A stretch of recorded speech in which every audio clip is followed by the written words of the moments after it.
In the rural Northeast during the 1980s, I was beset by calamities and tribulations, enduring hardships and trials.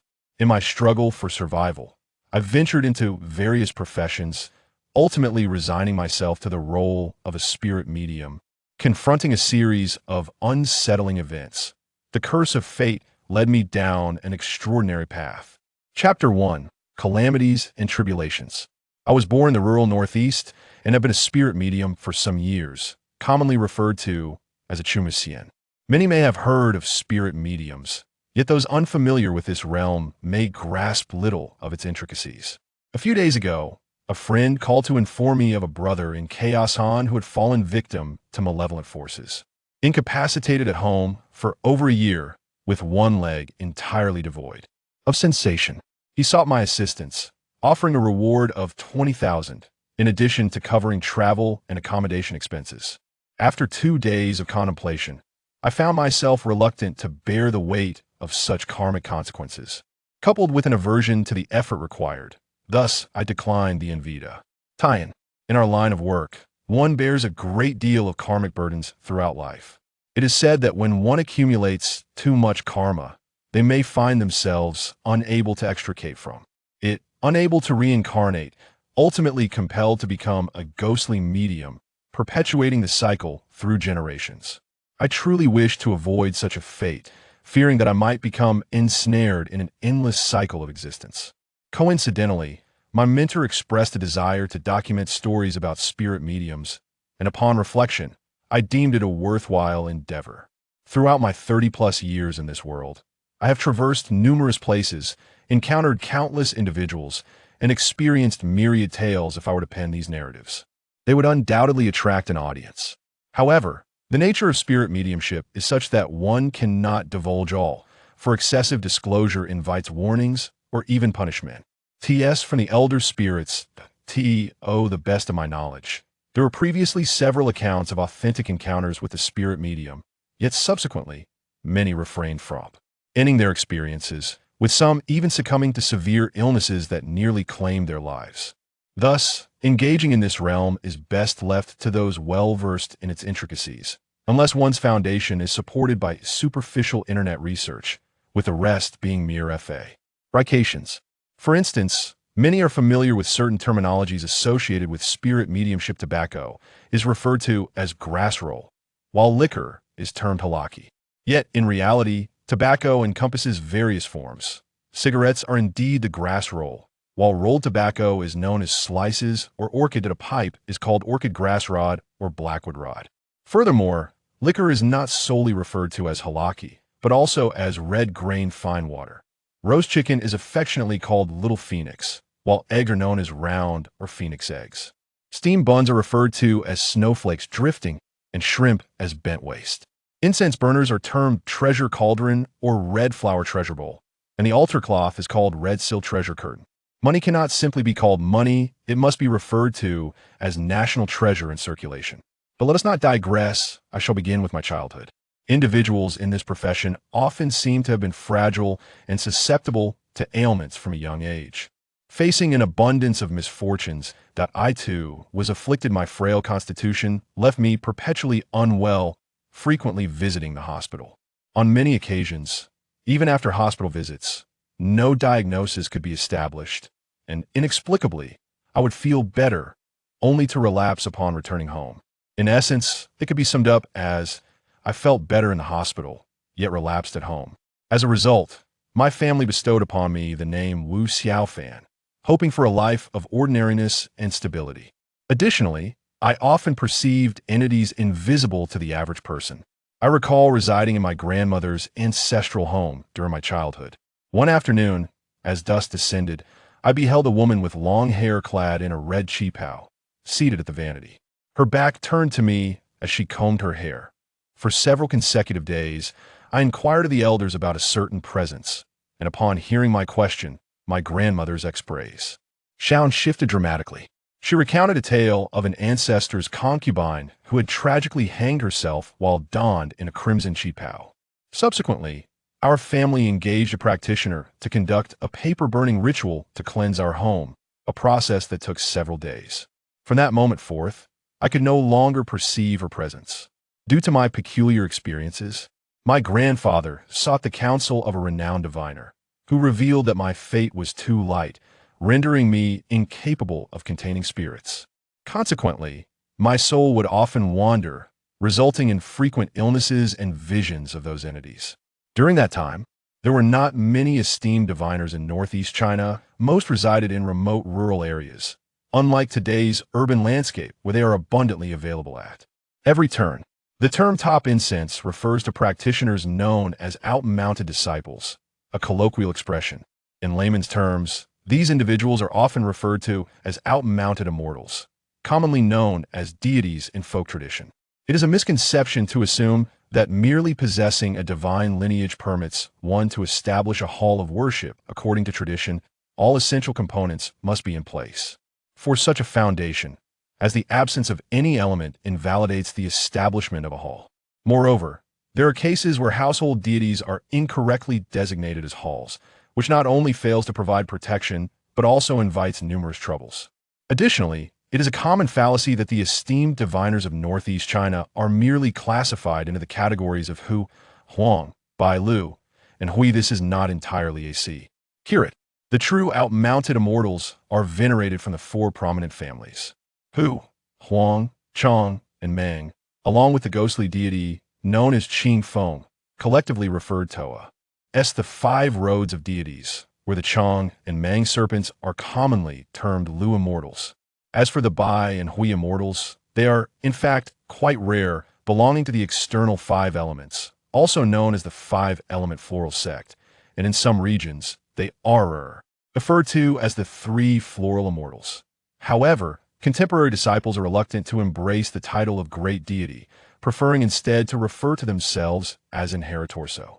The shamanic tradition. In bygone days, true deities were few and far between among the populace, yet their mastery was extraordinary, far surpassing that of the present-day deities. Nowadays, many practitioners have not yet attained the level necessary to establish their own sacred halls. To put it plainly, their cultivation remains insufficient. Eager to descend the mountains to capture the elusive steed of incense, both humans and spirits are lacking in readiness and, as a result, are unable to accomplish significant feats. But in times past, those revered as deities often hailed from lineages steeped in incense offerings, having inherited such legacies in their generation. They were considered seasoned practitioners, operating under established names. Any commitments made were expected to be fulfilled, lest they tarnish their own reputations. I have heard tales of deities engaging in esoteric contests, known as Pan Dao, which involved the performance of mystical arts. Participants would lick a heated iron rod with their tongues. Those of high cultivation would suffer no ill effects, while those of lesser skill would quickly falter. Additionally, there were those who would utilize heated iron rods, referred to as Lu Qiao, challenging each other to endure the pain. The victor was determined by their prowess. A deity lacking in ability would find their hand rendered unusable after a mere attempt. Naturally, such practices are now exceedingly rare, with few daring to engage in them. There are two distinct approaches to healing employed by deities, categorized by their respective halls: the literary hall and the martial hall. Deities from the literary hall who practice healing resemble ordinary individuals, albeit with occasional involuntary movements upon invoking their spiritual essence, though not alarming. Conversely, the martial hall is far more formidable. The common folks term jumping deities predominantly refers to this category. As soon as the celestial being descends, there is an involuntary swaying of the head and stamping of the feet, accompanied by an uncontrollable shivering and erratic movements. One moment, there is a need to exhale deeply, the next to conjure a grass roll, and then to summon a little phoenix. In those days, the focus was predominantly on martial prowess rather than scholarly pursuits, which was closely linked to the celestial master's level of attainment.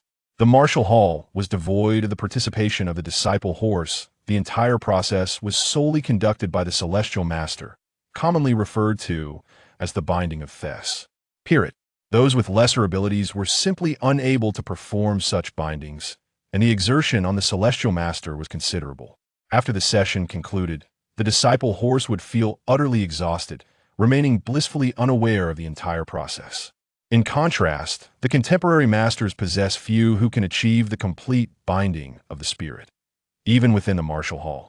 Most rely on the celestial master's partial guidance, while the disciple horse infers the rest based on experience, a phenomenon termed as the partial binding of the spirit, wherein the disciple horse retains personal awareness. In essence, the complete binding of the spirit is entirely conducted by the celestial being, resulting in a remarkably low error rate. However, in the present day, when seeking medical aid from the masters, it is primarily the partial binding that leads to a situation where 10 masters might interpret the same issue in 10 disparate ways. The celestial master who once treated me was an elderly lady known for her complete binding of the spirit. She hailed from a neighboring village, bearing the surname Wang, and was over 70 years of age, affectionately referred to as Old Lady Wang. At that time, I was merely 6 or 7 years old, watching as Old Lady Wang sat upon a stool, her eyes tightly shut, swaying rhythmically, while an old man beside her struck a devi, drum, chanting incomprehensible verses that instilled a sense of fear within me. After a brief moment, the celestial being descended, and her first request was to welcome the wind.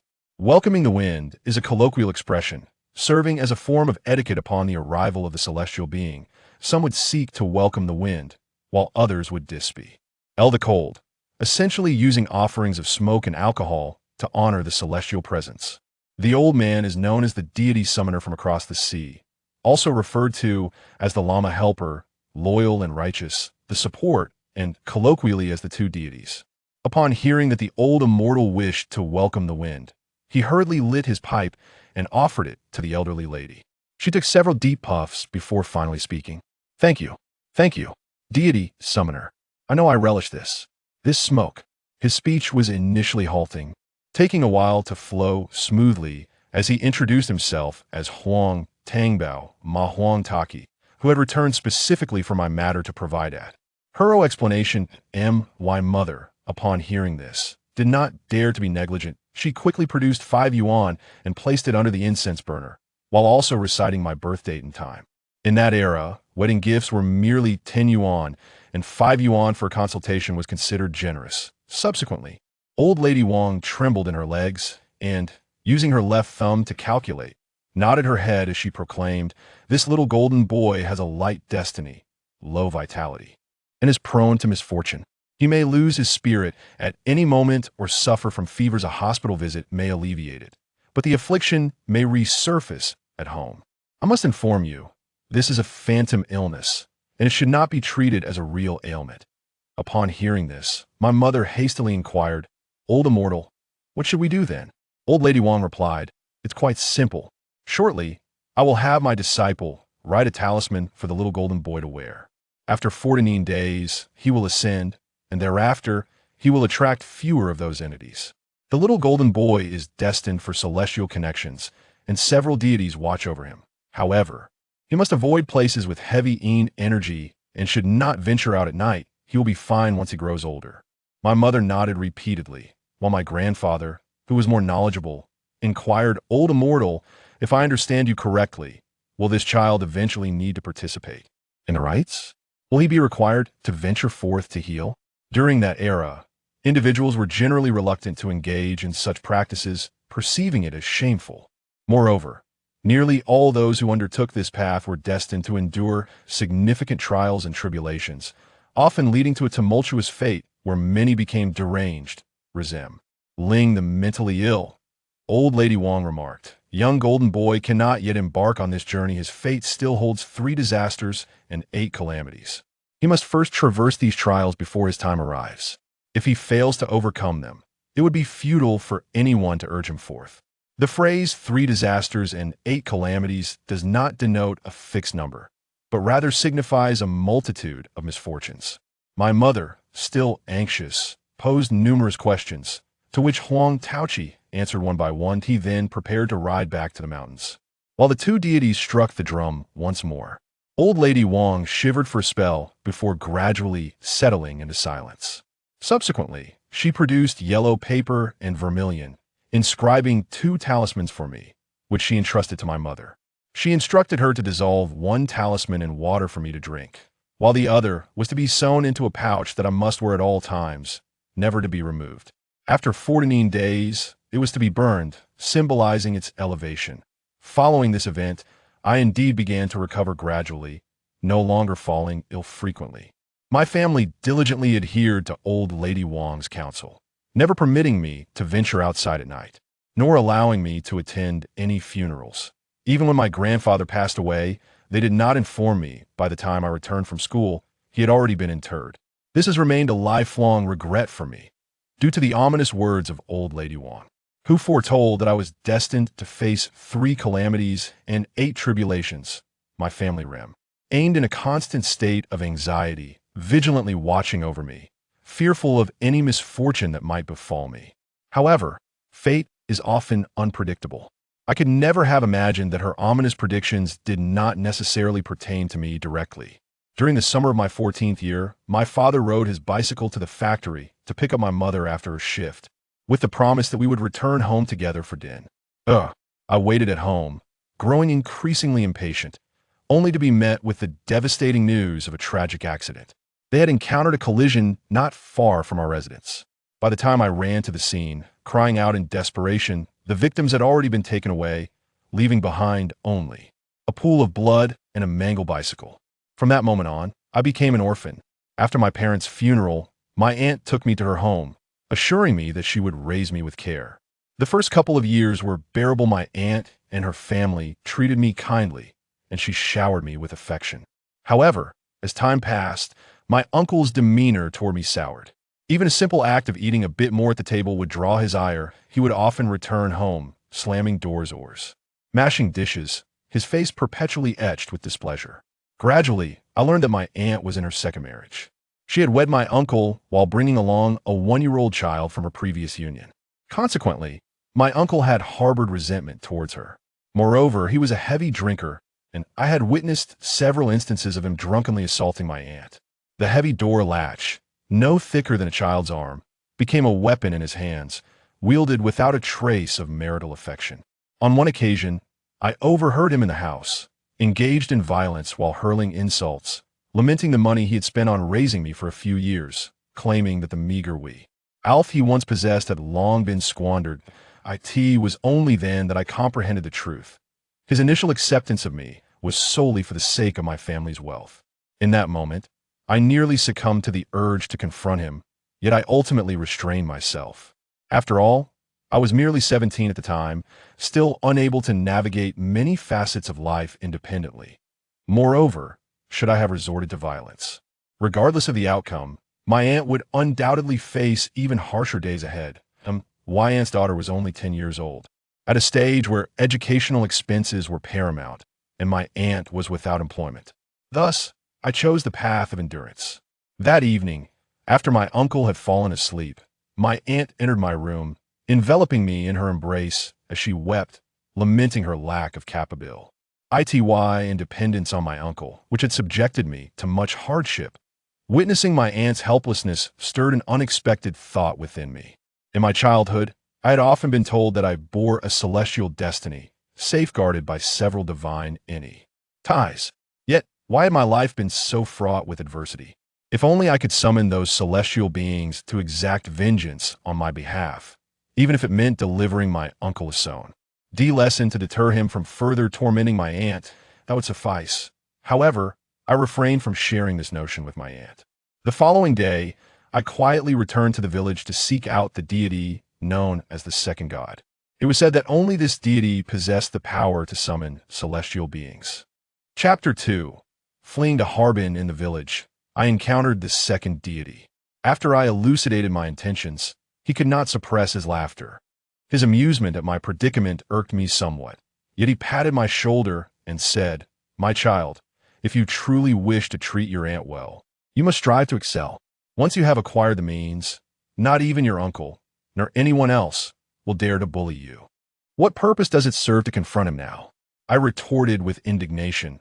"Is it not worthwhile to vent my frustrations?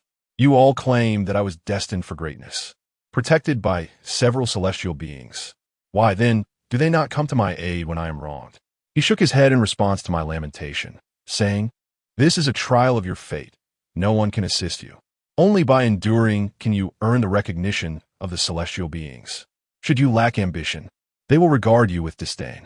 His words resonated deeply within me, yet I misconstrued his intent, interpreting it as a call for temporary endurance through adversity. In my frustration, I resolved to take matters into my own hands. Thus, I returned home, fueled by a sense of rebellion. In the days that followed, the desire for revenge lingered in my mind, particularly whenever I witnessed my uncle return home intoxicated, verbally abusing my aunt and treating me with disdain.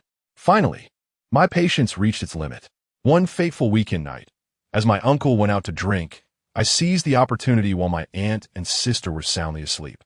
Armed with a door bolt from our home, I stealthily positioned myself at the corner where my uncle would return. The night was shrouded in darkness, nearly devoid of light, and I crouched at that spot for over an hour before I finally spotted my uncle staggering toward me from the alleyway.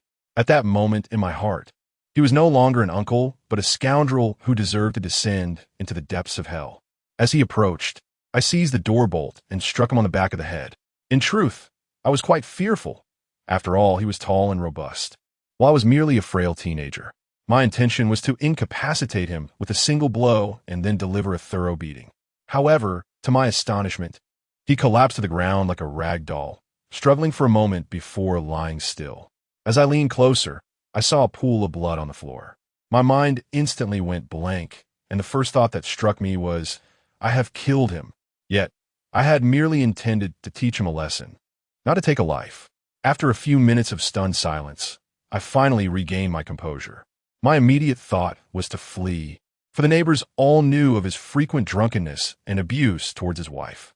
If an investigation were to ensue, my aunt would undoubtedly take the blame upon herself to protect me.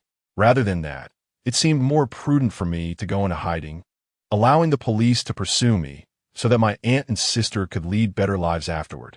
Reflecting on it now, I realize how naive and immature I was at the tender age of 17. In my panic, I failed to dispose of the weapon properly and simply tossed it into an abandoned well by the roadside. Then, I stumbled my way home. I hurriedly packed a few essentials and took some loose change from the drawer, casting a furtive glance at my aunt and sister, who were still fast asleep, tears streaming down my cheeks uncontrollably. Initially, I intended to compose a farewell letter to my aunt, yet after grasping the pen for an extended period, my hand trembled uncontrollably, and my thoughts became a chaotic whirlwind. Ultimately, I inscribed merely 3 crooked characters: I am leaving. Thus, with only a handful of cash in my pocket, I stealthily made my way to the station under the cover of night, hastily purchasing a ticket to an unknown destination, departing from home and embarking on a path of escape. This journey was aboard a green train, gently swaying and jolting throughout the day, until it finally arrived at its destination as night fell. I was utterly oblivious to my whereabouts, disembarking amidst the throng of passengers. Upon exiting the station, I discovered I was in Harbin, confronted by the unfamiliar cityscape and the bustling traffic that filled the streets, as if I were caught in a dream. Clutching the remaining 8 yuan from my ticket purchase, I wandered aimlessly around the train station, where numerous innkeepers brandished signs in an attempt to attract business, and a mysterious elderly woman inquired if I wished to partake in some amusement. I could not comprehend her words, instinctively declining her offer. Having gone a day without sustenance, my stomach grumbled with hunger. Although there were many restaurants along the way, I had heard that establishments near the station often overcharged, so I endured, continuing to walk without purpose. In that moment, it dawned on me just how impulsive I had been. Throughout the day, my aunt had undoubtedly worried for me. Shedding countless tears, she must have been frantically searching for me, yet perhaps she also yearned not to find me. After wandering for an extended period, I arrived at a locality named Postal Street, adjacent to another thoroughfare called Teeling Street, directly across from which stood a hospital.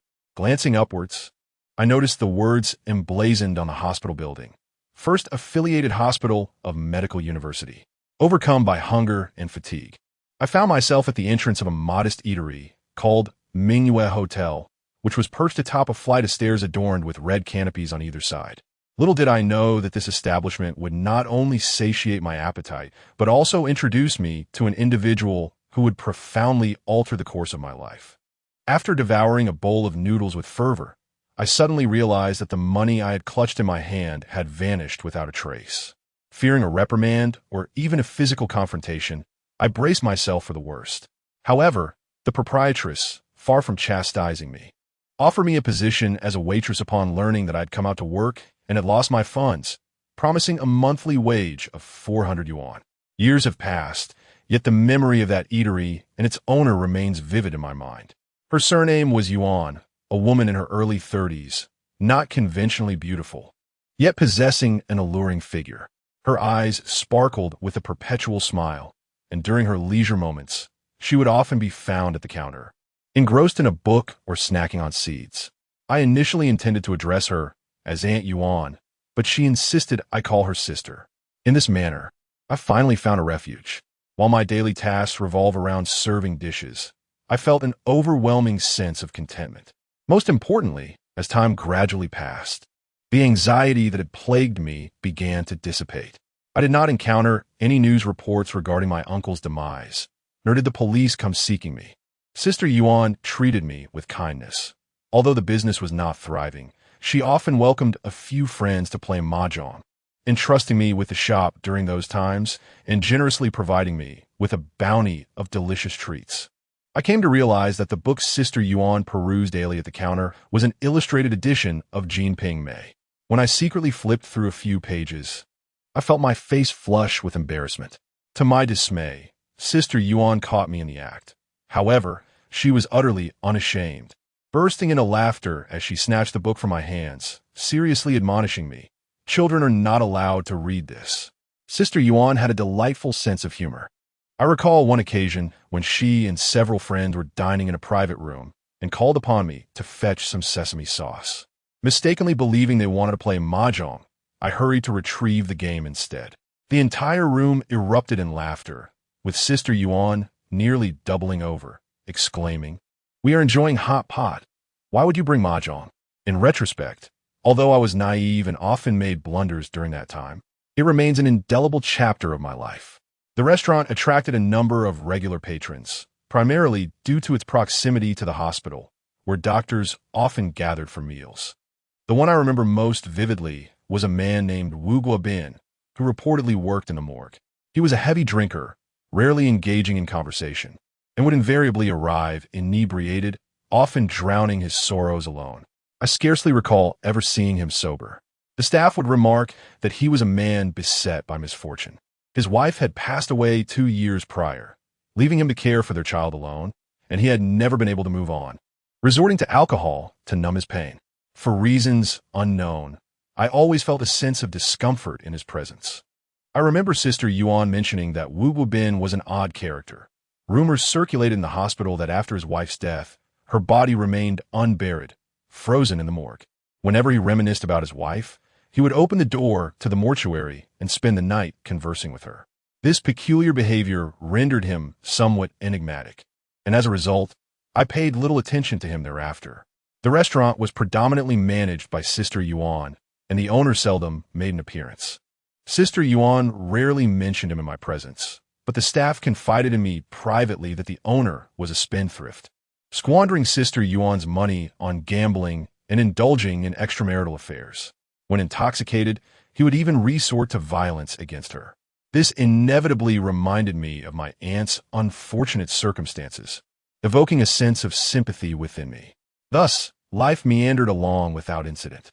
Approximately a year later, a young waitress named Xiao Yun, seemingly 18 or 19, joined the establishment. She was said to be the daughter of a distant relative of the owner, possessing an appealing appearance, with straight legs and a well-endowed figure. The owner, who had previously been infrequent in his visits, began to frequent the restaurant with alarming regularity, showing particular attention to Xiao Yun. Perhaps due to the owneress' influence, Xiao Yun looked down upon the other employees, often displaying an air of superiority.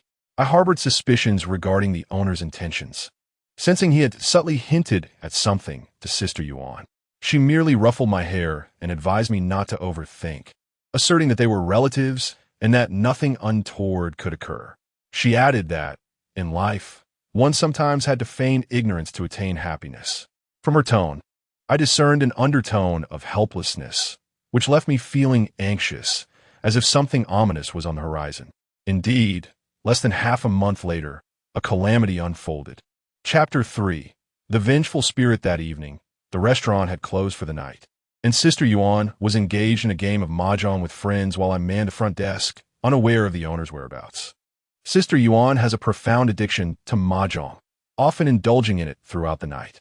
However, on that particular day, after playing for a while, she complained of a headache and decided to disperse the game, intending to rest in her room.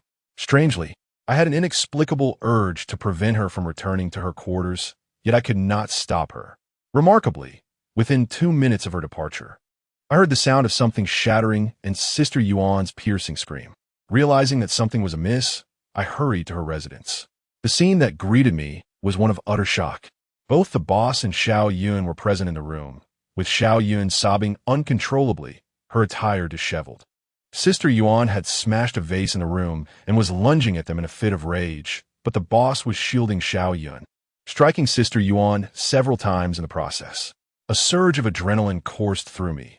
Sister Yuan had always treated me like a younger brother, and I could never allow anyone to bully her.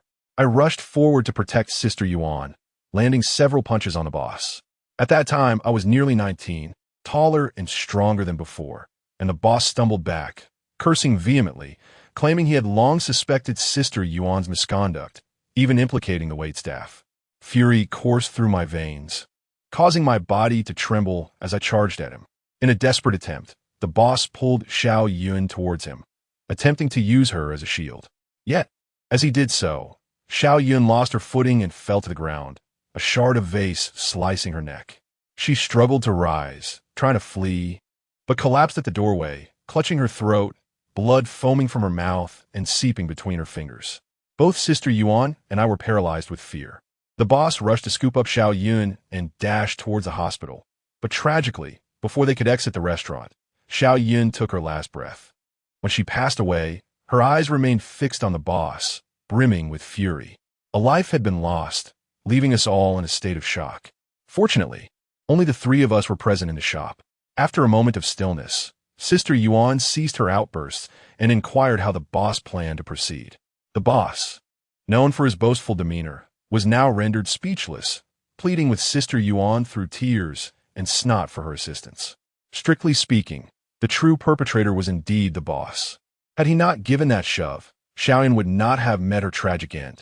Sister Yuan sneered derisively, stating, "I have turned a blind eye to your reckless affairs before, but now you have entangled yourself with your own relative. You have brought this upon yourself, and I cannot save you." The boss's eyes darted nervously as he pulled Sister Yuan aside, murmuring in her ear. I was unaware of his words, yet Sister Yuan erupted in fury, striking him across the face. "How can you still call yourself human? You've sullied your own kin, and now you wish for Xiao Fan to take the fall for you? Why don't you just go die?" I was taken aback, realizing that this scoundrel intended to use me as a scapegoat. The boss, feeling guilty, refrained from lashing out and contemplated, "Listen, if we alert the authorities, none of us will escape responsibility. It will be better to—" He lowered his voice, suggesting to Sister Yuan and me that he wished to transport Xiaoyun's body to the morgue at the hospital across the street, slip some money for a coroner's report, and claim that she had accidentally fallen and died after breaking a vase. After all, his distant relative's family was quite impoverished. At worst, he would have to compensate them a bit more, and the matter would fade into oblivion. He also mentioned that this matter did not require our direct involvement, but it must remain strictly confidential.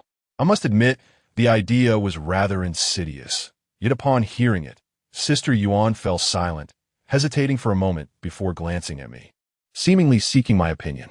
The notion of fabricating a murder case was inherently repugnant to me, yet the look in Sister Yuan's eyes softened my resolve.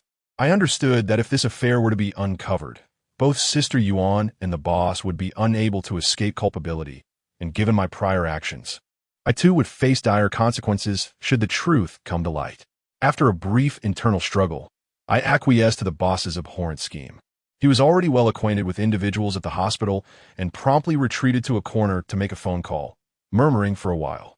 Before long, a vehicle arrived at the entrance. It was Wu Gabin, who had come to inspect the morgue. Upon entering, the boss handed him a thick wad of cash. and together they lifted Xiaoyun's body into the car. What transpired thereafter remains unknown to me. Sister Yuan and I scarcely slept that night, sitting at the front desk until dawn broke. Eventually, the boss returned, informing us that the matter had been resolved, and from that day forth, no one was to utter a word about it. To ensure my silence, he handed me 5,000 yuan, and Sister Yuan gifted me a mobile phone. I understood that despite the boss's vices of drinking, gambling, and womanizing, he ultimately was Sister Yuan's man. Xiaoyun's death was treated as though a fish had been slain in the restaurant, causing no ripples whatsoever.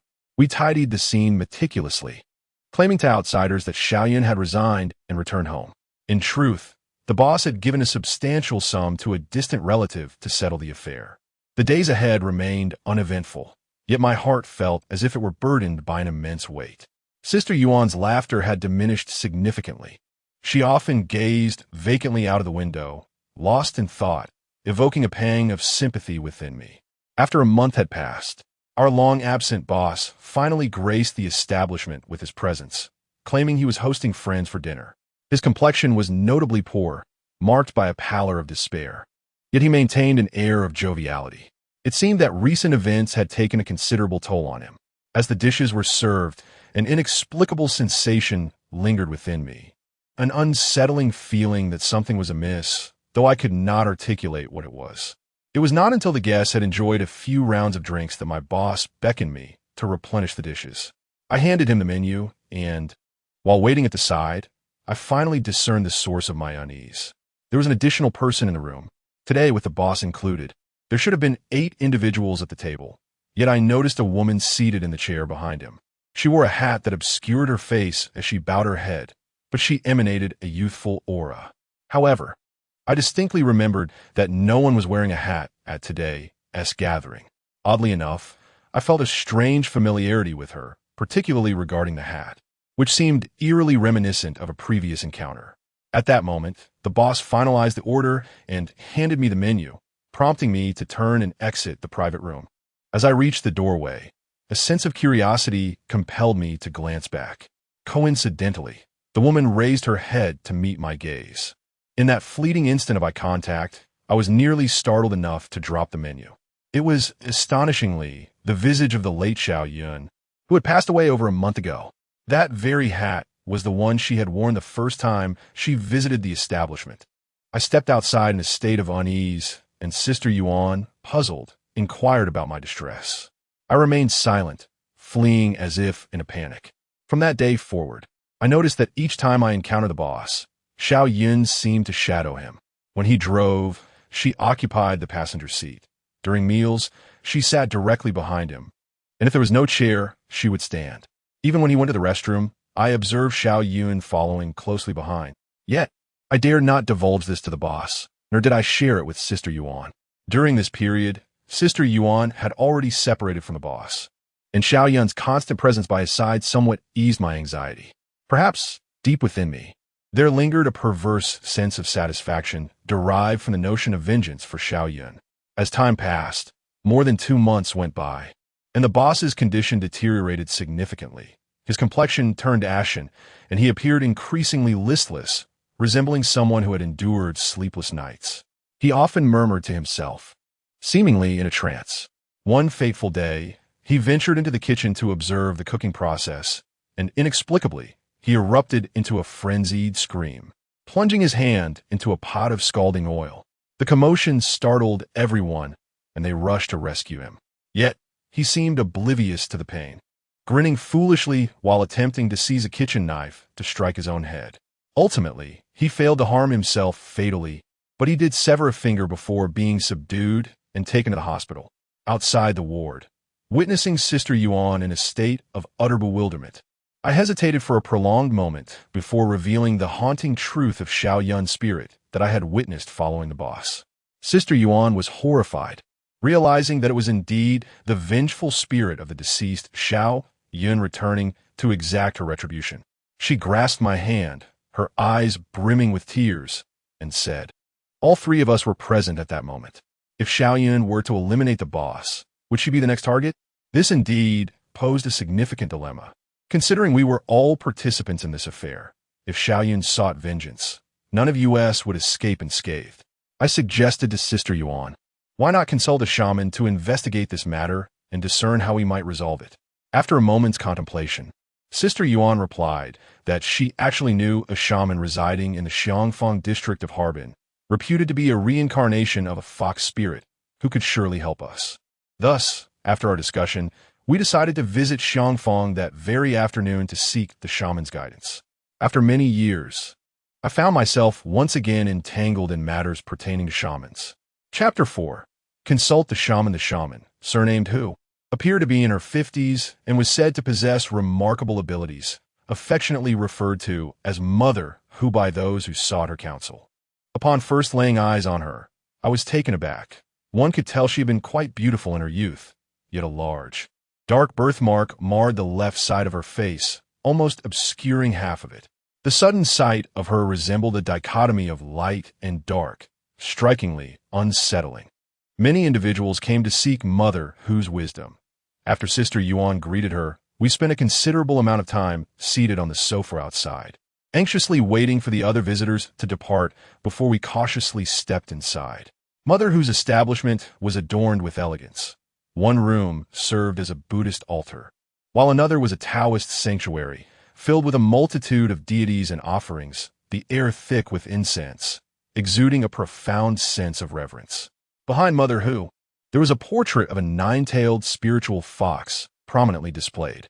In the painting, there is a woman clad in ancient white garments, her beauty striking and unmistakably reminiscent of a fox spirit, with 9 tails gracefully swaying behind her, cradling a small white fox in her arms. For reasons unknown, upon gazing at this image, I am beset by an inexplicable sensation, a desire to avert my gaze, to refrain from looking further. As we settled before Mother Hu, she promptly inquired of Sister Yuan, "Who was that smoky apparition following you as you entered?" The term smoky apparition refers to a female ghost, and her words sent a chill down my spine, prompting me to glance back twice, yet there was nothing to be seen.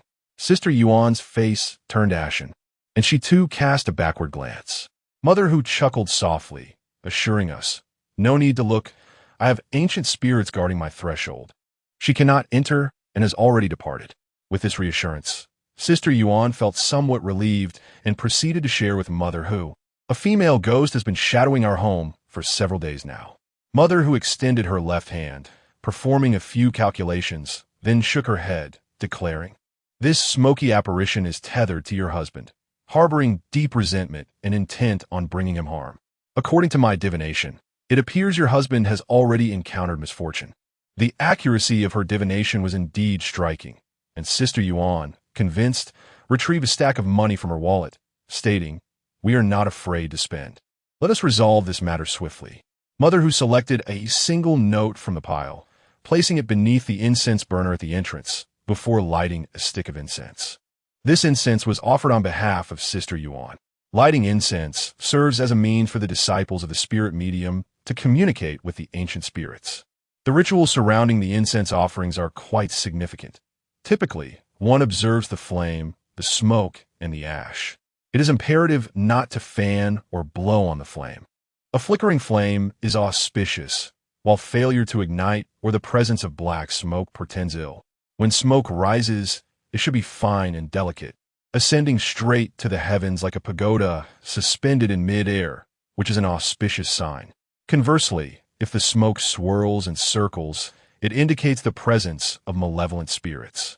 The ashes that fall can be categorized into black, yellow, and white, with increasingly white hues signifying great fortune.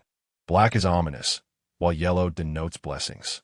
Furthermore, one must observe the brightness and darkness, the top cover, the incense tip, the floral offerings, the arrangement of incense, the cutting of incense, the theft of incense, and the igniting of incense. These are all methods of incense observation.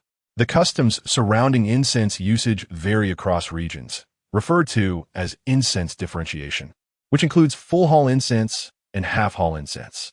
Some utilize 9 sticks, others 12, 13, 5, or 4 sticks, while certain offerings to spirit altars may employ a single stick. Regardless of the method, the central stick remains the primary incense. The principal incense, also known as ghost incense, represents the ancestors of the household. The left represents the azure dragon incense, signifying the Hu family, while the right represents the white tiger incense, symbolizing the Huang family. Additionally, there are offerings such as the horse report incense and protective incense, each with its unique application. At this moment, Huma lit the incense, and the smoke indeed manifested as black, swirling and twisting in the air. After placing it in the incense burner, Huma requested the birth date and time of Yuan, Jie's husband. After a few minutes, the behavior of the incense became fully apparent. The three central sticks of the primary incense fluctuated in brightness, with the rightmost stick noticeably higher and curling inward. Of course, at that moment, I could not comprehend the meaning of the incense, but a sense of foreboding lingered in my heart. Huma clasped her hands together and bowed 3 times before the incense, then turned to sit down. I spoke candidly, Xiao Yu. The spirit of this smoke seems to be a distant relative lingering at the threshold, a young woman who has not been dead for long. Please tell me, what is her connection to your husband? Yuan Jie's name is Yuan Mingwei. According to Huma, the threshold symbolizes the spirits of the home, while outside it lies the spirits of the outside world. At that moment, 2 of Huma's apprentices were present in the room, and Yuan Jie felt a sense of unease. After a moment of hesitation, she spoke. Huma, I know I cannot hide this from you. She is a distant relative of my husband. A few months ago, she worked for me and unfortunately met with an accident that led to her demise, which is somewhat related to my husband. However, we have compensated her family, and they have agreed to it, so logically, they should not come after us anymore. Huma's expression darkened. You may have compensated them, but you cannot compensate for a life. Did her family agree on her behalf? To be frank, she has already filed a grievance in the underworld, and your husband is unlikely to survive the day. Yuan Jie hurriedly pleaded, Huma, I beg you to save him. Although he lacks ambition, he is still the father of my child.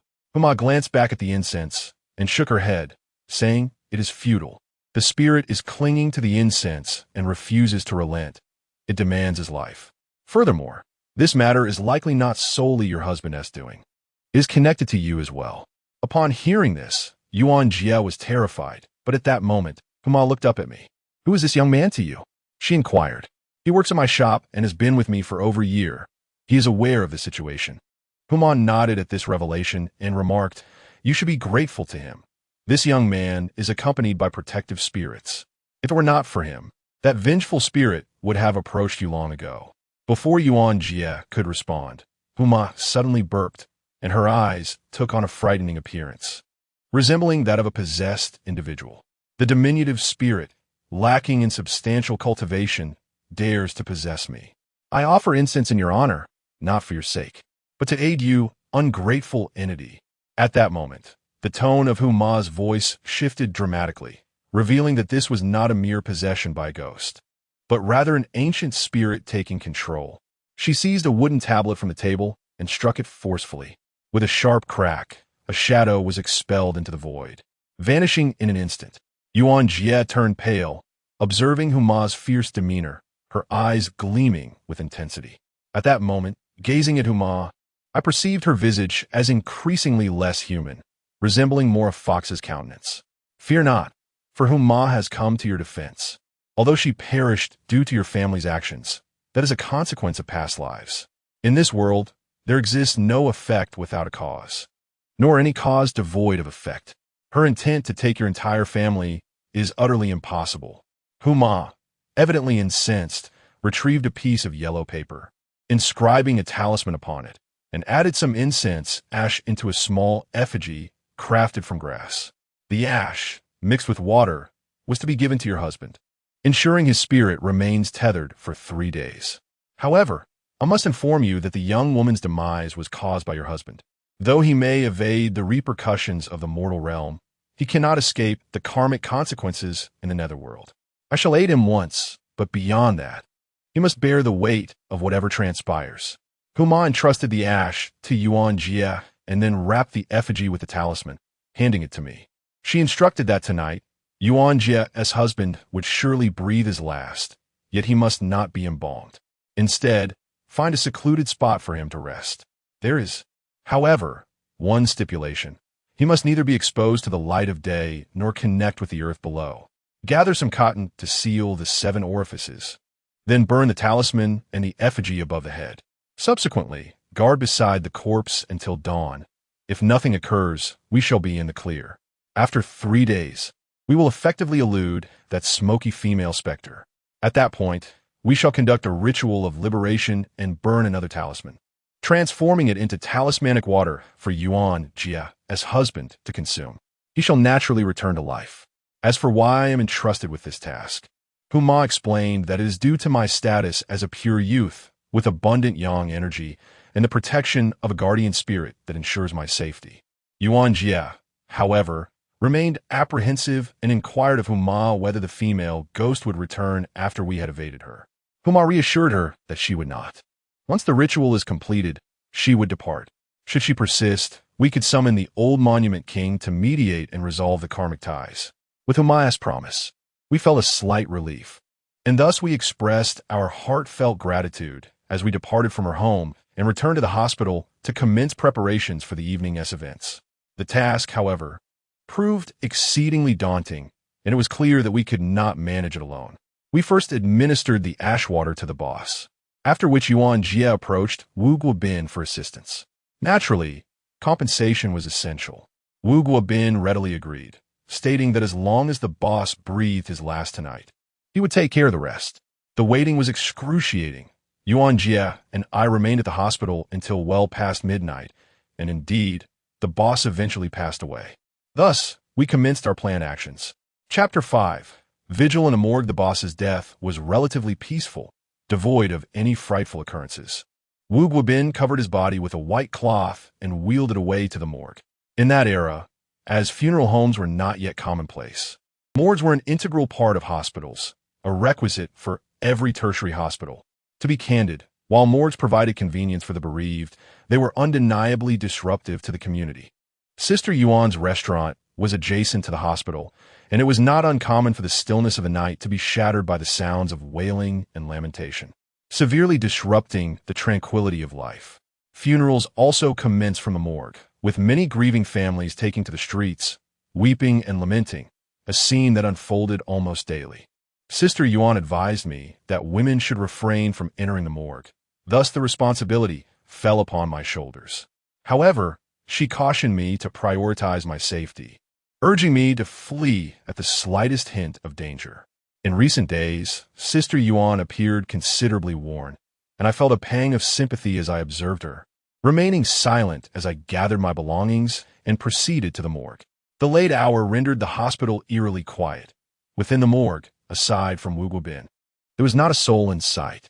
This was my first experience entering a morgue, and as I gazed upon the array of cold storage units, the realization that each contained a lifeless body filled me with discomfort. The boss lay on a stretcher, covered by a white cloth that concealed his face. This environment was indeed fitting, perfectly aligning with what Mother Hu described as a place devoid of daylight above and earthly connection below. According to protocol, I was to seal the boss's 7 orifices, yet despite my efforts, my hands trembled uncontrollably. After all, just yesterday he was a living being, and now he was but a corpse, lying cold in the morgue, a reality I found exceedingly difficult to accept. As I gazed upon the lifeless form of my employer, memories of my uncle, whom I had inadvertently slain, flooded my mind. I pondered whether he, too, had found himself in a similar state, lying in a morgue, never to indulge in drink again, nor to torment my aunt. A wave of regret washed over me. After all, he had been the pillar of support for my aunt's family. With his demise, what fate awaited her? Noticing my distracted demeanor, Wu Guobin offered no further words, merely casting a frigid glance my way before deftly taking the cotton from my hands and sealing the boss's 7 orifices. Traditionally, these 7 orifices refer to the ears, eyes, nose, and mouth. In ancient beliefs, it was thought that a vital essence remained within the body after death. As long as this essence was preserved, the corpse would not decay. Precious metals were believed to prolong the preservation of the body. Hence, in times past, it was customary to seal the 7 orifices of the deceased, with some practices even sealing the 9 orifices to prevent the escape of this essence. Taoist philosophy suggests that with gold and jade in the 9 orifices, the deceased would attain immortality, meaning the body remains intact while the soul does not disperse. The 9 orifices comprise the 7 orifices plus the excretory openings, all sealed with precious items. Naturally, such treasures were reserved for the affluent. The impoverished substituted copper coins for this purpose, which is what was historically referred to as mouth-closing money. However, the method instructed by Ant who diverged slightly from tradition, replacing the eyes with the navel and anus. After sealing the 7 orifices, I produced a talisman and a straw figure, igniting it above the boss's head. Once these tasks were completed, Wu Guobin left me to keep vigil alone, turning away with a sense of finality. A chill ran down my spine. I couldn't help but think it was rather unkind of him. Sister Yuan had entrusted him with the task, yet here I was abandoned in the morgue. Today, Wu Guobin abstained from alcohol, his words scarce, his countenance somber, exuding an aura of foreboding that rendered his company uncomfortable. I refrained from saying much, reassuring myself that it was merely an evening to endure. Yet, this night proved exceptionally arduous. I sat upon a hard wooden stool, my gaze fixated on the lifeless form of my employer, apprehensive of any unforeseen occurrences. Fortunately, the chilling atmosphere, accentuated by the surrounding refrigeration units for the deceased, was so palpable that it kept me from succumbing to sleep. As the clock approached 3, drowsiness began to envelop me, yet I dared not close my eyes, as if a persistent voice in my mind urged me to succumb to slumber. In the corner, there lay a bed. Though I was acutely aware that such a resting place was meant for the departed, I would rather perish than lie upon it. Eventually, I leaned against the wall, arms crossed over my shoulders, allowing my eyelids to flutter shut for a fleeting moment. However, in this unsettling state, my rest was unsteady, my thoughts muddled. After a brief interval, I perceived the apparition of Xiao Yun, standing outside the morgue, her hair cascading loosely, her eyes devoid of color, her expression blank as she regarded me. Then, astonishingly, the corpse of my employer sat upright, unsteadily advancing towards me. Terror gripped me. A desperate urge to flee coursed through my veins, yet my body remained immobile as though ensnared by some unseen force. As the specter of my employer drew near, a ghastly grin spread across his face, and he began to murmur to me in a sinister tone. In a moment of sheer panic, I jolted awake. Silence enveloped the room.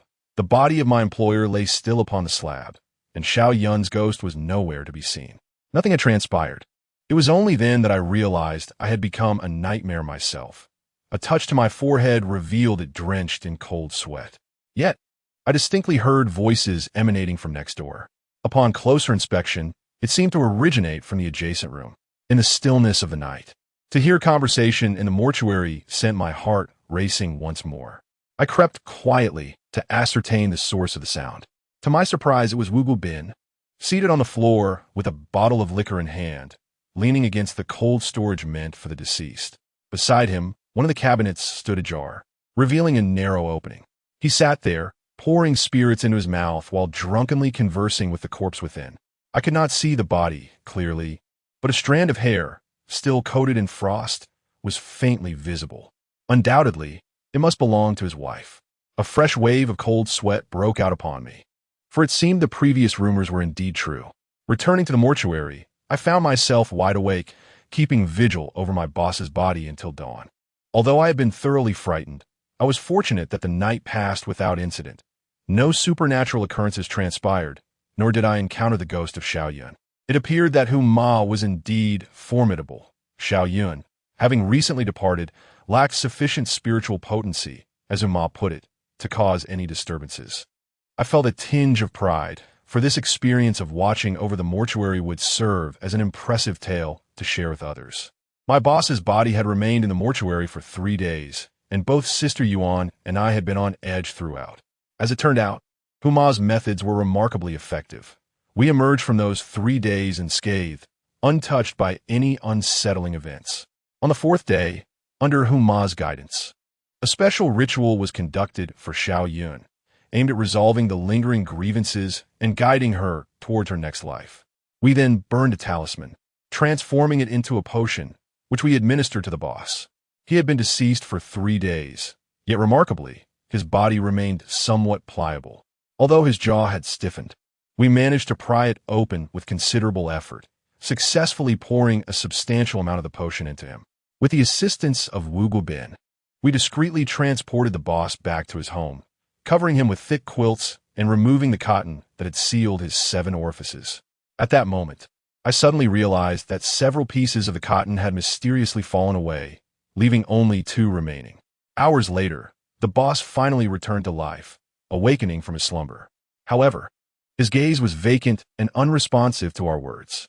After 2 days of rest in bed, he had not recovered. His mind had dulled, resembling that of a 5 or 6-year-old child. Sister Yuan inquired with Ma Hu about the situation, and Ma Hu, after consulting the old sage, sighed, explaining that this was an act of fate, a consequence of his own misdeeds. Every normal person possesses 3 souls and 7 spirits. Ma Hu had instructed us to seal his 7 orifices to confine his spirit, but the subsequent loss of the cotton led to a substantial departure of his soul, resulting in his mental decline. Sister Yuan wished for Ma Hu's assistance, but Ma Hu insisted that this was his own karmic retribution, something he must bear himself. It was already fortunate that he retained his life. Throughout the journey, Sister Yuan remained silent, but upon returning home, she wept. She confided in me that she had once been a waitress, during a difficult period when her mother fell ill and their family faced financial hardship. It was the boss who had provided the necessary funds to help them through. This gratitude had compelled her to stay by his side, enduring his numerous flaws. Yet now, with the boss in such a state, who would be there to support her in the future? My heart is heavy with sorrow, and yet I find myself at a loss on how to console her. I simply told her that I would remain by her side and assist her in caring for the boss. Sister Yuan stifled her tears, and I sensed she wished to express something, yet ultimately, she remained silent. Since the incident involving the boss, many aspects of life have altered. Sister Yuan has devoted most of her thoughts to the boss, no longer engaging in card games with friends, while the responsibilities of the restaurant have largely fallen upon my shoulders. However, after a few days, an unexpected visitor arrived at the restaurant. Chapter 6. The arrival of the celestial being. This individual was a familiar patron of the establishment, a man in his 50s with a noticeable limp. Each time he visited, he was accompanied by several subordinates. Sister Yuan referred to him as Elder Chong, yet outside, people called him Lame Chong. It was said that he once worked as an enforcer for Qiao Si, but in his old age, he had adopted a low profile, appearing kind and benevolent. Sister Yuan mentioned that he was quite wealthy, having developed several properties in Harbin, serving as a hidden benefactor. As for who Qiao Si is in Harbin, I believe it requires no elaboration. Nevertheless, I could not shake the feeling that his gaze towards Sister Yuan harbored ulterior motives. Upon his arrival with his entourage, Sister Yuan respectfully approached him and assisted him to a seat on the sofa at the entrance. Elder Chong naturally took her hand and gently patted it. Xiaoya, I have heard about your situation. With such a large restaurant, it will now rest upon your shoulders alone, which must be quite burdensome for you. Sister Yuan, having navigated the complexities of society, allowed Elder Chong to hold her hand momentarily, sighed, and replied, "This is my fate. He has done me a kindness in the past, and I cannot turn my back on him." As she spoke, she discreetly withdrew her hand and personally poured a glass of water for Elder Chong. Mr. Chong remarked, "Your restaurant hardly seems to be generating any revenue this month. How about this? I will provide you with 2 million, and the restaurant will be mine. I shall hire 2 caretakers for him, allowing you to enjoy a more leisurely life. Additionally, I have a vacant villa in Jiangbei where you could relocate." As I listened to his words, a sense of unease washed over me. Though the old man did not utter anything overtly offensive and ostensibly appeared to be assisting Sister Yuan, I sensed that his intentions were far from benevolent. Sister Yuan chuckled. "Oh dear, I cannot possibly agree to that. One should not reap rewards without labor. Besides, he needs to go to the hospital for rehabilitation. Relocating to Jiangbei would be quite inconvenient." Mr. Chong smiled. "What I meant was for you to move there yourself. If you're concerned about his hospital visits, I can arrange for a hospital room for him. I will cover all the ongoing expenses." Surely that would suffice? His insinuation was so evident that even a fool could grasp it. He clearly intended to take Sister Yuan under his wing. Sister Yuan continued to smile. I think I must decline, Mr. Chong. I need to stay by his side. It truly wouldn't be convenient. At last, Mr. Chang's expression shifted. After all these years of benevolence towards her, was she really going to refuse him so outright? Sister Yuan's smile began to falter. No, Mr. Chong. I shall never forget your kindness, but he is ill, and I cannot. Before Sister Yuan could finish her sentence, Mr. Chong suddenly raised his hand and struck her across the face. His entourage closed in, each bearing a menacing countenance. In a fit of urgency, I rushed forward to shield Sister Yuan. Yet Mr. Chong disregarded my presence and pressed Sister Yuan once more. Will you agree or not? Tears welled in Sister Yuan's eyes. Yet she endeavored to smile. Master Chong, this simply won't do. Perhaps you might allow me to attend to him for a year or so, until he improves. Otherwise, my very spine may be shattered. 1 month, he replied. I'll grant you a month's time. At that juncture, I shall send someone to collect from the restaurant.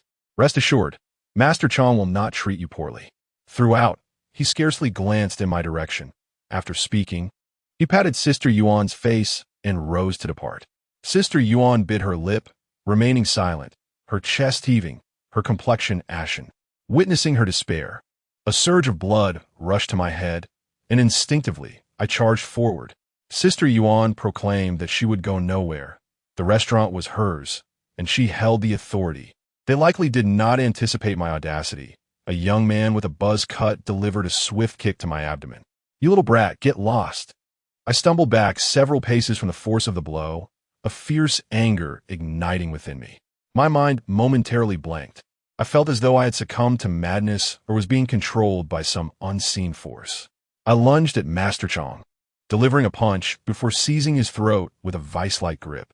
Ultimately, he was but an old man, pinned against the wall, unable to move, while his subordinates assailed me relentlessly. Gritting my teeth, I disregarded them, resolved to hold on even at the cost of my life.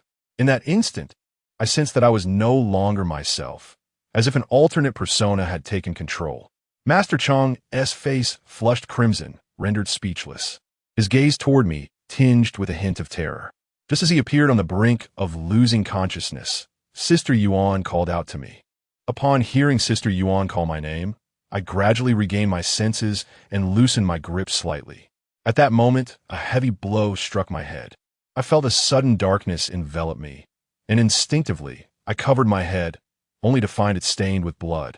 As a group of individuals approached to pummel me, Mr. Chong intervened. His gaze was peculiar as he regarded me and gave me a thumbs up. Well, you have guts, young man. But remember what Mr.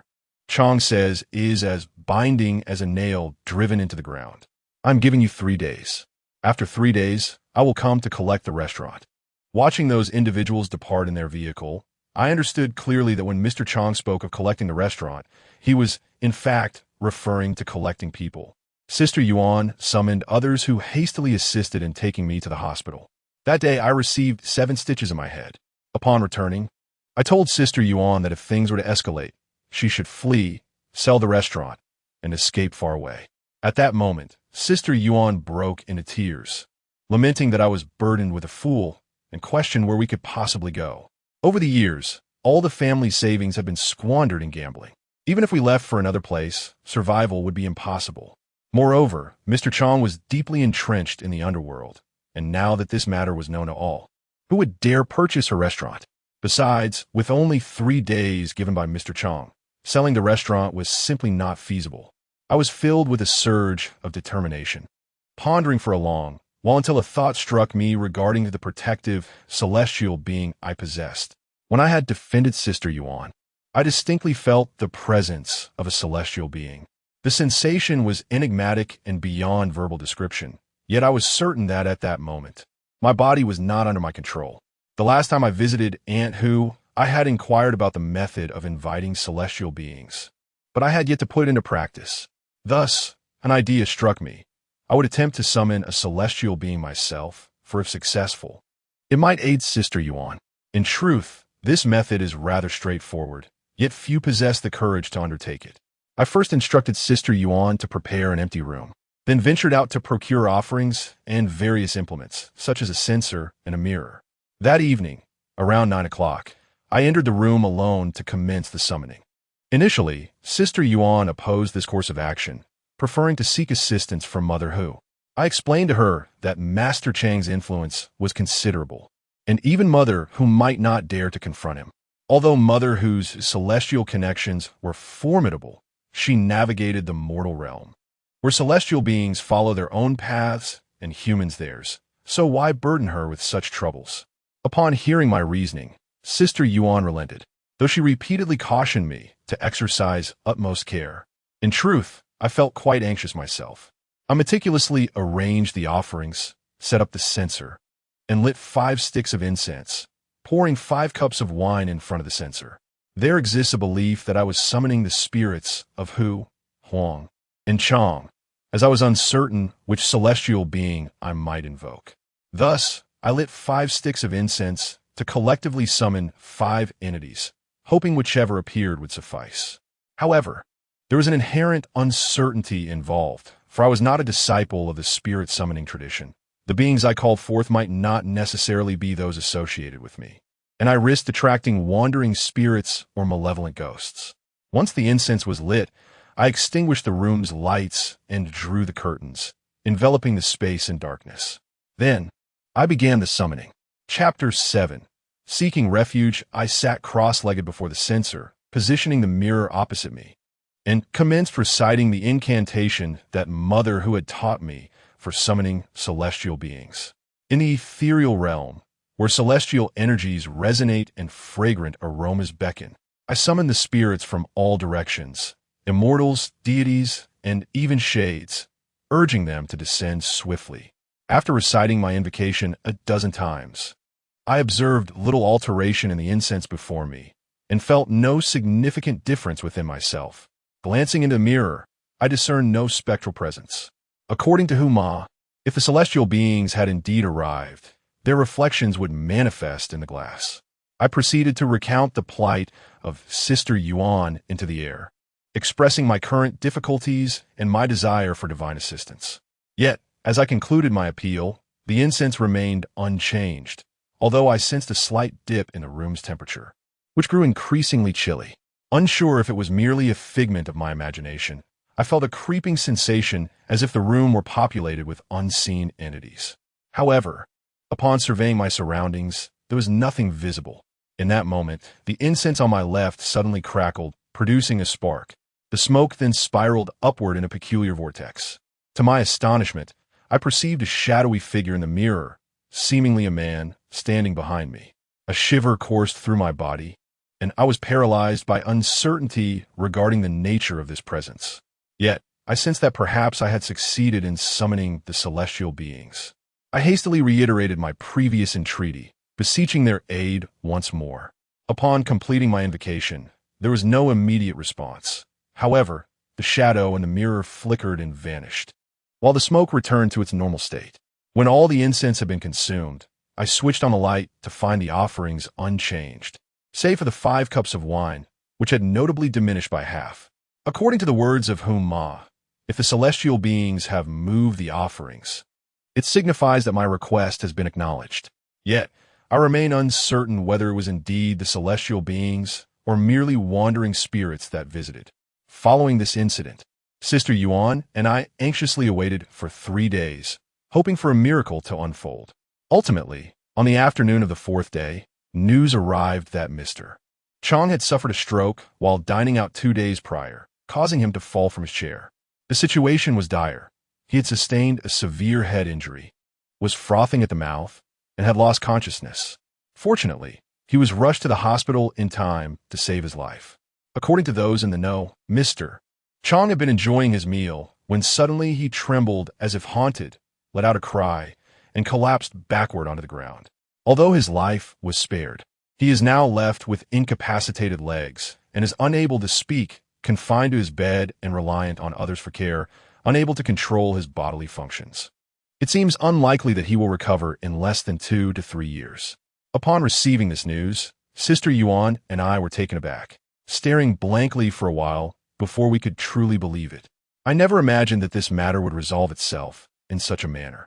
She embraced me with excitement, tears mingling with laughter like a child, proclaiming that the celestial beings had truly manifested, aiding us in dealing with that old lecher. With Mr. Chang now paralyzed from the stroke and uncertain of when he might recover, it seemed improbable that he would trouble Sister Yuan again. Yet, a lingering unease remained within me. Several more days passed without any developments from Mr. Chang's side, which allowed me to finally relax. However, one weekend afternoon, Sister Yuan hurried to the restaurant and called me aside, bringing with her some unfortunate news. Recently, Master Chang's health has shown some improvement, and he can barely speak now. This morning, he sent word requesting my presence, which left me somewhat astonished. What could be the purpose of his summons? Sister Yuan expressed her concerns, suggesting that my earlier altercation with Master Chang may have precipitated his stroke. Now that he has summoned me, it is likely that my fate hangs by a thread. I fell silent, for if this were indeed the case, my visit could lead to dire consequences, and my very life might be at stake. Sister Yuan quickly reacted at the time, informing them of my resignation and that I would no longer be working at the restaurant. Thus, I could only temporarily withdraw to evade the storm, not wishing to be embroiled in her troubles. Her words struck a chord within me. She did not wish to burden me, yet I too did not desire to implicate her in my misfortunes. Tears welled in Sister Yuan's eyes as she said, "Xiao Fan, I have thought this through. I cannot allow my troubles to weigh you down. You have your own life to lead, and you cannot remain a waitress forever." That day marked the first time I shed tears since leaving home. I did not weep on the train during my escape, nor did I cry while wandering the streets of Harbin. Yet now, with Sister Yuan urging me to leave, tears streamed down my face. Observing my despondency, Sister Yuan reassured me that she had found two potential places for me. One was with Huma, who had long recognized my potential, claiming I was destined for great fortune. Huma also foresaw that within 3 years, I would face a significant calamity, and becoming her apprentice would allow me to avert disaster. Regardless of her reassurances, I could only shake my head in disagreement. I understand that the practice of seeking the assistance of deities, known as Chuma Dingxiang, is often undertaken out of necessity, and once one embarks on this path, it becomes an inescapable part of their life. What sane individual would willingly choose such a route? Seeking divine aid in times of hardship is entirely distinct from this practice. I have always felt that my life could be more expansive and vibrant. I aspire to carve my own path rather than succumb to fate or allow others to dictate my course. As for what Huma mentioned about a 3-year calamity, I have never taken it to heart. Since childhood, I have been told by wise sages that I would face numerous tribulations in my lifetime, and I have long since become indifferent to such predictions. Yuan Jia, seeing my resolve, suggested that if I did not agree, she would send me to work for an old classmate of hers, who, she assured me, was doing quite well in business. She encouraged me to learn the ropes and begin anew. However, I conveyed to Yuan Jia my reluctance to go to Huma or her classmate. The world is vast, and I wish to venture forth on my own. There was an unspoken thought in my heart. If Chang Yi were to discover that Yuan Jia had arranged this for me, it would inevitably lead to complications for her. Yet at that moment, I could not foresee that I would soon find myself entangled with Chang Yi once more. But that is a tale for another time. Yuan Jia, recognizing my steadfastness, had no choice but to support me. She gently wiped away the traces of tears from my face and embraced me softly. I remained still, though my heart felt as if it were bleeding. I assured Yuan Jia that whenever she needed me, she could call, and I would be there without hesitation. Fearing that Chang Ye's associates might come looking for me, I hastily packed my belongings and left the hotel. As we parted, Yuan Jia meticulously adjusted my clothing and earnestly spoke to me. "Xiao Fan, my dear sister hopes for your success. Remember, whenever you encounter moments of joy outside, do not hesitate to call me. However, should anyone mistreat you, refrain from sharing it with me, for I am powerless to assist you, and no one can help you in such matters. Do you understand?" I bit my lip, striving to suppress my tears, and nodded earnestly. I understood that Sister Yuan was urging me to remain resilient in the world, to bear my burdens, no matter how immense they may seem. She handed me 5,000 yuan, expressing her wish for me to live a better life, but I adamantly refused to accept it, knowing she too faced her own hardships. As I departed, Sister Yuan waved at me from behind, and I could not bring myself to look back, forcing my gaze upward toward the sky. I still remember that day. The sky was exceptionally blue and expansive, much like my future, teeming with uncertainties. After leaving the restaurant, I first sought refuge in a local inn and then wandered around the labor market on Fushun Street for 2 days. Just then, an opportunity arose. A company was hiring sales personnel. Although the salary was modest, it included meals and accommodation. I filled out an application and received a notification to start the next day. I was overjoyed, as I had never experienced such smooth sailing before. I even began to wonder if my invocation of fortune that day had truly worked. To my surprise, the new workplace was not far from Sister Yuan's restaurant, merely a few kilometers away, nestled within the renowned Military Engineering Institute in Harbin. The full name of this institution is the Military Engineering Academy, now known as Harbin Engineering University. This place is quite famous nationwide, being the first higher military academy in China, colloquially referred to as Harbin Military Engineering, though locals typically simply call it military engineering. The head of the company, surnamed Su, is in his 40s and hails from Sichuan. He is slightly balding, of average height, and possesses a warm disposition, insisting I call him brother upon our first encounter.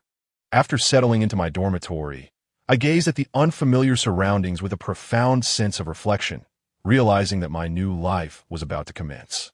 That evening, while organizing my belongings, I stumbled upon a letter that Sister Yuan had secretly tucked away from me. The contents of the letter left me utterly astounded, striking me like a bolt from the blue.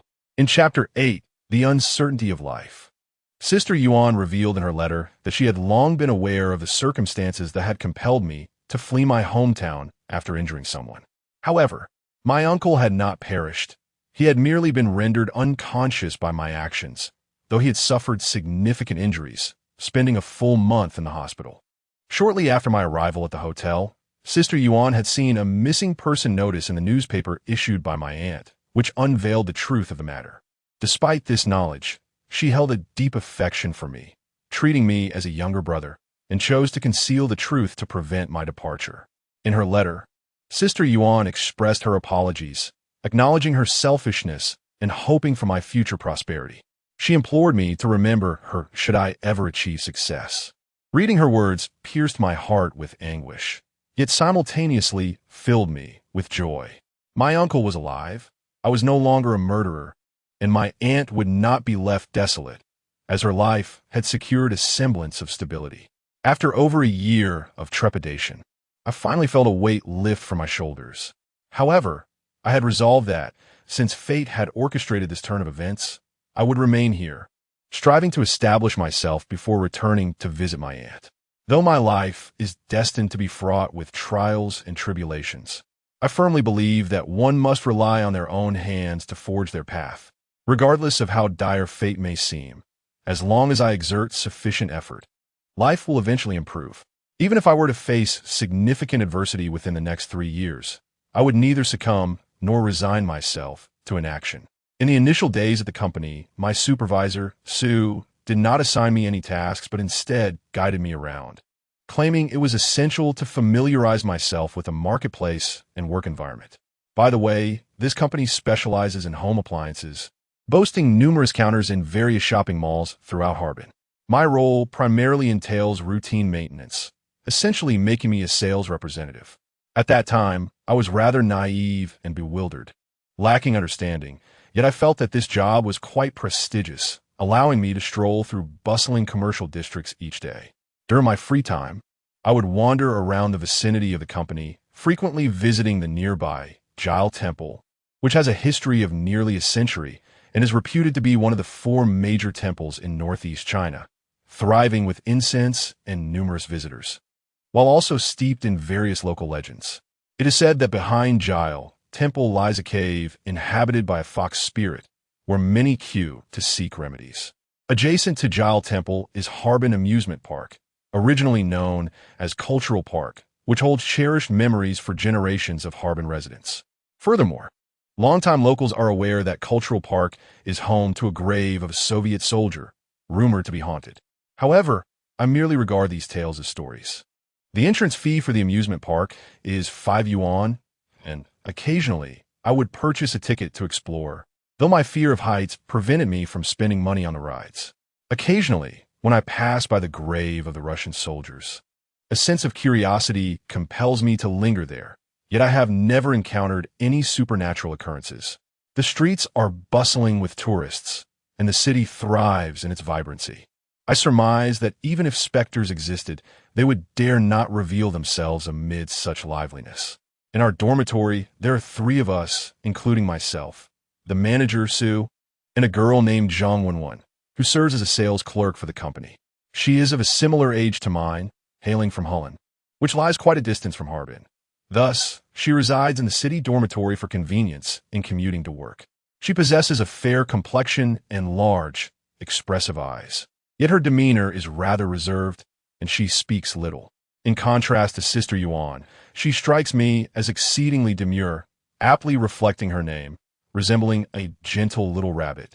At times, I jest with her, remarking that Harbin girls are typically spirited and cheerful, whereas she seems a counterfeit Harbin resident.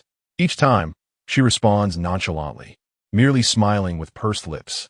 Sue, being an outsider, often spends his evenings on the phone with his wife, engaging in lengthy conversations that stretch beyond an hour. He frequently shares photographs of his 2 children, a son and a daughter, showing me family portraits. In those moments, an unsettling pang grips my heart, for I have no family of my own.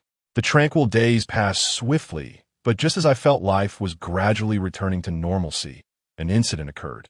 During that period, Zhang Wenwen appeared increasingly distracted at work, often lost in thought, and frequently secluded herself in her room, weeping alone at night. This continued for several days, prompting Sue to suggest I inquire about her well-being, reasoning that peers might facilitate better communication. I approached Zhang Wenwen, and initially, she remained silent. Eventually, she confided that her mother had fallen ill again. She recounted to me that the origin of the matter dates back a few years when her mother visited the Bliss Temple. On the return journey, she spotted 2 foxes beckoning to her. However, apart from her mother, none of the other companions witnessed these foxes. Upon returning home, her mother fell ill with a fever that persisted despite injections and medications, lasting an entire month before being diagnosed with leukemia. Following several episodes of shock, the most severe one required an entire night of resuscitation to save her. Upon regaining consciousness, her mother described an extraordinarily dark place with an immensely tall gate, so high that its top was out of sight, where many were queuing to enter. She joined the line, and everyone could gently push the gate open. Yet when it was her turn, she found herself unable to budget. An elderly woman beside her remarked that this was not her place to be and gave her a shove, sending her back.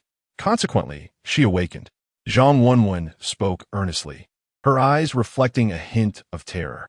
She confessed that she had never shared these experiences with anyone, fearing they might think her mentally unstable. I reassured her that I believed her story. Her mother had likely ventured into the realm of the afterlife. Do not inquire how I know this, for I too have traversed such a path.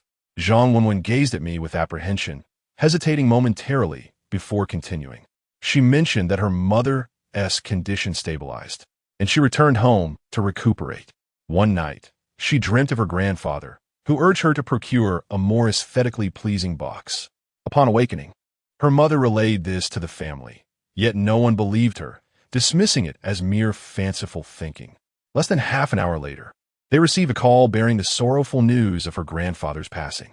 It was then that her family comprehended that the box she referred to was, in truth, an urn. Such occurrences transpired thrice that year.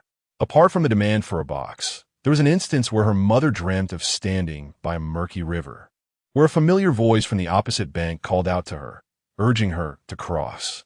However, there were neither boats nor bridges, and fear of the water prevented her from proceeding. The following morning, she received news that the familiar individual had passed away the night prior. The family was gripped by trepidation, pondering that had she crossed the river, she might have been taken as well. The most chilling episode involved her mother dreaming of a long-deceased villager who was being supported by 2 grotesquely formed figures.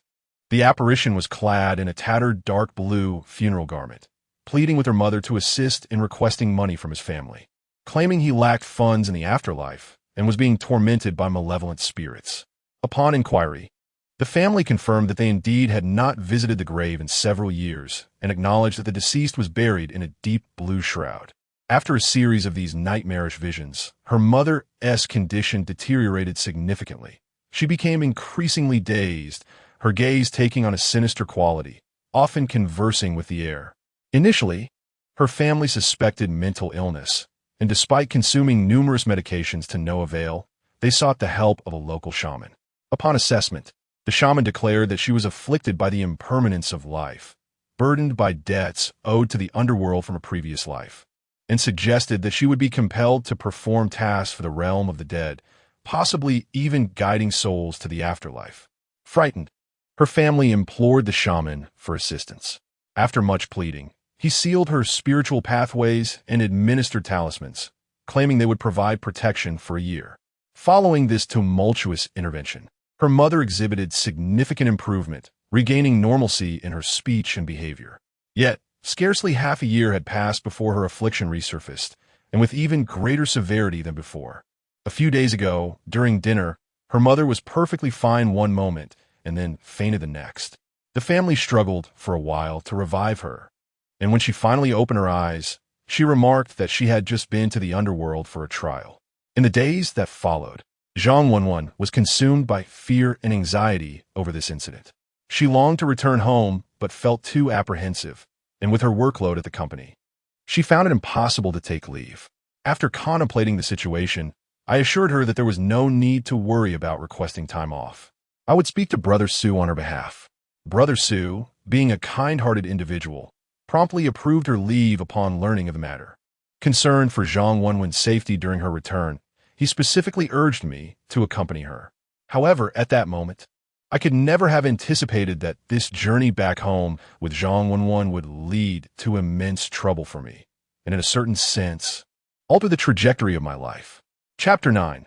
The errant spirit. Zhang Wenwen's family resided in Kongjin, a locality within Holland. At that time, Kongjin was still a town, and Holland had just transitioned from a county to a district, becoming a municipal jurisdiction of Harbin. While outsiders might be unfamiliar with Holland, mentioning a certain individual would likely evoke recognition. In the 1980s, a notorious bandit known as the Holland Hero emerged from this area, committing numerous crimes, and to this day remains at large. I shall refrain from detailing his exploits, as he is quite infamous and easily searchable online. I accompanied Zhang Wenwen to Holland, where her family welcomed me warmly, perhaps considering me a superior to Zhang Wenwen. Upon entering their home, they eagerly began preparing a meal for me. It was then that I learned Zhang Wenwen's mother was named Wang Xiaoying, her father was Zhang Hongxiang, and she had an elder brother studying at Northeast Agricultural University in Harbin. Due to the modest circumstances of her family, Zhang Wenwen commenced working immediately after graduating from high school, both to contribute financially and to support her brother's education. During dinner, Wang Xiaoying emerged. She appeared to be in her 40s, yet her demeanor was markedly worn. She greeted me with a semblance of warmth, though I sensed an unsettling peculiarity in her gaze. None of us dared to broach the subject of her affliction. Soon after, she pushed away her dishes and informed Zhang Wenwen, "You may continue to play with your friends. I must attend to a case." This declaration left the table in a state of bewilderment, and Zhang Wenwen, feeling awkward, offered me a shy smile. In truth, I had encountered a similar situation in my youth, involving a solitary man from our village who exhibited unstable mental health. For a period, he would claim to be adjudicating cases in the underworld, despite the elders' warnings against such reckless talk. Once, he declared that a corrupt official from a neighboring village had amassed considerable wealth through unscrupulous means, and that he had been judged in the afterlife, destined to perish on the 8th of the coming month. Everyone dismissed his words as mere madness, yet on the day foretold, that official choked to death on a chicken bone while dining at home. Not long after, the solitary man himself met an inexplicable end. He abruptly sat up in his sleep, ventured outside, laughed heartily several times, and then breathed his last. Some speculated that he had revealed too much of the divine order and had been taken by the underworld. Now, Wang Xiaoying evidently found herself in a similar predicament.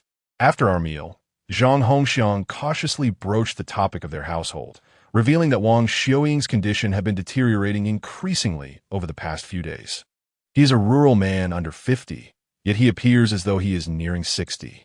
With a heavy sigh, he confides in us that Wang Xiuying claims she must attend court proceedings daily, saying she has little choice as a mischievous spirit compels her to fulfill her role as a mediator between realms. In truth, her so-called court sessions merely entail retreating to her room to sleep. The timing of these episodes is erratic. She might be dining or conversing when, without warning, she succumbs to unconsciousness. At times, when urgency is absent, she will brief her family before departing.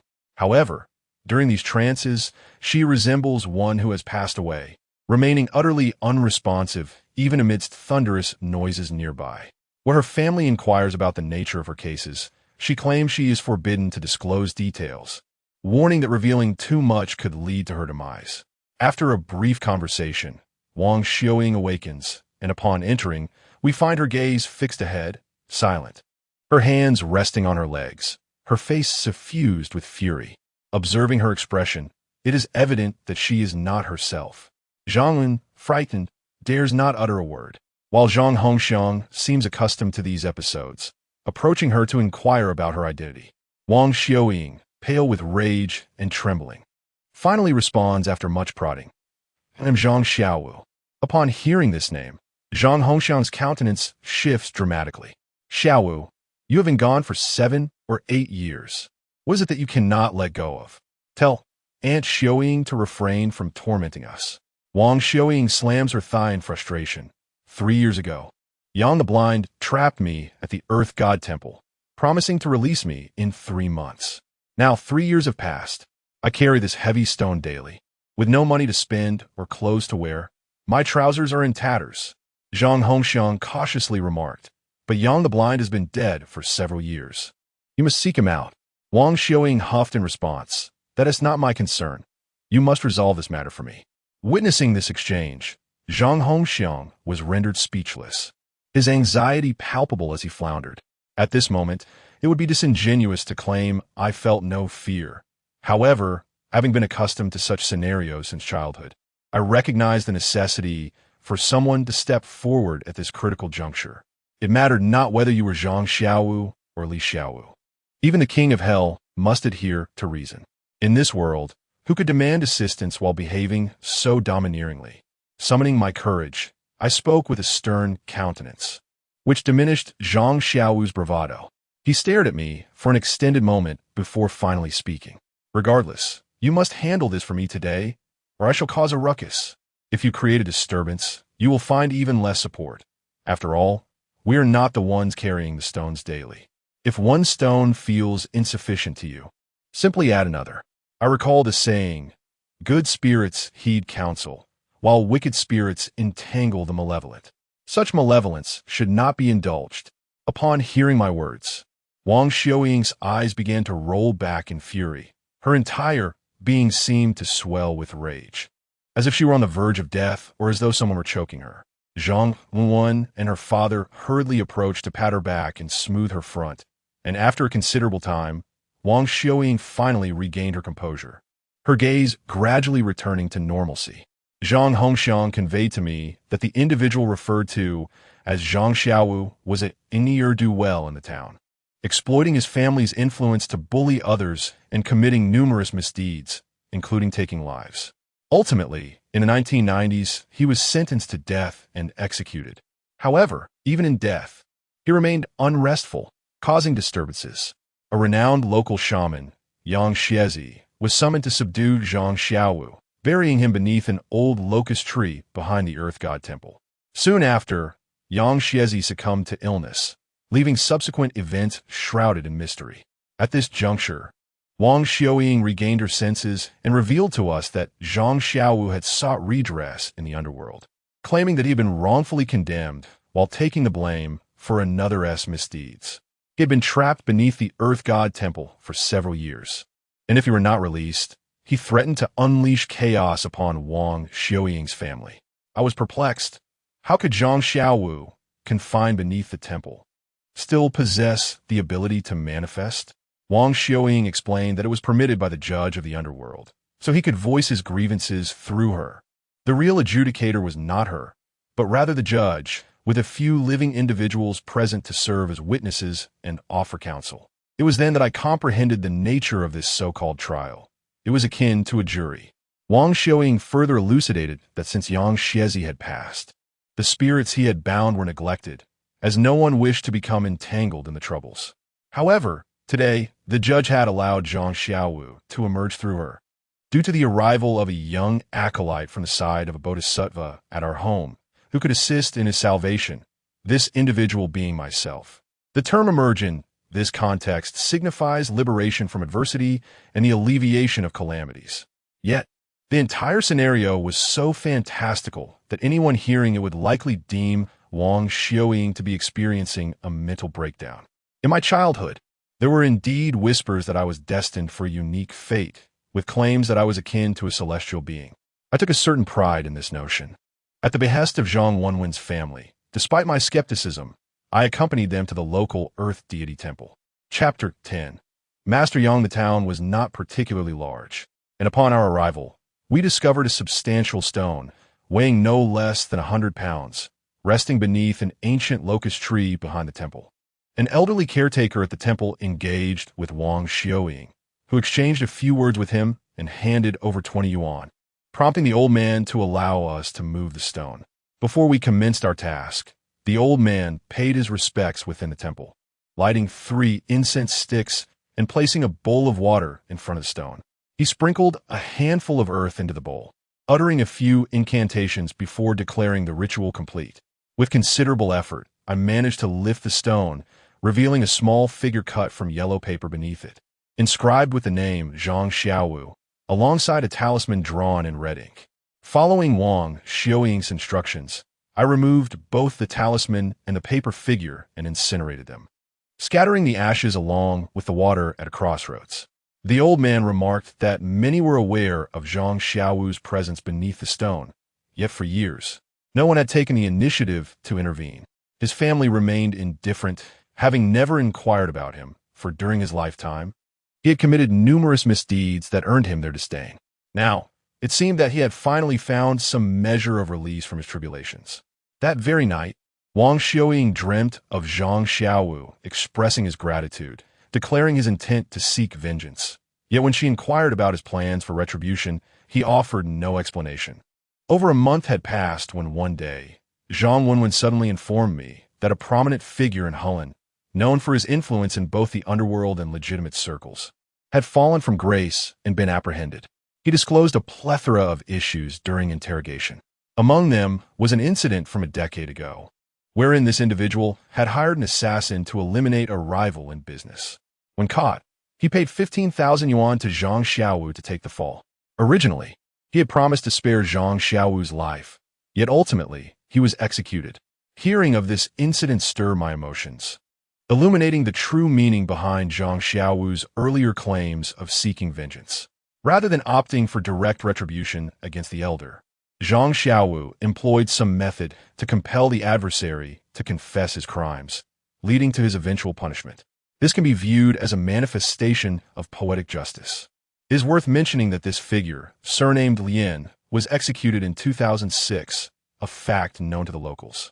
Following his demise, another named Yu ascended to power, continuing to oppress the common people, though he too was later eradicated. There are numerous reasons behind these events, which I shall refrain from elaborating upon.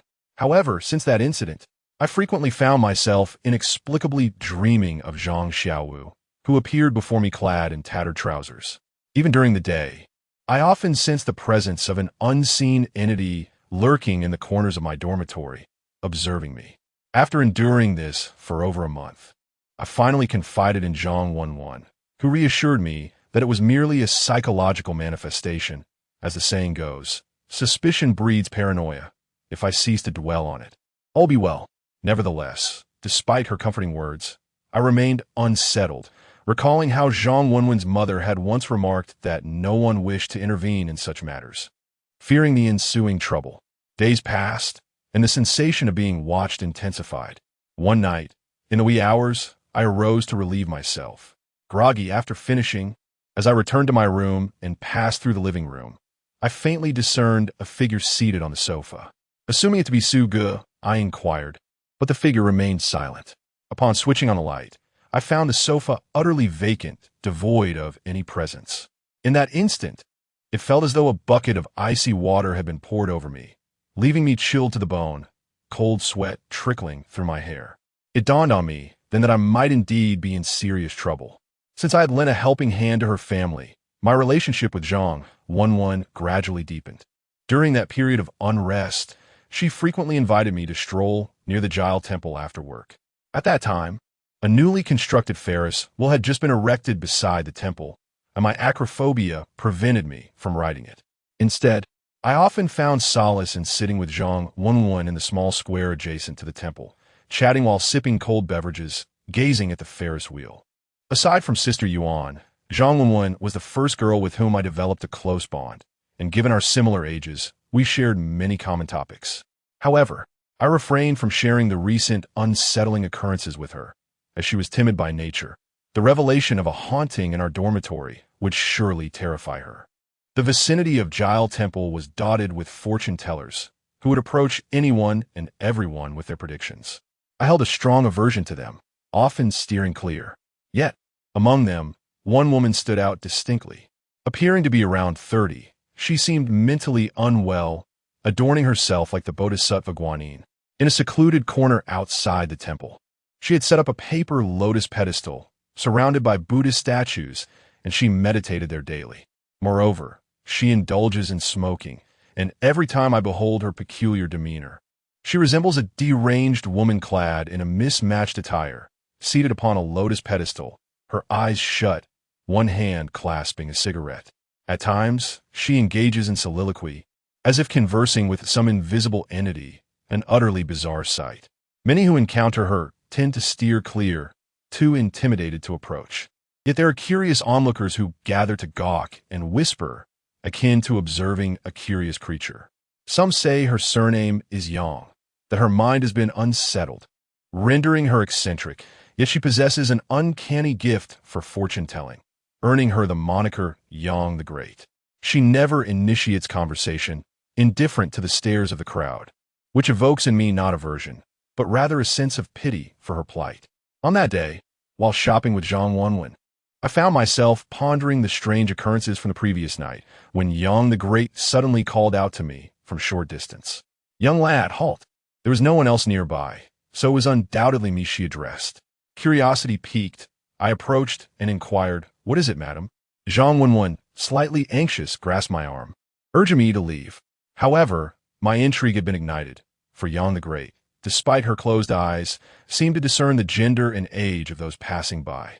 Still with her eyes shut, she took a draw from her cigarette, her legs trembling slightly, and remarked, "A gentle spirit has been accompanying you for some days now. You have recently visited a land deity temple, have you not?" Instantly, the hairs on my body stood on end. Her words struck a chord of uncanny accuracy. I nodded fervently. "Yes, indeed, I have been to the temple, and I've felt a presence nearby." "How did you know?" Young Daxian smiled mysteriously, then opened her eyes and scrutinized me for a moment. "You're not an ordinary person," she said. "Let's forge a connection.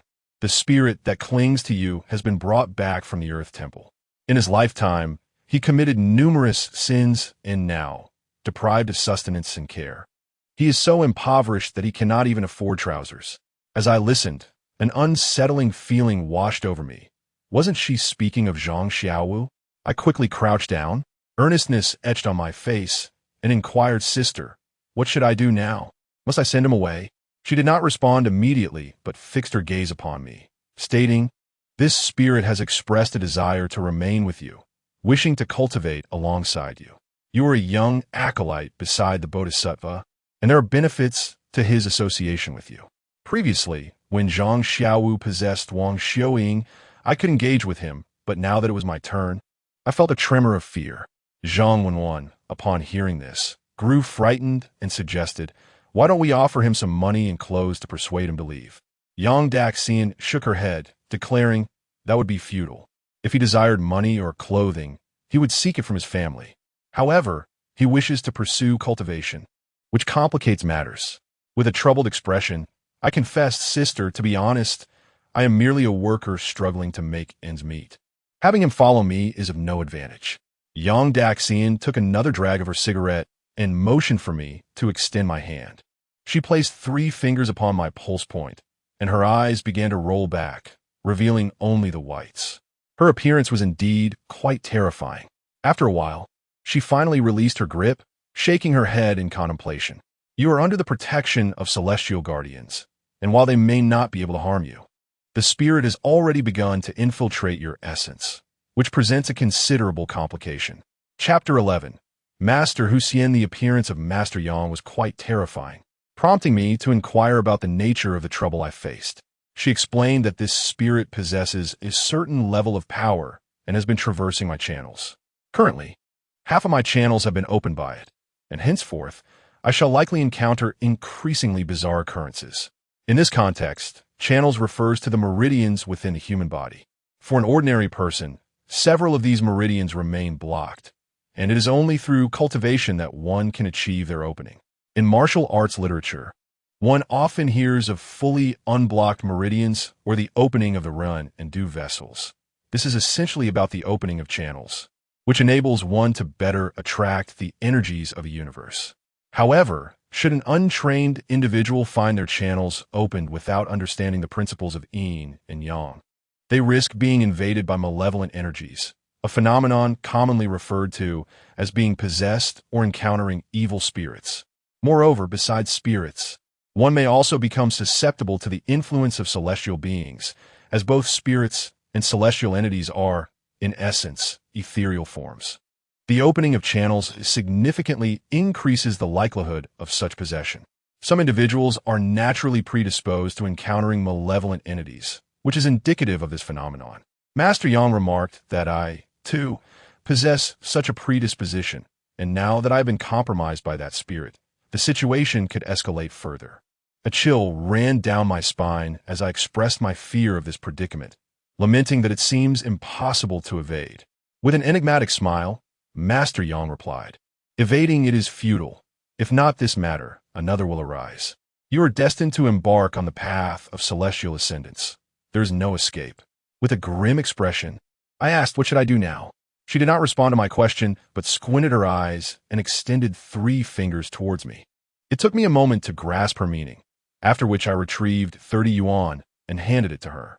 In the realm of divination, monetary offerings are customary. Upon receiving the money, she finally spoke. Behind the Jile Temple, there exists a fox immortal cave, where a particularly powerful fox immortal resides. You should visit her tonight, burn a few large ingots for her, and beseech her assistance to drive away that ghost. I had heard of the Fox Immortal Cave long before, so I expressed my gratitude and departed with Zhang Wenwen. Upon returning to the dormitory, Zhang Wenwen was restless, repeatedly apologizing to me, lamenting that her family matters had inadvertently implicated me. I felt somewhat speechless, yet deep down, I understood this was my fate, perpetually plagued by tribulations. My life a series of hardships and trials. Consequently, I ventured out to purchase a small bag of ingots. As darkness enveloped the sky, I set out alone for the Jile Temple, in search of the legendary Fox Immortal Cave.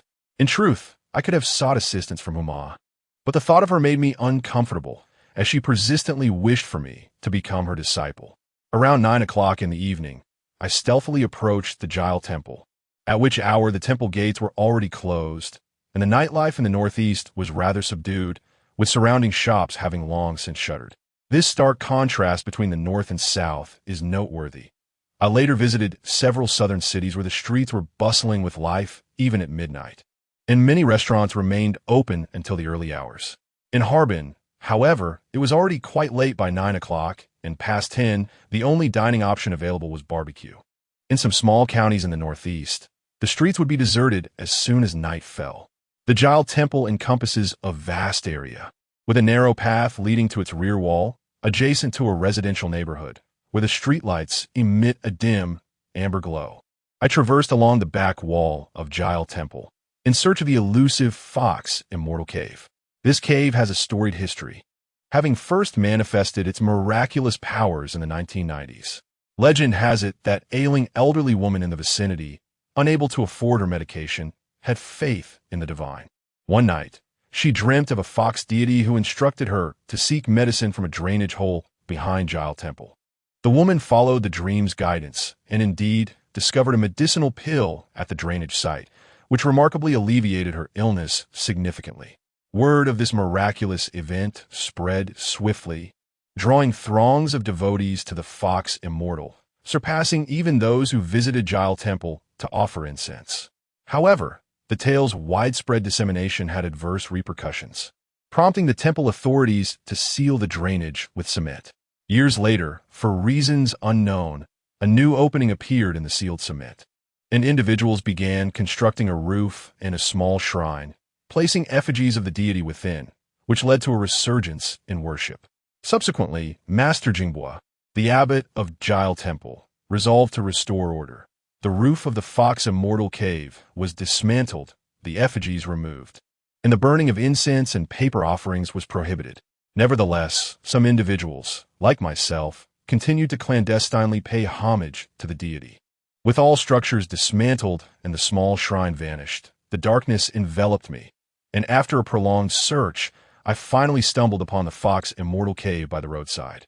However, before me stood only a high wall, with a small hole the size of a palm in the lower right corner. Upon closer inspection, the wall bore evident scorch marks, dark and foreboding. In the very center of the wall, someone had depicted a small temple with a roof, inscribing the characters Hu Xian Dong. Noticing that no one was around, I placed the bag of gold ingots down and offered a respectful bow. I recounted my predicament once more before igniting the gold ingots, fervently beseeching the great Hu Xian to assist me in expelling the ghost Zhang Xiaowu. As I muttered these words, a sense of amusement washed over me, for I felt akin to a superstitious old woman. Yet I found myself powerless to change the situation. The bag of gold ingots was soon consumed by the flames, the light gradually dimming until it transformed into a pile of ashes. However, nothing transpired, leaving me perplexed as I surveyed my surroundings, uncertain whether my efforts had borne fruit or not. Just then, an elderly woman emerged from the shadows of the wall corner, wielding a broom, and leisurely swept the ashes of the gold ingots into the corner. Clad entirely in black and sporting a traditional hairdo, commonly referred to as a getachiyo, she embodied the quintessential appearance of a northeastern matron from days gone by. I initially presumed she was a local resident tending to the area, much like the old man from the land temple I had encountered previously. However, after she finished sweeping the ashes, she lifted her head, squinted at me, and remarked, "Child, you are attempting to ride a mule in search of a horse. If that ghost does not wish to leave, no one could drive him away. Since he desires to cultivate, why not provide him with a place to do so?" Her words illuminated my mind. This Giles Temple was indeed a place for cultivation. As I was about to inquire about the identity of the elderly woman, a sudden blur enveloped my vision. It felt as though my brain experienced a brief short circuit, halting my thoughts momentarily. When I regained my senses, I discovered that the old lady had vanished. It dawned upon me that she must have been the revered Hu Xian Tai. Hastily, I bowed in gratitude, expressing my thanks repeatedly, and then joyfully made my way back to the dormitory. The following day, I visited the Giles Temple, where I spent a modest sum to hang a memorial plaque for Zhang Xiaowu in the Merit Hall. The attending monk informed me that the temple housed many wandering souls, neglected by larger temples and devoid of refuge, rendering them quite pitiable. This Merit Hall serves as a sanctuary for these spirits. During rituals or morning and evening prayers, offerings are made on their behalf, which can be regarded as a form of spiritual cultivation.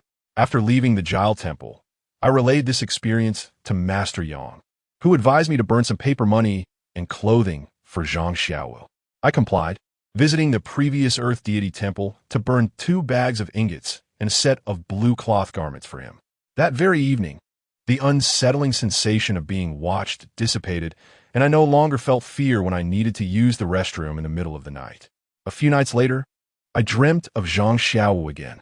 He stood at the head of my bed, clad in a brand new blue outfit, grinning eerily at me. Chapter 12. The immortals visit in a dream from that day forth. I never encountered Zhang Xiao in my dreams again. My heart finally found solace. However, when I recounted this incident in the dormitory, Zhang Wenwen curiously questioned me. If hanging a plaque was such a simple solution, why didn't Master Yang directly inform me instead of sending me to the Fox Immortal Cave to consult the immortal? Upon reflection, I too pondered this. Why take such a roundabout approach? Sogo chuckled and remarked, perhaps this is indeed a form of industrial chain. Thus, Master Yang has profited.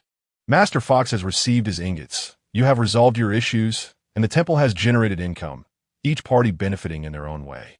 One cannot help but admire the leadership prowess displayed in such astute analysis, truly the essence of commerce. After this incident, my life returned to a semblance of normalcy. I endeavored to refrain from pondering those unsettling matters. Zhang Wenwen once wisely stated, suspicion breeds dark phantoms. I recalled that Hun Ma had expressed similar sentiments in the past, asserting that there exist certain phenomena in this world that defy explanation, remaining unseen and intangible. However, as long as one does not dwell upon them, does not believe in them, and does not fear them, one's energy grows stronger, rendering such entities powerless against you. Conversely, the more one fears, believes, or contemplates them, the more one attracts these manifestations. From a scientific perspective, this phenomenon is known as the magnetic field. From a metaphysical standpoint, it is referred to as yin and yang. This also elucidates why some individuals are more susceptible to malevolent forces. According to this theory, skepticism is prudent, for belief only invites the supernatural. However, the revelation imparted to me by Zhang Xiaowu regarding this matter has profoundly impacted my life, leading me to assert that my recent visit to Zhang Wenwen's home has brought me considerable trouble, affecting my existence in a significant way. During those days, I nearly succeeded in forgetting this ordeal, striving to focus on my work and dismissing those eerie thoughts. Yet before long, I realized that I had begun to experience disturbances once more. One afternoon, as I lay sleeping in my dormitory, just as I was on the brink of slumber, I sensed the presence of someone approaching. Moreover, this individual appeared quite peculiar, clad in ancient attire and arriving on horseback, draped in a grand crimson cloak. The steed was notably tall, and he sat upon it, gazing down at me from his elevated position. At that moment, I found myself in a state of half-slumber, yet I sensed an overwhelming aura of authority emanating from him, which instilled a profound fear within me, rendering me immobile. After observing me for a brief period, he nodded and said, "Come with me."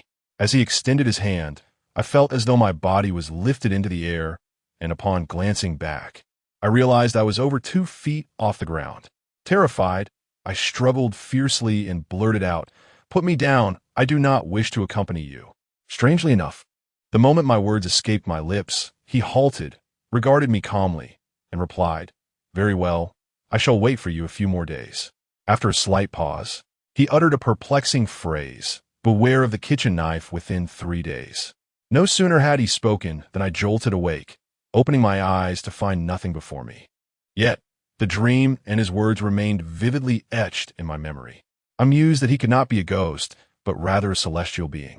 It seemed that once enlightenment dawned, the realm of spirits began to intrude upon my dreams. However, what could he have meant by warning me about the kitchen knife?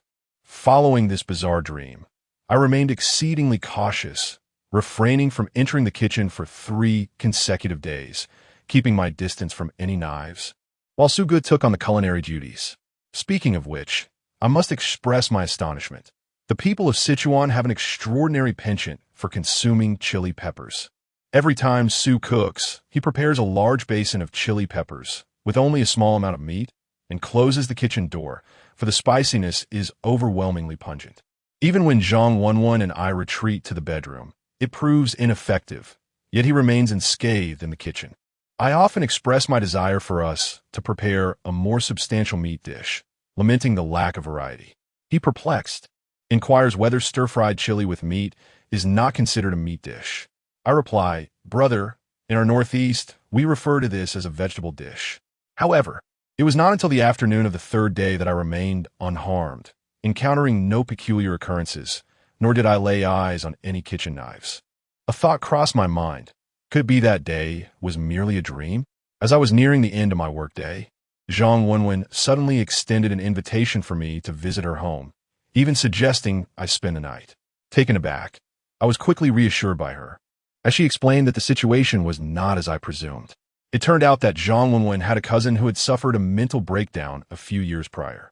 Despite her condition, she believed herself to be perfectly fine, resisting treatment and medication. Just the day before, in an attempt to evade her illness, she had secretly arrived at Zhang Wenwen's home, as they had been close friends in their childhood. Upon discovering that Zhang Wenwen was absent, she became agitated, rambling nonsensically and lashing out at anyone she encountered, on the verge of a breakdown.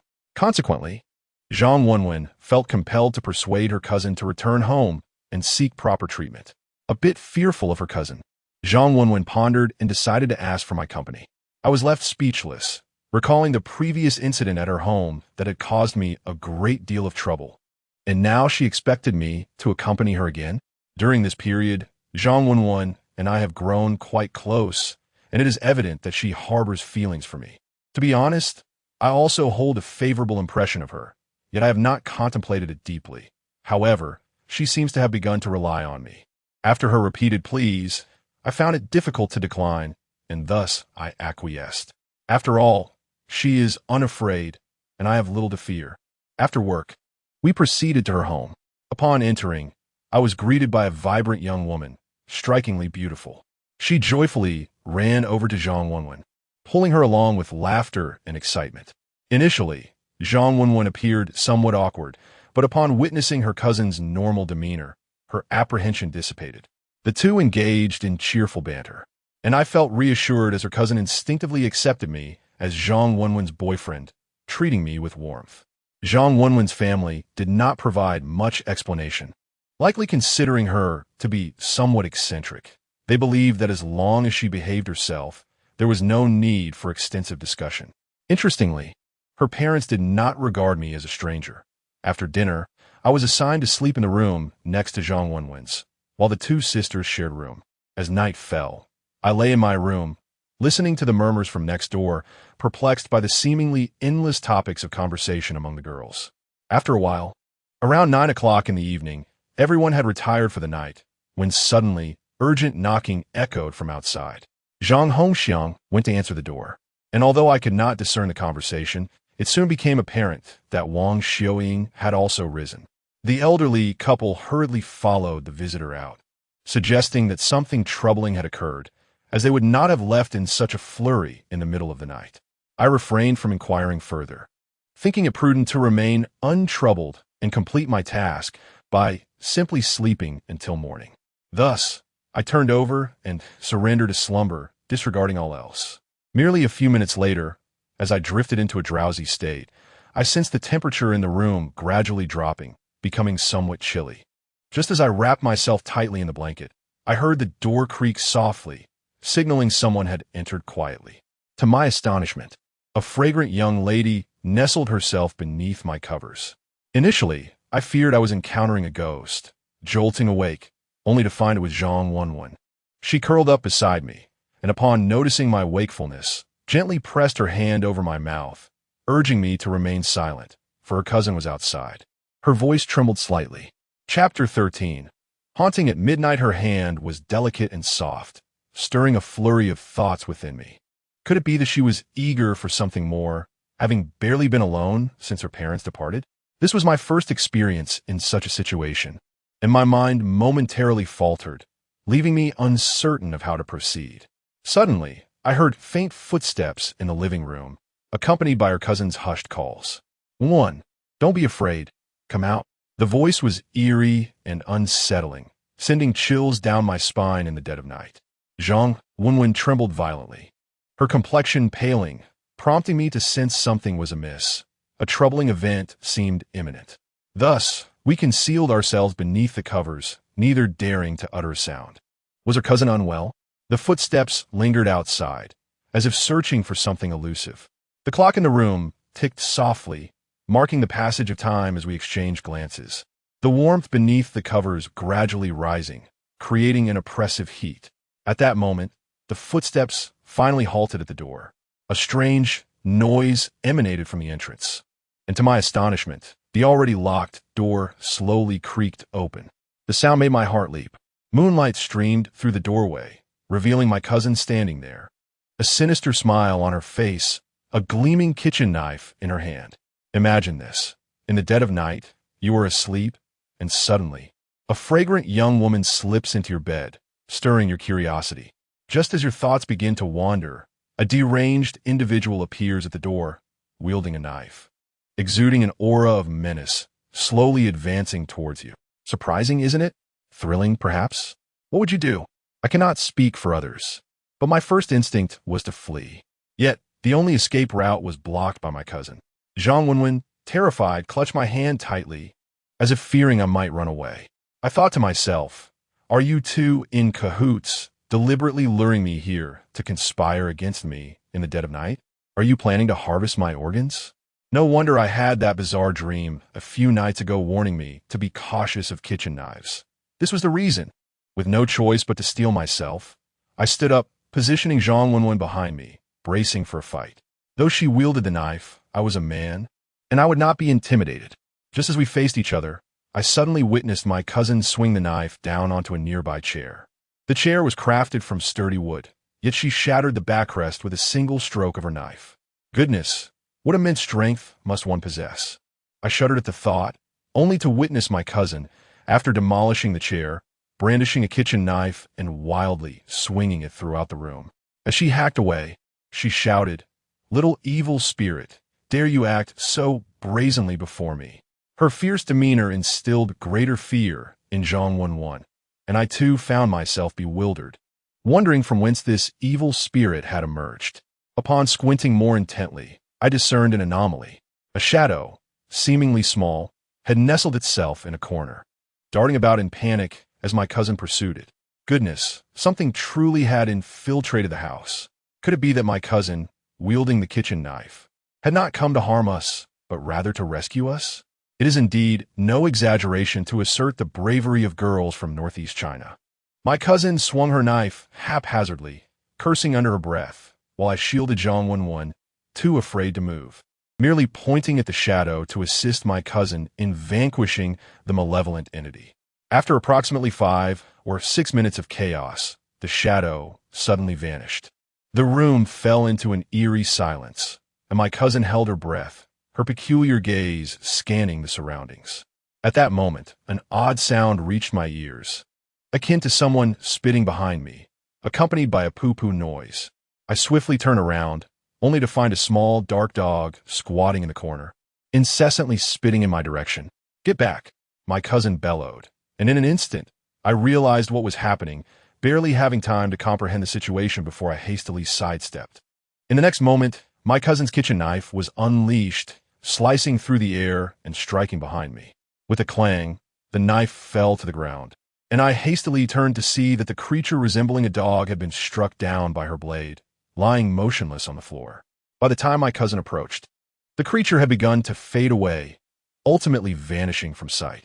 Only then did she exhale in relief, letting out a cold huff, and with a casual flourish, she lifted the blanket, addressing Zhang Wenwen with reassuring nonchalance. It's all right. With your cousin here, nothing dares to bully you." As she spoke, she wrapped her arms around Zhang Wenwen, gently patting her back in a gesture of comfort. Zhang Wenwen, teetering on the brink of tears, looked at me with pleading eyes, as if seeking solace. In truth, I was equally paralyzed. I had felt no sense of involvement in the tumultuous events that had just unfolded, aside from enduring a shower of saliva and merely observing the spectacle. However, my cousin's prowess was astounding. If I were not mistaken, that little black dog must have been a shape-shifting malevolent spirit, and she had dispatched it with a single stroke of her knife.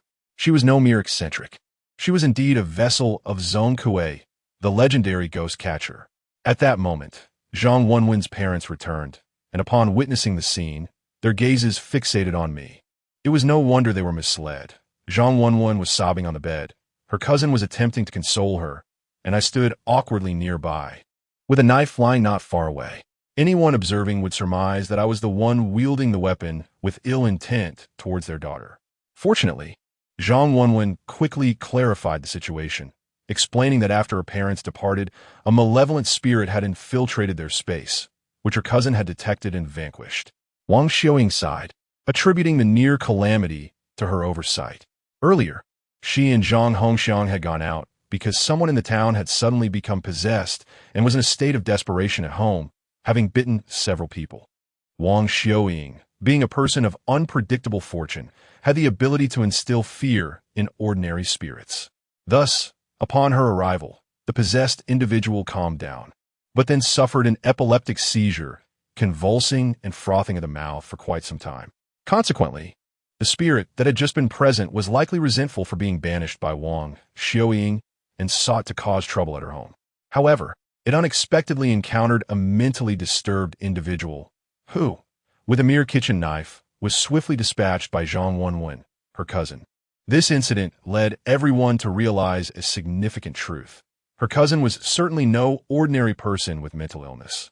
While I could believe that someone with such a condition might see ghosts, the ability to wield a knife against them is an entirely different matter. What other mentally disturbed person could achieve such a feat?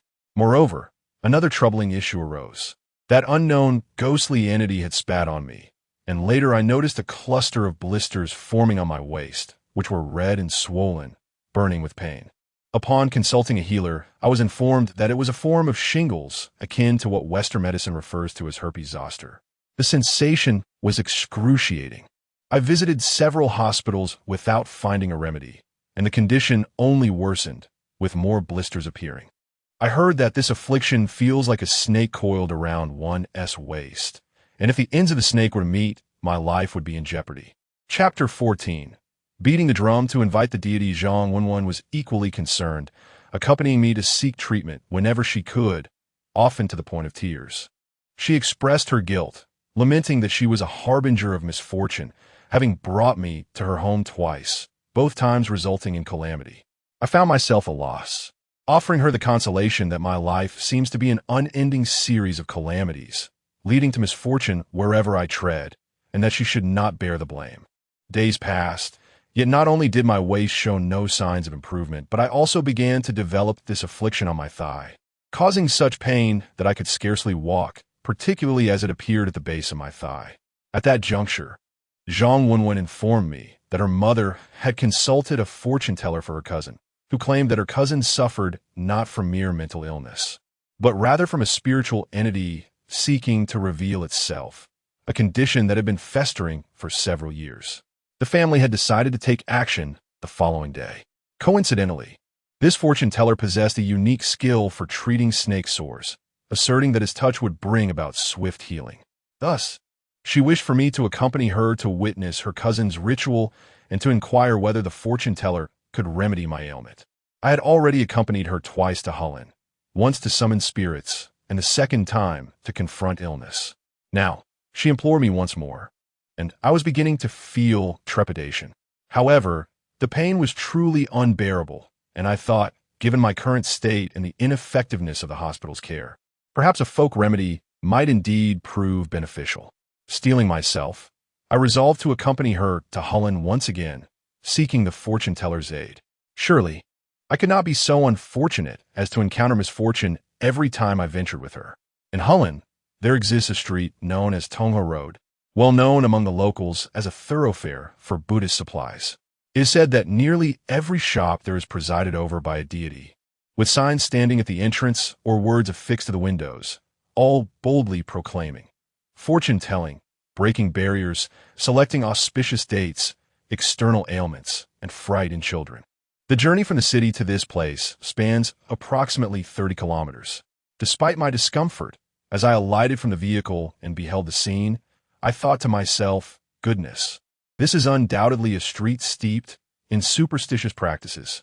Zhang Wenwen guided me to the entrance of a shop, and without hesitation, stepped inside.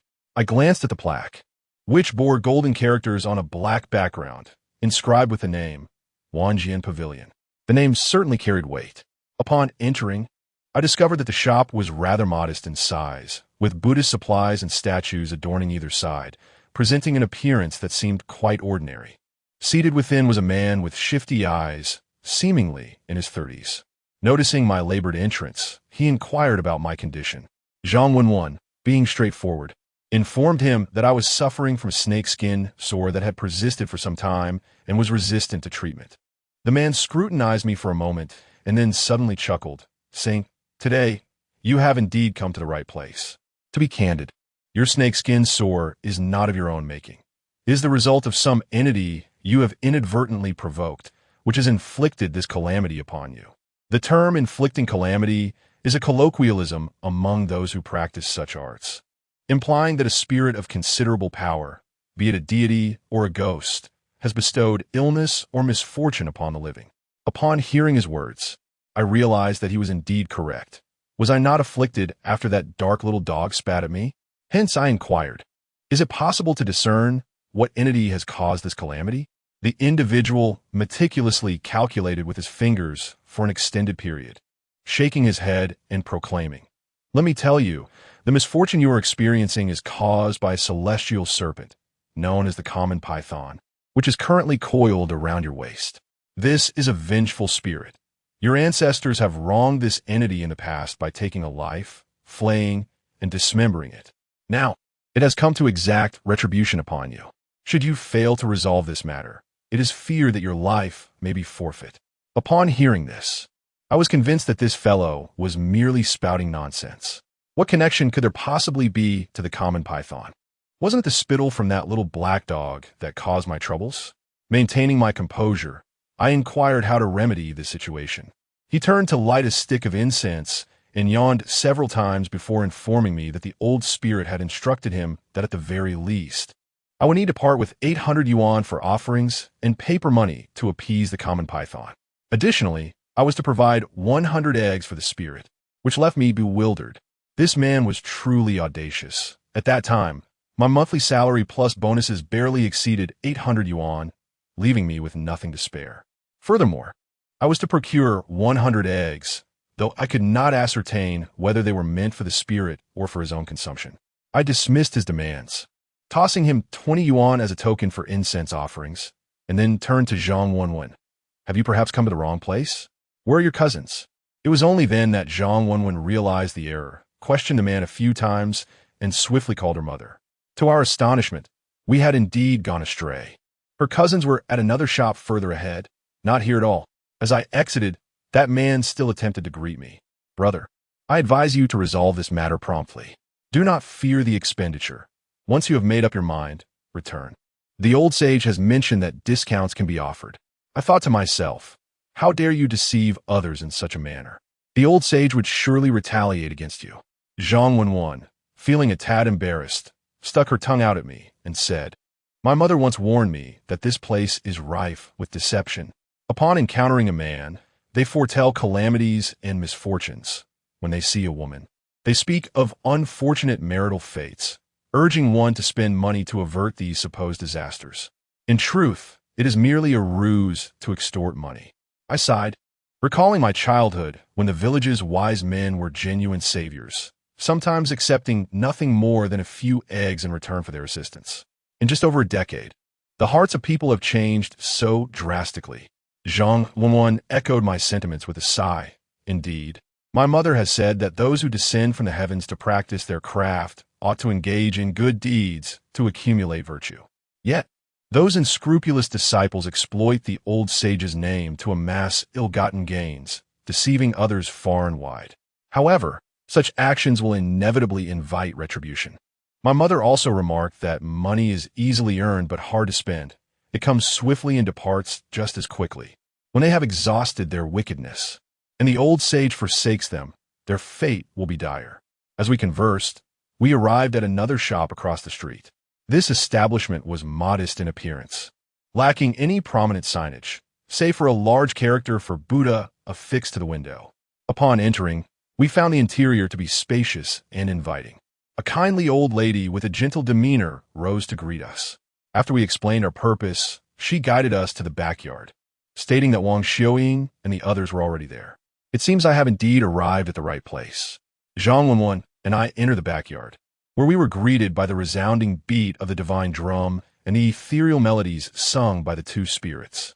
With the Wang drum in my left hand and the driving whip in my right, I realized that this drum was no ordinary instrument. We struck the long drum thrice, causing it to resonate through the air, summoning the three sovereigns to align with the sun and moon above, while invoking the earthly branches and five elements below, harmonizing with the heavenly stems. To the east, we summoned the azure dragon from the sea, while to the west, we called forth the white tiger from the depths of the mountains. At the heart of the gathering sat the esteemed Master Genoa, accompanied by the Golden Boy and the Jade Maiden. I paid my respects to the Hu family stationed at Hubei Ko and acknowledged the Huang family at Huanghua Mountain. The common python and the serpent were beckoned to the serpent's coil, while the spirit of the gentle breeze welcomed the wooden spirit to the high coffin. From the south, the horses galloped northward, and from the north, they rushed southward in a flurry. From the east, they dashed west, and from the west, they leaped back eastward. The forebearers announced their presence with diligence, guiding the horses from their stalls. From the southern mountains, I led my family's chestnut steed, while from the northern mountains, the purple gold saddle was brought forth. With one foot poised on the sunflower petal and both hands securing the saddle, the hawk performed a somersault onto the warhorse, signaling that the old immortal was ready to emerge from the mountains. The divine melodies were quite impressive, and the drumming was equally commendable. Upon entering the room, I noticed it was already surrounded by 6 or 7 individuals. In the center sat a slightly plump elderly lady in her 60s, her eyes closed, hands resting on her thighs, nodding rhythmically to the beat of the drum. It appeared that the old immortal had indeed arrived. Chapter 15. Huang Tianla, as I was currently a patient, Wang Xiuing urged me to sit on the bed, and I did not object. After a struggle, I managed to climb onto the bed to observe the elderly lady performing her spiritual trance. Zhang Wenwen quietly informed me that this lady, known as Bai Yi, was quite famous in the area. It was she who had foretold the untimely demise of her mother. At this moment, my cousin sat opposite Aunt Bai, her legs swinging leisurely, exuding a sense of curiosity and excitement, utterly unfazed. Upon noticing my arrival, she turned around to flash me a smile and winked playfully. I almost forgot to mention that this cousin's surname is Song, though her given name eludes my memory, so I shall refer to her as Cousin Song. As the drum beats began to soften, the two divine figures inquired, "May I ask which venerable immortal has achieved success?" Aunt Bai, striking her thigh, exclaimed, "I am Huang. Huang Tianla." Her speech bore a hint of stuttering, which prompted the two divine beings to chuckle and respond, "Ah, it has been quite some time since we last saw you, Huang Tianla. We heard you traveled to Shangxi. When do you plan to return?" Typically, if the two divine figures are well acquainted with the great deity, such pleasantries are customary. Conversations between mortals and immortals mirror those among humans, beginning with greetings before addressing the matter at hand.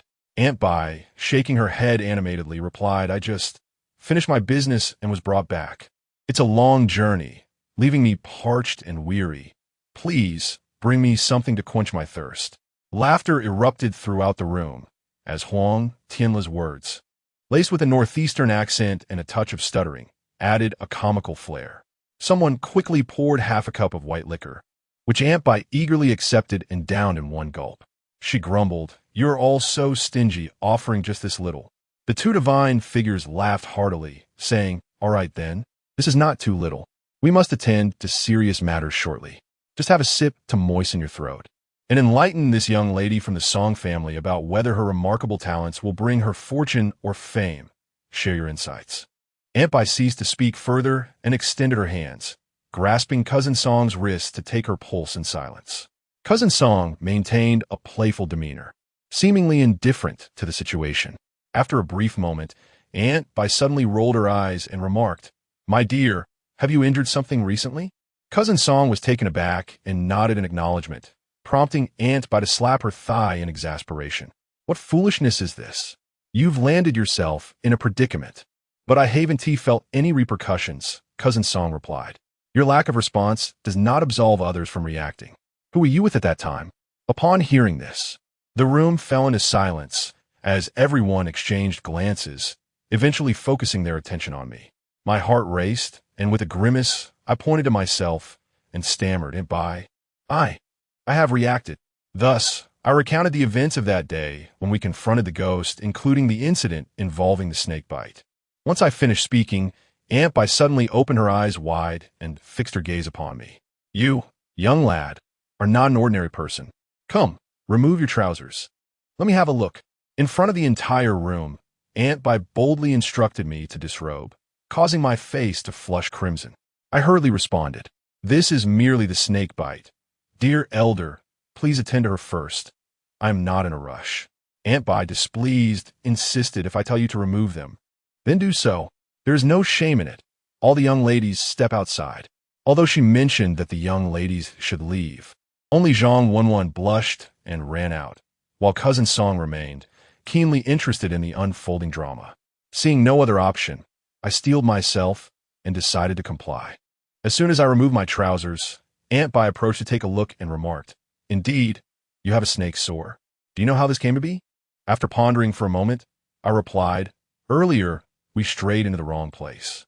Inside the Wanshan Pavilion, someone informed me that it was due to a common python's curse, perhaps stemming from an ancestral grievance, and urged me to spend 800 yuan to resolve it, along with 100 eggs." Aunt Bai scolded, "Nonsense. There isn't such a plethora of curses. Do not heed his ramblings. Every human consumes grains and sustenance, and it is inevitable to fall ill. This is a genuine ailment, devoid of any connection to a common python." Upon hearing her words, I inquired further, "Does my condition have any relation to the encounter with the ghost the other day?" She replied, "There is a slight connection. Ghosts exude a malevolent essence. Anyone who comes into contact with them is bound to suffer misfortune. Coupled with your recent streak of bad luck, this has led to your ailment. However, it bears no relation to the common python. You undoubtedly possess celestial guardians who are watching over you, and none can bring you harm. Can this be cured?" I asked. "Indeed, it can be cured," she assured, instilling a sense of relief within me. After our conversation, Aunt Bai returned to her seat and addressed Cousin Song. "My dear, you have been rather forceful. To speak candidly, the spirit you encountered that day was not an ordinary ghost. It was one associated with the city god. If you wish to establish a hall, he will certainly create disturbances." A middle-aged woman nearby cautiously inquired, "Was that ghost not vanquished at the time?" Aunt Bai scoffed. "It's not so simple to be rid of such spirits. If you seek to rise above this predicament, you must first visit the city god temple, offer your respects, and apologize. Otherwise, you shall not be able to establish your hall." Wang Xiaoying inquired, "Since he is beside the city god, how can he randomly possess others? Isn't that akin to being an evil deity?" Aunt Bai replied, "Our city god temple has been neglected for many years, left to decay, without care, leading to chaos. However, being in proximity to the city god, he is, in a sense, a deity himself. With a little extra attention, this matter can be resolved." After speaking, she took a moment to feel the pulse of Cousin Song and pondered before saying, "I shall now investigate the netherworld for you. Your family has an ancestral figure, Sister Xiaohua, who passed away in her teens. She was a cheerful soul, always accompanying you. Be sure not to omit her when preparing the list. There is also an elder who was quite formidable in life, a master of yin and yang, along with a medicine carrier. These are no ordinary individuals." Aunt Bai swiftly enumerated several names, to which Cousin Song's family nodded in agreement, while others diligently noted them down. It is essential to clarify that establishing a spirit altar is far from merely listing a few divine names for veneration. The most crucial aspect is to ensure a clear understanding of the deities from the netherworld. There are several key points to bear in mind. Firstly, the deities must be ancestors of one's own family. External spirits are generally inadvisable. The adage "no outsiders shall enter" holds true. Including external spirits on the list will inevitably lead to discord. Secondly, it is preferable for the names to be of direct blood relatives. At the very least, there should be a blood connection. Some lists may include distant relatives, such as uncles or aunts, who might not have been particularly close in life. Additionally, strained relationships, such as those between mothers-in-law and daughters-in-law, will certainly result in conflict when united in death. It is essential for those in the underworld to possess the requisite spiritual prowess. Those lacking such cultivation are ineffectual and merely occupy a position. Most critically, the power of the celestial beings is diminished, rendering their domain unstable, and they're incapable of dealing with intrusions or disturbances. So what constitutes a spiritually adept entity in the realm of the underworld? There are several circumstances, and I shall elucidate them here. Chapter 16. Resolving the serpent's bite. Firstly, the souls of those who died untimely or violent deaths typically possess spiritual cultivation. These souls can be understood as a form of energy. If an individual dies harboring unresolved grievances, their energy remains intact, resulting in a persistent attachment. The stronger the attachment, the more potent the energy. Conversely, those who succumb to natural causes, passing peacefully, usually exhibit little spiritual power, embodying merely an ordinary spirit, unless they are direct ancestors, such as grandparents, in which case it is advisable to refrain from summoning other spirits. Secondly, individuals who were remarkable in life, possessing a formidable energy field, will naturally retain their strength after death. For instance, as mentioned by practitioners of yin and yang, as well as physicians, fall into this category. The role of yin and yang practitioner is self-explanatory, while physicians, particularly the barefoot doctors of yore, often understood some principles of yin and yang. From certain perspective, traditional Chinese medicine and the principles of yin and yang feng shui are part of the same system. Other notable examples include landowners, soldiers, officials, and bandits. Those who have taken lives or engaged in hunting possess considerable spiritual power after death. Lastly, it is imperative to remember that no soul may be summoned within 1 year of their passing. This is a fundamental rule. Even if it is one's own father, the 1-year period must be observed before any summoning can occur. However, there are exceptions. Some spirits that have passed away less than a year ago can be quite fierce and may disturb the living, which necessitates a situational resolution. After Ant Bai provided her instructions, the two deities began to beat the drum to summon the spirits. Once Wang Tianla had departed, Ant Bai instructed her associates to prepare the necessary items for the city god temple. Concurrently, she compiled an extensive list for her cousin's family to gather the required offerings. During this interval, Ant Bai approached me to address my serpent sore. To my surprise, her opening remark made me quite anxious. She stated, "I can certainly help you with your serpent sore, but there is something I must first inform you. My remedy is a folk remedy. While it has a high probability of curing the ailment, there is also a risk of infection. I can treat the serpent sore, but I cannot address any resulting infection. Even if the sore is healed, it would be prudent for you to visit the hospital for some anti-inflammatory injections." I must admit, Ant Bai embodies the true essence of a practitioner. She does not make guarantees for monetary gain. Furthermore, I am aware that there have been instances where individuals sought the help of shamans for serpent sores, only to end up hospitalized due to infection. Zhang Wenwen timidly inquired, "Ant Bai, is there a safer method?" She suggested, "If that is not feasible, perhaps you could prepare a bowl of talisman water that shouldn't lead to any infections." Ant Bai chuckled, "Oh dear child, you truly have a knack for mischief. Who told you that talisman water can cure ailments? Those who say such things are deceivers. That concoction can only address superficial issues, not tangible illnesses. Moreover, let me clarify, if my treatment does not succeed, you must go to the hospital without delay. Do not allow time to slip away." Her words reassured me greatly. It is true that seeking guidance from shamans can lead one to encounter charlatans if one is not cautious. Yet if fortune smiles upon you and you find a genuine practitioner, their efficacy is indeed remarkable. The most crucial point is that those who claim to possess supernatural healing abilities often lead individuals to refuse medication and shun medical treatment, which can be quite deceptive. Many who sought the aid of such so-called healers have tragically lost their lives. Therefore, one must exercise utmost caution. Any assertion of an infallible cure that dissuades a visit to the hospital is likely to be fraudulent. Ant Bai went out and returned with some deep yellow powder, the nature of which I could not discern. She applied it to the afflicted area while softly murmuring incantations. Once the area was thoroughly covered, after a few minutes, she picked up a brush, dipped it in ink, and began to draw circles around the side of the shingles. Then, with swift strokes, she made a few marks on the shingles, her voice suddenly rising in intensity. Emperor Gaozu of Han severed the white serpent with a single stroke, never to be troubled again. I endured the pain in silence, not daring to utter a word. Once she finished, she set down the brush and assured me that the treatment was complete, promising that I would see improvement within 2 or 3 days. If the results were not satisfactory, I could return for another session at no charge. Aunt Bai was renowned for her ability to treat this ailment, and those present could not help but praise her exceptional skill, confident that she would eradicate my affliction with ease. Whether her method was a mystical art or a form of medical practice remains unclear to me. Yet approximately half an hour after a treatment, I distinctly felt a reduction in pain, and within a week, I gradually healed. Naturally, during this time, I was concerned about infection, so I followed Aunt Bai's advice and went to the hospital for an anti-inflammatory injection.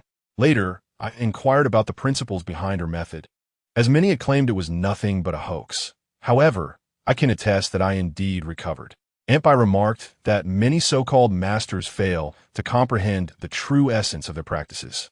They merely draw circles and chant incantations while slashing at snakes, or smear ink over afflicted areas, all of which are merely deceptive acts that invite misfortune.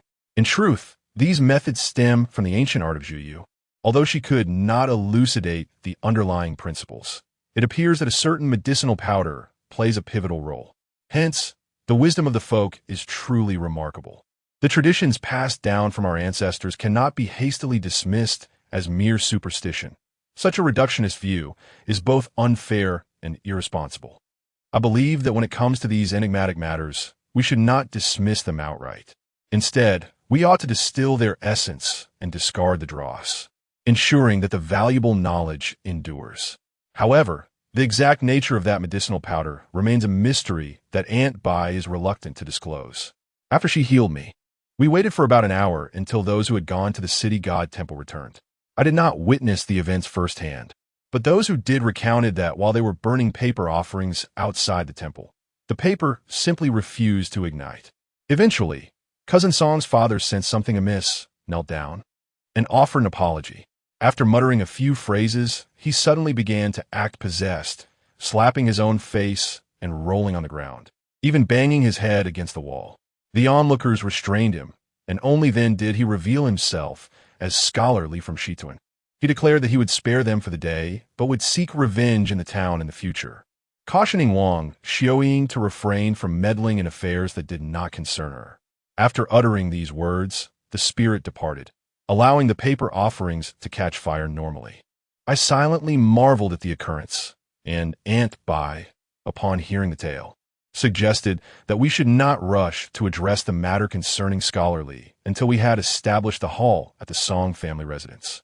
In accordance with the customary procedures of establishing a family lineage, it is imperative for Cousin Song to first break through the barriers associated with her fate. Only after resolving these matters can the formal establishment take place.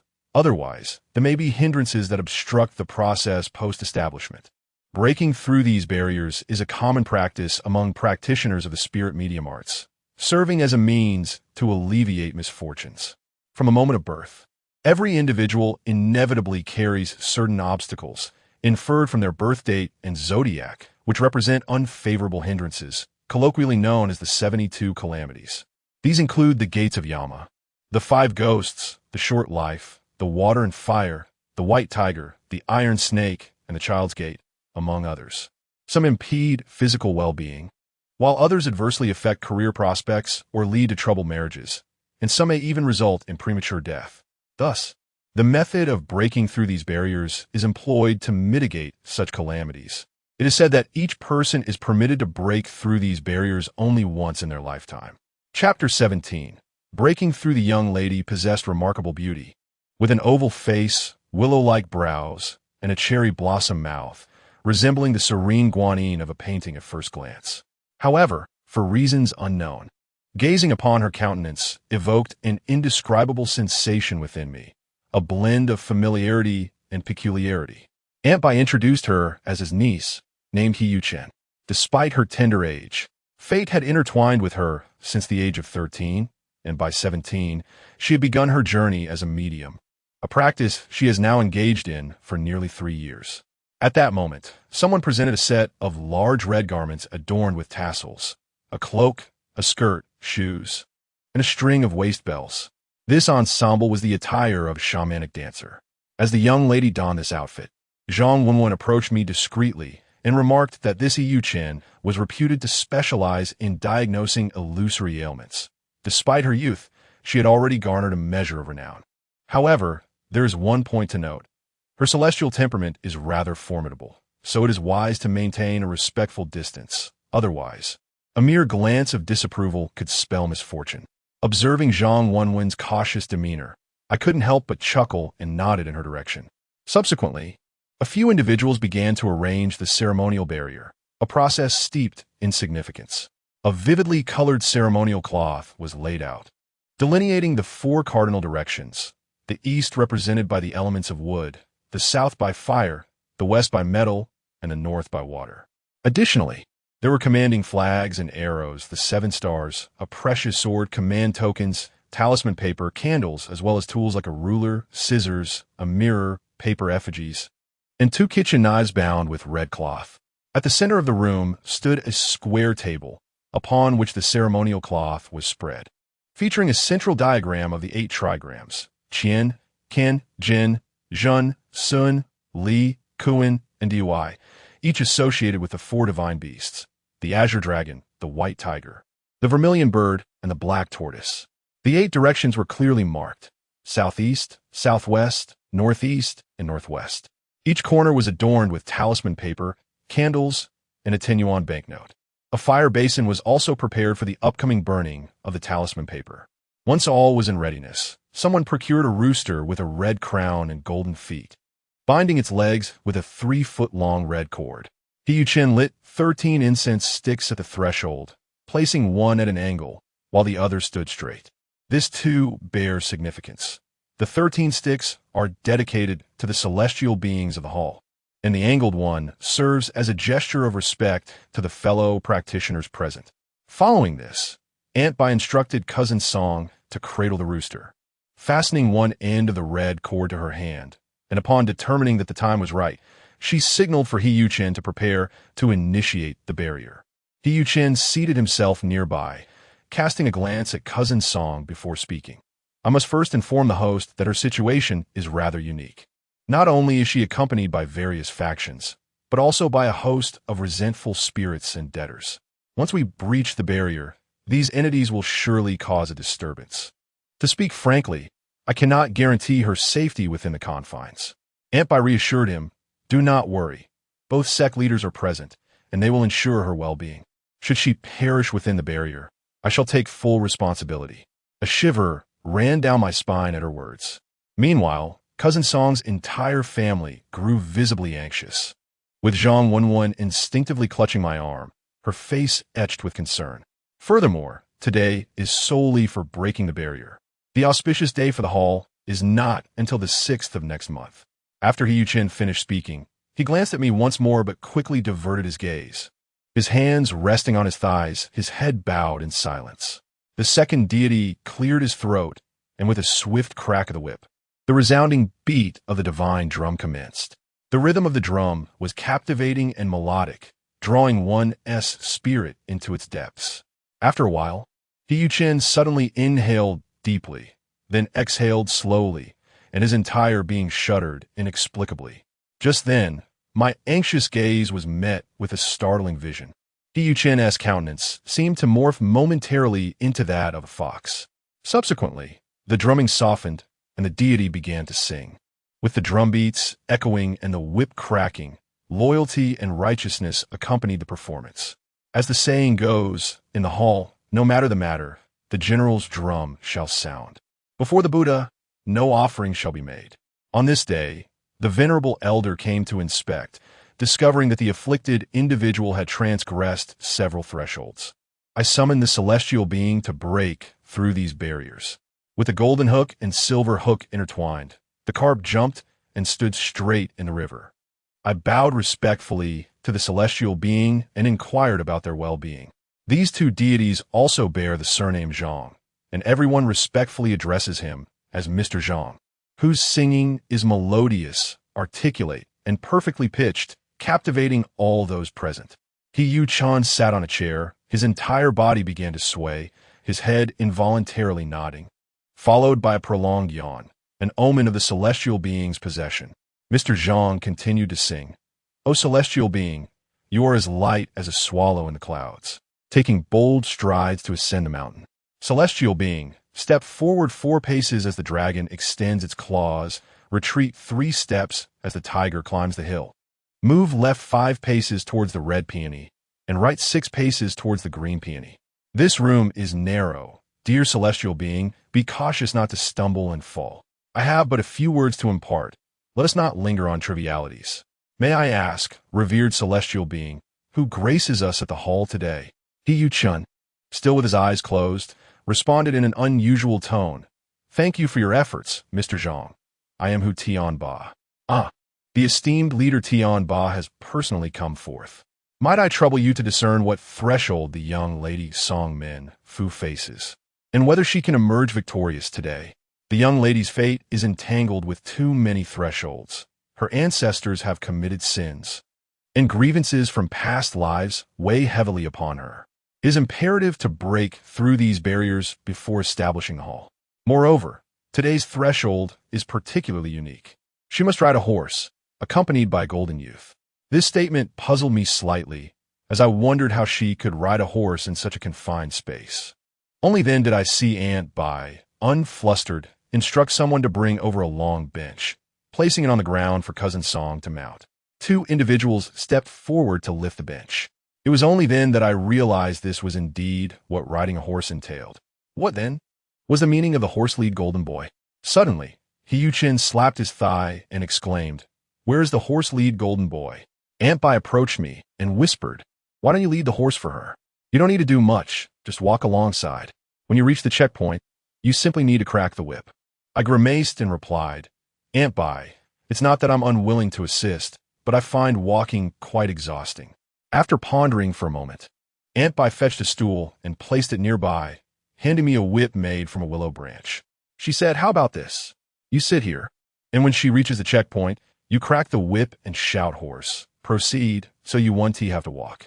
This was indeed simple, and I could only nod in agreement. Once arrangements were made, the 2 deities continued their song. After calling the roll and settling the saddle, the heavenly tyrant listened to the words of the helping soldiers. Today's events at this household are extraordinary. Old Immortal moved forward with the beat of the drum, bouncing along with the assisting soldiers. He Yu-chin shouted a hearty good, and promptly rose to follow behind the 2 deities, arriving at the central flag battle. Old Immortal, let's first pay respects to Lord of the Land, whose surname is Guan, residing 10 miles southwest at Guanjiadian. The Hu family has dined here, and the Huang family has taken shelter here. Old Immortal, bowing low, performed the rites of Duke Zhou, offering 3 bows and 3 acknowledgments, nodding in greeting and inquiring about well-being. He Yu-chin bowed 3 times at the flag battle, and behind him, the individuals carried the long bench, marking the official commencement of today's boundary crossing. Cousin Song sat comfortably in her chair, cradling a large rooster in her arms, exuding joy and contentment. Chapter 18, Reunion. The process of breaking through the barriers commenced with the establishment of the celestial disk, followed by verification of the gates, and then the invocation of the celestial constellations. Mr. Zhang beat the drum and chanted the verses, while He Yu-chin guided Cousin Song through the barriers. However, the sight of Cousin Song perched on her chair was so amusing that I had to stifle my laughter. The celestial disk was extraordinary, a remnant from the primordial chaos. The Ao fish blinked and moved, rolling about as the heavens shifted. It was said that first came Wudong, then the heavens. The venerable Hongjun took the lead, possessing profound Taoist teachings, spinning 3 discs atop Kunlun Mountain. Hongjun's teachings yielded 3 friends, Laozi, Yuanshi, and Tong Tian. The 3 teachings collectively established the Fengshen Bang, thus delineating the realms of mortals and immortals. The venerable Fuxi inscribed the 8 trigrams, diminishing the great Tao for 800 years, depicting the Yin fish with its head facing north and the Yang fish with its head facing south. The head of the Yang fish was anchored in Nanjing, while the Fish's head was secured in Beishun Mountain. The heavens soared to a height of 84,000 zhang, while the earth extended to a depth of 720,000 zhang down to the Yellow Springs. As he chanted, He Yuchen continuously bowed before the 4 gates and 8 formations, her eyes tightly shut, her head instinctively swaying from side to side. In that moment, He Yuchen was no longer herself, but rather possessed by Hu Tianba. Breaking through the barriers was a time-consuming endeavor, particularly for the 2 deities, which required lengthy verses and an intimate familiarity with the nuances of each gate and formation. After Mr. Zhang completed the celestial disc verification and chanted the 28 constellations, he recited the positive and negative 8 gates, invoked the 12 paths, and then commenced the crucial breakthrough. The preceding rituals serve as a prelude to the crucial challenge that lies ahead. Whether one can prevail in this endeavor ultimately hinges upon the fate and fortune of the challenger. Mr. Zhang's drumming quickens, and he sings in the due west. By the marsh's edge looms a formidable barrier, its copper walls and iron fortifications soaring 18 fathoms high, with jagged teeth and fierce sentinels on guard. The entrance boasts a golden lantern and a copper basin, crowned by a massive iron bolt. Countless specters, both great and small, fill the air with a chilling aura of menace. 3 characters dangle ominously above the gate, collectively naming this threshold the Gate of the King of Hell. The King of Hell beckons at the stroke of midnight. Who among us can withstand until the break of dawn? Those burdened by calamity are ensnared by a noose around their neck, teetering on the precipice of life and death. After observing for a while, it becomes evident that those burdened by misfortune have transgressed the gate of the King of Hell. Yet, breaching this barrier is not insurmountable. By incinerating a talisman, one may summon the divine. At this juncture, Antbai retrieves the talisman pressed from the west, along with a paper effigy, igniting them in the fire basin. This act signifies that the paper effigy shall bear the tribulations of Cousin Song, with the talisman serving to notify the heavens and the underworld that this person's afflictions have been absolved. Mr. Zhang continues with his verses, now at the western gate of the 4-fold barriers. As the ritual dictates, at this moment, 2 individuals hoist a guillotine high above. Mr. Zhang intones, with a single stroke of the talisman, I summon the fragrant wood to descend from the mountain to rescue my mother. The fragrant wood moves heavenward, and the immortal imparts boundless wisdom, wielding a mighty axe to cleave open the gates of the underworld. A golden light illuminates the earth, as the golden youth leads the way, thus shattering the gate of the King of Hell. The golden rooster crows several times, bestowing eternal peace upon those who bear misfortune. According to tradition, those carrying Cousin Song must hasten her passage beneath the guillotine. At the same time, Cousin Song reached out to strike the large rooster, which crowed a few times, signifying the completion of the challenge. I sat beside the guillotine, and each time she succeeded, I would brandish my whip in the air and call for the horse to advance. As we progressed through each challenge, more than half an hour swiftly passed. Cousin Song was thoroughly engrossed in the game, while the rooster appeared noticeably fatigued. Once a proud and majestic creature, its eyes began to glaze over, and its body trembled incessantly. As we approached the final moments of the challenge, the 2 men who held the guillotine finally lowered the blade, holding it horizontally. Antbai stepped forward, lifted the rooster, and placed it upon the guillotine. The rooster obediently tucked its neck and stood motionless on the blade. Antbai took a needle and pricked the comb of the rooster, extracting a few drops of blood, which she then smeared on Cousin Song's forehead and palms. He Yuchen sat nearby, as the 2 deities beat the drums to send forth the spirit. At this point, all the rituals of the challenge had been completed. I stood up, breathed a sigh of relief, and was about to lower my whip when suddenly I noticed a woman entering through the door, heading straight for Cousin Song. In the blink of an eye, the woman leaped towards Cousin Song and vanished. I thought I was imagining things, but upon closer inspection, there was nothing there. Just then, Cousin Song turned around abruptly, smiled sweetly at me, and cast a flirtatious glance. The look in her eyes was utterly different from her usual demeanor, and I instinctively blurted out, "A woman just went toward her." At that moment, He Yuchen had just seen off the old immortal, glanced at me, and with a teasing smile, asked, "Can you see it?" Indeed, I have been able to see since childhood, albeit not with absolute certainty. It occurs only occasionally. Yuchen nodded and smiled, saying precisely what you perceive is her soul. Previously, she was ensnared by both ghosts and immortals, causing her spirit to be separated from her body for an extended period. Now that the barriers have been broken, her soul has returned to her corporeal form. It was, after all, the return of her spirit to her body. A sense of clarity washed over me, and Zhang Wenwen, too, was eagerly questioning her cousin. Everyone was filled with joy.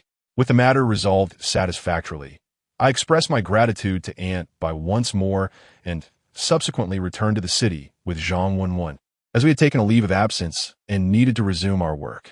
I had not been involved in the affairs at the city god temple. I heard that dealing with that scholarly encountered some complications later, but it did not significantly concern me, so I paid little attention.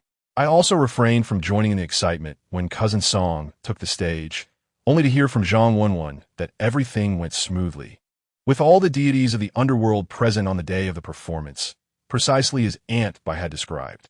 These scattered events eventually subsided, and roughly a week later, my snakeskin sores had nearly healed. One morning, after finishing my errands at a shopping mall, I was having lunch at a Yonggufufu spicy hot pot restaurant when a flash of red suddenly caught my eye. I looked up and saw a woman in a red dress swiftly passing by outside. From her profile, she bore a striking resemblance to Sister Yuan. Intrigued, I hastily set down 5 yuan and rushed outside to pursue her. At the street corner, I finally caught up with the woman, and upon getting a closer look, it truly was Sister Yuan.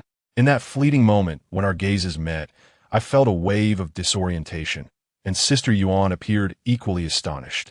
After a few seconds of surprise, a long-lost smile graced her face. I was elated as I took her to a tea shop, where we settled down to converse. Sister Yuan confided in me that her recent days had been relatively stable, and that Chong had ceased to trouble her. However, her life had become quite hectic, juggling the responsibilities of managing the restaurant while attending to the needs of her boss. It had been ages since she had ventured out for shopping. Today, she had intended to browse the mall, but fate had led to our unexpected encounter. I recounted my experiences from the past few weeks to Sister Yuan, and we were engrossed in our delightful conversation when suddenly 2 men entered the establishment. Both donned sunglasses and presented a forbidding demeanor as they stood before us. One of them scrutinized me before speaking. "You must be Wu Xiaofan. Chong wishes to see you." Sister Yuan and I exchanged glances, her expression darkening in an instant as she exclaimed, "Have you been following me?" The men responded with surprising courtesy. One offered a faint smile and said, "Sister Yuan, Chong has been looking for him for months, and we find ourselves without options." Rising to her feet, Sister Yuan maintained a stern countenance, asserting, "This matter has nothing to do with him. Chong wants me, so take me instead." Yet the other man shook his head. "I'm afraid not, Sister Yuan. At present, Chong requires him." The atmosphere grew tense. I managed to smile, positioning myself in front of Sister Yuan, and addressed the 2 men. "It seems you've had quite the task in seeking me for several months. I will accompany you, so you needn't follow Sister Yuan any longer. This situation does not involve her. Xiaofan, you cannot go with them." Sister Yuan, with a pallid complexion, grasped my hand, and I gently withdrew, smiling as I reassured her. "It's all right, Sister Yuan. I shall call you later." She trembled slightly and addressed the 2 men. "You tell Master Chong that if it's money or people you seek, you can come for me. If you dare to harm Xiaofan, I, Yuan Mingwe, am not one to be trifled with." The 2 men remained impassive, and I gratefully squeezed Sister Yuan's hand before turning to exit the milk tea shop. Indeed, the affairs of the world are profoundly unpredictable. I had never anticipated encountering Sister Yuan today, nor did I foresee Master Chang's men tailing her. What astonished me further was that despite the passage of several months, Master Chong had yet to relinquish his pursuit of me. However, to be candid, my state of mind had undergone a significant transformation since I left the restaurant. The experiences of these past months had fostered considerable growth within me. I was no longer the naive youth I once was. Even in the face of Master Chong, I would not respond with the reckless fervor of my former self. I followed the 2 men into a vehicle, and after they made a call, They brought me to Hyo Road, near the Harbin Highway Bridge. This road was previously known as Gonla Street, but after renovations in 2003, Hyo Group invested over $10 million to secure the naming rights, and it has since been known as Hyo Road. Once renowned throughout the nation, Hyo Group has sadly fallen into decline over the years. Our destination was an appliance market near the highway bridge, aptly named Daqiao Appliances. But it has long since been demolished, likely forgotten by all. This place was an illegal structure, brazenly occupying land, destined for demolition during the street renovation. However, due to the proprietor's formidable connections, the dismantling was long delayed. After many years, I can hardly recall the owner's name, though I faintly remember it began with the surname Liu. My only encounter with him was on the day I met with Master Chong. It is rumored that the owner and Master Chong were sworn brothers, both once involved in the underworld. That day, our meeting took place in the opulent office located on the top floor of the Daqiao Electronics. Upon arriving, a sense of reassurance washed over me. I realized that Master Chong was unlikely to bring about my demise. After all, this was an electronics market, bustling with merchants and visitors on the first and second floors. Yet, I could not fathom why he had chosen this location for our meeting. The office was vast, adorned with a lavish executive desk against the wall, accompanied by a row of genuine leather sofas.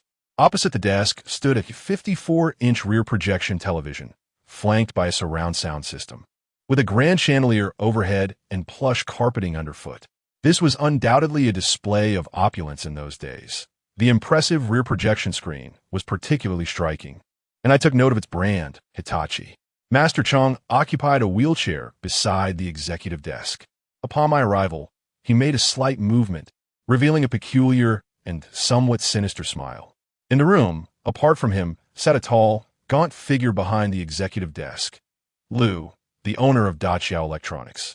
He appeared severely malnourished, resembling a sprout, likely in his 40s, adorned with spectacles that lent him an air of genteel sophistication. Yet those eyes, concealed behind the spectacles, appeared as fearsome as a serpent, instilling a sense of dread within me. The two individuals who had escorted me stood at the entrance, gesturing for me to approach. Having already arrived, I found myself surprisingly composed, and I walked over, saying, "Master Chong, I was thoughtless last time. Today, I come to offer my sincerest apologies. I am but a youth, and if you find it in your heart to hold a grudge, feel free to strike me to relieve your frustration." With that, I bowed deeply, a gesture meant to convey my earnestness in apology. In truth, had it been in accordance with my previous temperament, I would never have offered an apology. However, I have come to understand that in the realm of society, one must occasionally lower their head. For the sake of Sister Yuan, I resolved to seek peace and move past the matter. Master Chong scrutinized me with narrowed eyes and suddenly uttered two words, "Kneel down." His stroke had rendered his speech somewhat unclear, limiting his ability to articulate lengthy phrases, yet those two words resonated clearly. I did not kneel, maintaining a stoic expression as I regarded him. "Master Chong, I sincerely apologize, but in my life, I have only knelt at my parents' graves. You may strike me a few times, and I shall bear it without complaint, but to compel me to kneel is simply out of the question." I had already resolved within myself that he would not dare to act against me in this place. At worst, he might deliver a beating, but to humiliate me was an impossibility. Do you believe, should this have occurred a decade ago, that your legs would remain unbroken after such insolence? This time, it was Boss Liu who spoke, and he was evidently far more ruthless than Master Chong. His words sent a chill down my spine, especially when he fixed his gaze upon me. I felt as though I were being scrutinized by a venomous serpent, an undeniable chill creeping into my heart. Moreover, I believed his words. If I were to turn back the clock a decade, even if they were to break my legs or slaughter me with a flurry of blades and dispose of my remains in the Songhua River, I would have believed it. I nodded at him and said, "I believe you. To you, esteemed gentlemen, I am but a worthless wretch, a mere grasshopper. Severing a limb would be utterly trivial." Boss Liu regarded me with a sinister expression, then retrieved a knife from his drawer and tossed it onto the table. "Do not claim we are bullying you. Here is your chance to take matters into your own hands. Stab yourself in the thigh. Once blood is shed, this matter shall be settled. However, if you cannot do it, You must acquiesce to one of my requests. I thought to myself, these fellows are truly ruthless. Have they resorted to such tactics? Aware of the prying eyes around us, they want me to inflict harm upon myself, as if it were self-mutilation. Yet if a single stab could resolve our grievances, allowing Yuan Jie to live in peace henceforth, it might indeed be worth the sacrifice. As for his request, I did not contemplate it for even a moment. Gritting my teeth, I approached and grasped the knife. Master Chong, this ordeal began for Yuan Jie. If I now inflict a wound upon myself, would you consider sparing her? Master Chong regarded me, his expression inscrutable, before extending 2 fingers. 2 stabs. His words were indeed succinct and direct. It implied that if I wished to stand up for Yuan Jie, I would need to inflict an additional wound. Very well, 2 stabs it would be. Master Chong had previously stated that his words were as binding as nails driven into the earth, and we could not afford to renege on our agreements thereafter. As I spoke, I raised the knife, and with a resolute heart, plunged it into my thigh. However, a peculiar phenomenon occurred as the blade drove deep, reaching the hilt without a drop of blood escaping. Chapter 20. The Ancestors Manifest. Not only did no blood flow, but I also felt no pain whatsoever. Upon withdrawing the knife, I realized that it was merely a spring-loaded knife, harmless and incapable of inflicting injury. Boss Liu erupted into laughter, rising to his feet and exclaiming, "You have guts, my boy. It has been years since I encountered a young person like you." I tossed the knife back, maintaining a serious demeanor, and inquired, "What exactly do you mean, Master Chong?" Master Chong smiled without uttering a word, while Boss Liu approached, patting my shoulder and saying, "It's nothing of consequence. In fact, you've misunderstood. Master Chong has been looking for you these past few months, not to trouble you, but to seek your assistance." Assistance?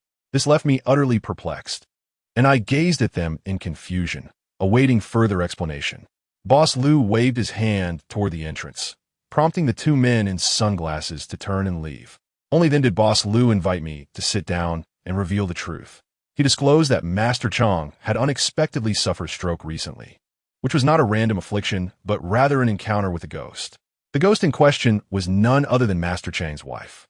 My bewilderment deepened. What connection did Master Chong's ghostly encounter with his wife have to do with me?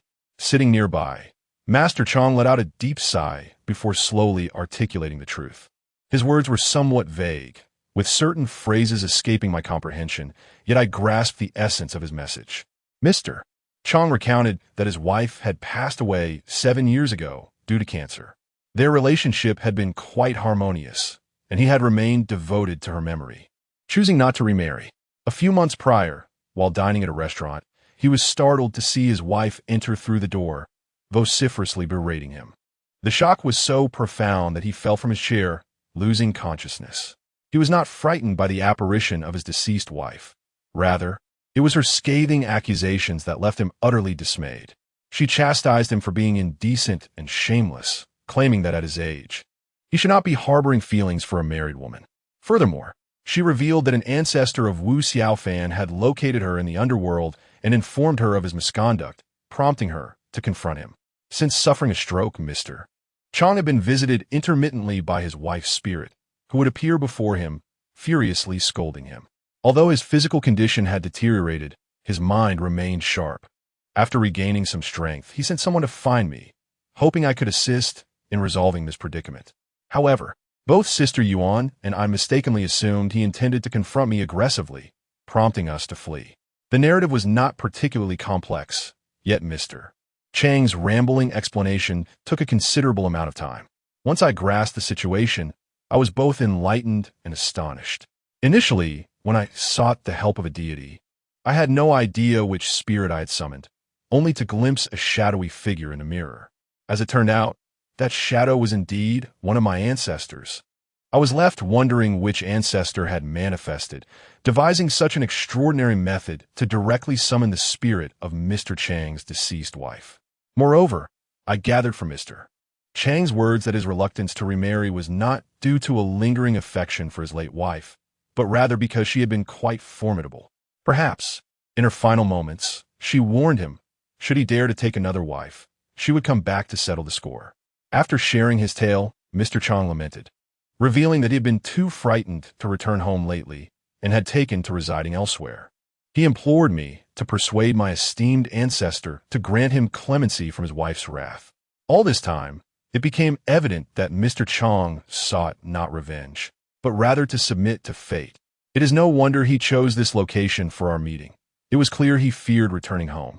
It also explained his absence in troubling Sister Yuan these past few months. His wife had kept a vigilant watch. I could not suppress a chuckle, and after a moment of contemplation, I replied, "Mr. Chong, I believe your predicament, for I have always been somewhat extraordinary, able to perceive what eludes others. Indeed, I possess an ancestral guardian who accompanies me, shielding me from harm. Those who dare to bully me shall face consequences." In truth, my declaration was purely fabricated, intended solely to intimidate them. However, Mr. Chong and Boss Lu appear to take my words to heart, their expressions growing tense as they scanned their surroundings. Seizing the opportunity, I added fuel to the fire, gesturing behind Mr. Chong and saying, "As we speak, he stands right behind you. It is fortunate you provided me with a prop knife earlier, otherwise." Mr. Chong turned pale, while Boss Lu hastily inquired, "Young man, what do you suggest we do about this matter? As long as we can rid ourselves of those items, we can discuss compensation." Suddenly a thought struck me, and I asked, "In all this time, have you sought the counsel of any other eminent individuals?" Boss Lu spread his hands and confessed, "To be honest, I've sought help from many people, yet none could resolve the issue. It seems I must rely on you." He continued, "I too am uncertain about how to handle this matter, and I harbor my own concerns. After all, individuals like Mr. Chong can be quite unpredictable. What if I manage to address his predicament, only for him to turn around and cause trouble for me and Sister Yuan?" After some contemplation, I replied, "Ultimately, I cannot make this decision alone. I must consult my esteemed ancestor. Perhaps he can persuade your wife. However, you must first assure me that you will cease to trouble Sister Yuan, for only then will she consider letting you off the hook, Mr." Chong wore a wry smile and nodded, saying, I assure you. Furthermore, should I successfully assist in sending them away, you must not go back on your word. If my ancestor decides to take action against you, I will be powerless to intervene. No, he reassured. I will do my utmost to assist, but the outcome remains uncertain. We can only attempt it. If it proves unsuccessful, you will need to seek someone more capable. Upon concluding my remarks, Boss Lu, with a forced smile, responded, "None of that is a problem. Mr. Chong, we are old friends. If you can resolve this matter for him, I will offer you 10,000 yuan. If you ever require assistance, do not hesitate to come here. The money is a trifling matter, but I will need some time." "Not a problem. We will await your news within 3 days." With that, I departed from the office and promptly contacted Sister Yuan. Upon learning that I was unharmed, she expressed her delight, saying a weight had finally been lifted from her heart. I recounted Mr. Chong's situation, and after some reflection, Sister Yuan suggested, "For matters like this, consult Huma. She will undoubtedly have a solution." However, fate played a cruel trick on us. Upon arriving at Huma's residence, we discovered that she had gone to Tianjin on an errand and would not return for a couple of days. We reluctantly returned home to await her return, and fortunately, on the afternoon of the third day, Huma finally arrived. Thus, Sister Yuan and I hurried back to her place, only to be met with a shake of her head as she informed me that she could not assist with my predicament. She explained that this situation was the result of my own summons to the spirits, and thus, it was my responsibility to resolve it. I inquired about what I should do, and after pondering for a moment, she imparted to me 4 words: light the lamp, inquire of the spirits. This notion of lighting a lamp and questioning spirits plunged me into a realm of unfamiliarity. Huma chuckled and said, "If you can summon the spirits, you can also inquire of the spirits. This is a path destined for you." Upon returning from Huma's, I contacted Uncle Chang's side to inform them that we would conduct the proceedings at his home the following evening. That night, I experienced a peculiar dream. In the dream, a woman in her 40s glared at me menacingly without uttering a word. Behind her slithered a large, spotted python, flicking its tongue and watching me intently. Chapter 21. Lighting the lamp and inquiring of spirits the next evening, I arrived at Uncle Chang's residence as promised. "Sister Yuan, Uneasy, insisted on accompanying me. She reasoned that Uncle Chong, now stricken with a stroke and paralyzed, posed no threat, so there was nothing to fear. I managed a wry smile, acknowledging that indeed, Uncle Chong himself was no cause for concern. However, his late wife had been as jealous as a vinegar jar, and though deceased, she was more formidable than in life. If she were to catch sight of Sister Yuan, it would spell trouble. I recall that Uncle Chong resided in a high-rise building on Changjiang Road, in a compound that boasted a standalone 3-story house, which was his home. The opulent residence of Mr. Chong is replete with an abundance of rooms, resembling a labyrinth. After being guided through its intricate passages for quite some time, I finally encountered Mr. Chong in an expansive study measuring several dozen meters. Mr. Chong instructed his subordinates to withdraw, leaving only one individual by his side. I first closed all the windows, followed by extinguishing the lights, plunging the room into complete darkness. In this obscurity, Mr. Chong sat in his wheelchair, his expression somewhat contorted by tension.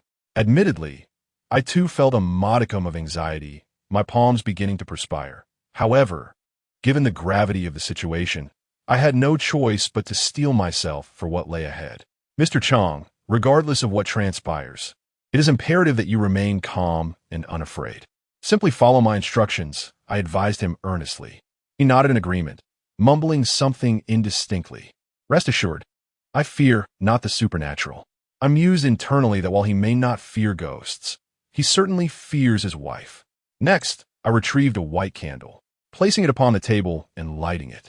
I then took a bowl of white rice, inserting a pair of chopsticks upright within it. Finally, I produced a small figure cut from red paper, inscribed with the birth date and time of Mr. Chang's wife. These items were provided by Aunt Hu, serving as standard tools for summoning spirits. Ordinarily, one would also prepare offerings. However, Aunt Hu mentioned that household spirits do not necessitate such, particularly those that have lingered for an extended period within the home. With these preparations complete, I positioned myself before the candle and commenced the incantation for summoning souls. Heavenly gate, earthly gate, open the portals from all directions to summon the great spirits and bid the lesser spirits to appear. I call upon the soul of Huang Yakin to manifest, as commanded by the esteemed Lord Laozi. Huang Yakin, of course, is the name of Mr. Chang's wife. This soul-calling incantation was cautioned against by Huma. It must not be uttered carelessly, particularly in the dead of night, lest it conjure something unforeseen. Therefore, I implore you to merely observe and refrain from attempting it. Upon lighting the candle, the initial hue of the flame appeared ordinary. After reciting the soul-calling spell for a while, the room felt as though a breeze had stirred, and the flame flickered erratically. Gradually, the flame transformed into a bluish-green hue, while the temperature around me continued to plummet, sending shivers across my body. Then, I noticed the paper figure suddenly levitate inexplicably, hovering about half a foot above the surface before descending once more. Shortly thereafter, a faint silhouette emerged behind the table. It was evidently a woman, adorned with long hair and dressed in black, her face etched with anger, yet she remained silent. I glanced at Chang Yi, who clearly perceived the unfolding scene, his expression increasingly tense. I bowed slightly to the apparition and inquired, "Might I ask, Spirit of the Smoke, are you Huang Yakin?" The figure inclined her head ever so slightly, yet remained voiceless. Summoning my courage, I continued, "It is said that the denizens of the underworld should not meddle in earthly affairs. Given the profound bond between you and your husband, it would be improper for outsiders to comment on this matter. He has acknowledged his wrongdoing, and after enduring your vexation for several months, it will be wise to cease hostilities.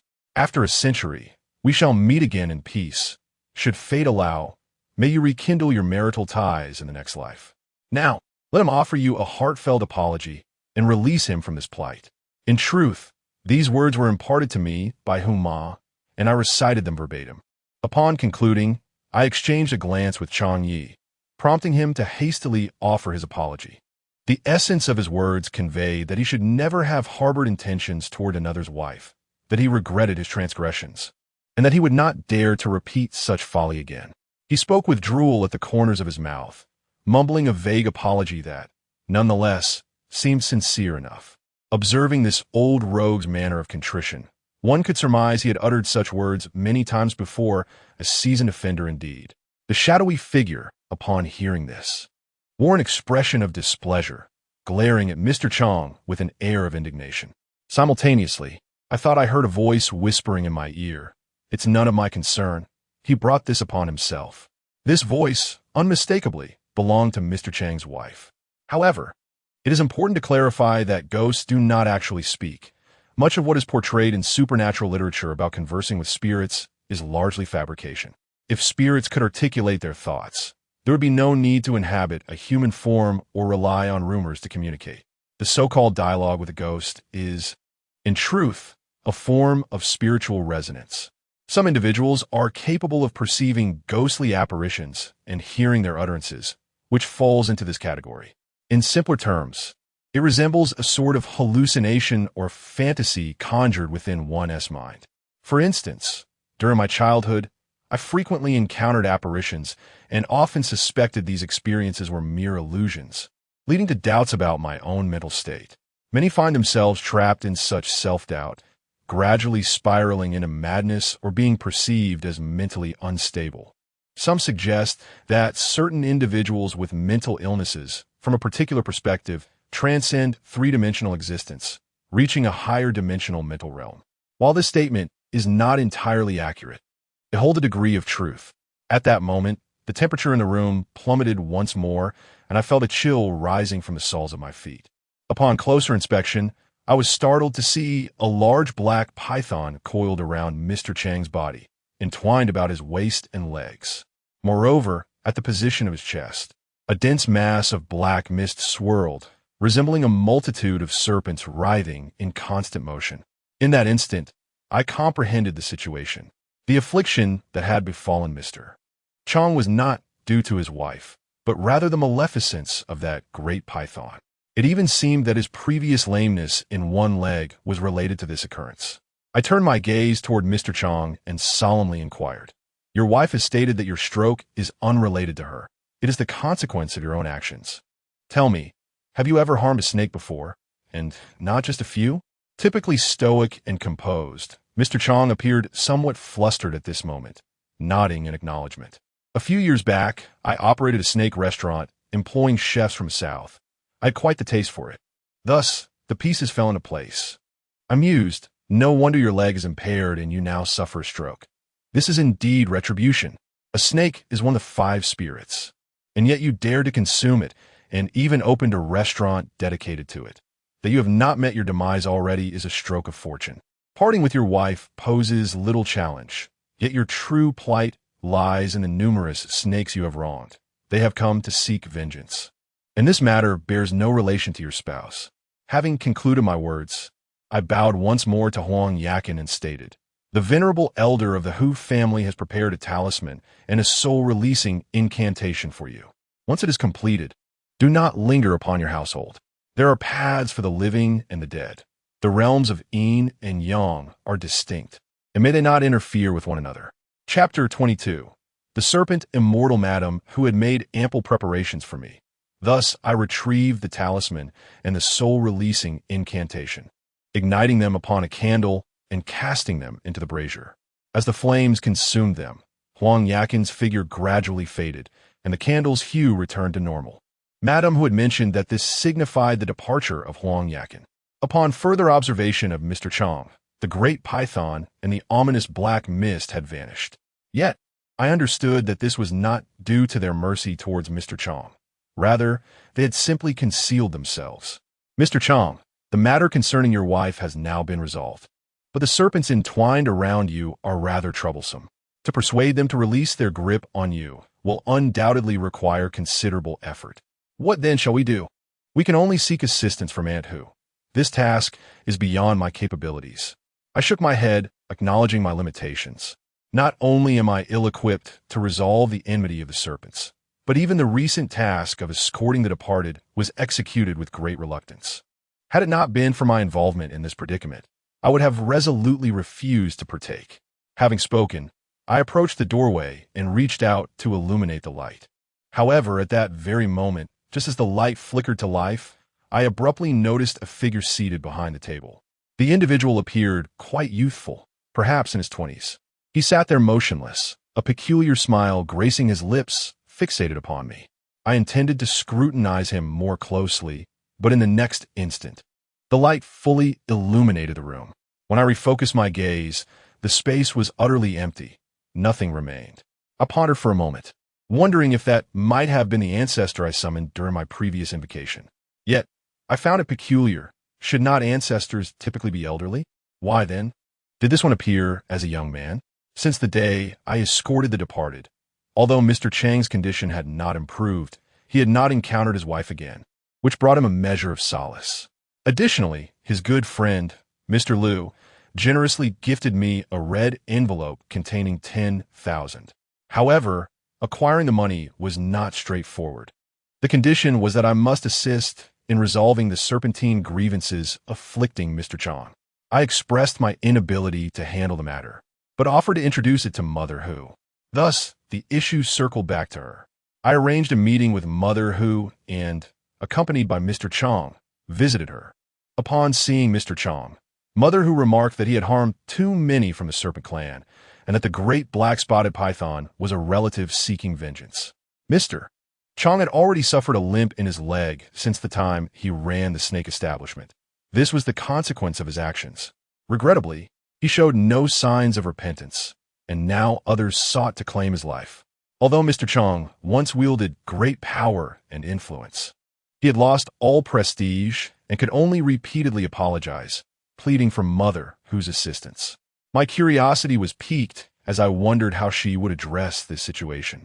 After a moment of contemplation, Mother Hu stated that she could help Mr. Chang by performing a spirit dance to resolve the enmity. The term spirit dance is widely recognized, yet those within the trade refer to it simply as dancing for the spirits. The subtle distinction lends an air of solemnity to the practice. Moreover, Mother Hu has never considered herself merely performing tricks.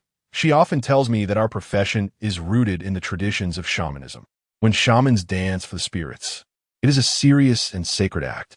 In ancient times, such dances were a means for people to communicate with the natural deities, and shamans held a revered status. After a brief ceremony, the drumming commenced to summon the spirits. Mother Hu's celestial entity took possession, revealing the entirety of Mr. Chang's domestic affairs, even disclosing the misdeeds he had committed in years past. Mr. Chang's complexion fluctuated between shades of pale and flushed, and once Mother Hu concluded her revelations, the main event began. Mr. Chang sat in his chair, beginning to hiccup uncontrollably, his neck extending and retracting in a most peculiar manner. After a brief moment, he began to writhe uncontrollably, resembling a serpent, his head swaying from side to side in a state of chaos. Soon after, Mr. Chang trembled all over. His body, once paralyzed by a stroke, suddenly regained its vitality. His hands incessantly rubbed against his thighs, and his gaze grew increasingly peculiar, emitting strange hissing sounds from his mouth. Observing the situation, Aunt Hu instructed me and another individual to assist Mr. Chang with his chair.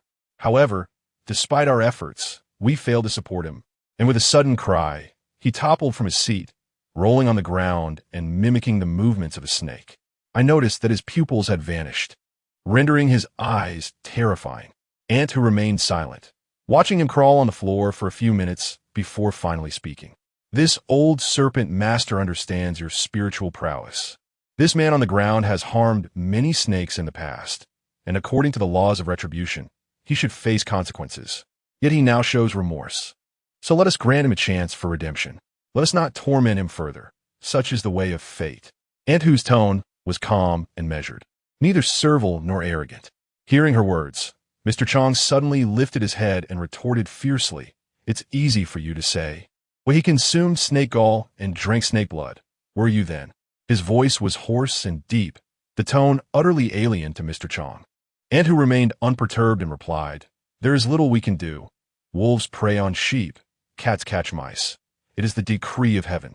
Even if you were to kill him, the grievances would not be resolved in the next life. Rather, grant him an opportunity for atonement. For those with spiritual practice, a path to enlightenment. For those without, a peaceful passage. It is said that enemies should be reconciled rather than further enmity, if all else fails. Allow him to offer a household guardian spirit, which would also be quite beneficial. Master Chong swayed his head like a serpent, still seething with fury. How naive. It would be fortunate if I did not bring ruin upon his entire family, let alone ensure their safety. I must inform you, Mrs. Hu, that if you wish to ascend, you must advocate for him. It is not that I lack regard for you. Your elder, the immortal, just mentioned to me that he wishes to spare this man's life. However, I require an explanation today. Upon noticing a glimmer of concession in the serpent's words, Mrs. Hu inquired, "What explanation do you seek? Speak freely, and I shall ensure it is fulfilled." The serpent replied, "First, you must visit the land temple and offer a grand feast for 7 days, comprising both meat and vegetables, wine and dishes, with 100 eggs exchanged each day. Second, 3 sticks of incense must be burned at dawn, noon, and dusk for 7 consecutive days, during which he must bow his head, acknowledge his errors, and offer his apologies. Third, burn as much gold paper as you possess. The rest is at your discretion. In summary, if these 7 days meet my satisfaction, I shall grant him his freedom. Otherwise, he should prepare for death." Mrs. Hu readily assented, repeatedly affirming her commitment. Only then did the serpent gradually calm, its eyes returning to a semblance of normalcy. However, once the serpent departed, Master Chong remained unconscious for an extended period before awakening. When he finally regained consciousness, those around him inquired whether he remembered the events that had transpired. Master Chong appeared bewildered, expressing his ignorance, stating that he only felt a massive black serpent lunging towards him before everything went dark, leaving him with no recollection of the subsequent occurrences. Despite the ordeal being quite severe, miraculously, Master Chang's body began to regain some sensation, enabling him to walk with assistance.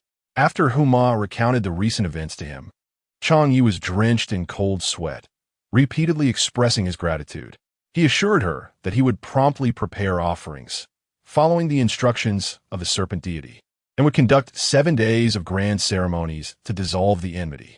Once Chong Yi departed, I too breathed a sigh of relief, thinking that this matter was finally resolved and would no longer concern me.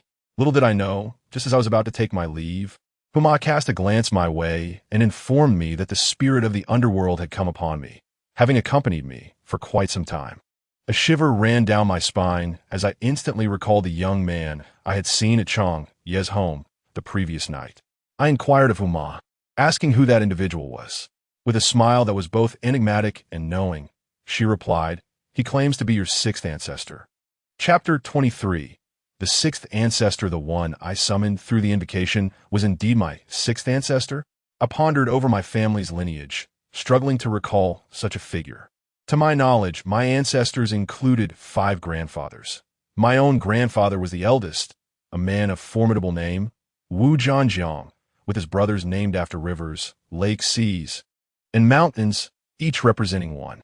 Yet, in truth, my grandfather was an ordinary man, a farmer who had once sold fried dough twists at the supply and marketing cooperative, known for his honesty and kindness. Unfortunately, he passed away when I was quite young, leaving only faint memories. Aside from my 4th grandfather, who lived nearby and with whom we often interacted, I held little recollection of the others. So who was this 6th ancestor? Observing my confusion, Huma reassured me not to dwell on it. When the time was right for revelation, clarity would come. Following this, the task of appeasing the vengeful spirit for Chong Yi unfolded smoothly. He conducted 7 days of grand offerings at the land deity's temple, which concluded after considerable effort. 7 days later, Mr. Chang's illness had not immediately healed, yet the large python and small snakes that had plagued him had vanished. He continued with his treatment for a while, and his recovery was remarkably swift. Within 3 months, he could walk with the aid of a cane. The doctors declared it nothing short of a medical miracle. True to his word, Mr. Chong refrained from troubling Sister Yuan again, and even arranged for some gifts to be sent to her. Though unspoken, it was understood by all that this gesture served as an apology to Sister Yuan. Life finally returned to a semblance of normalcy, free from the looming threat of Mr. Chang's retribution. As the Mid-Autumn Festival approached, the company became increasingly busy with promotions.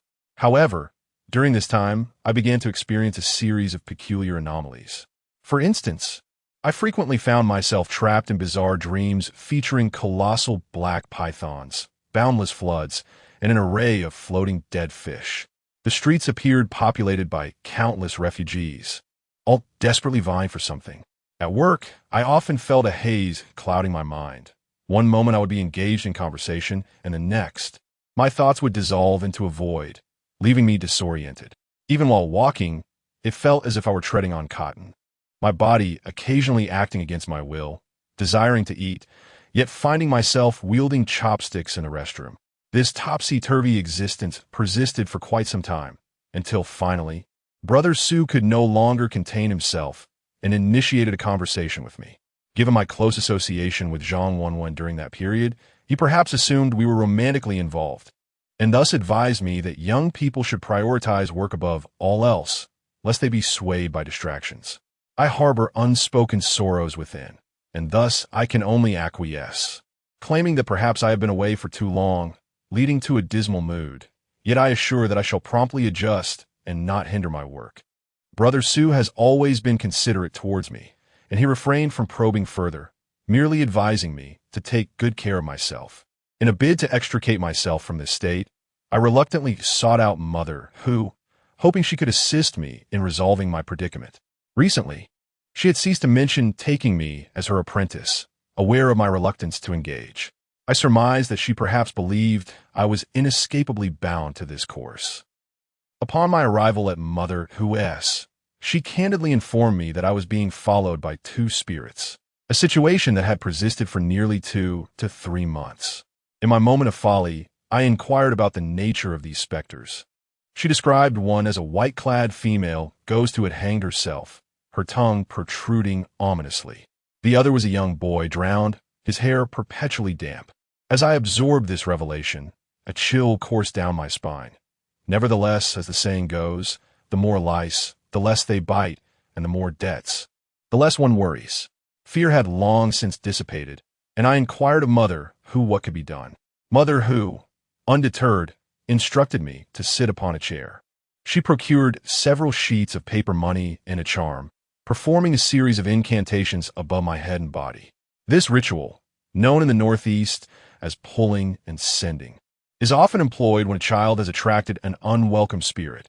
Adults would utilize this method to expel the troublesome entity, urging it to depart and reclaim its money.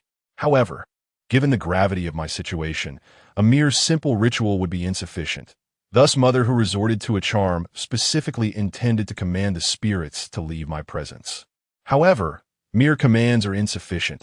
A monetary incentive is also necessary. This approach, akin to administering both a slap and a sweet date, ensures that the spirits comply and depart willingly. With the assistance of Aunt Hu, these two spirits were successfully dispatched. Yet, the respite was short-lived. Scarcely a week had passed when I encountered yet another predicament. During those days, I was plagued by dreams of intimacy with a young woman. Her long hair obscured much of her face, preventing me from discerning her features, though her eyes were quite striking. Frustratingly, I would awaken at the most critical moments. At times, I felt a pang of regret, wishing to continue the dream, yet I had never succeeded in doing so. Perhaps due to my repeated failures whenever she appeared. She would directly burrow into my blankets, skipping all preliminaries and swiftly attempting to remove my clothing. In the dream, I resisted her advances, unwilling to yield so easily. If it were Zhang Wenwen, I might have acquiesced, but she was a ghost, and her roughness unsettled me. Thus, I fought back, only to provoke her wrath. She seized my neck and tore my clothes. Her grip constricted my breath, and I struggled desperately, ultimately awakening in a sweat after each encounter. This ordeal persisted for over 10 days, with neither of us achieving satisfaction, leaving me utterly exhausted. In a fit of determination, I resolved to forego sleep, intent on discovering the nature of this haunting presence. That night, I endured until the early hours, my eyelids heavy with fatigue, but I ultimately succumbed to a brief slumber. In the liminal space between wakefulness and slumber, I sensed the presence of a woman clad in black, her disheveled hair obscuring much of her face. Her eyes hidden beneath the tresses. She stood before my bed, motionless, her gaze fixed upon me. Previously, I had found her eyes quite captivating. However, in that moment, they resembled those of a character from a horror film, evoking sheer terror. As I watched her extend her hand towards me, inching closer, I could not discern whether her intention was to remove my clothing or to grasp my throat, yet I was utterly paralyzed. It felt as though I were ensnared in a dreadful nightmare, desperately striving to awaken, but utterly incapable of commanding my own body. In that unsettling moment, an unexpected thought of an individual surfaced in my mind. As Uma had mentioned, my celestial guardian from the underworld had indeed arrived, that being the esteemed Lu Yi. Given that he was my ancestor, surely he would come my aid. Thus, I fervently called upon Lu Yi for assistance, though it was merely a mental plea, for one cannot vocalize during such nocturnal terrors. After exerting my efforts for a while, just as the woman's hand was about to reach me, Lu Yi appeared. Strangely, the woman in black vanished in an instant. Subsequently, Lu Yi, with a gentle smile, placed his hand upon my shoulder, and I jolted awake. Upon opening my eyes, I found nothing before me, only emptiness. There was no ghostly figure, nor was there Lu Yi. I touched my forehead, drenched in cold sweat. The following day, I sought out Humal once more to recount this incident. While I could tolerate other spirits, the thought that this female specter had intentions towards me left me in a state of turmoil. Was this a portent of good fortune or an omen of misfortune? Chapter 24. Devotion. Upon hearing this, Huma burst into laughter, exclaiming, "You young men are always dreaming of beautiful things. Fortunately, you called upon the deities of the underworld for assistance. That woman is quite the seductress. She has had her eyes on you for quite some time. If you were to succumb to her whims, she would surely drain your vitality." A wave of trepidation washed over me as I pondered her words, prompting me to inquire, "Why have I been attracting spirits lately?" With a sigh, Humar replied, "Oh, foolish child, your meridians are now open. To those ethereal beings, you appear as a succulent morsel. They are akin to a swarm of flies. Even if you manage to shoo away a few, countless others will come seeking to feast upon you. Is there truly no remedy for my predicament?" I asked Huma. "Of course, there is," she assured me. "As I mentioned before, once your own celestial guardians are in place and your ranks are filled, they will occupy your meridians and the wandering spirits will no longer intrude." "Can Sixth Master not drive her away?" I inquired further. "Alas, he may assist you once or twice, but he cannot address the root of the issue," Huma explained, ultimately arriving at the same conclusion. I must perform the ritual. Yet, my stubborn nature resisted. I genuinely did not wish to pursue this path. Thus, I asked Huma if there were alternative means to prevent these spirits from possessing me without engaging in the ritual. After contemplating for a moment, Huma indeed offered me a glimmer of hope. "If you are truly averse to performing the ritual and wish to avoid being overtaken by malevolent spirits, I can recommend a place for you to work. However, you must abandon your current job, as your daily excursions to the marketplace, mingling with a myriad of individuals, significantly heighten your chances of encountering ghosts." I had initially assumed that the job Huma suggested would be in a place imbued with robust vitality, capable of warding off spirits. However, her subsequent words nearly brought me to tears. She spoke, "I have a senior brother who is a master of the underworld, specializing in funerary affairs. He has opened a feng shui establishment. If you spend some time there and engage with matters of the netherworld, it would be beneficial for you." I was already encountering spirits daily, and yet Huma suggested I associate with a master of the underworld. How could that possibly bode well for me? I shook my head in refusal, but Huma chuckled and said, "Do not assume that this will be to your detriment. In truth, if you remain by his side for a while, not only would you be shielded from malevolent spirits, but even wandering souls would steer clear of you." Huma has never uttered falsehoods, and I believed her, yet I was reluctant to resign from my current position. My job was already quite satisfactory, and it seemed a pity to abandon it. Furthermore, I had a premonition that once I ventured into the realm Huma described, retracing my steps would be exceedingly difficult. Once one enters the path of the underworld, returning to the mundane world becomes a formidable challenge. Sensing my reluctance, Huma conceded, saying, "This matter rests with you. But that female spirit shares a karmic bond with you from a past life. You once made her a promise and subsequently let her down. This is your karma, and not even a medium can alter it." Confused, I inquire of Huma, "Isn't a medium adept at resolving such karmic ties? Moreover, even if she and I have a connection from a past life, she is merely a ghost now. Surely, another spirit could be dispelled with a talisman, or at the very least, by offering paper money or gold ingots. Why is she any different?"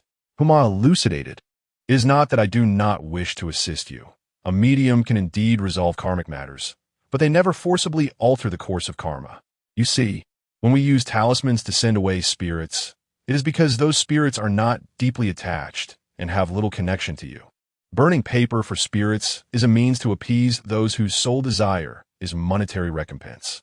Thus, the practice of summoning spirits is not governed by a fixed methodology. It entirely depends on the desires of the spirit in question.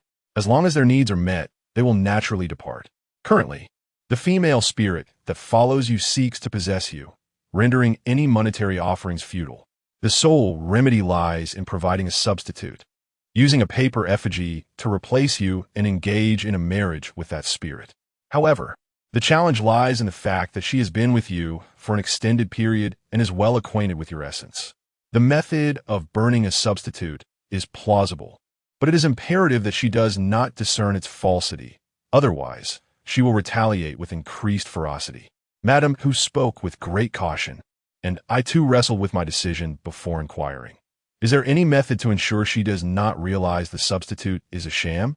Madam, who shook her head, "Ordinary spirits lack such profound intelligence, and a mere substitute would suffice. Yet this particular female spirit possesses considerable prowess, making her difficult to deceive. Most importantly, she helplessly gestured toward the window and remarked, as we converse, she is eavesdropping from outside. How can we possibly deliver the substitute now?" A chill ran down my spine as I glanced outside, yet I saw no sign of a presence. A window, seemingly opened without my notice, allowed a cold breeze to sweep through, instilling an inexplicable feeling that the female spirit was indeed standing outside, glaring at me with a decidedly malevolent gaze. Discussing schemes to deceive her in her very presence was evidently impractical. Moreover, I was struck with trepidation, for Madame whose abode was one that ordinary spirits dared not approach. The fact that this female spirit had the audacity to spy from outside indicated her formidable capabilities. At last, Mother Who said to me, "If you have come to a realization, go and consult my senior." She specifically informed me that her senior was not a spirit medium, but rather a Taoist practitioner. Holding the business card she had given me, I departed from her residence. I understood that when she referred to walking the path, she meant that her senior was of the Taoist tradition, entirely distinct from the realm of spirit mediums. The abilities of a spirit medium primarily stem from the practitioner's own cultivation. In a certain sense, a highly cultivated spirit medium and a well-cultivated ghost occupy a similar status. Indeed, a ghost with significant cultivation might even hold a higher standing, as its original form was human, and humans, being the pinnacle of creation, inherently surpass animal spirits in rank. This explains why spirit mediums often resort to monetary offerings or heartfelt persuasion. Only as a last resort do they resort to forceful measures. However, those of the Taoist faith are quite different. While they may be somewhat less cultivated, they possess substantial backing and formidable connections. Whom do the Taoists revere? The first figures that come to mind are the Jade Emperor and the Grand Supreme Elderly Lord, deities of the highest order in heaven and earth. No matter how formidable a ghost may be, it is but a mere speck before them, easily vanquished. Thus, Mother Who's implication was to convey that this matter was beyond the purview of spirit mediums, yet a Taoist master could indeed assist me. After much contemplation, I ultimately lacked the resolve to act and returned to my dormitory with a business card in hand. Throughout my journey, I examined that card countless times. It contained merely 2 lines of text, quite simple: Xinling Pavilion, Taoist Master Ma Hongxing, following with a phone number and address, with the background featuring a Taiji diagram. Nothing more. Upon returning to the dormitory, I found myself in a state of disquiet, unable to settle down. Sue, in his unhurried manner, suggested that if I was truly preoccupied with thoughts of home, he could grant me a few days off to visit. As for my return, he asserted that it would be entirely at my discretion. Upon hearing this, I realized that he was indirectly inquiring whether I intended to resign. Hastily, I conveyed my determination to remain and work diligently, elaborating on my commitment. Sue made no further remarks and departed for an engagement, informing me that he would not return that night. Recently, he had been frequently absent, leading me to suspect that he might be indulging in extramarital affairs, given that he was a man separated from his wife. Later that night, filled with trepidation at the thought of the ghost returning to haunt me, I was startled as the door swung open. A figure clad in a white camisole appeared before me.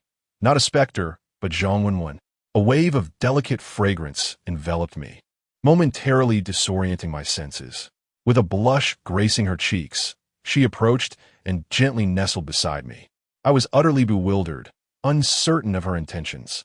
Just as I was about to inquire, she placed a finger over my lips and whispered softly in my ear, "Do not be disheartened. I understand what weighs on your mind. Tonight, I wish to offer you something." Chapter 25. You shall not possess me, pure as I am.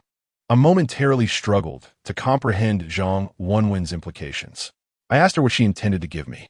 Noticing her hesitance, I began to grasp that she found it difficult to articulate her thoughts.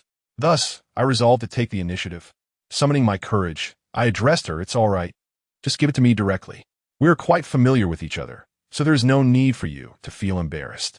Upon hearing my words, her face flushed even deeper, and she playfully struck me with a light punch, exclaiming, "You are incorrigible." This left me utterly bewildered. I wondered what I had done to deserve such a remark. I inquired, "The item you mentioned, is it not the talisman from the Temple of Ultimate Bliss?" I recognized your goodwill. I would certainly accept the talisman you gifted me without reservation. "Oh no, it's not a talisman." Zhang Wenwen stamped her foot, biting her lip, her face nearly crimson, her eyes shimmering as if they were on the verge of spilling tears. At that moment, even in my naivety, I grasped the situation. This young woman seemed to be offering herself to me. My mind reeled, pondering whether this year was particularly bountiful in romantic prospects. First, there was the female ghost, and now Zhang Wenwen. It appeared that both were vying for my affection. This was the first time I had encountered such an experience throughout my life, excluding the dreams involving the ghost. "Wenwen, please, do not jest. We are not at that stage yet," I stammered, feeling flustered and attempting to feign indifference. To claim that my heart was unaffected would be a lie. Zhang Wenwen was indeed beautiful and gentle, leaving me with no valid reason to decline her advances. At this moment, her confidence surged as she confessed, "I am not jesting. I have liked you for quite some time, and this is my first time." In the depths of the night, which young man could withstand such a revelation? I felt a rush of blood surging to my head, spreading warmth throughout my body, boiling like water, reaching a rolling state, swiftly converging to a singular point within me. Bang! I extended my hand directly, lifting it to deliver a sharp slap to Zhang Wenwen. Such scenes would be deemed too audacious for television. Zhang Wenwen was momentarily stunned by my strike, tears immediately welling in her eyes. You disagree, and yet you strike me? Spare me this charade. Do not presume that I am easily deceived. If you wish to possess me, there is no chance," I declared with righteous indignation, swiftly forming a sword finger, pressing it against her forehead. While the sword finger is a gesture that many can mimic, few truly comprehend its significance. In ancient times, heroes wielded swords, often employing the sword finger, also known as the sword formula. Typically, the right hand would wield the sword while the left hand formed the sword formula, symbolizing the drawing of the sword from its sheath, for one must form the sword formula to properly wield a sword. Such is the rule. Throughout history, the sword has represented the gentleman, while the knife symbolizes the tyrant. The formation of the sword formula involves the left hand with the index and middle fingers together, the ring and little fingers bent, the thumb pressing down on the nail of the ring finger, resting at the joint of the little finger. The fingers can represent the heavenly stems and earthly branches, and the position of the little finger's joint corresponds precisely to the U position within the earthly branches. U belongs to the West. In the I Ching, it is associated with the DUI position, representing metal, which carries connotations of violence. Thus, forming the sword formula at the U position signifies the suppression of one's violent tendencies, perfectly aligning with the sword's representation of the gentleman. Of course, there are various sword formulas, each carrying distinct meanings, which I shall not elaborate upon here. Simultaneously, the sword finger in Taoism bears additional significance, serving to dispel malevolent forces. It is often utilized when drawing talismans and commands. The sword finger I was forming at that moment was intended for precisely this purpose. The sword was pointed directly at Zhang Wenwen's forehead, causing her to exclaim in surprise, her head tilting back as she stumbled a few steps away. Her hand pressed against her brow, gazing at me with a peculiar expression. In the dead of night, a young girl approached me with intentions of devotion, only to find herself on the receiving end of a slap and then a sword pointed at her. Was it unexpected? Was it thrilling? Even television dramas would not dare to portray such a scene. I doubt anyone could even dream of such a plot. Yet in the following moment, the look in Zhang Wenwen's eyes began to transform, from shock to confusion, then to doubt, and gradually shifting to anger, resentment, and sorrow. Finally, gripping the sword, I gestured towards her and said, "So, do you wish to try again?" This was a lesson learned from Huma. The sword points to dispel evil. I wondered what means she could employ this time. Rest assured, I would not sleep tonight. She would have no chance to invade my dreams again. After my words, Zhang Wenwen's expression swiftly changed. She rubbed her eyes and looked at me with bewilderment, then glanced around, her face a portrait of confusion. "Xiaofan, how did I end up in your room?"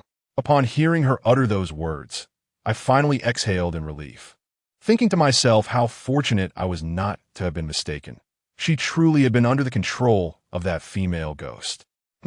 Unable to possess me, she sought to manipulate Zhang Wenwen for her own ends. That ghost was indeed ruthless.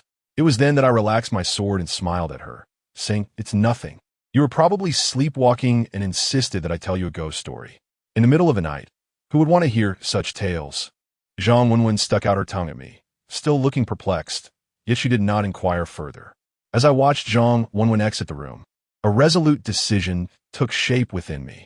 Huma was indeed correct. It was high time for me to resign. The malevolent spirit had begun to possess Zhang Wenwen. Had I not sensed something amiss and roused her in time, I would have inadvertently tarnished the purity of an innocent young woman.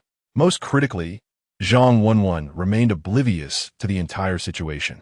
If the worst were to transpire, and she awakened to find herself violated, how could I possibly defend myself? This was clearly a trap laid by that vengeful spirit. Even if Zhang Wenwen were to consent, she would not report it to the authorities. Yet the spirit would have achieved its sinister objective. Who could fathom what further calamities might ensue? Thus, it was evident that I could no longer remain here. My life has been fraught with trials and tribulations, yet I could not allow my reluctance to depart to bring misfortune upon others. This reasoning echoed my decision to part ways with Sister Yuan. Moreover, Huma had foretold that I would face a significant calamity within 3 years, the timing of which remained uncertain. That night, I tossed and turned, resolutely enduring until dawn, not daring to close my eyes even for a moment. In the latter part of the night, I faintly heard what seemed like Zhang Wenwen weeping softly, yet I dared not acknowledge it, feigning ignorance. What if it were yet another scheme of that spirit? That would be disastrous. When dawn broke and Su Ge had yet to return, I chose to avoid any awkwardness by leaving before Zhang Wenwen awoke, clutching the business card Huma had given me. Regardless of what the future held, I had to first eliminate that malevolent spirit. The Xianling Pavilion was not far from my residence. It was just a 10-minute ride across Taiping Bridge. As I ventured out early in the morning, I arrived at the Xianling Pavilion just past 7 o'clock. I pondered that it would be inappropriate to knock so early, so I sought out a breakfast stall to satisfy my hunger. After consuming 5 crispy dough sticks and 2 bowls of soy milk, I leisurely made my way to the Xianling Pavilion. The establishment was an unremarkable single-story house, devoid of any advertisements, save for 2 rows of text affixed to the glass. The first read naming, feng shui, in-houses, and the second announced year-round enrollment for students. Just as I approached to knock, the door swung open, revealing a somewhat rotund gentleman in his 50s, his face glistening with oils. I surmised that this must be Master Ma, and I quickly stepped forward to convey my purpose. No sooner had I spoken than he rummaged through his pocket and produced a single coin, instructing me, "There is no rush regarding your matter. I have yet to have my breakfast. Cross the street and fetch me a bowl of tofu pudding for steam buns, a tea egg, and 2 fried cakes. Oh, and do remember to get extra pickled vegetables." Upon glancing at the coin he offered, I felt as though I had been transported back a decade or so. Could this solitary coin truly procure so many items? Why then had my earlier meal of soy milk and dough sticks cost me 5 yuan and 50 cents? "Are you Master Ma Hongxing?" I inquired tentatively. He nodded, affirming, "Indeed, I am Ma Hongxing without a doubt." "Very well.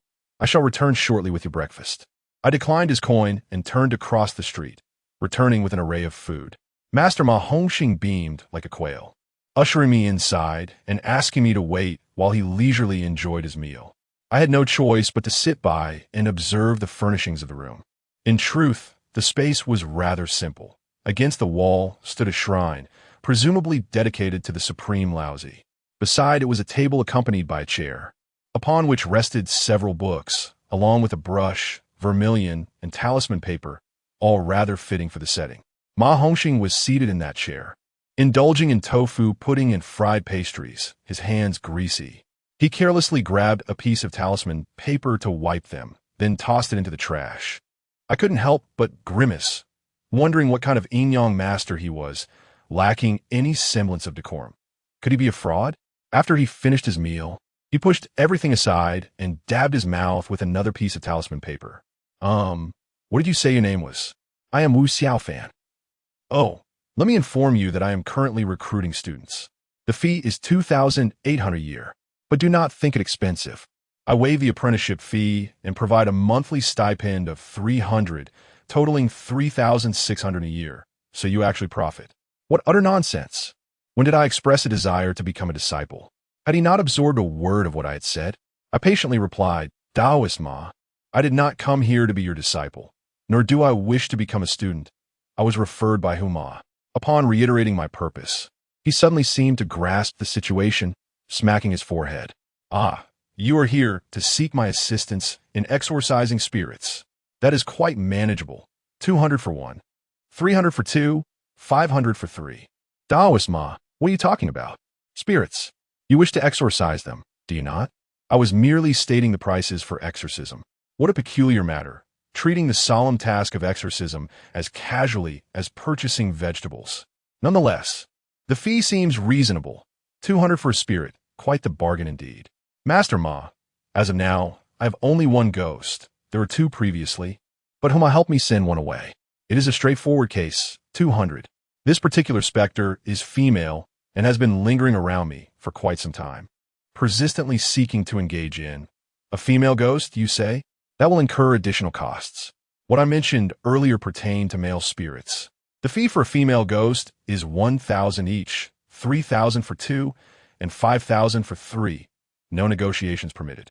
I found myself in a state of confusion and asked with a wry smile, "Master Ma, why is it that male spirits are cheaper while female spirits command such a high price?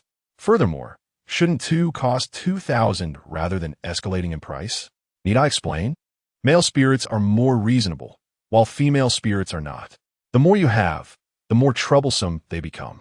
Besides, male spirits can be easily appeased with a few joss papers, whereas females demand this and that, and if their expectations are not met, they become irate, truly vexing."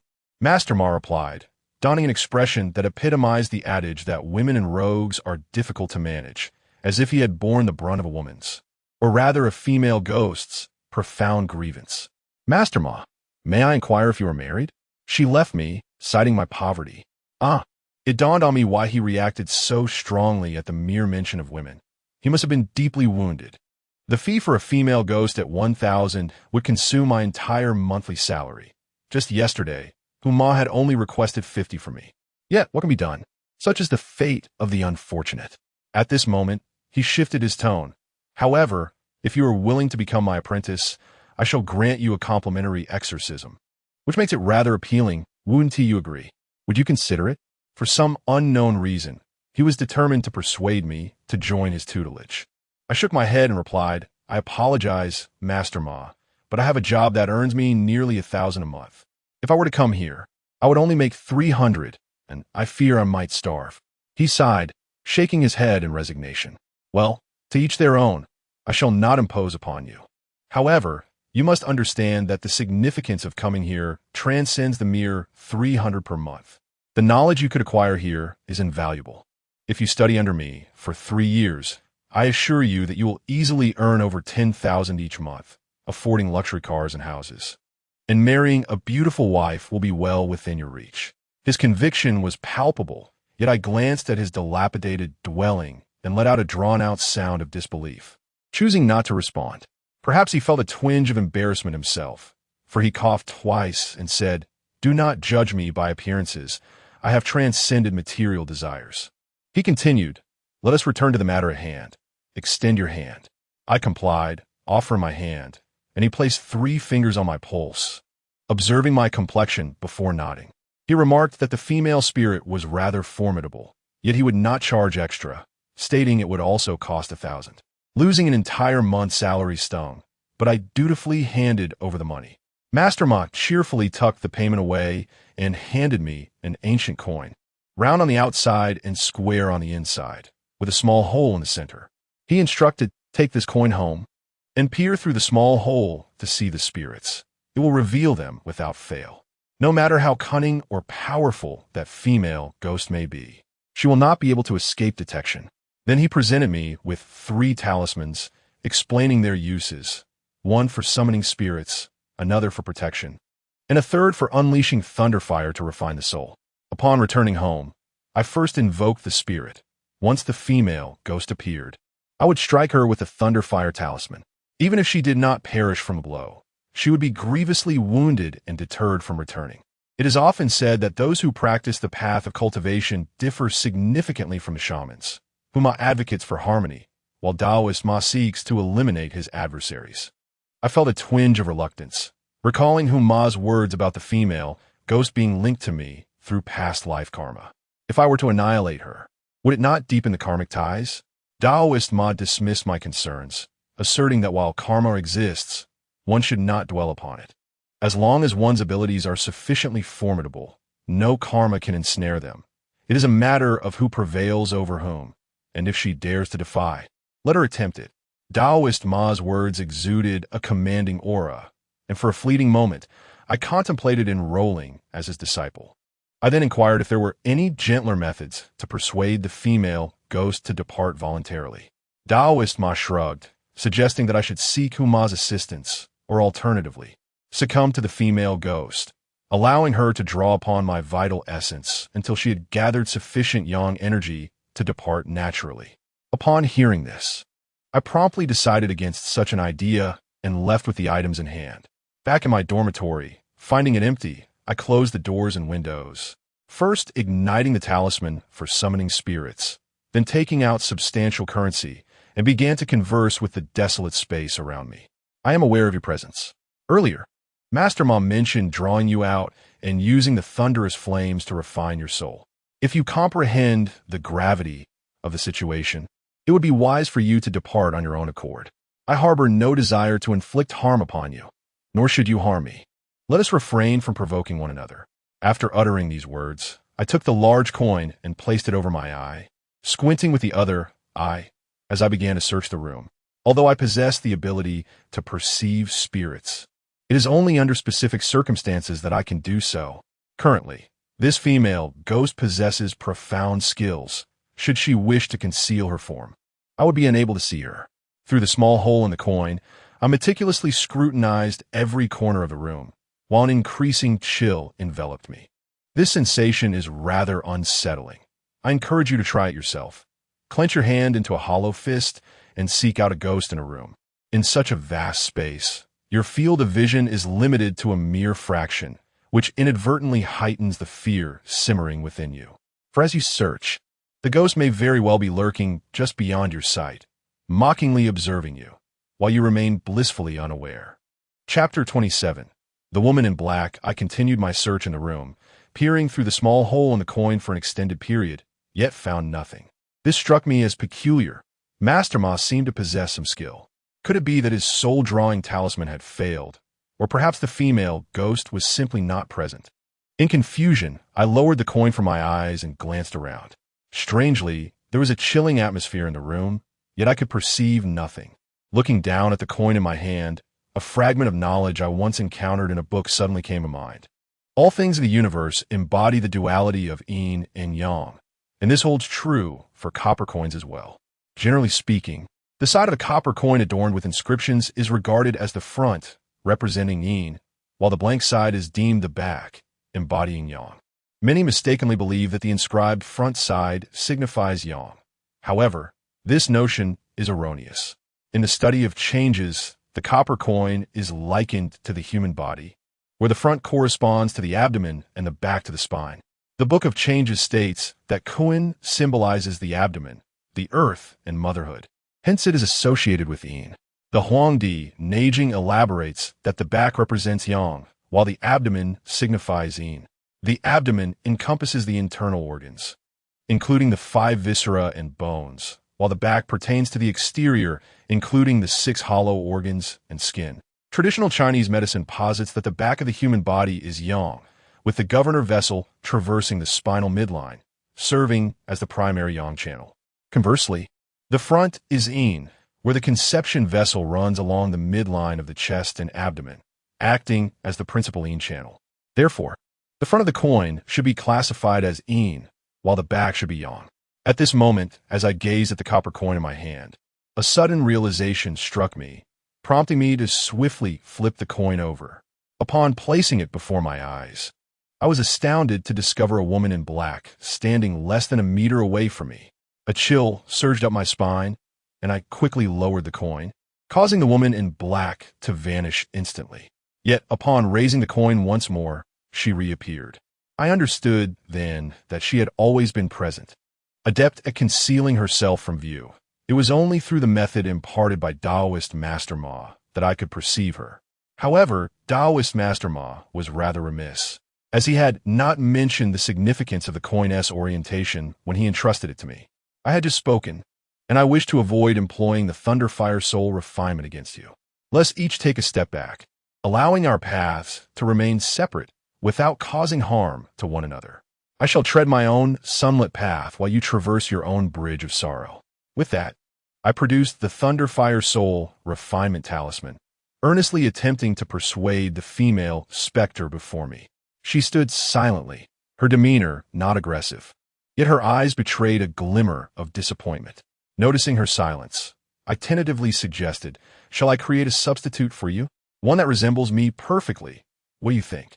She continued to regard me with that peculiar gaze, neither consenting nor denying my proposition. Her scrutiny unsettled me somewhat, and just as I was contemplating another approach to sway her, the door was suddenly flung open. Instinctively, I turned to glance, only to see Zhang Wenwen returning from outside. Entering the room, she chose this precise moment to come back. I hastily placed the copper coin over my eyes once more, yet at that moment, the woman in black had vanished. A surge of alarm coursed through me as I scanned the room with the coin held aloft, but she had entirely disappeared. Zhang Wenwen approached, perplexed, and inquired, "Xiao Fan, what are you doing, looking around so restlessly?" I concealed the copper coin in my hand and replied, "Nothing, just feeling a bit bored, taking a stroll." She scrutinized me and then peered into my room. "Are you planning to leave? Is that it? How did you know?" In truth, I had already packed my belongings that morning, intending to resign today and depart with Su Ge. Of course, I wouldn't simply abandon my post. I might delicately request a leave of absence, merely stating that I was returning home to visit family. Yet, as soon as I uttered those words, her expression shifted dramatically. Was it due to the events of last night? I fell into silence, nodding and then shaking my head. To be precise, this matter has little to do with you. I simply wish to shield you from any entanglement. You are aware of my unfortunate luck. Being with me may bring you misfortune. I did not conceal anything from her, expressing my innermost thoughts sincerely. I recognized that she had been increasingly kind to me recently, and I did not want her to become too deeply involved. She gazed at me intently and suddenly inquired, "Do you know who that woman in black is?" I was taken aback. "How do you know her? I don't recall mentioning this to you." She sighed softly. "To be honest, I've been dreaming about her frequently these past few days. She has shared many stories about your past with me, but regrettably, I remember very little. The only thing that lingers in my mind is her warning that you are destined for a great calamity within 3 years. And the sole way to avert it is to refrain from stepping forward." Upon hearing this, I was utterly astonished. The method of averting that calamity was to refrain from taking action, which was precisely what I desired. I had no intention of stepping forward to begin with. This only reinforced my resolve to abstain. However, just as I was contemplating this, Zhang Wenwen added, "Nevertheless, it is nearly impossible for you not to act. For you possess a celestial constitution, having come to this world with a purpose. If you refrain from taking action, your days may be numbered, and you might only live until the age of 30 before being called back by the heavens." Her words seemed somewhat contradictory, and I pondered them carefully. If I were to take action, a great calamity awaited me within 3 years, yet the only means of resolving it was to abstain from action. If I do not take action, I may only live until the age of 30 before being taken by fate. If that is the case, should I not simply wait 3 years to act, believing that I would be safe then?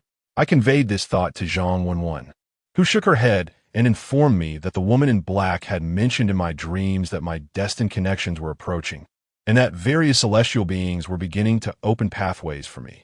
The trials ahead would be fraught with challenges and obstacles. If I could endure for 3 years before taking action, I would thereafter find my path smooth and unobstructed. However, if I were to act within those 3 years, calamity would inevitably follow. Feeling a bit bewildered, I asked Zhang Wenwen, "So, according to you, I should simply wait 3 years before acting, correct?" She shook her head again, stating, "It is not that simple. You cannot withstand 3 years. If you insist on enduring, you will find yourself in a state of torment, neither human nor ghost, and there may be a threat to your life. My goodness, it seems that regardless of whether I take action or not, my fate remains dire."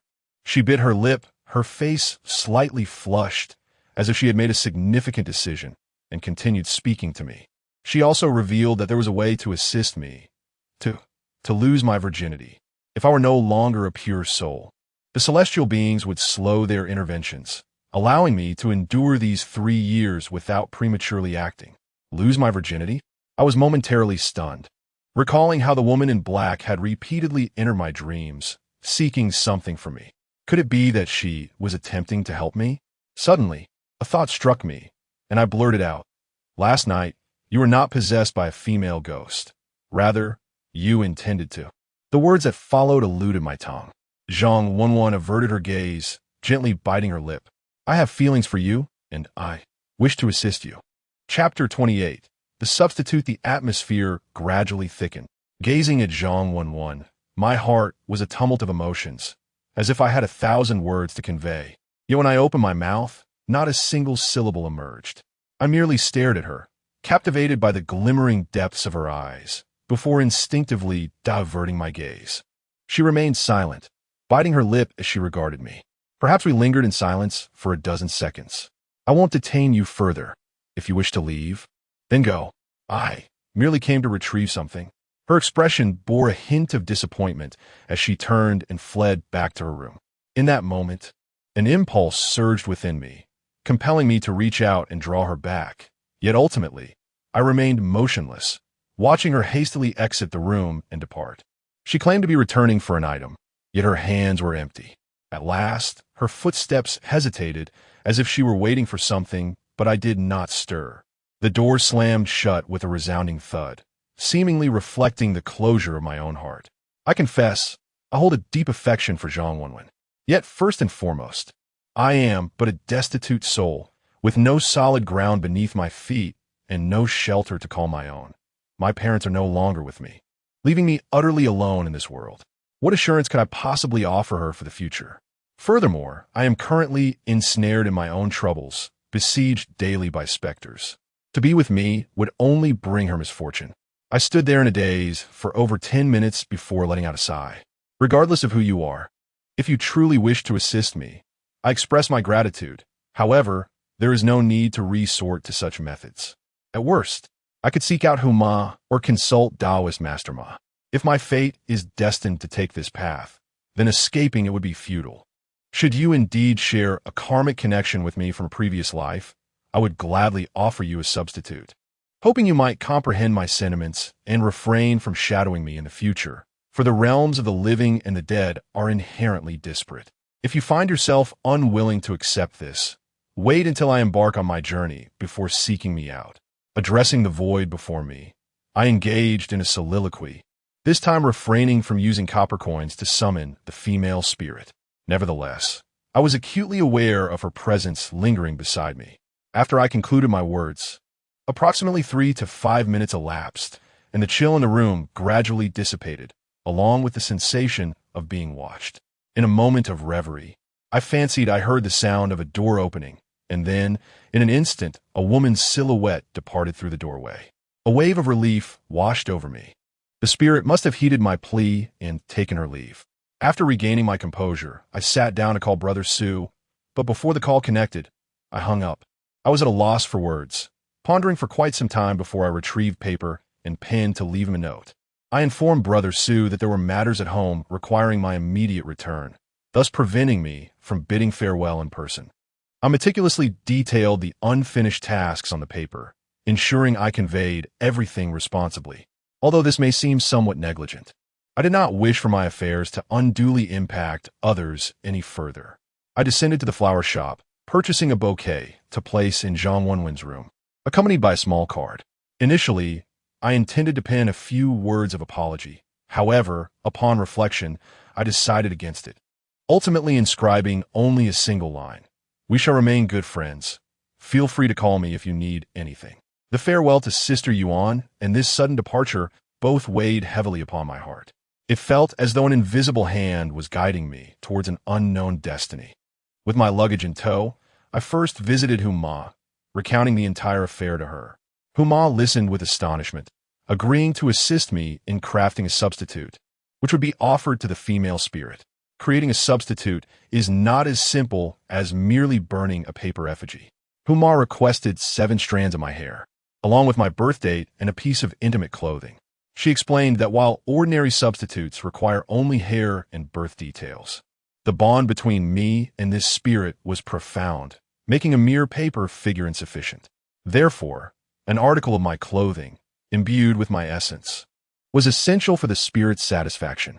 Furthermore, I was instructed not to witness the ritual. It would be best for me to seclude myself in a dark room, away from the light. By 3 o'clock that afternoon, Huma had completed the paper effigy, which was remarkably lifelike, complete with facial features. She affixed my hair atop the figure's head and dressed it in my clothing, then instructed me to remain hidden in her home for a while, forbidding me from venturing anywhere else. After approximately an hour, the ritual reached its conclusion. Upon her return, I expressed my heartfelt gratitude, to which Huma inquired with a smile whether I would consider staying on as her apprentice. I simply shook my head in response. I said to Huma, "It is not that I am unwilling, but there is an inexplicable feeling within me that my master seems to bear a different resemblance to you." Huma burst into hearty laughter. "Well, since you have sensed your master, I shall not press the matter further. However, even after you have taken on apprenticeship, do not hesitate to seek me out if you require assistance." I felt immense gratitude towards Huma, yet I had indeed dreamt once of a scene where I took on a master. The master I envisioned was a young woman, appearing to be in her 20s. In the dream, she had long hair and a slender figure, but her back was turned towards me, preventing me from seeing her face. She wore a striking red outfit, adorned with colorful tassels at her slim waist, which was quite enchanting. I informed Huma of my intention to visit Taoist Ma and spend some time with him. Although Taoist Ma had a peculiar demeanor, he undoubtedly possessed certain skills. Most importantly, I had been struggling to find work recently, and his place offered food and lodging, which would alleviate my immediate concerns. When I arrived at Taoist Ma's abode, my luggage in hand, it was already past 5 in the afternoon, and twilight was beginning to descend. Inside, there was a recliner, and Taoist Ma was deep in slumber. On the table lay a half-eaten bowl of noodles, its broth thin and insipid, garnished with a few scallions, devoid of flavor. It seemed that Taoist Ma's life was rather dismal as well. As I scanned my surroundings, Taoist Ma suddenly awoke, rubbed his eyes, and said to me, consulting the hexagrams costs 30, naming is 50, and assessing burial sites is an additional fee. Today I have yet to open shop, so I shall offer you a discount. I chuckled and took out 1,800 yuan from my pocket, placing it before him. Taoist Ma, the 1,000 from this morning, plus the additional 1,008. Surely that suffices for the tuition? Upon realizing it was I, Master Ma was momentarily taken aback, yet his expression transformed into one of sheer delight as he glanced at the money. Sufficient, sufficient. Ha ha ha. So, what do you think? The method I taught you proved effective, did it not? That female ghost has been thoroughly frightened away? He spoke as he hastily gathered the money. No, I used a soul-retrieving talisman to draw her out without causing any harm. I had Aunt who assist me in providing a substitute, ensuring we won't cross paths again. Oh, that works too. After all, it is better to resolve enmities than to exacerbate them. Inciting further karmic repercussions is hardly advisable. Master Ma's words seemed somewhat dismissive, as if he were not particularly invested in my dealings with the ghost. He continued to count the money, slipping it into his pocket. From this moment forth, you shall be a formal disciple. Here, we do not charge a fee for apprenticeship, yet there are certain rites to be observed. Let us keep it simple. Bow to me 3 times, and it shall be considered an apprenticeship. He sat grandly in his chair, commanding me to bow. I chuckled softly and replied, Master Ma, I am willing to be your disciple, but I shall neither bow nor perform any formal rites, if that is acceptable. He scratched his head, appearing somewhat reluctant, but after a moment's contemplation, he suggested, very well, we shall forego the bowing. You may do so whenever you feel inclined. Henceforth, you may call me Uncle Ma. All right, Uncle Ma, then allow me to offer you a cup of tea. I glanced around the room, but found no tea. Master Ma grinned at me and said, no need to bother with the tea. Instead, how about you treat me to a meal? Chapter 29. The Taoist world as dusk descended, I ventured out with Master Ma, hailing a cab that whisked us away to the Zhang Fei braised meat restaurant, nestled near Jingyu Street. I had presumed that since he invited me to dine, he would indulge in a lavish meal. However, to my surprise, the establishment turned out to be a humble eatery. The fade was modest, and the interior was quite rudimentary, with fewer than 10 tables, all appearing rather unkempt. Master Ma appeared quite pleased, promptly ordering 4 portions of braised meat, a sauce-braised pig's knuckle, along with an assortment of appetizers. I struggled to recall the exact price of the braised meat, but it was approximately 5 or 6 yuan for a generous chunk. Its lustrous hue and tender texture rendered it nearly melt in your mouth, with a faint sweetness that heightened its aromatic allure. The sauce-braised knuckle was similarly affordable, equally delectable and tender. The substantial piece of pork yielded effortlessly to chopsticks, releasing a waft of steam and an inviting fragrance upon gentle prodding. Zhang Fei braised meat is a venerable establishment in Harbin, still thriving to this day, albeit with prices having more than doubled and the shop having expanded significantly. Yet, the flavors seemed to lack the exquisite sweetness and satisfaction of the meal I had enjoyed that day. Upon concluding our meal, the bill amounted to a mere 80 yuan. As Master Ma and I exited the restaurant, we strolled along the street towards the riverside. Jingyu Street is one of Harbin's historic thoroughfares, boasting a century of history. Originally named Jingyang Street, where many renowned old brands flourished. Notable establishments such as Lao Ding Feng, Shi Yi Tang, Dong Lai Shun, and Tongji Market once thrived here. Later, in honor of General Yang Jingyu, the street was renamed Jingyu Street. In Harbin, several such streets exist. Besides Jingyu Street, there are Xiaolin Street, Iman Street, and Shangji Avenue. From Jingyu Street to the riverbank is merely a few hundred meters. As we strolled leisurely, engaging in conversation, Master Ma appeared particularly jovial today. Having enjoyed a couple of cups of white liquor, and in his slightly tipsy state, he shared a wealth of stories with me. He revealed that he had previously cultivated at Longhu Mountain as a legitimate disciple of the Celestial Master. In the realm of Taoism, there exist only 2 principal sects, the Complete Reality School and the Zhengyi School. The term Zhengyi, meaning righteousness governing the wicked, and unity reigning over the myriad, signifies the core philosophy of this sect. The ancestral temple of Zhengyi is located at Longhu Mountain, founded by the revered Zhang Daoling, also known as Celestial Master Zhang. Consequently, the Zhengyi school is often referred to as the Way of the Celestial Master. Celestial Master Zhang is the head of Zhengyi, presiding over the talismans of the three mountains. These three mountains are Longhu Mountain, Maoshan, and Gazeishan, the three major schools of talismanic Taoism. Other sects, such as Shunshao, Qingwei, Donghua, and Jingming, are all affiliated with the Zhengyi lineage. The Zhengyi school excels in talismans, blessings, disaster alleviation, and exorcism. Zhengyi practitioners may live at home, marry, and raise families without dietary restrictions or the necessity of wearing robes, beards, or long hair, colloquially referred to as fire-residing Taoists. In contrast, the Complete Reality School has more stringent requirements. Its founder is the realized One Chongyang, with a primary focus on inner alchemy. Complete Reality practitioners must renounce worldly ties and adhere to 4 fundamental tenets. First, celibacy and abstaining from female companionship. Second, a lifelong vegetarian diet, eschewing meat. Third, the wearing of Taoist robes, avoiding secular attire. And fourth, the tying of hair and maintaining a beard while residing in temples. Master Ma embarked on his spiritual journey at a young age, around his early 20s at Longhu Mountain, but later returned home to marry after his family arranged a match for him. Initially, everything was well, his family was affluent, and he had no worries regarding sustenance. However, having devoted himself to the life of a Taoist priest, he lacked any practical skills or business acumen. A few years later, both of his parents passed away, and his financial situation began to deteriorate. Despite having several properties, he squandered them all through a life of indulgence. Consequently, discord arose within his household. His wife would argue, and the children would cry. In his obstinacy, he partnered with others in business ventures, only to lose his entire fortune, even having to mortgage their home to settle debts. In a fit of anger, his wife left with the children. Left with no choice, Master Ma purchased a modest house and returned to his original profession, offering fortune-telling and geomancy services. To his surprise, while his business acumen was lacking, he excelled in geomancy, quickly establishing a reputable name for himself over the course of more than a decade. Nonetheless, Master Ma harbored an obsession. Whenever he earned money, he yearned to venture into entrepreneurship, motivated by his promise to himself that he would amass a substantial fortune to reunite with his wife and children who had left him.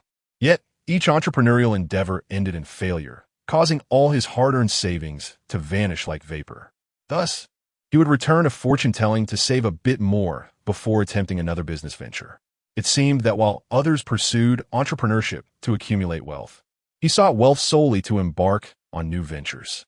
Over the years, Master Ma had dabbled in various businesses. He opened a restaurant, engaged in transportation, speculated in stocks, operated a coal yard, and even purchased 2 taxis.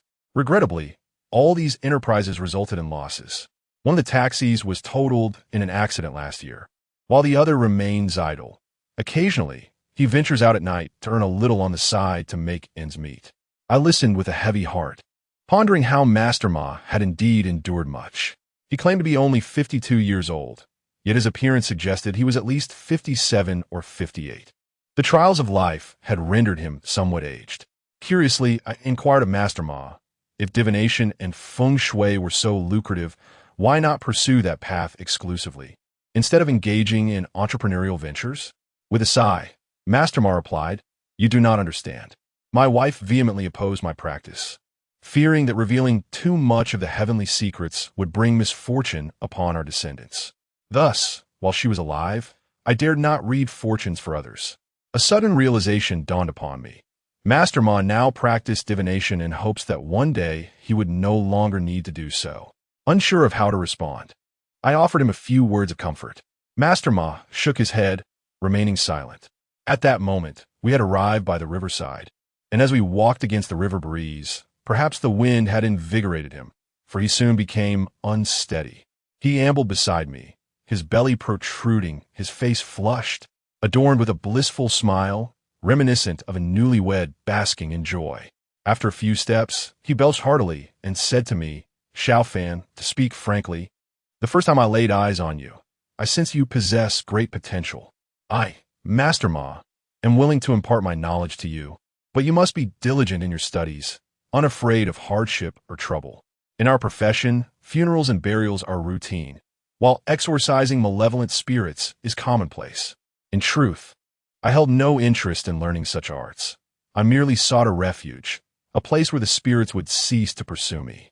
I have always aspired to lead a simple life, diligently working, earning a modest income, and eventually bringing a girlfriend home to visit my aunt. However, I could not articulate this sentiment.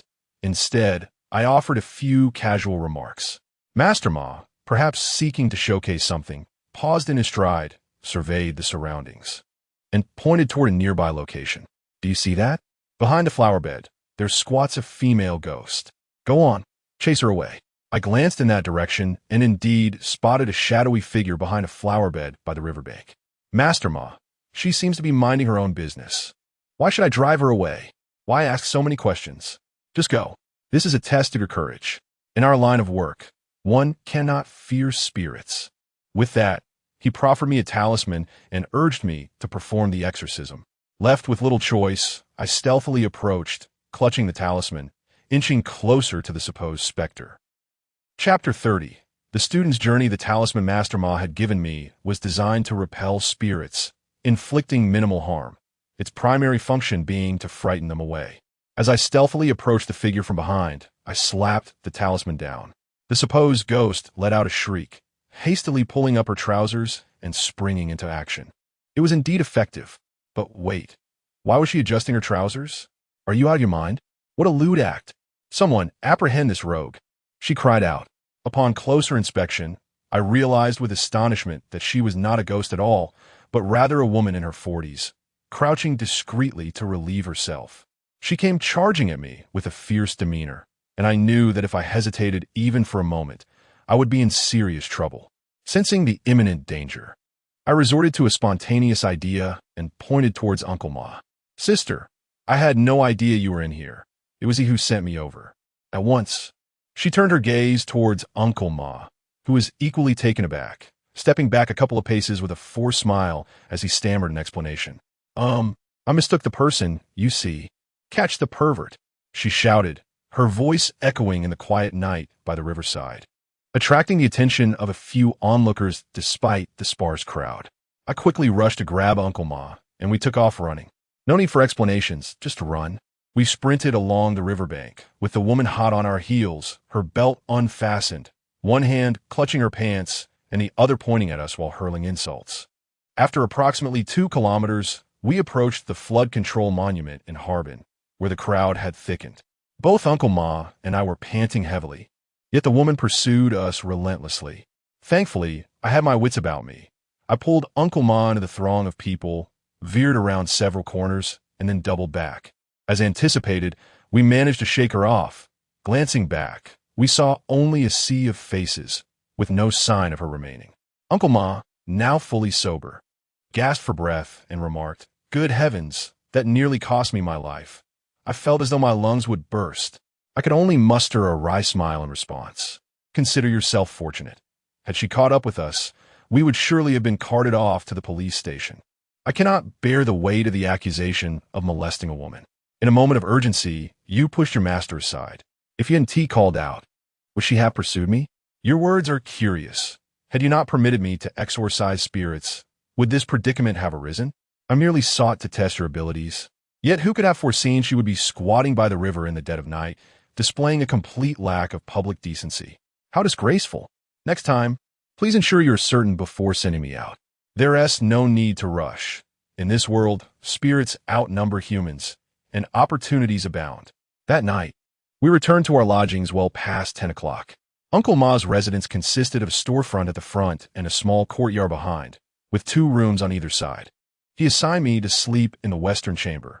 However, lacking additional bedding, I managed to make do for the night. Early the next morning, he ventured out and returned with a brand new set of bedding for me. From that day forth, I became Uncle Ma's sole disciple, sharing both meals and lodging with him. I inquired about his previous students, to which Uncle Ma raised a finger and proclaimed, "From now on, you shall be my foremost disciple." Suddenly, it dawned upon me, I was, in fact, the first to be deceived into paying tuition. Of course, this was but a jest. In truth, I resided with Uncle Ma for over a week, during which the female ghost never once invaded my dreams, nor did any ghostly encounters occur. My heart swelled with joy. Indeed, Mother who was correct. Uncle Ma truly possesses the ability to ward off evil spirits. Thus, the tuition I paid to Uncle Ma effectively served as my means of refuge. 2,800 for food and lodging, along with protection against malevolent spirits, a most advantageous arrangement. As his foremost disciple, Uncle Ma devoted considerable effort to teaching me the art of divination. Each day, he assigned me a plethora of tasks, urging me to memorize the principles of yin and yang, the 5 elements, the heavenly stems and earthly branches, as well as the intricacies of feng, shui, and bagua.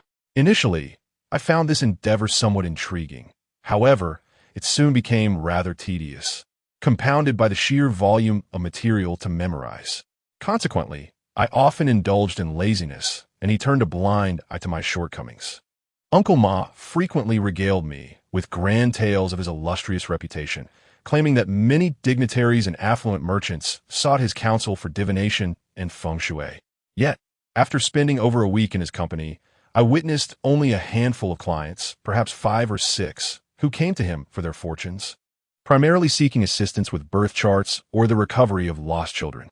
While his predictions were remarkably accurate, yielding no failures, his earnings were dismal. Charging merely 30 yuan per consultation, his weekly income barely exceeded 200 yuan.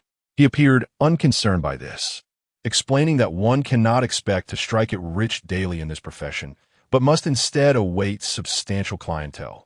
He recounted a tale from the previous year, when he assisted a family with a grave relocation, for which they rewarded him with 8,888 yuan, along with an additional 2,000 yuan as a tip. For exorcising a spirit for a government official, he earned 5,000 yuan, and for providing feng shui guidance for the opening of a shop, 3,000 yuan. Despite his lofty claims, the fortnight swiftly elapsed, and his earnings barely sufficed to cover our meals.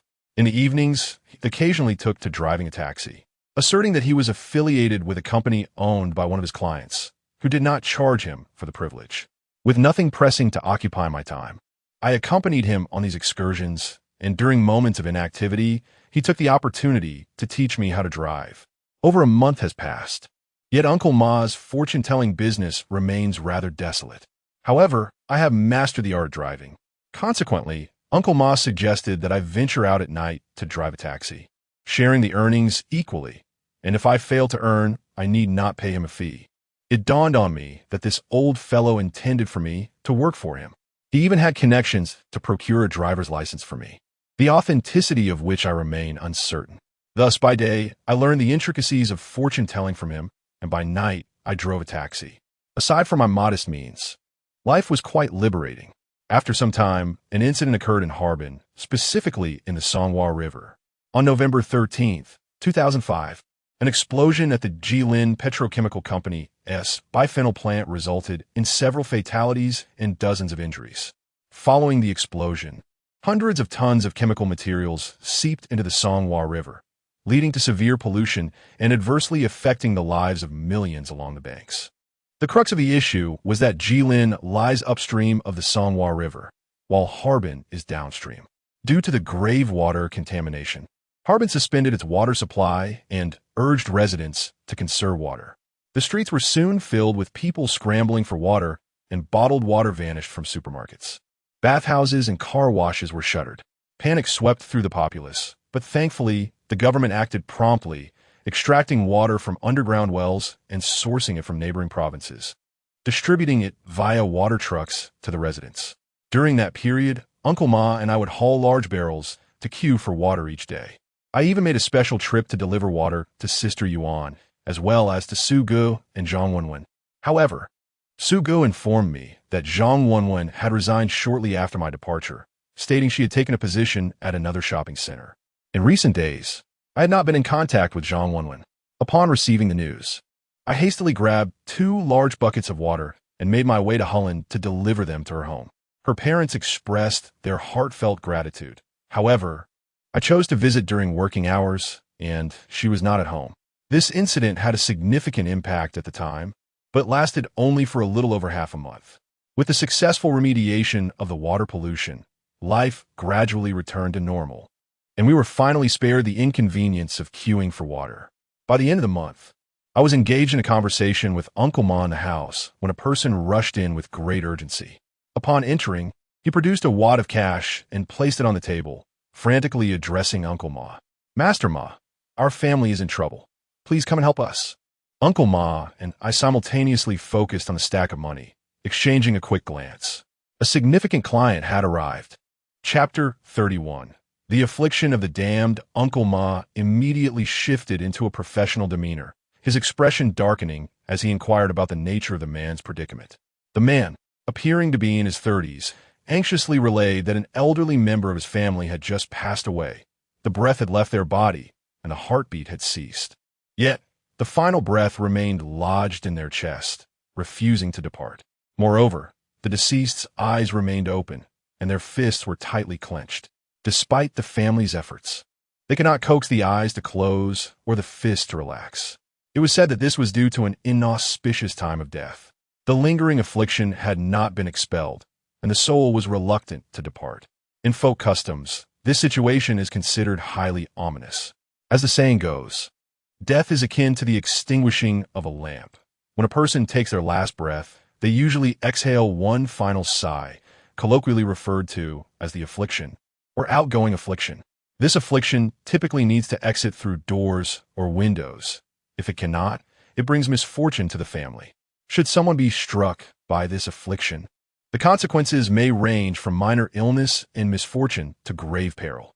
Uncle Ma once recounted to me that sometimes the breath of a deceased may not immediately escape, indicating that the onset of calamity is not fixed in time. By discerning the hour of the deceased's passing, one can infer various timings and directions of impending misfortune, thus enabling timely evasion. The direction of such misfortune requires special attention. I recall the mnemonic for identifying the direction of calamity. In at the window, Mao at the door. Chun against the wall, Si in the waterway, Wu and Wei by the beams. Shun and you at the mill, Su and Hai at the stove. Zi and Cho during the hours in the hall. Regarding the timing of the misfortune, there exists a method of calculation. However, the man mentioned that if their situation merely involved a lingering malefic energy, there was no need for such alarm. The crux of the matter lay in the presence of a 5-year-old child who claimed to see the elder wandering in circles by the bed, speaking yet unacknowledged. Upon hearing this, Uncle Ma's expression changed instantaneously, and he hastily inquired of the visitor whether the elder's circling was swift. The visitor replied that the elder moved at a languid pace, taking half a day to complete a circle. Upon hearing the child's account of the elder's persistent wandering, they were all terrified, prompting their hurried visit to seek Uncle Ma's assistance. Previously seated with composure, Uncle Ma now stood, gathering his belongings while addressing the visitor. "Your elder passed while on the bed, did they not?" "Yes. I understand the customs. One should not breathe their last on the bed, but there was no time to move them before they departed." "Uncle Ma, does this hold any significance?" "It bears immense significance. Your elder's spirit is now bound to the bed. Even if interred forcefully, after 7 days it shall return in wrath, unable to enter the netherworld, and will create disturbances in your home. Furthermore, there is one more thing to consider. If the vengeful spirit were to circle the bed a total of 81 times, it would become eternally bound to the home." Uncle Ma took up a pen and composed an extensive list for the visitor to prepare, while we gathered numerous materials at home before setting off to the residence of the other party. En route, I learned that the man was named Wang Yi, a resident of Tuanji Town, approximately 10 kilometers from our location. Wang Yi owned a bathhouse and was relatively well off in the local context. A year prior, his household had experienced some unsettling occurrences, which Uncle Ma had helped resolve, leading Wang Yi to become entirely obedient to him. Following the recent incident, he sought out Uncle Ma without delay. I recalled Uncle Ma's earlier words, realizing they were not mere bravado. Although we brought along many items, I was unaware of their purpose. The past month had been devoted to foundational theoretical knowledge, with no practical application thus far. Upon our arrival in Tuanjia Town, we found that Wang Yi had prepared everything according to Uncle Ma's list. At that moment, everyone had vacated the house. Uncle Ma and I stepped inside, and as my gaze fell upon the scene, I couldn't suppress a sharp intake of breath. In broad daylight, an elderly man lay on the bed, seemingly devoid of life. Strangely, his eyes were wide open, his fists clenched, and his expression bore a hint of resentment. Moreover, I distinctly perceived a phantom figure lingering before the bed, ceaselessly wandering in circles. Uncle Ma remained silent, swiftly calculating, and then informed me, "We must expel the spirit immediately. In another half-hour, he will be unable to leave this abode." Not daring to delay, I promptly called for Wang Yi and others to join us in the preparations. The materials used are meticulously dictated by Uncle Ma. A foot of red silk covers the ground, 18 feet of green silk drapes, and a piece of white cloth shields the sky, traversing the beams and resting upon the scales and the crossbeam. 7 varieties of incense and 12 exquisite medicinal herbs are scattered throughout the room.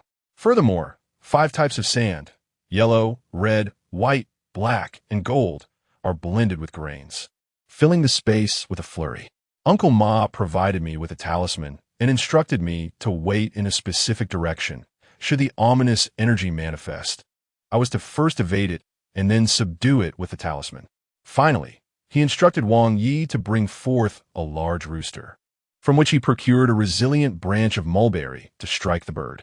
The rooster emitted loud crows as it was struck, while Uncle Ma recited the incantation to dispel misfortune, spirits of the departed, those who perished in illness, unable to move or leave their beds, crossing the celestial bridge. This day, traversing the beam, the bridge has been crossed. As for the central hall, today receiving incense offerings, departing to distant lands, Southern Dipper S 6 stars, Northern Dipper S 7 stars. I summon the Supreme Old Lord, urgently as commanded. There exists a belief, known as the rooster guides the soul, which serves to expel misfortune. Uncle Ma recited the incantation 7 times, his strikes growing increasingly fierce. The rooster flailed desperately until Wang Yi could no longer hold it, and it took flight towards the bedside. The ethereal shadow, previously circling before the bed, vanished in an instant. At that moment, the elderly man lying there emitted a peculiar gurgling sound from his throat. Uncle Ma's eyes gleamed with intensity as he pointed to a corner of the room, precisely in my direction and less than 2 meters away. Immediately, Uncle Ma commanded, Omen spirit, hasten forth." Upon hearing this, I swiftly produced the talisman and affixed it directly to that spot. It is indeed peculiar. As soon as I applied the talisman, the lifeless form of the elderly man lying on the bed suddenly closed his eyes. At the same time, his tightly clenched fist relaxed. Wang Yi had been observing the entire scene from within the room, and upon witnessing this phenomenon, he let out a long sigh of relief, wiping the cold sweat from his forehead. The elderly man had closed his eyes and loosened his fist, indicating that all was well. I glanced around, and the ephemeral shadow that had been present earlier had vanished. Could it be that the malevolent spirit had been dispelled so easily? I looked over at Uncle Ma, who had sheathed the mulberry branch and steadied himself. "Xiao Fan, fetch water to cleanse the deceased's face," he instructed. Uncle Ma had taught me how to perform this task. I had indeed memorized it, but this was the first time I would be executing it myself. This step is also an essential part of the funeral rites. One must comb the hair, wash the face, and arrange the burial garments, ensuring everything is tidy before the final journey. Summoning my courage, I filled a basin with water, preparing to cleanse the deceased's face. However, this was not merely a matter of washing the face and combing the hair. There was a specific procedure and an incantation to follow. Elderly spirit, heed my words, the water for your face is warm. Cleansing your visage, I tidy your hair. As you embark on the western path, may you remain untainted, your soul ascending to paradise, leaving behind your true self to bless your descendants. As I recited this incantation and began to wipe the old man's face with a damp cloth, an eerie laughter suddenly echoed from behind me. This laughter sent chills racing down my spine, and I thought to myself, during a funeral, who would dare laugh?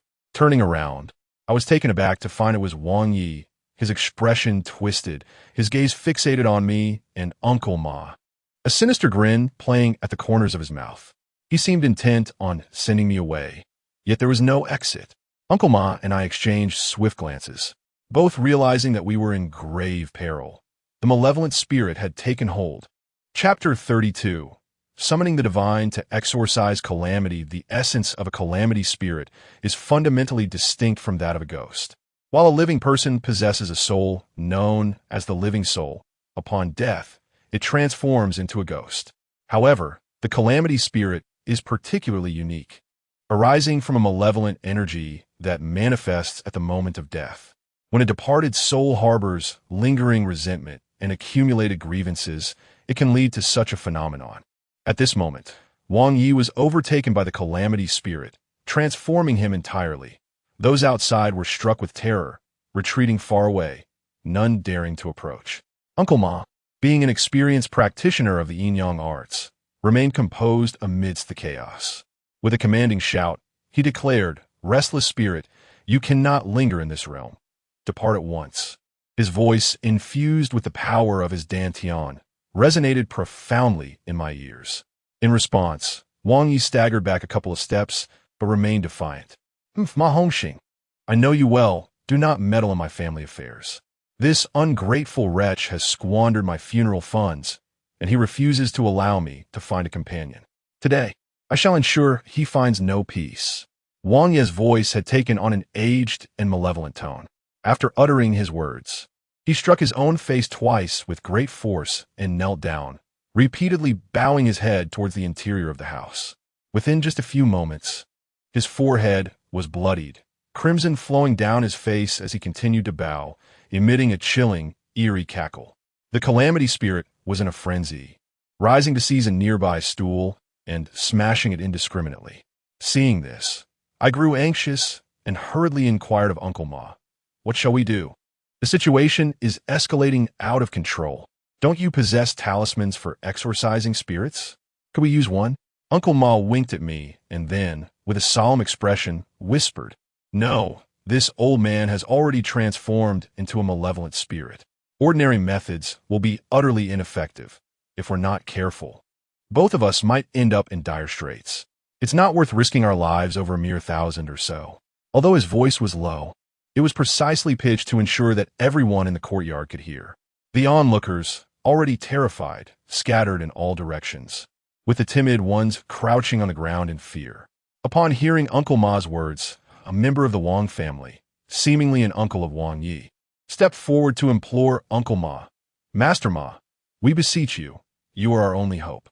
If this commotion continues, lives are at stake." As he spoke, he hurried to the entrance where the ledger was kept and grabbed a handful of money, unceremoniously stuffing it into Uncle Ma's pockets. "Please, this isn't about money."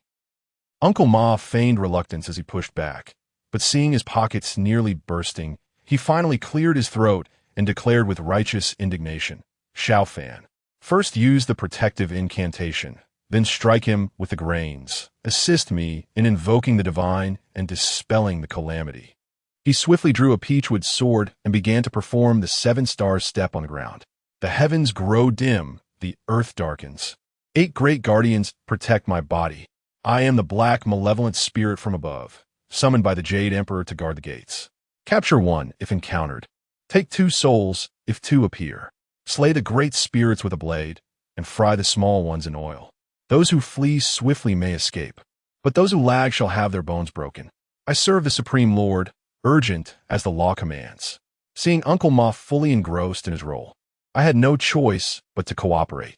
I picked up the grains mixed with gold dust, recited a few lines of the protective incantation, and then began to strike at the calamity. When calamity strikes, which God can withstand it? 2 strikes against calamity, the sea waves drift afar. 3 strikes against malevolence. Calamity is vanquished and extinguished. 4 strikes against the soul's affliction, it departs to distant realms. Heaven returns to the heavens, the earth returns to the earth.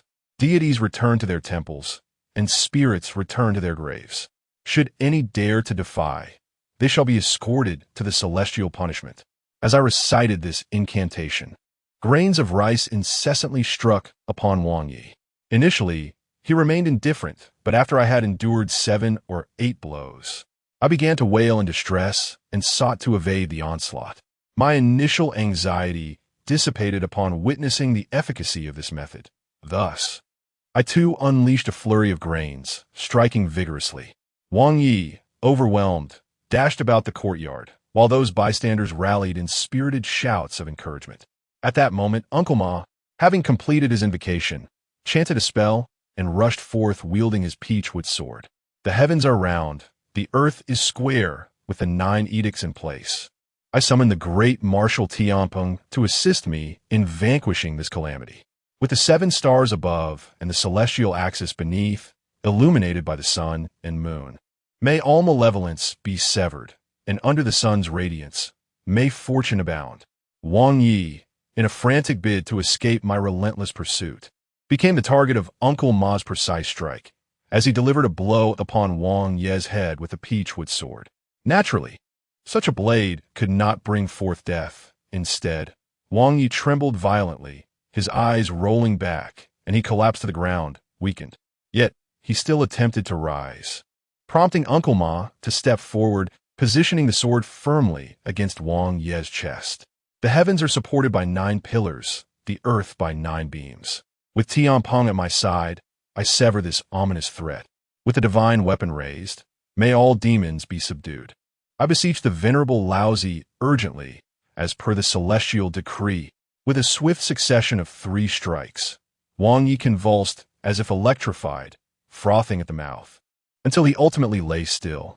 Only then did Uncle Ma slowly retract his sword and, with utmost solemnity, bowed in reverence to the void. Fuxing Wuyang Tianzuan. This pretense is truly remarkable. The onlookers were left dumbfounded, rushing over to Wang Yi, pounding his chest and pinching his acupoints, while others diligently bandaged his wounds. After much flurry, he finally regained consciousness. As Wang Yi opened his eyes, a look of confusion washed over him, clearly unaware of the events that had just transpired. The surrounding crowd chattered incessantly until Wang Yi grasped that he had been possessed by a malevolent spirit, narrowly escaping death. Subsequently, he expressed his profound gratitude, while Uncle Ma feigned the demeanor of a wise sage, promptly arranging for the old gentleman's funeral. Now that the malevolent spirit had been banished, there were no more restrictions. Uncle Ma, well versed in the proceedings, advised Wang Yi to expedite the burial without delay. He warned that if they tarried until nightfall, the malevolent spirit might rise again, leading to even greater complications. Wang Yi, unwilling to risk any negligence, opted for a simplified ceremony, hastily concluding the burial. The intricacies of this process need not be elaborated upon. Suffice it to say that once everything was finalized, Wang Yi respectfully presented Uncle Ma with a red envelope containing 2,000. The affair had been managed splendidly, bringing joy to Uncle Ma. Upon returning home, we counted all the money and discovered we had amassed over 6,000.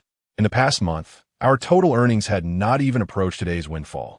Seeing Uncle Ma's beaming smile, I teasingly inquired, "Uncle Ma, I recall you mentioning that while malevolent spirits are formidable, they could be dispelled by mixing gold dust with grains. Why, then, did you create such a commotion today, invoking the great Marshal Tianpeng?" Uncle Ma shot me a glance of exasperation. "Foolish boy, if I hadn't stirred up such a spectacle, would they have willingly parted with their money? There is much wisdom in this. You shall learn in due time. I am fully aware that Uncle Ma is motivated by financial gain. However, reflecting upon the elder's words regarding Wang Yi's filial piety, it is evident that his misfortunes are not without reason." Uncle Ma shook his head and remarked, "One must not meddle in the affairs of the deceased. One should not dwell on right or wrong in life. In our profession, our duty is to ensure the Master S affairs are handled well, and everything else should be disregarded." He asserted that the moral consequences of one's actions are subject to divine judgment and do not concern us. It must be noted that Uncle Ma's approach stands in stark contrast to that of Mother Hu. The practitioners of our craft place great emphasis on cause and effect, on promises made, and are reluctant to harm any sentient beings, be they tangible or intangible. Nevertheless, Uncle Ma's decisive action today in severing the calamity spirit has indeed broadened my horizons. He explained that the reason for creating such a commotion to summon deities and eliminate misfortune was to shift the karmic burden. After all, it is the Grand Marshal Tianpeng who is responsible for vanquishing the calamity spirit. And what connection does that have to us? Any spirit that dares to contest should ascend to the heavens and challenge the deities directly. I found myself at a loss for words. No wonder he harbors no fear of karmic retribution. This must be the reason. After resolving the matter concerning Wang Ye's family, we indulged in a few days of luxurious living, with elevated standards of dining, replete with wine and meat at every meal. Yet, scarcely a month had passed when individuals from Wang Ye's household came knocking, bearing news of yet another calamity befalling him. This latest event was even more harrowing than the previous misfortune. The visitors informed us that Wang Yi had provoked a yellow weasel, which now sought his life. Chapter 33. The Yellow Weasel's Exchange for Life. On our journey to Wang Ye's residence, we uncovered the details of the situation. In addition to managing a bathhouse, Wang Yi owned 2 vehicles for transportation. After recently attending to the affairs of mourning, he had ventured into the trade of mountain goods. That night, as Wang Yi traversed a desolate village, a shadow suddenly darted across the road. In a desperate attempt to avoid it, he yanked the steering wheel, causing the figure to evade harm. Yet tragically, he crushed a yellow weasel beneath his wheels. This incident, though seemingly insignificant, began to gnaw at Wang Ye's mind over the ensuing days, rendering him restless and disoriented, nearly causing several accidents. He often found himself conversing with the air, pointing towards his front door, claiming that a bloodied yellow weasel hung there, grinning malevolently at him. Yet no one else could perceive this phantom creature. One fateful evening, driven to madness, he clawed at his own face with such fervor that it became a crimson mess. He stripped off his clothing, inflicting torment upon himself, leaving no part of his body unscathed. Several individuals struggled to restrain him, nearly resorting to a knife against his throat. After a prolonged struggle, he finally calmed down, gradually regaining lucidity, though he had no recollection of the preceding events, merely stating that a yellow weasel had lunged at him. Alarmed by his earlier declarations, his family rushed to the entrance, where they discovered a conspicuous pool of blood and clumps of dark brown fur. Realizing the gravity of the situation, they hastened to the city to seek assistance from Master Ma. Upon hearing the detailed account, Master Ma remarked that the yellow weasel harbored a profound thirst for vengeance. Having painstakingly cultivated its abilities through the practice of immortality, it would undoubtedly not rest until it had exacted retribution for its untimely demise. It appeared that the weasel had summoned its ancestral spirits to exact vengeance upon Wang Yi, employing the most sinister method of exchanging lives. The concept of life exchange with a yellow weasel essentially entailed a suicide pact, wherein the weasel would designate a person to swap lives with before its own demise. It resembles a dreadful curse. Whatever the yellow weasel endures, the one who has exchanged their fate will likewise experience. In simpler terms, it is a mutual destruction, an unending cycle of vengeance. The man, thoroughly frightened, hurriedly inquired about a solution. Uncle Ma replied that he could only attempt to converse with the yellow weasel, though the outcome remained uncertain. As we spoke, we swiftly arrived at Wang Ye's residence. Upon entering, we were met with a sight that was strikingly different from the vibrant Wang Yi we had seen just days prior. He now lay in bed, significantly emaciated, his body marred by numerous injuries. Upon noticing our presence, Wang Ye's eyes shifted towards us, yet he lacked the strength to rise or speak, his gaze vacant and dazed. Uncle Ma approached him, first checking his pulse, then produced a talisman for him to wear, claiming it would bind his spirit and temporarily preserve his life. Uncle Ma stated that if he remained unharmed through the night, it would indicate that the yellow weasel was willing to negotiate. Subsequently, Uncle Ma and I shared a meal at Wang Ye's home, awaiting the return of the yellow weasel.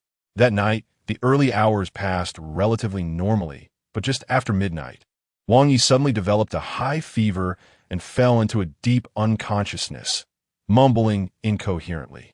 His family was in a state of panic. However, Uncle Ma remained remarkably composed, setting up a small incense burner and sitting quietly, as though engaged in dialogue with unseen entities.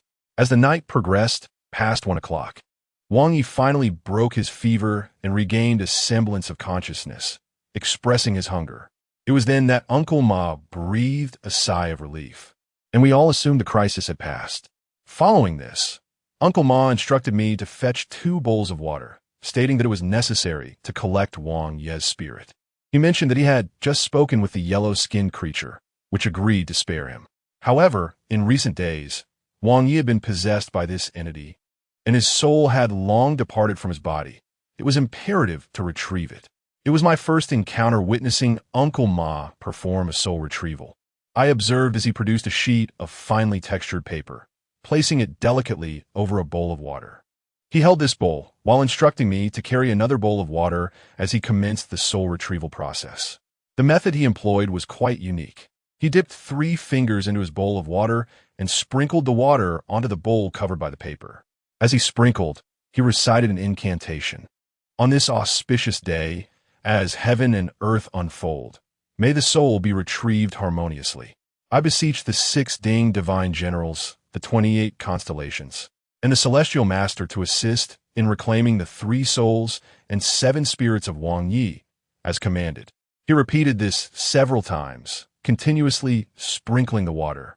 Initially, the bowl covered by the paper showed no reaction. The water merely dampened the paper without any extraordinary occurrence. Yet, as his incantation intensified, the paper began to transform. The water he sprinkled upon it started to form bubbles, and the more fervently he chanted, the larger the bubbles grew. In a short span, the paper was adorned with 7 or 8 bubbles, as if something were striving to emerge from within. At that moment, Uncle Ma handed the water to me, dipped his finger into it, and inscribed the character for spirit in his palm. Subsequently, he pressed his palm onto the Baihui point at the crown of Wang Ye's head. In the next instant, a miracle unfolded. Wang Yi shuddered violently and then opened his eyes wide. He subsequently sat up, gazing around in astonishment. His family approached him to converse, yet he found that he had almost no recollection of the events of the past few days. Once his family finished speaking, Uncle Ma solemnly informed them that he had spoken with the yellow weasel that day. The creature had stipulated 3 conditions for sparing Wang Ye's life. First, having cultivated for nearly a century, the yellow weasel bore immense resentment after being crushed by Wang Yi. Thus, a temple must be erected in its honor, accompanied by offerings of gold ingots, allowing it to retreat to the mountains for further cultivation. Second, during the offering ceremony, Wang Yi must don mourning attire and bow every 10 steps as an act of apology. Third, should the first 2 options be unacceptable, the weasel could be venerated as a household deity, but the Wang family would endure 3 years of misfortune as punishment, after which they would enjoy even greater prosperity. Upon hearing these 3 conditions, the Wang family exchanged glances in disbelief. Before they could voice their opinions, Wang Yi erupted in anger. Damn it, after all I've been through. You expect me to don mourning attire and bow every 10 steps? Even in death, I have shown more respect than this. One of Wang Ye's uncles hastily interjected. You must not speak carelessly. It was you who initially harmed the yellow spirit, and we are in the wrong. If you are unwilling, then venerating it as a household deity may suffice. Venerating as a household deity is acceptable, but it insists on my enduring 3 years of misfortune first. I refuse. With Master Ma present, I doubt this mere yellow weasel can truly cause any significant trouble. If it possesses any ability, let it attempt to kill me. It is likely due to the presence of Uncle Ma, whose demeanor is exceedingly arrogant. Upon hearing his words, I shook my head and advised him. I suggest you exercise some restraint in your speech, for calamity often springs from the mouth. The yellow weasel exchanges life for life without relent. Uncle Ma has gone to great lengths to mediate, should you speak recklessly. Before I could finish my admonition, he suddenly gasped for breath, his body tensed, and his hands frantically grasped at his throat as if something were tightening around it, rendering him breathless. Soon, the skin of his neck was torn from his desperate grasp. The crowd rushed forward, yet their efforts proved futile. Moments later, his eyes bulged, his complexion turned a ghastly shade of purple, and his tongue gradually protruded. his face contorted in agony as he gazed at Uncle Ma.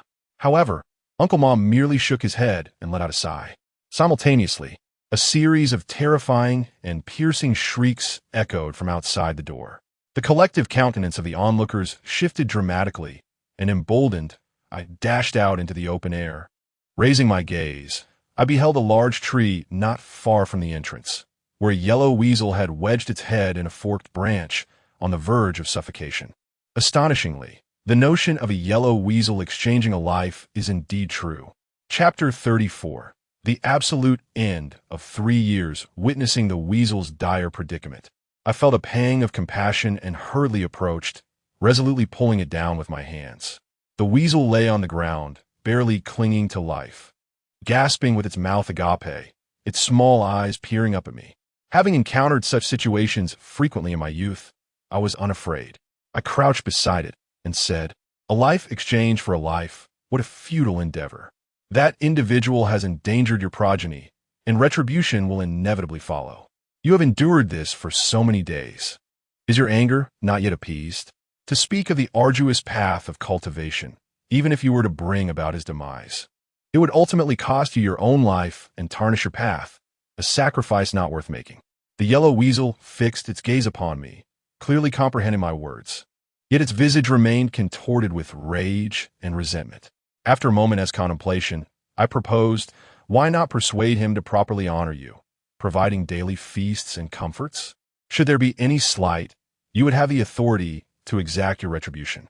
Would that not be far more advantageous? Furthermore, receiving offerings from the mortal realm would benefit your own cultivation.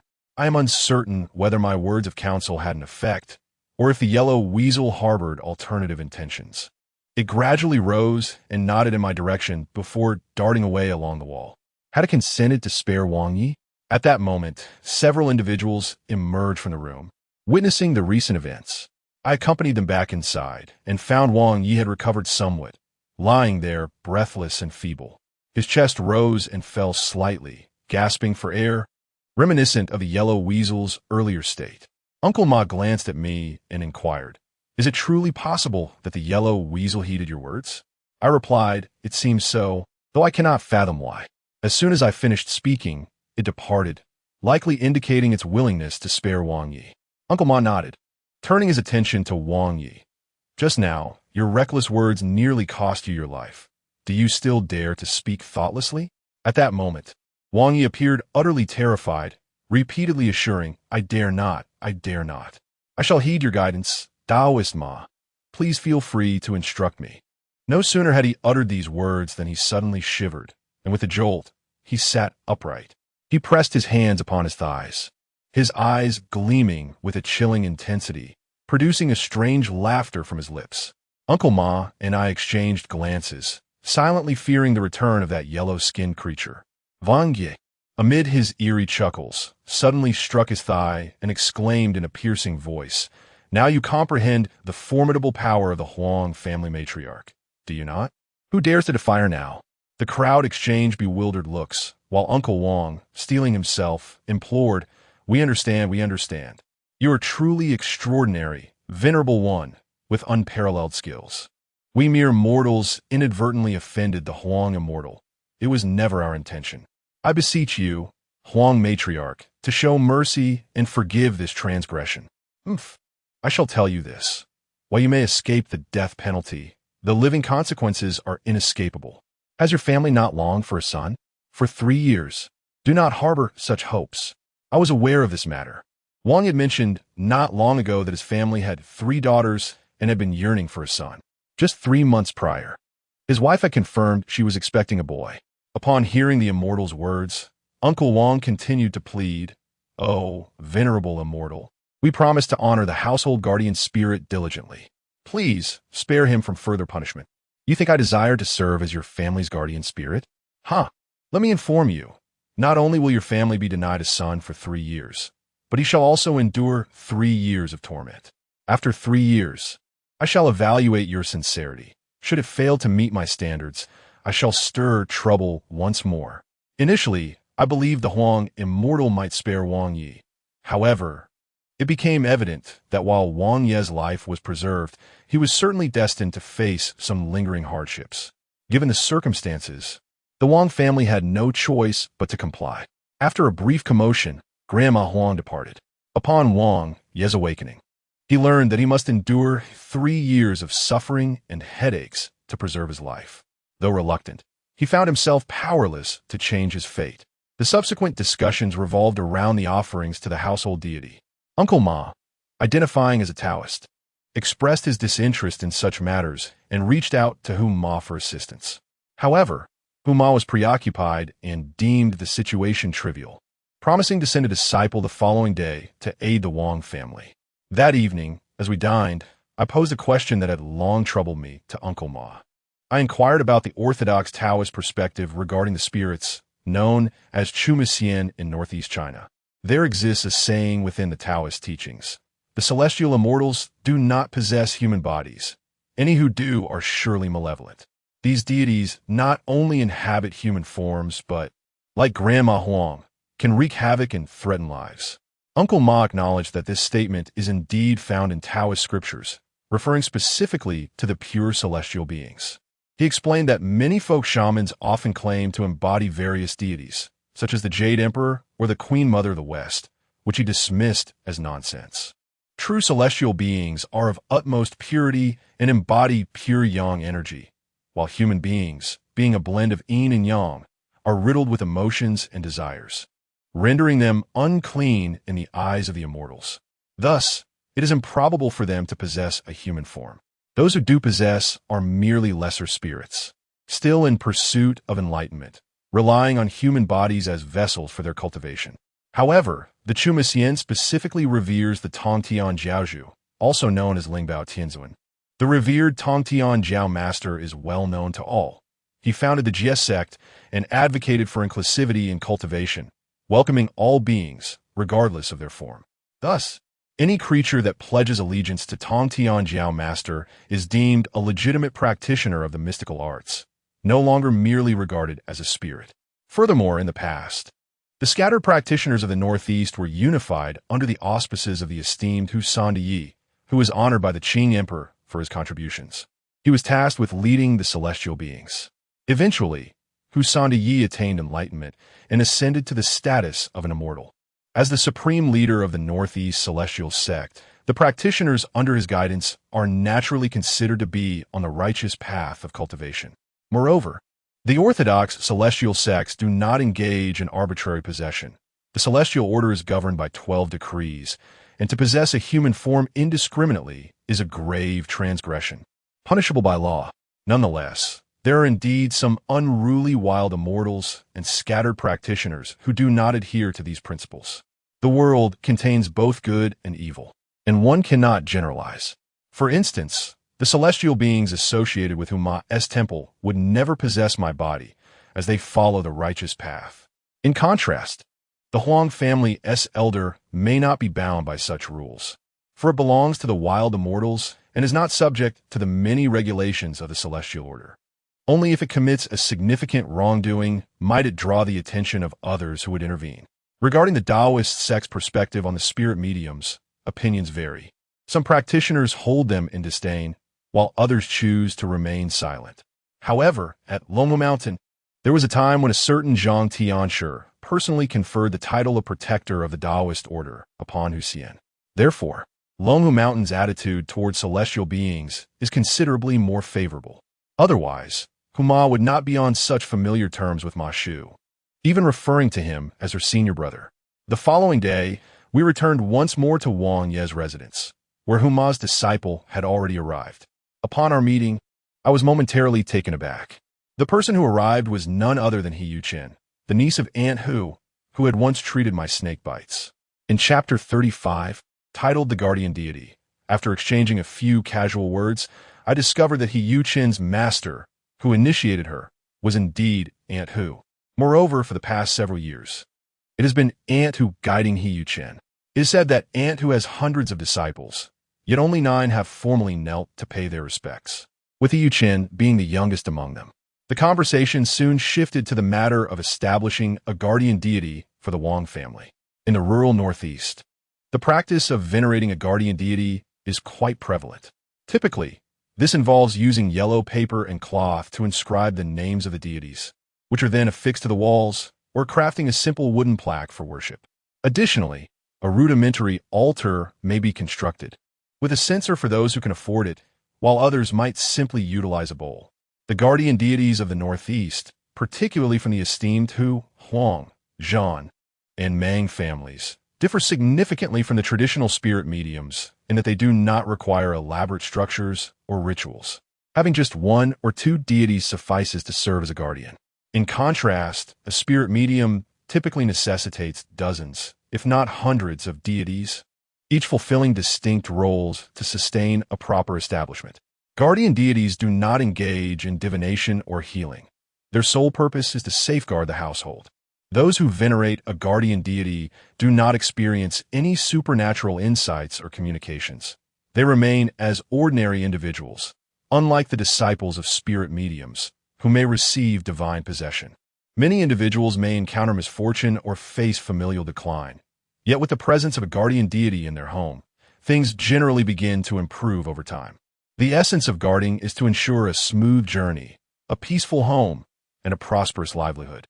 This practice also serves as a means for the deities to refine their own spiritual development.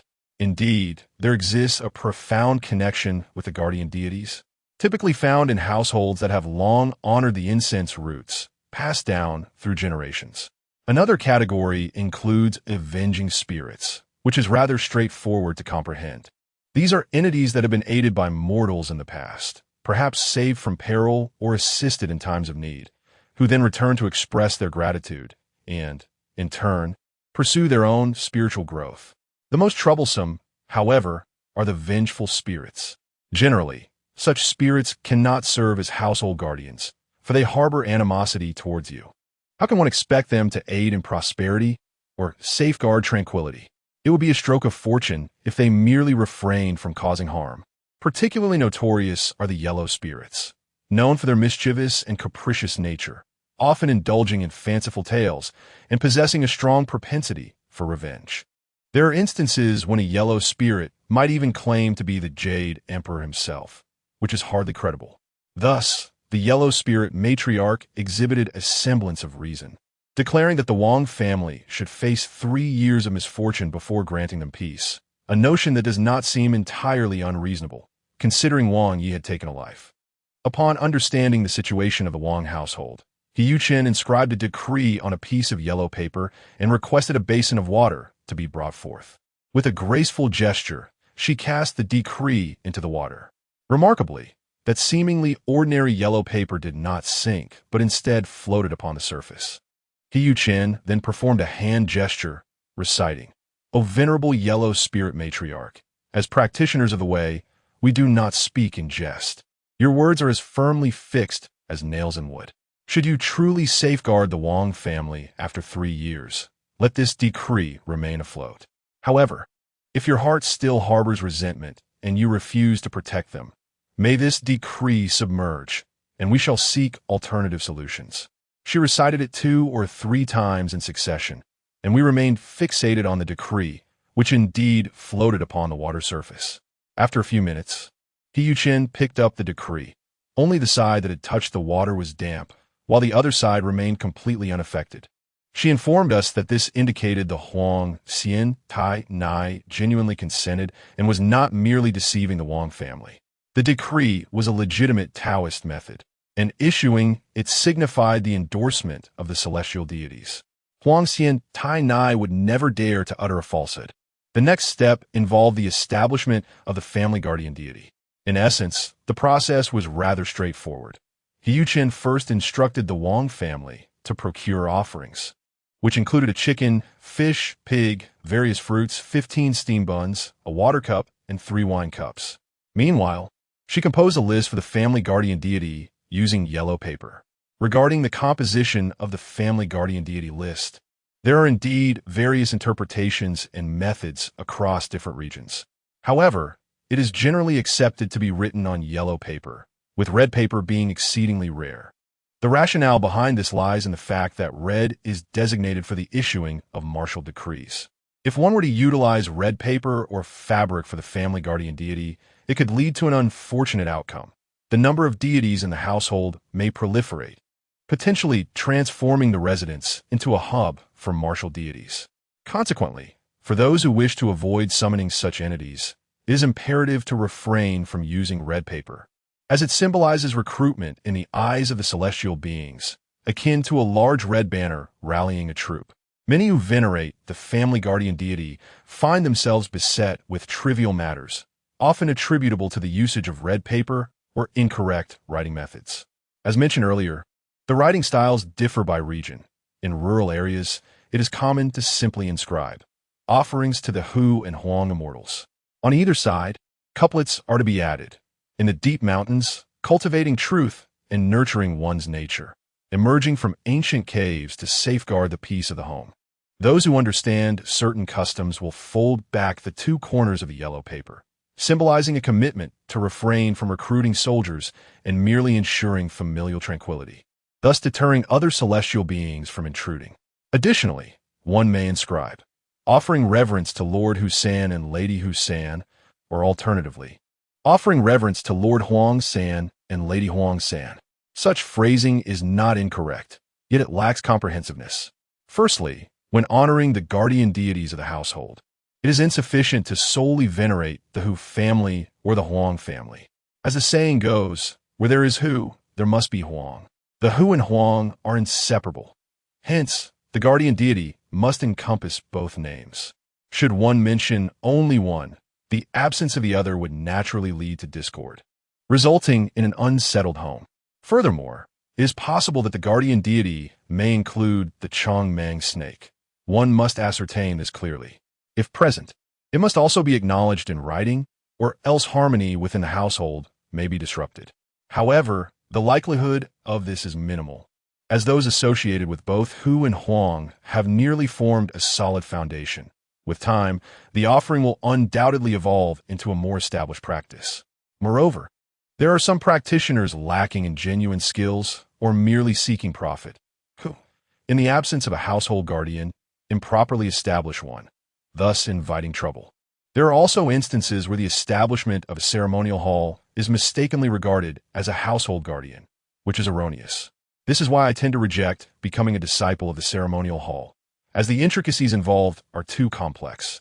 Many believe that by participating in such practices, they will gain spiritual powers, enabling them to discern celestial secrets or even divine the past and future. If one's intention in pursuing such practices is solely for spiritual abilities, the foundation is flawed, and the path of cultivation will invariably be fraught with obstacles. A moment's carelessness could lead to spiritual delusion. Here, I advise those who find the notion of participating in the ceremonial hall amusing and believe it will grant them spiritual powers to abandon such thoughts. I once encountered individuals whose lives spiraled into madness due to their misguided pursuits, leading to the disintegration of their families. This is not mere alarmism. If one's motivations and intentions are fundamentally flawed, the path they tread will inevitably be askew, and a favorable outcome is scarcely plausible. That day, He Yuchen inscribed the talisman for the family guardian deity, placing it within the shrine, accompanied by offerings and incense, formally inviting the esteemed Huang Xiantainai to take her seat. Naturally, it was essential to also invite a Hu Xian to complete the duo of Hu and Huang, thus achieving a flawless family guardian. The ceremony was swiftly concluded, and as we returned to the city, we were driven by the Wang family. He Yuchen had to disembark midway for an urgent matter, and as I gazed through the window at her departing figure, a familiar image unexpectedly flashed through my mind. It felt as if something ephemeral passed by in the depths of my consciousness. I yearned to grasp that sensation, yet it vanished like a wisp of smoke. Uncle Ma observed me and suddenly remarked, "Stop staring. She has already gone far away. Are you smitten, young man?" In the past, such a comment would have made me blush instantly, but after enduring the trials of society for so long, my composure has thickened. With a chuckle, I replied, "It's quite normal to be drawn to beauty. I assenti it." Uncle Ma chuckled oddly. "I advise you to steer clear of her. A few years ago, I read her fortune.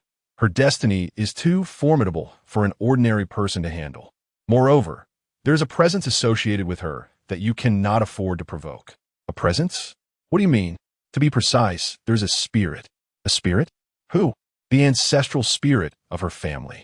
I was momentarily stunned. The ancestral spirit of her family? What does that have to do with me? However, at that time, I was unaware that just a few days later, I would encounter the old steel master he had mentioned. Chapter 36. An unexpected meeting with a python immortal. As of now, my understanding of Hiyuchen remains rather limited. Her capabilities in handling affairs are evident. Yet for some inexplicable reason, every time I think of her, an unsettling feeling washes over me. This matter quickly passed in 3 or 4 days, when I suddenly received a call from Zhang Wenwen. It had been quite a while since we last communicated, and I assumed she had encountered yet another problem. To my surprise, she informed me over the phone that she had been feeling rather down lately and wished for my company at the Pure Land Temple for a stroll. After a moment's hesitation, I acquiesced. Thus, we arranged to meet at 10 o'clock in the morning in front of the temple. Upon seeing Zhang Wenwen again, she appeared just as gentle and pure as before, her delight at my presence evident, akin to an old friend reunited after a long separation. She naturally linked her arm with mine, which made me feel a bit awkward, yet I refrained from voicing my discomfort and entered the temple with her. She was noticeably more talkative than in the past, and as we wandered and conversed, we were suddenly drawn to a commotion emanating from the Merit Hall, resembling a quarrel. Such disturbances are rare in this sacred place, and our curiosity compelled us to approach and discern the situation. A crowd had gathered, where an elderly woman was attempting to force her way inside, but 2 temple staff members were preventing her entry. The Merit Hall is not a place open to the public. Nevertheless, the elderly woman insisted on entering, claiming that her son had visited her in a dream and informed her that their house had burned down. The staff continuously explained that indeed, a fire had occurred in the Merit Hall last night. However, the flames were minimal and were swiftly extinguished, causing no significant damage to any memorial tablets. The elderly lady, however, refused to listen and insisted on entering to inspect the situation. After a commotion, a staff member went inside to check and emerged moments later, visibly tense, holding a charred tablet. Upon seeing it, the crowd gasped.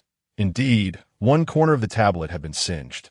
The elderly lady then sat on the ground, demanding compensation from the temple for the damages. This was rather absurd. A singed tablet could easily be replaced, and her insistence on compensation seemed unreasonable. Despite the staff's attempts to reason with her, she remained unyielding and began to hurl increasingly fierce insults. Jumping up and down on the steps in front of the Merit Hall, I watched in silent astonishment. The lady exhibited remarkable stamina, as the steps numbered over 10. When she was in full flow, she leapt down a step with a swift motion and then bounded back up again. This was no ordinary elderly woman. She seemed to embody the spirit of Lu Xiang. However, upon closer inspection, I sensed something was amiss.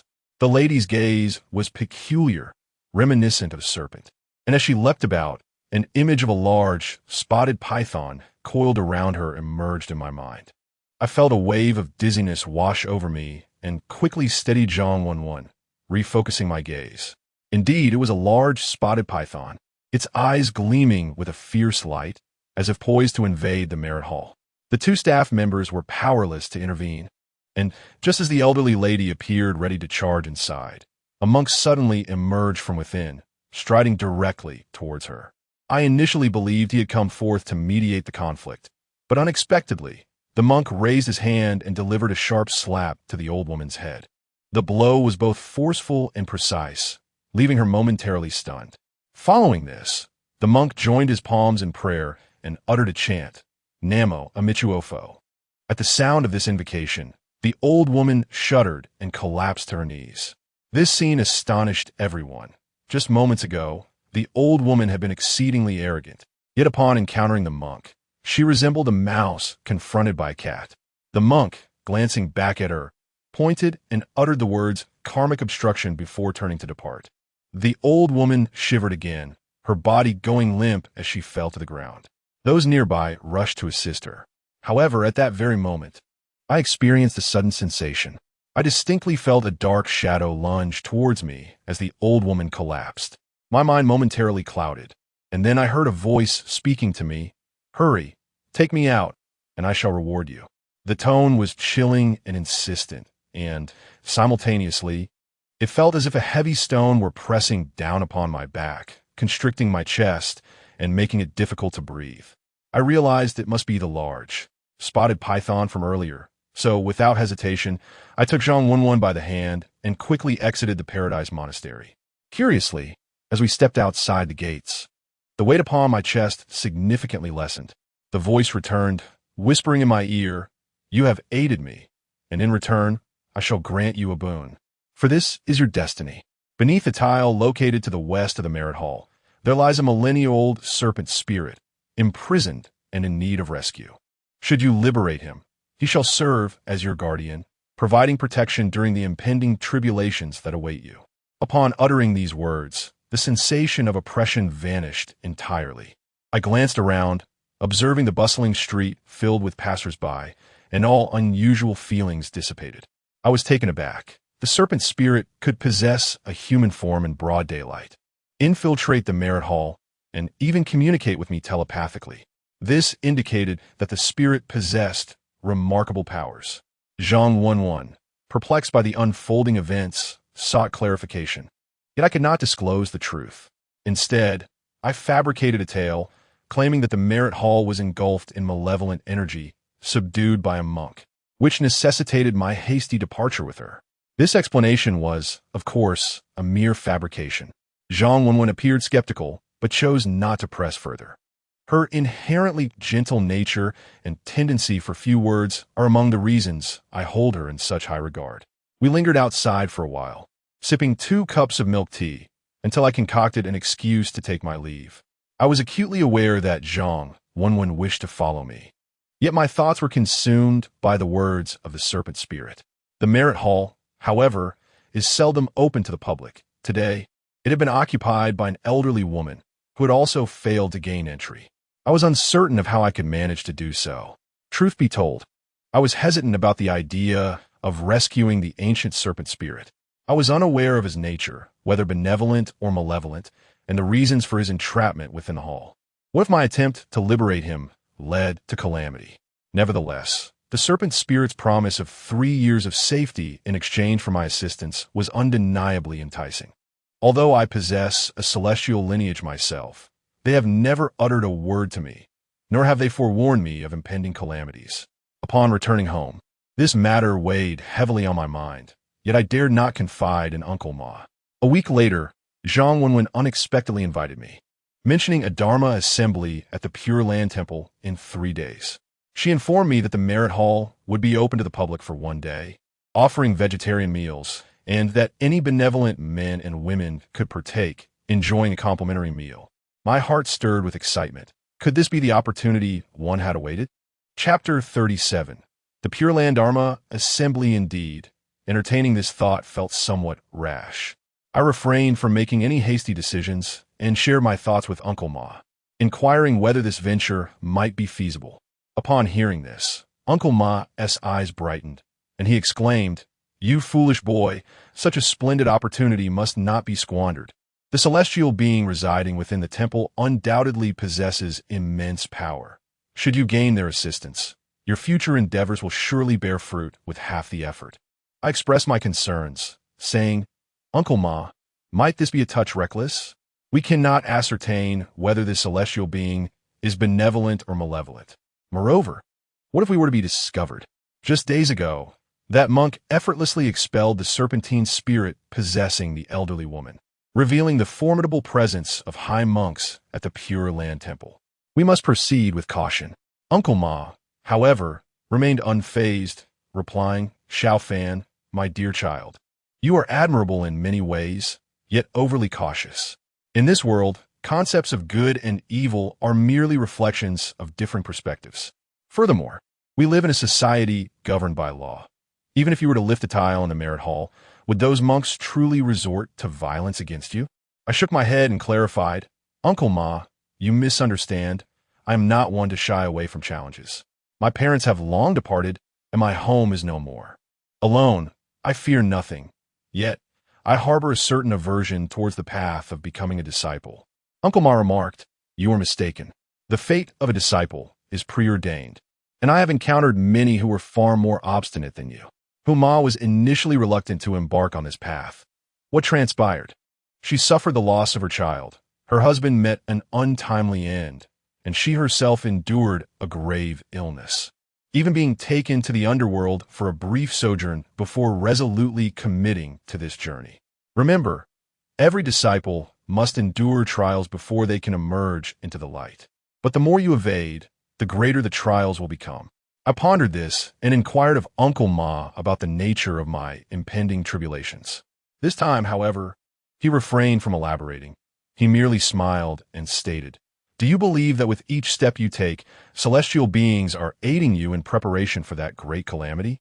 Yet, if you persist in your inner turmoil, even the divine cannot rescue you." His words solidified my resolve and profoundly impacted me. My resistance to this path stems from deeply ingrained beliefs formed in my childhood. I recall my grandfather, when alive, often advising my parents to steer me away from this path, warning that it would lead to ruin in this life and prevent reincarnation thereafter, resulting in untold suffering. Such admonitions instilled a significant psychological shadow within me. I could endure any hardship, but the notion of not reincarnating after death was particularly daunting. Previously, I had discreetly inquired of Huma whether becoming a disciple indeed meant foregoing reincarnation.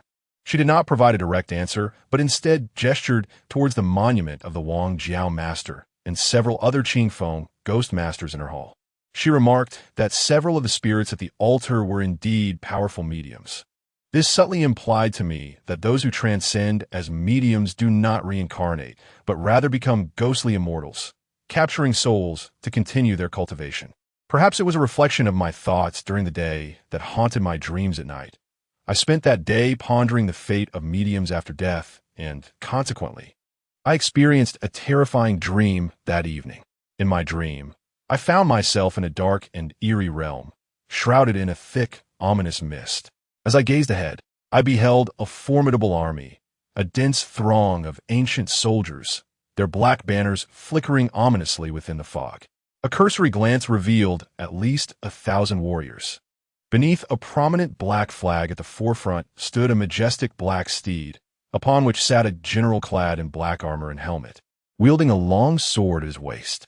The absence of light rendered the general's face indistinguishable, yet I could distinctly sense an overwhelming aura of authority emanating from him. Even in the realm of dreams, the mere act of locking eyes with him was enough to constrict my chest and render my breaths labored, as if I were firmly subdued by his force. Upon awakening from this nightmare, I was drenched in cold sweat. The vividness of this dream lingered in my mind, and the identity of that armored general perplexed me. Who was he, and why did he invade my dreams? 3 days later, I arrived at the Jiao Temple as promised, accompanied by Zhang Wenwen, to visit the Hall of Merits. Before entering, I silently contemplated if I truly had a connection with that spirit and could save him while ensuring my own safety. It would be a manifestation of virtuous cause and effect. Conversely, if destiny dictated that I should not intervene, then may the heavens prevent my success today. At worst, the monks could expel me, which would not be a grave loss. Perhaps this world is indeed a small place. As I stepped into the merit hall, I immediately spotted a familiar figure amidst the crowd ahead. He Yuchen. She appeared to be alone, yet not entirely solitary. Upon my observation, I discerned that several ethereal beings accompanied her, cleverly concealed from sight. She herself was nestled in a corner, seemingly wary of drawing attention. I remained perplexed as to why she had brought these celestial beings along, especially considering that the current atmosphere at the Jiao Temple was rather unwelcoming towards the presence of such entities. Otherwise, the Fox Fairy Cave would not have been sealed off, nor the Fox Fairy Hall barricaded. Among the celestial figures, I noticed a tall man whose unique aura set him apart from the others. I could distinctly sense a strong aura of Yin energy emanating from him. As I entered the merit hall, he cast a fleeting glance in my direction, but as I raised my gaze, he vanished without a trace. At that moment, I was unaware that this man was the esteemed master of the Monument sect. As mentioned by Uncle Ma in relation to He Yuchen, I refrained from greeting He Yuchen, pretending not to have noticed her. and positioned myself with Zhang Wenwen on the western side of the Merit Hall, awaiting an opportune moment to act and rescue the celestial toad. However, the area was bustling with staff and monks moving about. Many may perceive directly addressing the monks as slightly disrespectful, but in Buddhist tradition, monk is a term of reverence.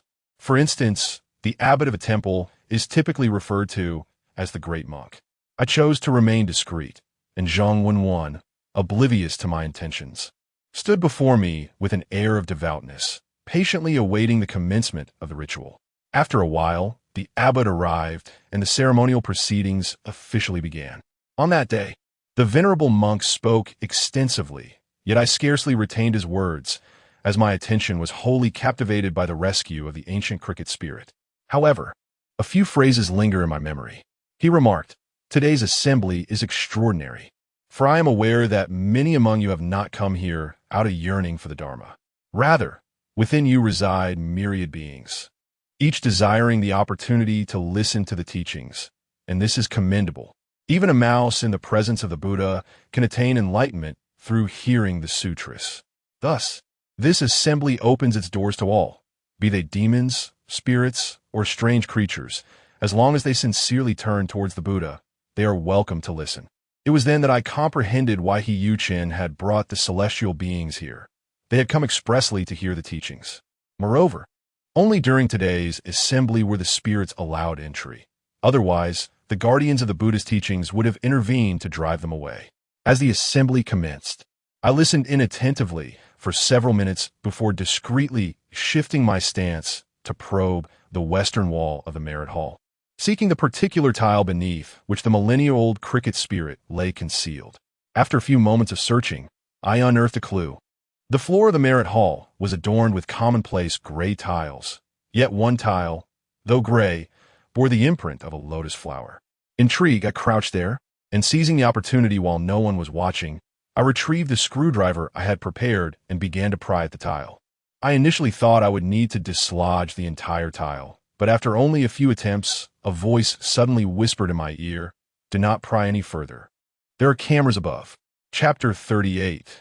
The Visage of Hell. Suddenly, I was struck by the thought that I had been discovered by the monks in the temple. However, upon glancing up, I noticed that none of the bystanders were paying me any heed. Each person wore a countenance of reverence, deeply engrossed in their own contemplations. To my astonishment, I observed that the Merit Hall had, unbeknownst to me, become populated with a multitude of beings, predominantly of ghostly form, alongside some resembling ethereal sprites. Furthermore, I spotted He Yu-Chen, accompanied by several celestial beings, attentively listening to the teachings not far from my position. This prompted me to ponder the source of the mysterious voice I had just heard. It resonated once more. "Do not search any further. I am right beneath your feet. These monks harbor no intent to trouble me. If you merely pry open a small crevice, I shall emerge." Quickly, I moved my foot aside, realizing that this must be the manifestation of the Quan Immortal. Indeed, a being of great spiritual attainment can communicate directly in such a manner. Yet, it is imperative that I first open my senses. Otherwise, I would be incapable of receiving the message. In simpler terms, an ordinary person without open senses can only perceive the world through the five senses: sight, hearing, smell, taste, and touch, perhaps adding a sixth sense of thought to form the six perceptions. These six perceptions, or roots, correspond to what Buddhism refers to as form, sound, smell, taste, touch, and phenomena. However, once the senses are opened, it is as if a gateway to a new realm has been unveiled, allowing one to see what is invisible to the ordinary eye, hear what is inaudible to the common ear, and smell what remains undetectable to the average nose. At that moment, as I listened to the voice of the Quan Immortal, I silently spoke in my heart, employing thought to communicate with him. Essentially, I inquired about his identity, the reason for his confinement, and whether he required my assistance to liberate him. He remained remarkably composed and said to me, "Do not fret just yet. When the ritual is nearing its conclusion, extend your foot, and I shall follow you out." I was perplexed as to why my foot was necessary, but upon reflection, the reason became clear. The serpent spirit, akin to a snake yet elongated and smaller than a python, could entwine itself around my leg. allowing us to depart together. However, listening to this serpent spirit's voice, it did not seem malevolent, but rather quite affable. Thus, I patiently endured the 2-hour ceremony, and as it approached its end, that voice reemerged, urging me, "Hurry. It is time to leave. The old monk will soon notice your absence, and there are benefits for you in assisting me." I discreetly extended my foot and soon felt a chill creeping up my calf, gradually ascending to my back. This serpent spirit was indeed substantial. I tugged at Zhang Wenwen and exchanged a knowing glance, signaling her to accompany me. One of Zhang Wenwen's admirable traits was her propensity to refrain from unnecessary questions. Upon my request, she promptly complied. Once outside, I did not pause, striding directly out of the Jile Temple and onto the bustling street. Yet the chill persisted, lending an eerie sensation, as if a great serpent were indeed slithering along my back, both frightening and exhilarating. Zhang Wenwen, bewildered, followed me as I led her out of the street where the temple was situated. At a corner, the chilling sensation on my back and legs finally began to wane. I exhaled in relief, and noticing my eased tension, Zhang Wenwen could no longer contain her curiosity, asking, "What is it? Was there something inside? She's indeed clever." I nodded at her and said, "Indeed, I just brought a snake spirit out from within." Zhang Wenwen's eyes widened in astonishment as she looked at me and exclaimed, "No way. Didn't you tell me that since you followed Master Ma, no vile entities have sought you out?" I forced a wry smile and replied, "Yes. Those vile entities have ceased to pursue me, but this snake spirit was something I sought out. It's difficult to explain now, but rest assured, I will tell you what you need to know." She pressed her lips together, her expression a tapestry of complexity as she gazed at me, softly responding with an "oh."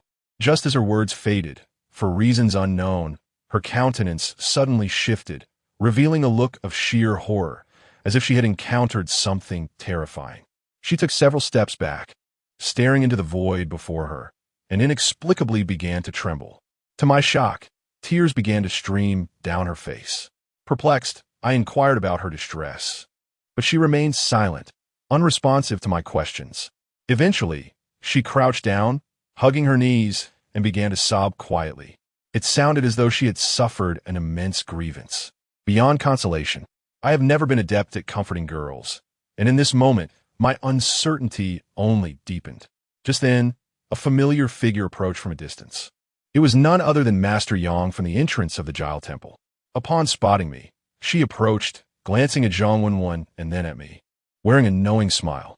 "When a girl is crying, she needs comforting. Why are you standing there in a daze?" Seeing Master Yang, I couldn't help but smile wryly and replied, "Yes, I understand she needs comforting, but I have no idea what is troubling her, and she won't say a word." With a gentle smile, Master Yang crouched down to examine Zhang Wenwen closely and softly inquired, "You have seen the souls of the damned, have you not?" Zhang Wenwen, overwhelmed with sorrow, could only nod repeatedly. Master Yang continued, "Your connection to the underworld is profound. While listening to the teachings within, you must have sensed the anguish of the tormented souls, which is why you perceived the hellish visages. Fear not, for these are merely phantasms within your mind, projections from another realm that will not affect you." After offering a few words of comfort, Zhang Wenwen suddenly uttered a soft "oh," slowly lifting her head with a look of bewilderment, glancing around. "Has the vision of hell vanished?" Master Yang asked. "Yes, I can no longer see them, but just now." It was so heartbreaking, an uncontrollable sorrow, as if witnessing my loved ones suffering in that realm. Such an injustice, Zhang Wenwen lamented, her tears still glistening on her cheeks, though her weeping had ceased. Master Yang smiled gently, saying, "There is no need to dwell excessively on this or to fear. Everyone must eventually traverse that realm. If one fears suffering and injustice, one should strive diligently in this life, engaging in virtuous deeds, to ensure a better existence in the next." Seeing that Zhang Wenwen had calmed down, I expressed my gratitude to Master Yang. She flashed a toothy grin at me and remarked, "In truth, I had anticipated your arrival, yet you have committed a misstep." Taken aback, I inquired, "What misstep do you refer to?" She gestured behind me, saying, "You brought that creature, the cicada spirit, out without returning the floor tiles to their rightful place. The head monk of the temple is already aware of its escape. Chapter 39. Ancestral immortals. The abbot of the temple was already aware of his escape. A wave of concern washed over me, prompting me to inquire, could those monks really report me over a mere tile? After all, if they were to mention the matter of the immortal, who would believe them? Master Yang shook her head and replied, the immortal you saved is not inherently malevolent. However, decades ago, he was responsible for multiple fatalities, violating celestial laws, which led to his confinement beneath the Buddha Hall.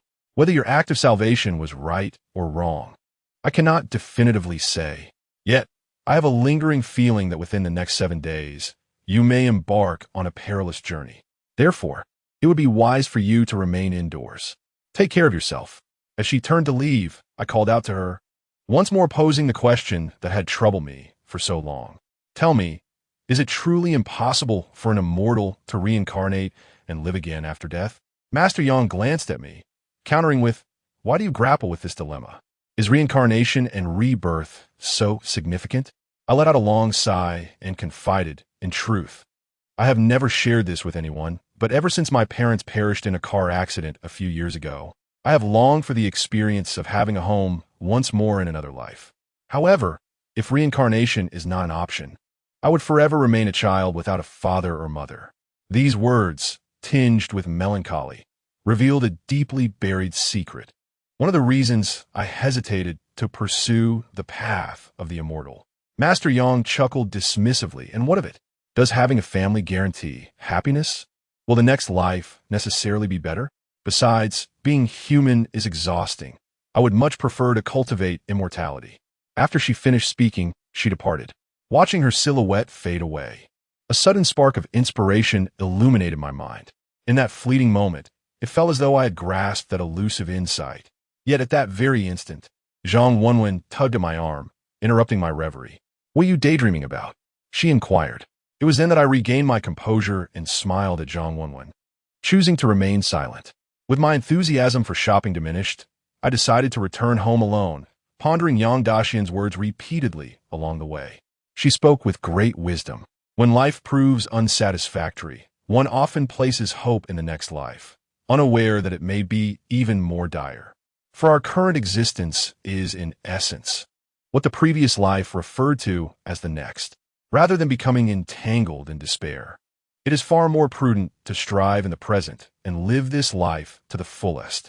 Upon arriving home, the knots that had entangled my heart for many years seemed to unravel in clarity. Uncle Ma, upon seeing me return, inquired about my journey and whether I had rescued the toad immortal. I informed him that I had indeed succeeded, yet I was uncertain whether it was a blessing or a curse, and throughout the journey, the toad immortal had not sought me out. Uncle Ma chuckled heartily, stating that the individual had just escaped from captivity and surely had much to attend to. There was no need for haste, as he might come looking for me that very evening. I must admit, Uncle Ma's predictions tend to be quite accurate.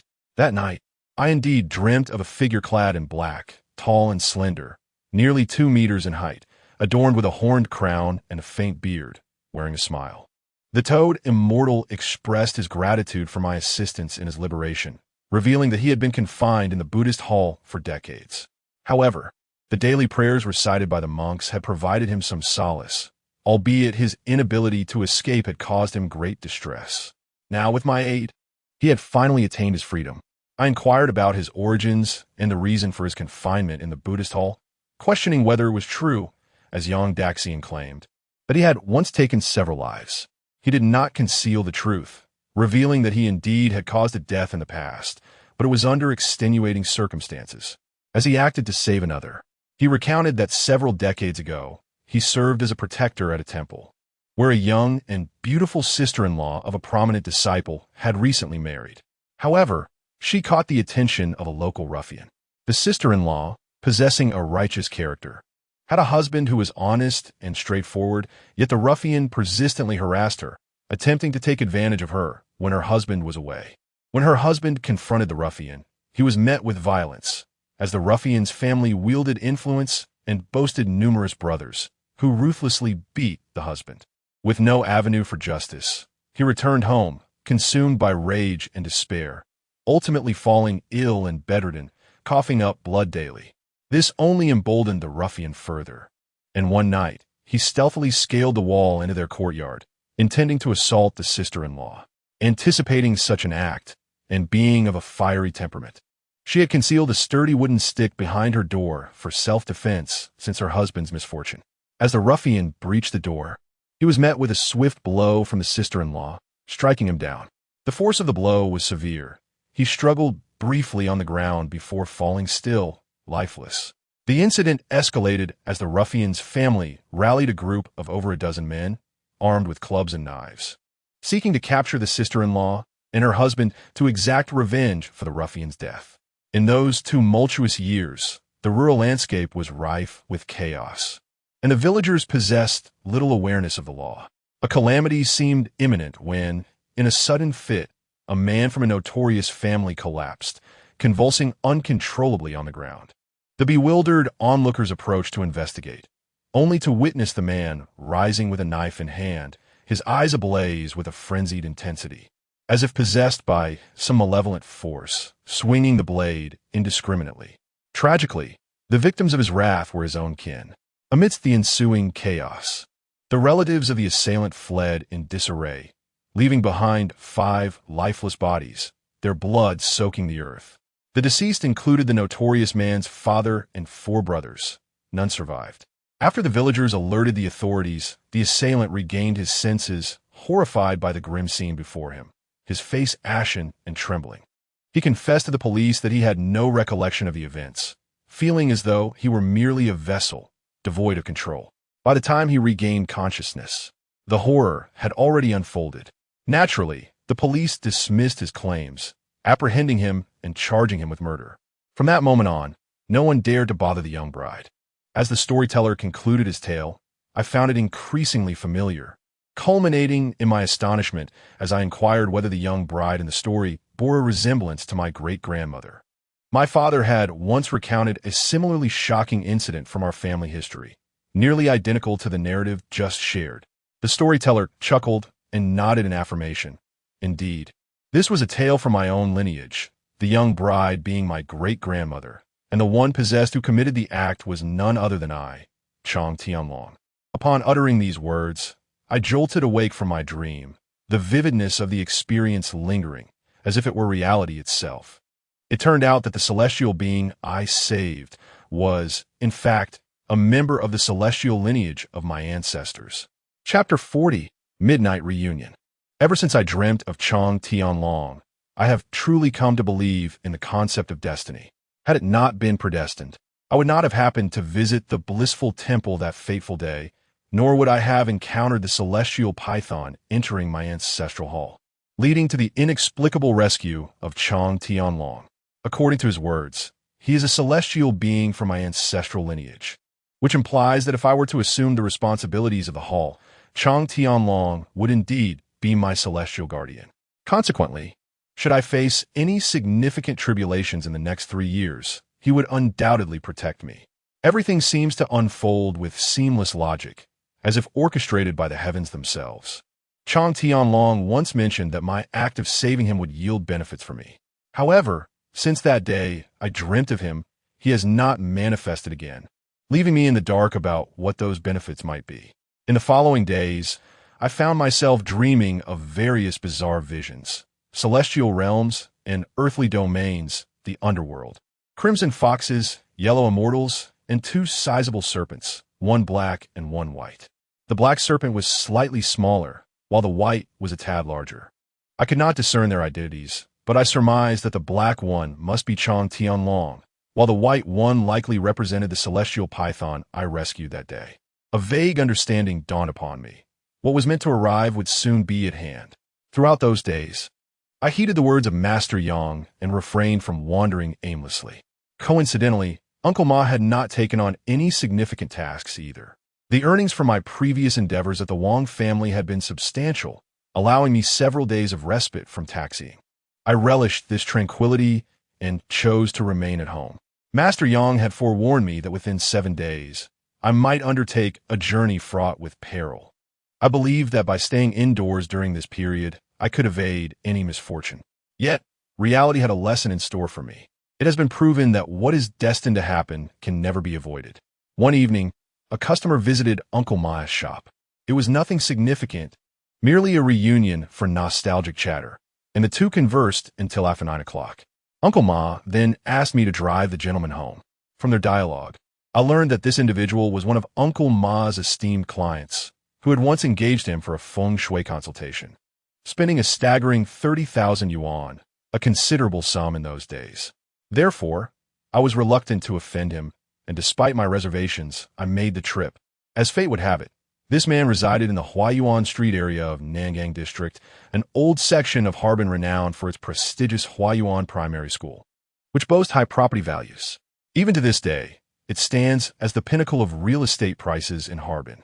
After dropping him off at his residence, I turned off the street and proceeded along Zaidazaji, not far from Sister Yuan's restaurant.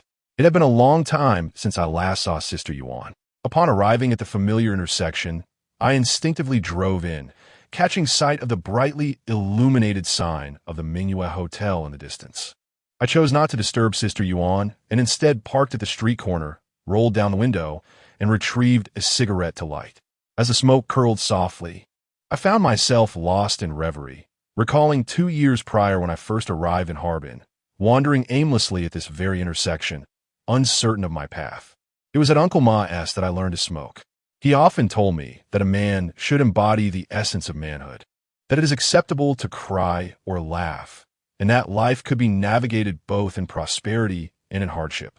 Whenever he faced troubling times, a single cigarette would ease his troubled heart. If one cigarette fails to suffice, then perhaps a box will do. If that too falters, I shall indulge in a drunken revelry.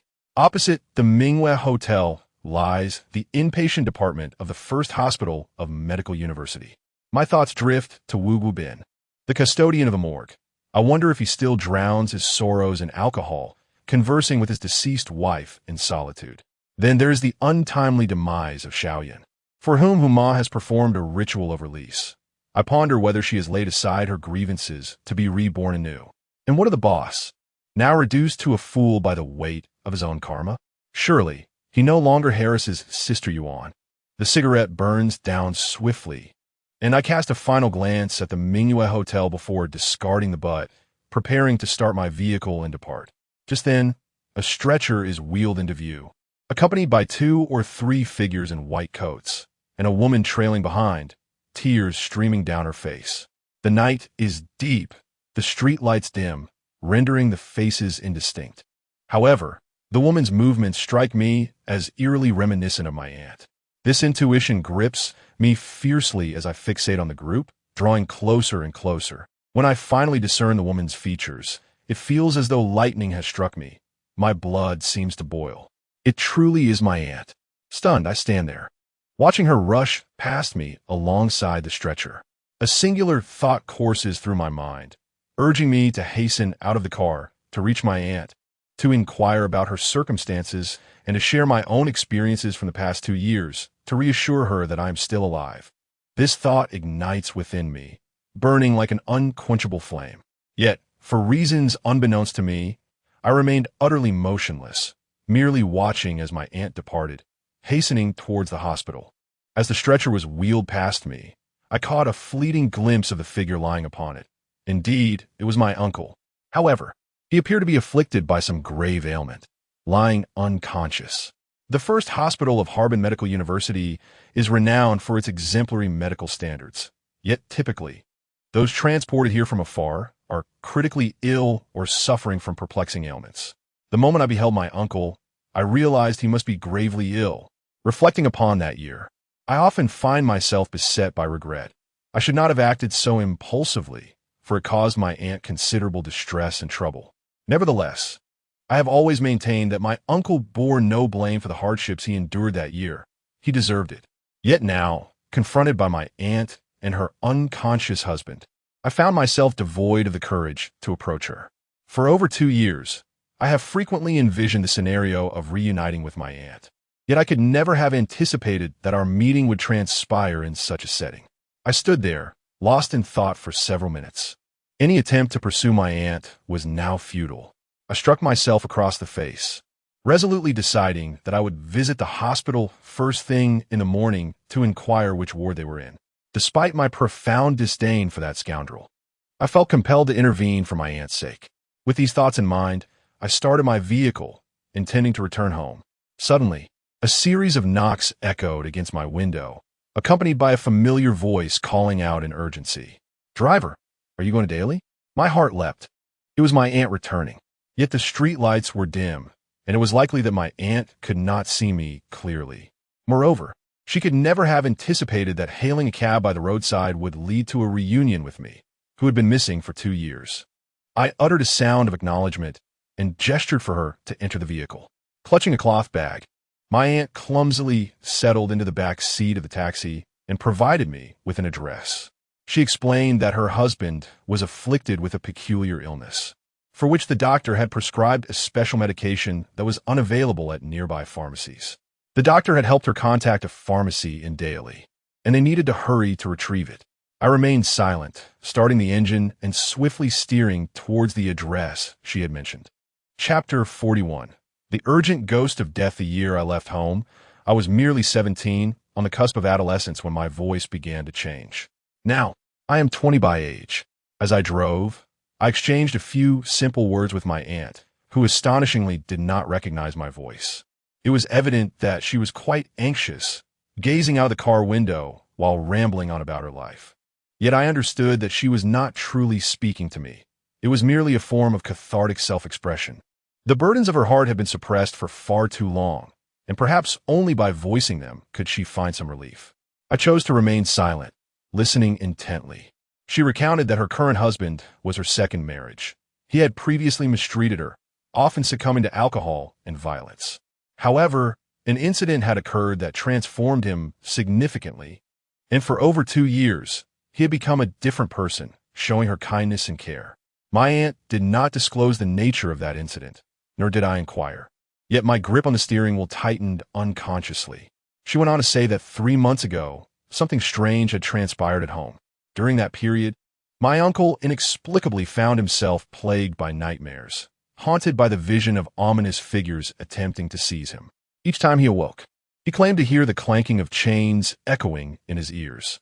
After enduring this torment for some time, one evening as he returned home, he encountered 2 oddly shaped individuals at the entrance of a narrow alley who inquired about his name. Terrified, my uncle hastily concocted an alias to evade their scrutiny. Stumbling home in a state of distress, he soon fell ill with a fever that refused to subside. He confided in my aunt that the 2 figures he had encountered wielded chains and were intent on capturing him.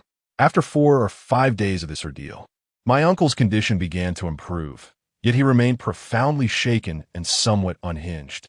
One morning, as dawn broke, he rose and insisted he could hear a tofu vendor outside. Grabbing a basin and a few coins, he rushed out. Indeed, there was an elderly man pushing a cart selling tofu. My uncle purchased 2 pieces and handed the old man 5 yuan, requesting change. To his astonishment, the vendor shook his head, stating he could not accept the money, claiming it was worthless.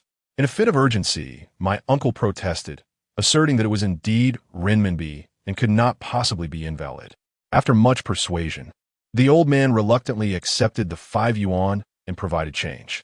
Unbeknownst to him, my uncle returned home, clutching the tofu, placing both the change and the delicacy on the table before retreating to his room to sleep once more. He informed my aunt that he would prepare a tofu soup and fry some pancakes later.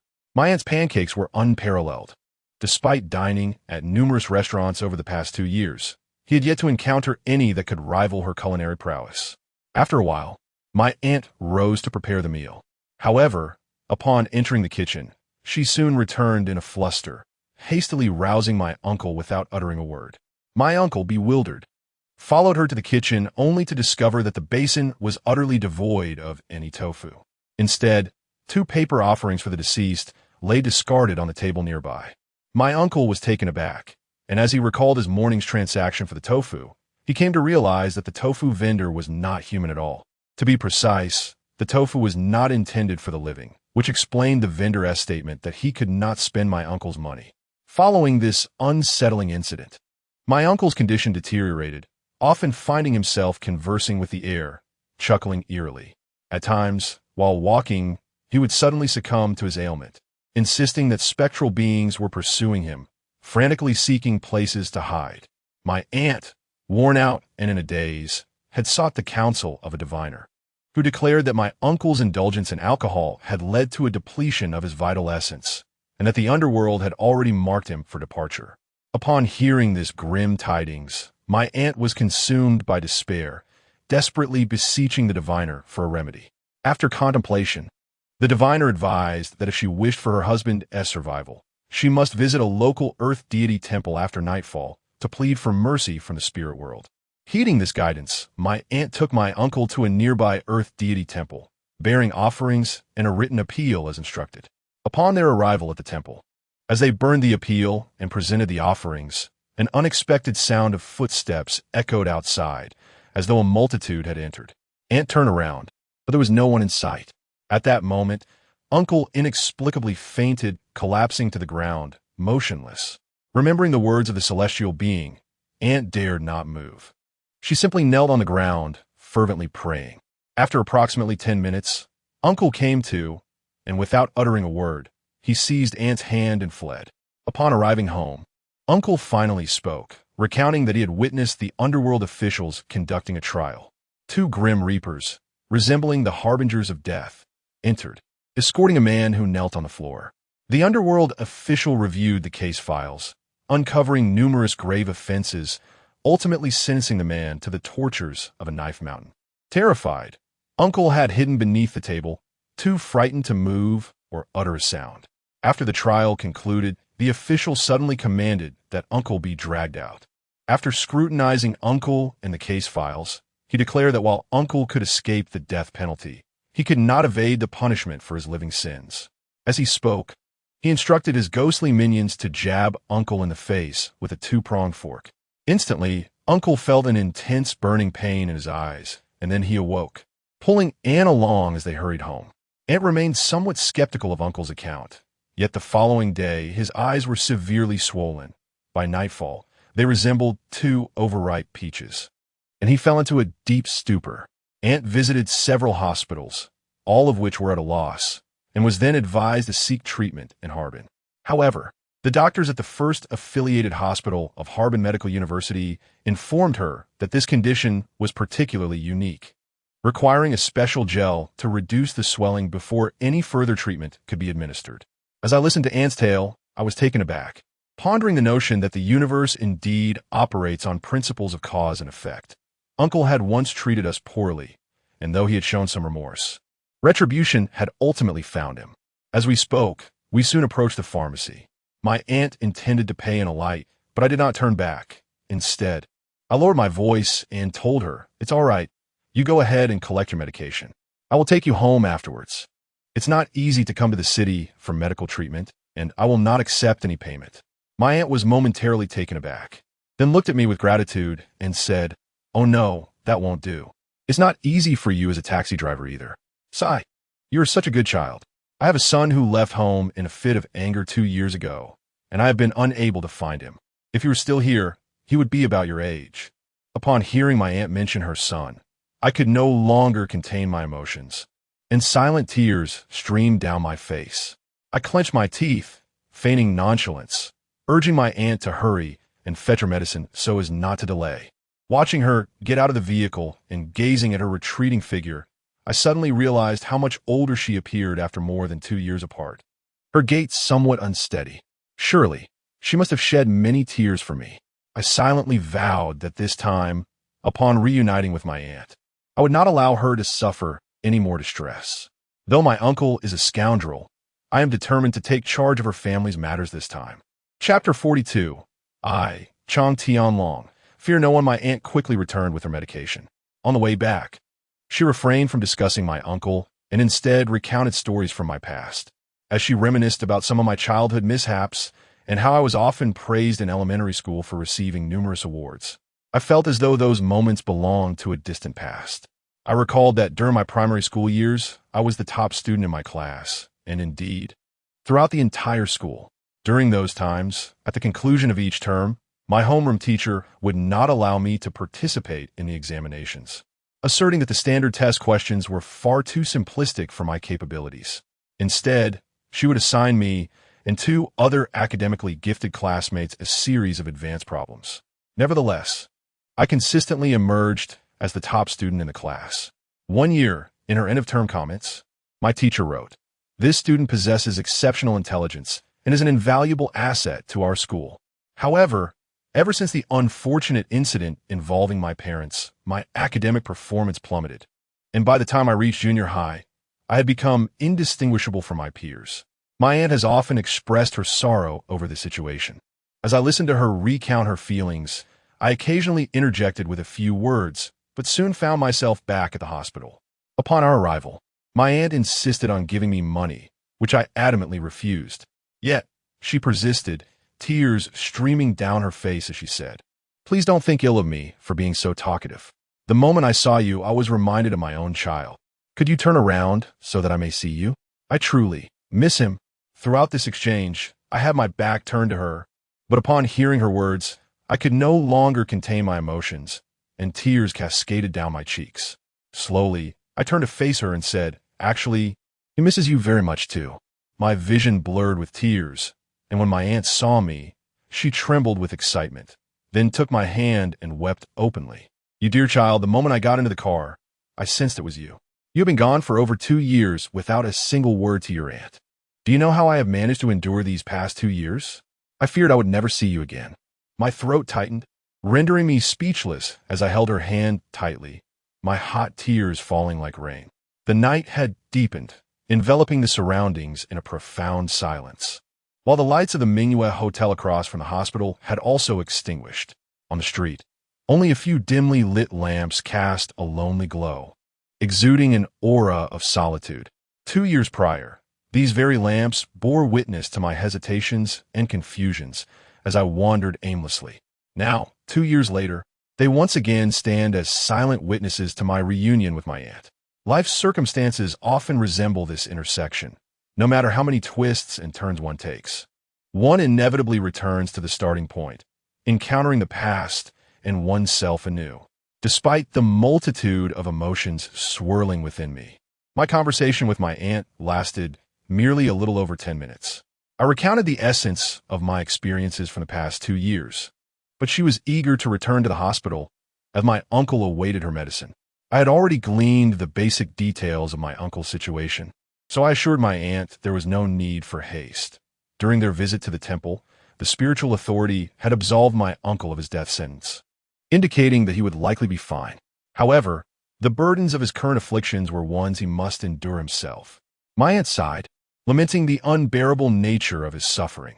His eyes were terrifyingly swollen, and he remained in a deep coma, leaving even the doctors at the first hospital of Medical University at a loss. It was uncertain when he would awaken.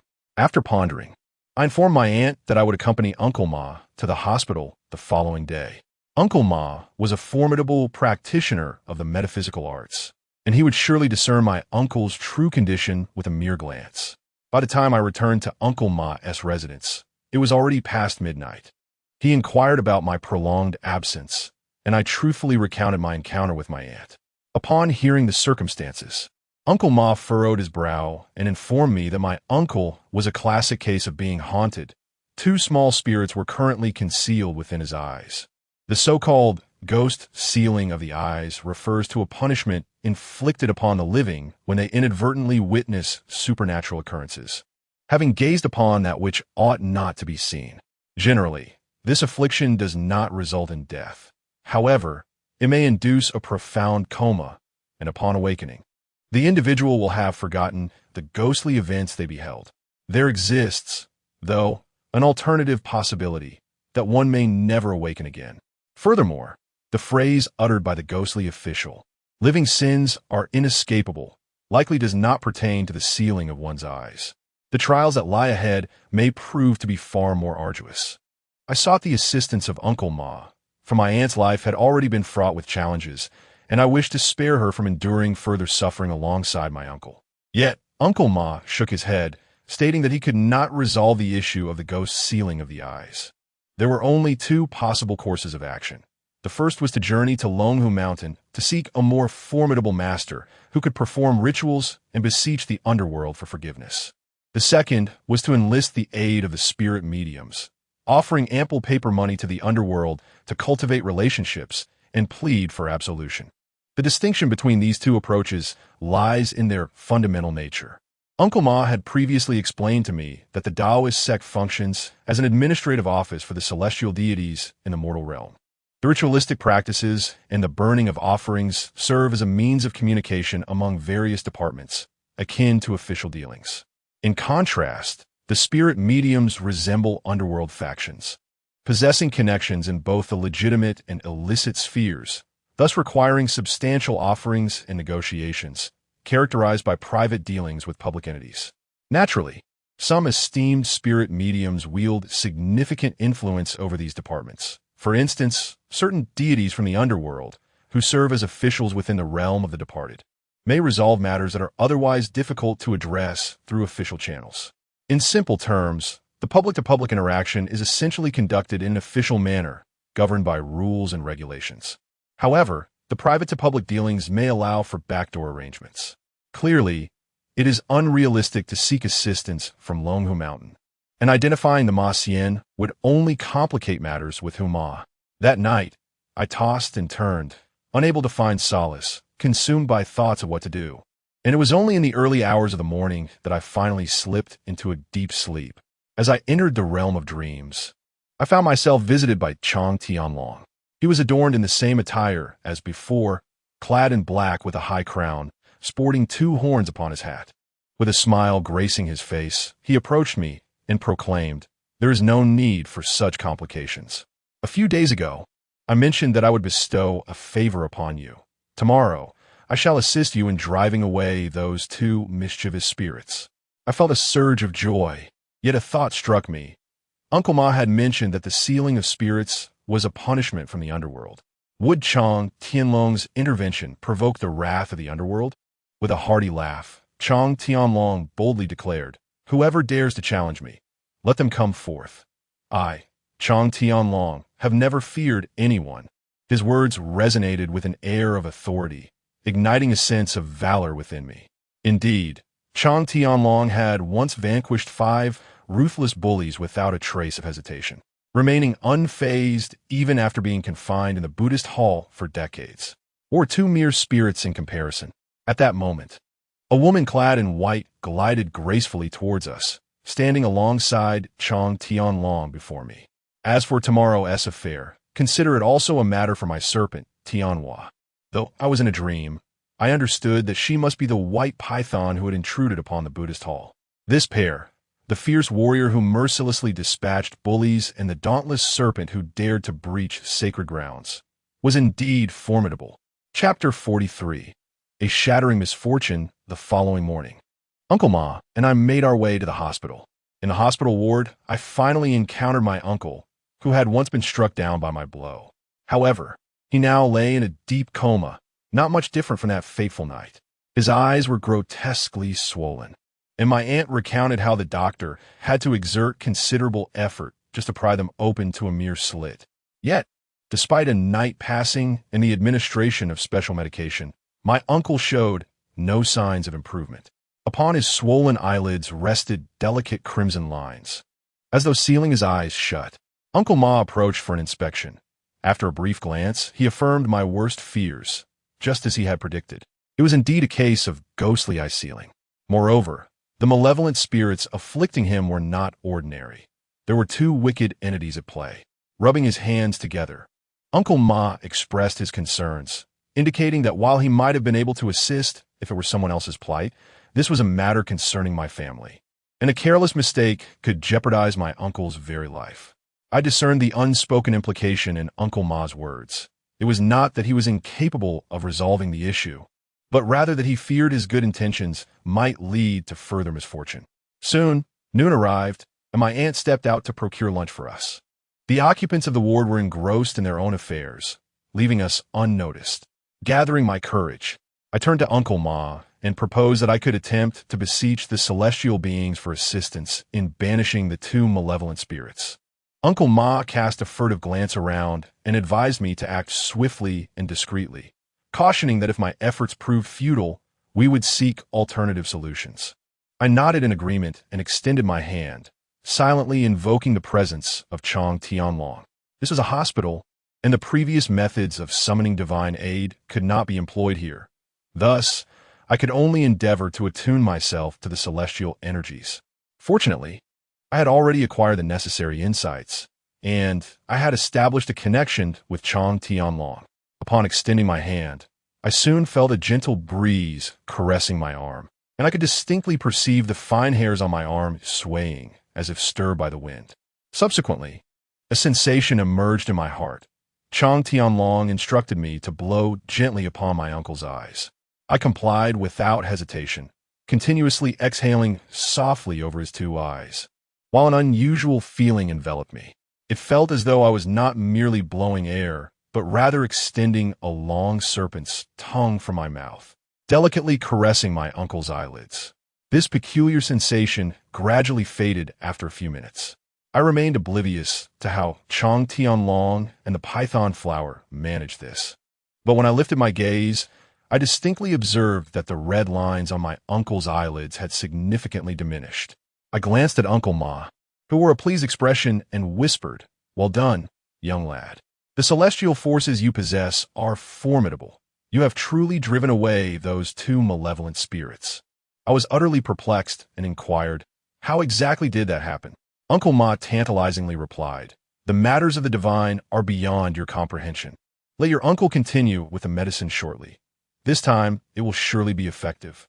Upon closer inspection, I noticed that the red lines on my uncle's eyelids had vanished. Yet his eyes appeared to remain swollen. I recalled what Aunt Hu had mentioned, that in the practice of spiritual healing, many ailments are often alleviated. But the underlying physical issues necessitate injections and medication. When it comes to science, one must still adhere to scientific principles. Yet, there exist certain extraordinary practitioners capable of curing genuine ailments, which is quite remarkable. I once witnessed a celestial being who could discern the presence of a tumor on the intestines merely by looking at the abdomen, and with a light tap on the neck, could alleviate cervical issues. However, some matters fall within the realm of the unspeakable, and I shall refrain from elaborating further. In any case, it is imperative to believe in science and not to blindly trust in such phenomena, for in these times, deception is rampant. At that moment, my aunt returned, and we shared a meal while discussing my uncle's condition. Just then, it was time for his dressing change. A petite nurse with an oval face approached to attend to my uncle. As she lifted his eyelid, she exclaimed to my aunt that his condition had improved since the morning, noting that it was easier to lift the eyelid, which indicated positive progress. My aunt was elated, and while I withheld the full truth, I felt a quiet joy within. My uncle, the scoundrel, had previously bullied both my aunt and me, and now, in his time of need, he sought our assistance. Yet, I had matured significantly over the past 2 years and understood that he was my aunt's support in her later years. Thus, for her sake, I knew I must aid him. Consequently, I made it a point to visit the hospital daily to keep my aunt company, while discreetly tending to my uncle's ailments. His condition improved rapidly, with noticeable reduction in swelling day by day. Merely 2 days later, my uncle awakened. Though his eyes remained somewhat swollen, they had improved considerably. Upon opening his eyes and seeing me, he appeared bewildered, remaining in a daze for a moment before tears began to stream down his face. My aunt recounted the circumstances of our encounter, and to my surprise, my uncle actually apologized to me. He admitted that he had acted foolishly when under the influence of alcohol, acknowledging that it was his fault that I had wandered aimlessly for over 2 years. He mentioned that he had sought me out through various channels, but to no avail. As he spoke with fervor, he grasped my hand, overcome with emotion. I was bewildered by the magnitude of his transformation. The uncle I had always perceived as a scoundrel revealed a sorrowful and remorseful side, which softened my heart.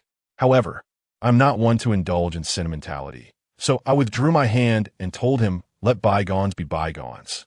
Focus on living well with my aunt, for I have matured and can sustain myself without your concern." My uncle's eyes showed signs of improvement, which greatly relieved my aunt. Yet, she soon discovered a new dilemma. After regaining consciousness, my uncle continuously complained of back pain. Upon examination, the doctor discovered a thumb-sized area on his back that had developed a gaping sore. After treatment, the sore transformed into a gaping hole, persistently oozing pus. Uncle Ma shook his head in dismay, declaring this to be the most dreadful outcome, as it was indicative of a fate one cannot escape. Predictably, this condition would persist, requiring long-term treatment and care, though it posed no immediate threat to his life. It would undoubtedly entail prolonged suffering. Upon hearing this, my aunt fainted on the spot. The cumulative strain and anxiety from recent days had left her nerves frayed. The moment my uncle awoke, she felt an immense release, only to be struck down by this new blow, which was simply too much for her to bear. The doctor revived her and proceeded to conduct a series of examinations. Because my uncle mentioned that my aunt's health had deteriorated significantly lately and she refused to visit the hospital, I seized the opportunity to arrange a comprehensive physical examination. When the test results were revealed, I felt as though I had been struck by lightning. A colossal tumor measuring 17 centimeters had developed on my aunt's liver, rendering surgical removal impossible. It was diagnosed as late-stage liver cancer. This dreadful news struck like a bolt from the blue. My uncle wept, expressing his sorrow that their child awaited their mother's return home. However, given the current situation, the doctor recommended immediate hospitalization, indicating that she would not be returning home. Yet, this so-called hospitalization merely served to prolong her life. The doctor had not disclosed the truth to my aunt, instead informing her that it was merely ordinary liver cirrhosis. However, the doctor discreetly confided in us that my aunt had, at most, 2 months left to live. I implored Uncle Ma for help, but he could only shake his head, stating that even deities could not save a life that was destined to end. There was nothing he could do. I then sought out Aunt, who, inquiring if the spiritual realm could offer any assistance, even if it meant granting my aunt 2 more years of life. After lighting incense and consulting with the spirits, Aunt Hu sighed and informed me that the underworld had already marked her name. The doctor had said that living for 2 months was already considered optimistic. I was filled with regret and unwillingness, for I knew my aunt had undoubtedly worried about me day and night for the past 2 years, leading to her illness. Had I not committed that foolish act, she would not have developed liver cancer. Aunt Hu advised me not to shoulder all the blame. This was her fate. Nevertheless, I could not overcome this burden in my heart. I asked Aunt Hu if there was any way to save my aunt. I would even be willing to exchange my own lifespan for hers. After contemplating for a moment, Aunt Hu finally said, "There is only one last resort left." I inquired of her, "What is the method?" She replied with 4 words, "Crossing to the netherworld, seeking longevity." Chapter 44, Crossing to the Netherworld, Seeking Longevity. I had heard of this practice since childhood, yet had never witnessed it with my own eyes. Aunt Hu explained that many individuals, whose earthly lives had come to an end, but who had performed numerous good deeds throughout their lives, could petition the underworld for an extension of their lifespan, and the success rate was quite considerable. Conversely, if a person had lived a life of malevolence, without any virtuous acts, even if they sought such a favor, the netherworld would not grant it. My aunt was unaware of the nature of her illness, and I undertook all actions in secrecy. On this particular day, Aunt Hu canceled all appointments, dedicating herself entirely to facilitating my crossing to the netherworld. I had long been aware of her capability to perform this rite, yet she seldom conducted such ceremonies due to the considerable risks involved. During the crossing, the soul detaches from the body. A moment's inattention could result in its failure to return. I had previously heard that during the crossing, no one should touch the individual traversing to the netherworld, nor attempt to awaken them. Otherwise, the soul would be unable to return, effectively resulting in death. The sky soon darkened, and the rituals for the crossing were prepared. A table was set with 5 steamed buns, 5 apples, 5 oranges, a bowl of water, and a bowl of rice. A pair of chopsticks was inserted upright into the rice, known as upside-down rice, specifically for the deceased. Additionally, there were a pair of white candles, also designated for the departed. Subsequently, Aunt Hu mentioned she would change her attire. I assumed she would don casual clothing, only to be startled when she emerged in a completely different outfit.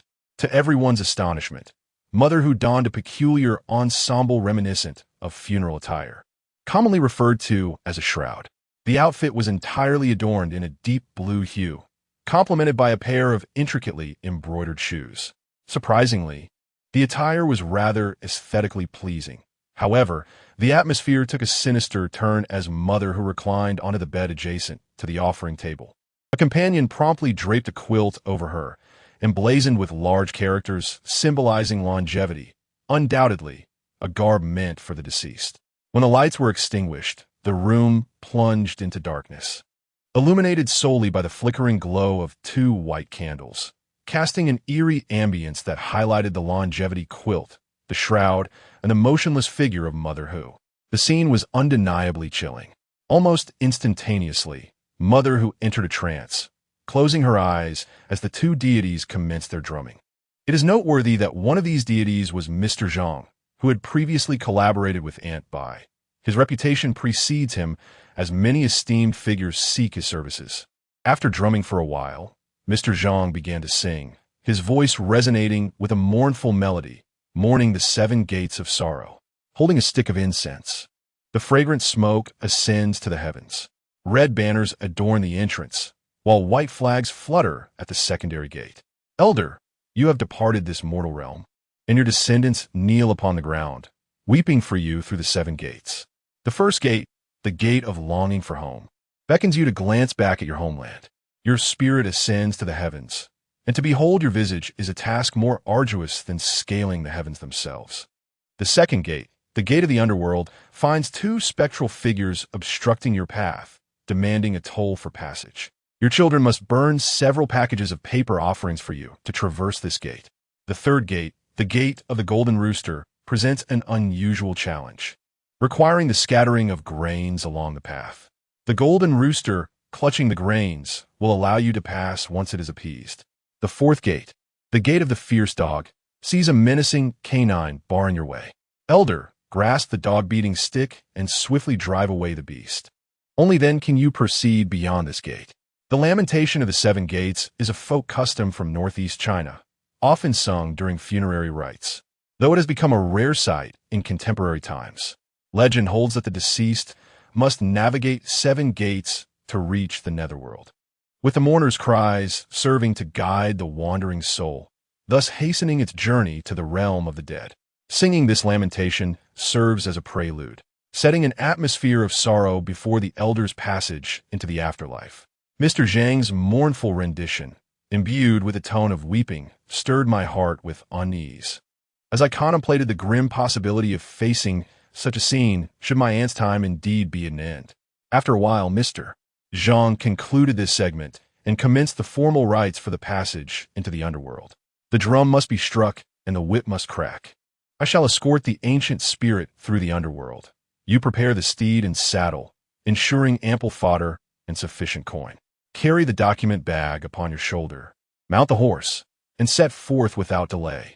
Urge the horse onward, for before the gates of hell stand 2 lanterns, one dim, one bright.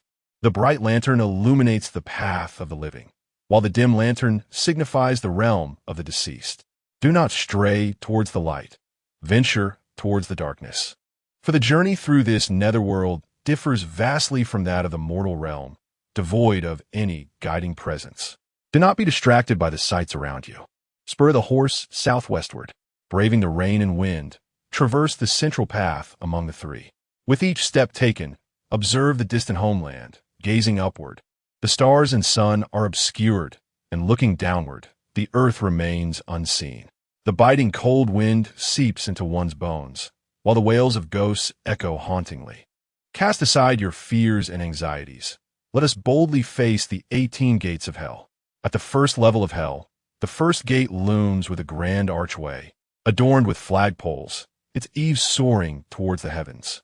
For lanterns dangle in the air, and the words In Ming Di Fu are inscribed prominently above. The city walls rise to a height of over 10 feet, constructed of neatly aligned blue bricks. The black and white suspension bridge is artfully crafted, with souls both departing and returning. The old and young, the female and male, some on horseback or in sedan chairs, others pushing carts or carrying burdens. Among them are the limping, the blind, the mute, the daft, and those of incomplete faculties, representing a myriad of paths and teachings. Mr. Zhang sang for a full half-hour, traversing several gates of hell. Yet, as he reached the fifth gate, calamity struck. Suddenly, Mother Hu trembled violently, her legs kicking and thrashing. Observing this, Mr. Zhang hastened his tempo and altered his lyrics. Dear Elder, do not fret or panic. With your documents in hand, simply sign and stamp them, and the two spirits shall escort you forthwith. Should the underworld prove unyielding, a mere signal from you will suffice to retreat, exiting the Fengdu prefecture and crossing the Ghost Gate. In haste, you shall return to the Earth God Temple. Returning to the mortal realm is the rightful path. Mr. Zhang's drumbeat was swift and urgent, and I hurried to support Mother Hu. In an instant, she emitted a sound from her throat, as if finally drawing a breath, and sat upright. Almost immediately, her eyes flew open. The mere glance at her sent a chill down my spine, raising goosebumps upon my skin. Mother Hu's eyes were nearly entirely scara, with only two tiny pupils resembling black sesame seeds, an utterly terrifying sight. Mr. Zhang ceased the drumming and cautiously inquired, May I ask, esteemed elder, are you the Venerable Bei Wang Li Xiaoying? Mother Hu placed her hands upon her thighs, her head bowed, emanating an aura of profound darkness. Slowly, she nodded, confirming her identity as Li Xiaoying.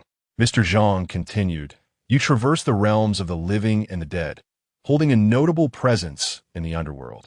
What circumstances compelled you to hastily return to the mortal domain? Upon hearing his words, Mother Hu let out a long, sorrowful sigh, imbued with a deep melancholy, as though burdened by unsolvable troubles.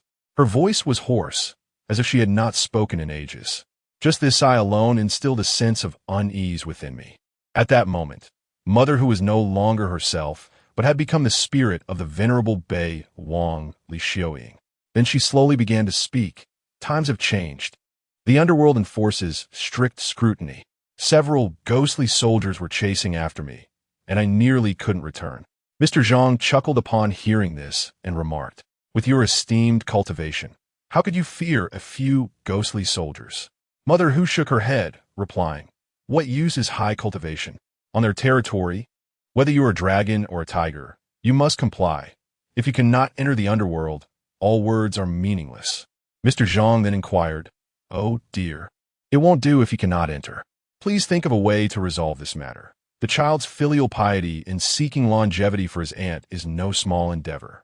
Mother Hu rolled her eyes and huffed, His filial piety has nothing to do with me. If he wishes to seek longevity, let him do it himself. Hearing Mother Hu's words, Mr. Zhang laughed again. You truly have a sense of humor. How could a mere child venture into the underworld? Moreover, he has no connections there, and wouldn't he know where to approach the magistrate? His visit would be futile. Mother Hu scoffed at this, saying, He is not merely a child. He carries with him a formidable entourage.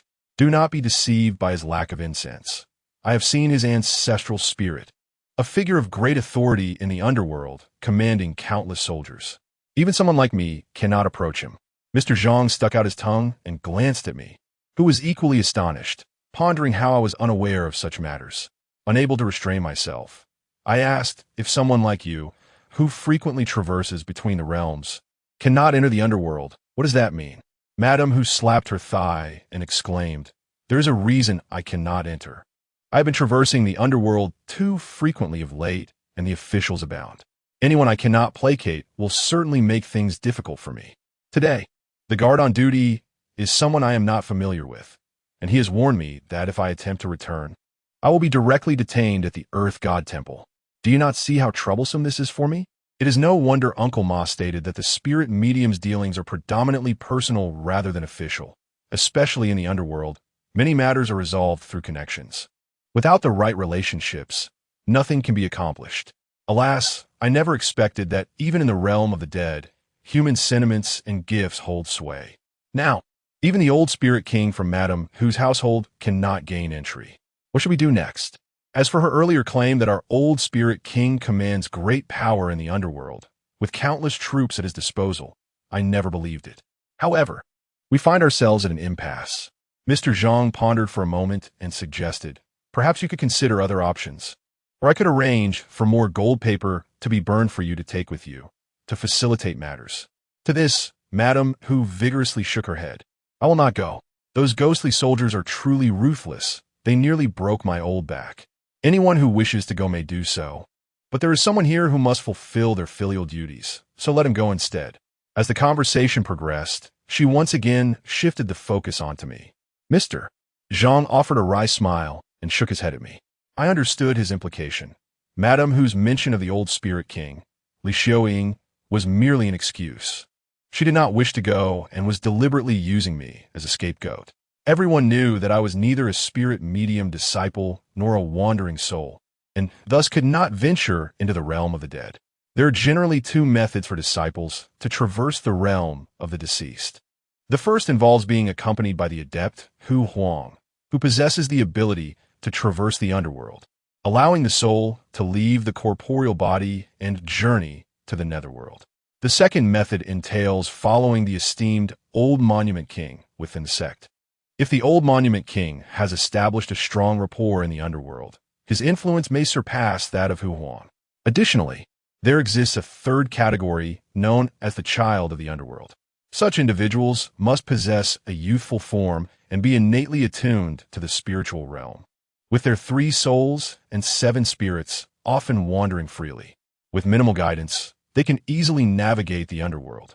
However, while a child of the underworld can venture to the netherworld without issue, their capacity to effectuate any significant change is limited. They essentially sneak in and must remain vigilant to avoid detection by the emissaries of death. If you, esteemed elder, do not wish to embark on this journey, then so be it. However, it would be rather irresponsible to send this child to the underworld. Alas, since the situation has unfolded in this manner, I shall accompany you on your journey, and we can explore alternative solutions.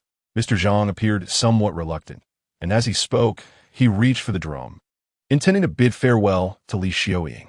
Unexpectedly, Humar raised her hand and interjected, stating, Mr. Zhang, your assertion is misguided. How can I be deemed irresponsible? Surely, you must recognize that this child is inherently suited for this path. He is a natural child of the underworld. Besides, this is a matter pertaining to his family. If he does not undertake this journey, who will? At this revelation, all eyes turned towards me in astonishment, and I felt an inexplicable rush of anxiety. Was what she said truly valid? Mr. Zhang, pondering the matter, acknowledged you are correct. This young golden child indeed possesses the essence of a celestial being. In due time, he will follow this path. However, to thrust him into the underworld unprepared is perilous. Upon arrival, he would be a stranger in a foreign land, utterly lost and without guidance. Who would he turn to for assistance? I sought the esteemed Wang of the Wu family, known for his ancient tablet, whose eloquence surpassed my own. Yet, he possessed not a shred of experience. Venturing forth might lead to a perilous entrapment. Mr. Zhang continued to ponder, attempting to negotiate alternative solutions with Li Xiaoying. However, her demeanor indicated an unwavering reluctance to partake in such endeavors. After a moment of contemplation, I addressed Mr. Zhang. Let us not impose upon her. I shall go instead. Mr. Zhang trembled, nearly dropping the whip from his grasp. Child, do not utter such nonsense. What makes you believe you can traverse the realm of the underworld? Even with the protection of celestial beings, matters may not unfold favorably. Fear not, I reassured him. Did not Li Xiaoying just mention that my ancestor, the esteemed Wang of the Wu family, holds significant influence in the netherworld? I shall attempt this venture. After all, my aunt is also a descendant of the Wu lineage. If the old Wang indeed possesses the capability, I trust he would be inclined to assist. This is exceedingly perilous. Mr. Zhang's expression mirrored his trepidation. Meanwhile, Huma sat nearby, gently swaying, her countenance betraying a semblance of amusement, as if relishing the impending calamity. Suddenly, she interjected, Fear not. We shall have Ma Hongxing compose a travel permit for him. Coupled with a golden rooster to guide his path, he will reach the underworld. Should misfortune arise, the golden rooster shall escort him back safely, with celestial guardians at his side to ensure his safety. Thus, the burden of this endeavor ultimately fell upon my shoulders. Yet, Alternatives were scarce. If even the old Wang of Huma's family could not penetrate the underworld, seeking others would prove futile. Hence, I resolved to undertake this venture. To rescue my aunt, a journey to the underworld was indeed a worthy sacrifice. I have placed all my hopes upon the words of Li Xiaoying, who repeatedly mentioned that a formidable elder from my family, the King of Tablets, truly exists. Following this, Mr. Zhang bid farewell to Li Xiaoying, and at that moment, Mother Hu regained her spirit. She was aware of Li Xiaoying's words, though her body had been overtaken, rendering her only able to listen, not speak. Mother Hu was also concerned about my journey to the underworld, but upon seeing my unwavering determination, she relented. She remarked that I was indeed a suitable candidate as Yin Tongzi, and had previously chosen me as her disciple, believing I possessed remarkable potential. I could not help but smile wryly. What kind of potential could I possibly embody? Uncle Ma had written a travel document, akin to a letter of introduction, to facilitate my passage through the realms of the netherworld. This document could only be authored by Uncle Ma, as he is a genuine disciple of the Taoist sect, akin to a civil servant, well known within the underworld. Hence, his travel document was undoubtedly effective, even if it did not grant me entry at the gates of authority. At the very least, I would not be hindered at various checkpoints. Mother Hu proceeded to investigate the underworld on my behalf, prompting me to provide the names of my ancestors, after which she would consult the celestial beings to ascertain the identity and whereabouts of our esteemed King of Tablets. After an extensive search, Mother Hu meticulously traced my ancestry through several generations, even uncovering the name of my great-great-grandfather, yet the identity of this King of Tablets remained elusive. My great-great-grandfather represented the 5th generation, typically the highest level of genealogy one can trace. Beyond that, it becomes nearly impossible. With a serious countenance, Mother Hu informed me that it is uncommon for the leaders of tablet halls to extend beyond 5 generations. The difficulty in identifying our King of Tablets suggests only 2 possibilities. Firstly, the master of the tablet possesses an esteemed lineage and exceptional abilities, rendering ordinary methods utterly ineffective in uncovering the truth. Secondly, it is entirely plausible that this master does not exist, or perhaps Li Xiaoying has made an error. Such notions seem rather dubious, suggesting that everything is shrouded in uncertainty. Mother Hu earnestly inquired, given the current circumstances, are you still resolute in your decision to proceed? I inhaled deeply, nodded in affirmation, and responded with 4 words. Indeed, I shall go. Chapter 46. Invocation of deities. Upon hearing my declaration, Mother Hu nodded and said, Then I shall begin the invocation of the deities for you. Are you willing? I comprehended the significance of her words. This was colloquial for inviting a spirit to possess me. Mother Hu explained that to journey to the underworld, it was imperative to be accompanied by protective deities. Otherwise, the journey would be fraught with peril. Thus, prior to venturing into the underworld, it was essential to summon the spirits to ensure absolute safety, particularly for someone like me, who had yet to embark on their initiation ritual. To be candid, I was reluctant to invite a spirit to possess me, fully aware that once this threshold was crossed, there would be no turning back. However, without this course of action, success in traversing the realm of the dead was unattainable, and I would be unable to locate my family's ancient tablet master, thereby rendering me incapable of rescuing my aunt. After a moment of contemplation, the words of Master Yang resurfaced in my mind. Indeed, if I am to undertake this journey, then so be it. What does it matter if there is no afterlife? Mother Hu, with a casual sigh, directed me to sit upon a chair, draping a red cloth over my head and offering me 3 sticks of incense to hold with both hands. Thereafter, she commenced the invocation of the deities on my behalf. The details of the process need not be elaborated. Suffice it to say that once the crimson cloth was draped and Mr. Zhang's drumbeat resonated, an inexplicable sensation enveloped me. It is a feeling beyond verbal description, yet I was acutely aware of its presence, as a chilling and sinister aura swiftly enveloped my entire being. In an instant, my limbs turned icy, and I could sense the muscles in my face beginning to twitch uncontrollably, as though currents of electricity coursed through me, entirely beyond my command. Subsequently, Mr. Zhang commenced invoking spirits. Typically, This ritual would extend for several minutes, and if the summoning proved difficult, it could stretch beyond an hour. However, on that particular day, after just a couple of verses, I found my body trembling uncontrollably. I could distinctly feel that I was unable to govern my own movements. My hands quivered incessantly, and my legs oscillated erratically. At that moment, I was aware that I had witnessed numerous spirit summoning ceremonies before, and my current state bore a striking resemblance to those experiences. Nevertheless, I remained firmly seated, unlike those fervent practitioners who would sway, leap, and shout in abandon. Upon observing my demeanor, Mr. Zhang ceased drumming and inquired, "May I ask which esteemed member of the Wu family has graced us with their presence? Please, reveal your identity." Mr. Zhang possessed an undeniable skill, instantly discerning the nature of the spirit. Enveloped in the crimson cloth, with my eyes tightly shut, his words resonated clearly in my ears, yet for some inexplicable reason, they felt distant. Simultaneously, an overwhelming wave of sorrow surged within me, akin to an immense grievance, and I found myself weeping quietly. I dare to swear that this is certainly not my genuine sentiment, yet I find myself unable to control it, and my tears flow increasingly sorrowfully. Mother who remarked, "To the spirit of the departed who has arrived, I do not know your surname or given name, nor your place of residence. Please refrain from crying.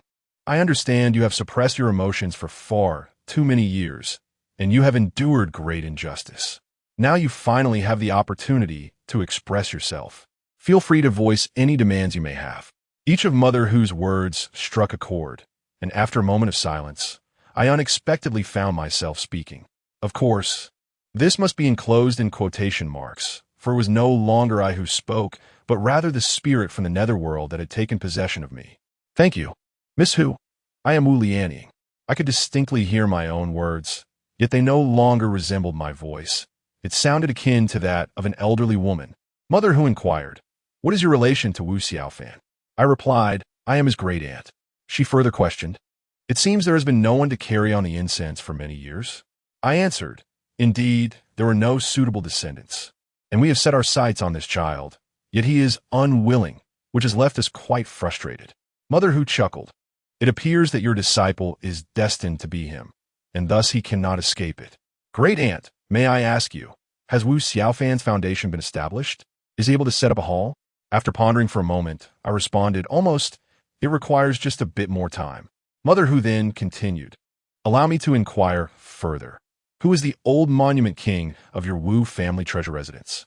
It stands to reason that as you are the one manifesting to receive offerings, this old monument king should be your responsibility." I shook my head, stating that for now, I could only temporarily take charge. The old monument king had other candidates.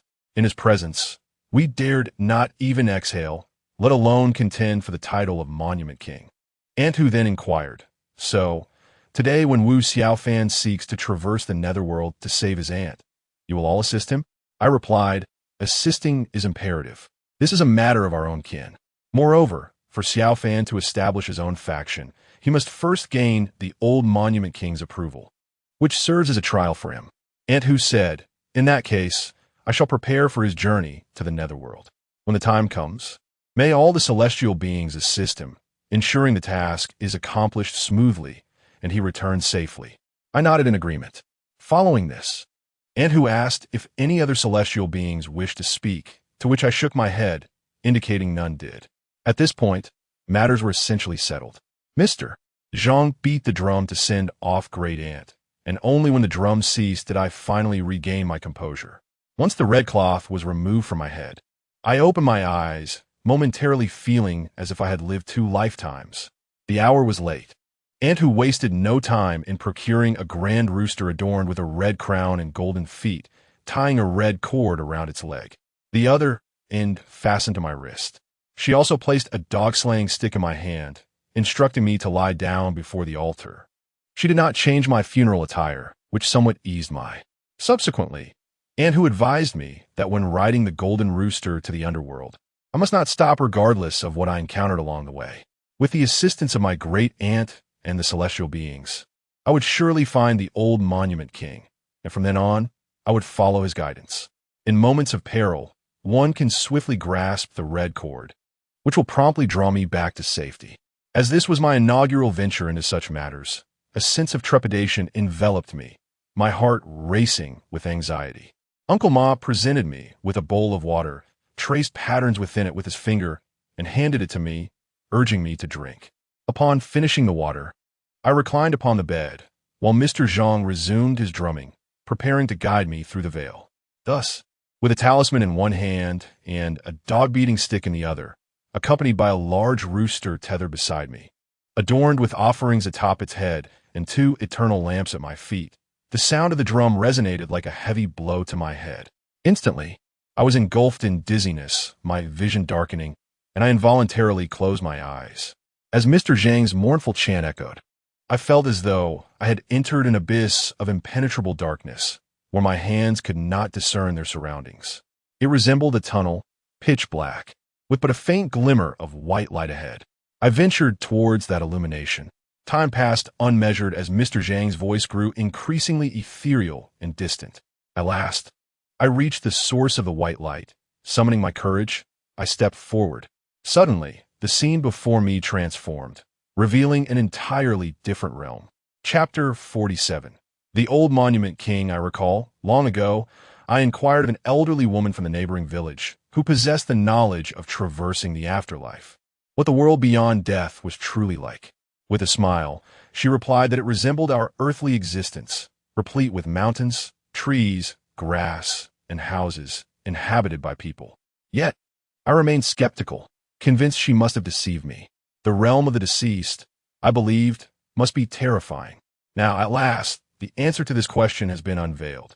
The world that now unfolds before me bears a striking resemblance to our earthly realm, albeit shrouded in a perpetual haze.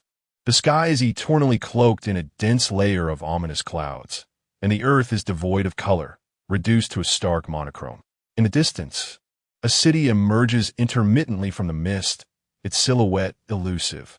Beside me stands a large rooster, accompanied by 2 individuals.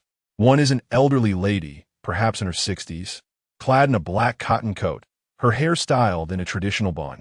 Her countenance exudes warmth and kindness, as she gazes at me with a constant smile. The other is a young man in his 20s, dressed in yellow attire, of modest height, yet possessing an invigorating presence. His eyes are particularly striking, glistening with an astute brightness that suggests keen intelligence. As I observe these 2 figures and compare them to myself, a sense of wonder fills my heart. It becomes evident that the elderly lady is indeed my great-aunt, yet I am left pondering the identity of the young man. I approach to greet them, and indeed, it is my great-aunt who introduces the young man as Huang Taoqi, the guardian of the Huang family, who has been by my side for quite some time. My recollection of this Huang Taoqi is vague.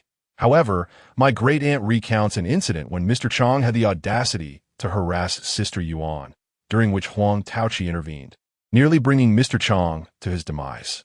Furthermore, it was Huang Taoqi who accompanied me upon my arrival in Harbin, guiding me to Sister Yuan and providing me with a place of refuge and survival. Reflecting on these past events, I am profoundly moved. It dawns on me that, unbeknownst to me, the celestial beings have been quietly aiding me all along.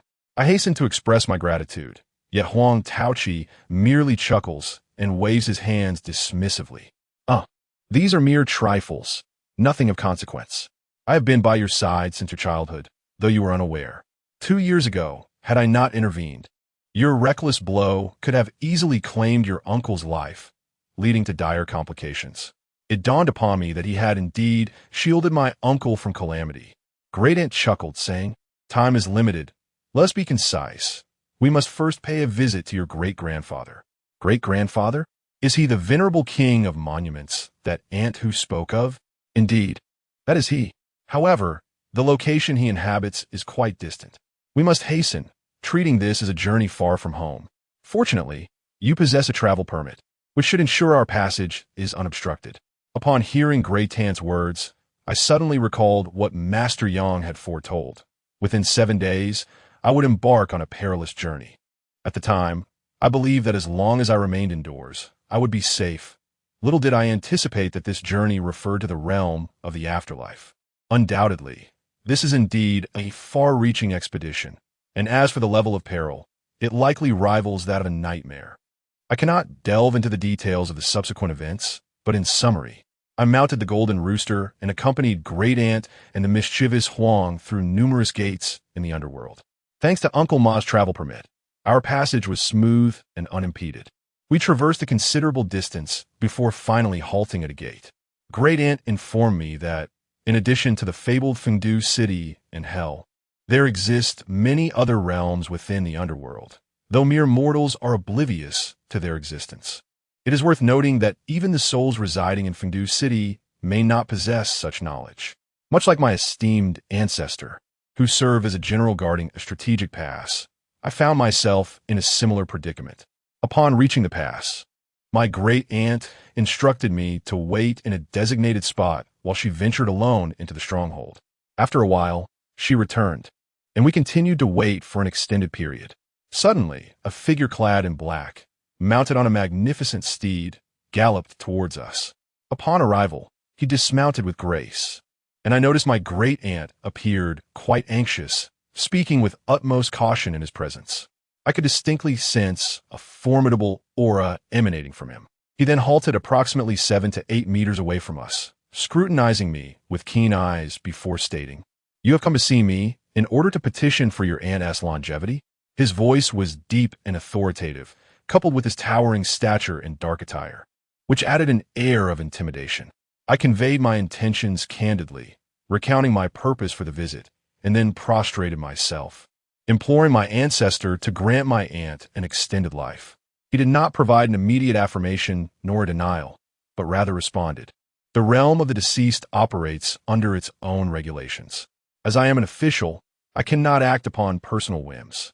Here is what you shall do. Return and draft a formal petition, delivering it to me, and I shall facilitate this matter for you." My great-aunt cautiously interjected, "He has yet to establish a proper hall for the petition. Therefore, he cannot submit one. What do you suggest?"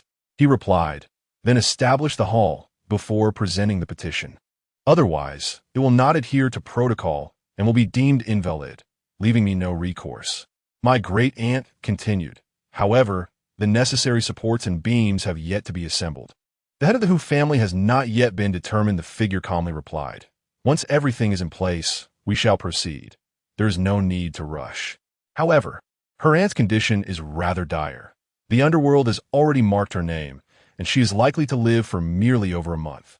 The inscription of her name is of no consequence. As long as her demise is not inevitable, I can retrieve her. Yet, should her fate be sealed, there is no need for you to insist.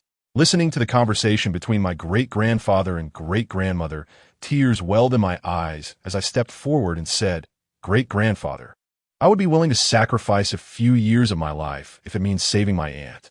She is my only family in this world. If only my intervention can save her, I am prepared to step forward and become a disciple of the incense." He looked at me and replied calmly, "Are you aware that if you intervene now, you will face a great calamity within 3 years, one that you cannot evade? Do you still not regret this decision?" I nodded. "I am fully aware of this matter, yet I have endured a myriad of tribulations since childhood. I do not fear an additional calamity. If I were to shrink back and fail to save my aunt, that would be my true regret." He regarded me with approval, nodding slightly, while said, "This is the spirit of my descendants. You may proceed without worry. Once the documents arrive, I will attend to this matter immediately. As for the calamity, do not fret. With me around, none shall harm you." With that, my great-grandfather spurred his horse and galloped away in a cloud of dust. After his departure, my great-grandmother seemed to breathe a sigh of relief, wiping the sweat from her brow. I cannot comprehend why a spirit would wipe sweat, yet that was the reality. She then asked me, "Do you know why you were brought here to meet your great-grandfather?" I shook my head in response, indicating my ignorance. She remarked, "Because of this meeting, he can come in plain clothes. If you were to see him amidst the dense array of soldiers and the towering banners, with your great ancestor clad in armor, not only would you be overwhelmed, but even I would find it hard to withstand such an imposing presence." At that moment, Huang Taoqi, who had remained silent, approached and said, "We've met the person, but the matter remains unresolved." Wu Xiaofan's support is still lacking. What shall we do? Taiganai pondered briefly and replied, no need to fret too much. If the people are not all present, we shall make do. Let us first gather our celestial allies. And if all else fails, we can invoke your great ancestor's name. He has led a celestial assembly before, and all the venerable deities would surely grant him respect. Chapter 48. Return to the mortal realm. The bounty of this journey through the netherworld is the encounter with the old Monument King, who made it abundantly clear that should I wish to seek longevity, I must present formal documentation for him to act upon. Thus, I must first step forward and become an official disciple. Everything seemed to follow a natural progression, and I recalled a previous dream, the dense array of soldiers, the soaring banners, and the horse-riding general in dark armor. Undoubtedly, that was my family's old Monument King, with the assistance of Tai Ganai and Huang Taoqi. My return journey proceeded smoothly until we arrived at a fork in the road, where thick fog suddenly enveloped us, obscuring the sky and sun. In that moment, we struggled to discern our direction. Huang Taoqi stated, this is the crossroads for returning to the mortal realm, but to prevent wandering souls from trespassing into the underworld. Dense fog periodically arises, clouding the heavenly secrets and obscuring the path back to life. A moment's carelessness could lead us astray, making it exceedingly difficult to return to the world of the living. At that moment, a young man gradually emerged from the mist, standing at the crossroads and gesturing behind him. This way, after running for the duration of an incense stick, one would return to the mortal realm. The figure seemed vaguely familiar. My great-aunt informed me that he had previously assisted me. His name was Wu Xiaoshun, the sixth in line, who unfortunately passed away at the tender age of 13 and had since lingered in the hall. It dawned on me that he was the very spirit from the underworld I had summoned during my initial request for assistance. And it was he who intervened to help Mr. Chong suffer a stroke, allowing me and Sister Yuan to escape danger. As I beheld these celestial beings who had once aided me, I felt a swell of emotion. I intended to exchange pleasantries with him, but to my surprise, he brusquely ignored me. We shall converse when you return to the mortal realm. Your stay in the underworld has been too prolonged. If you do not depart soon, this golden rooster shall not endure. Wu Xiaoshun's words served as a reminder, and upon glancing at the golden rooster, I noted its wilting state, its eyes vacant and its energy depleted, as if it might succumb to slumber at any moment. I dare not delay.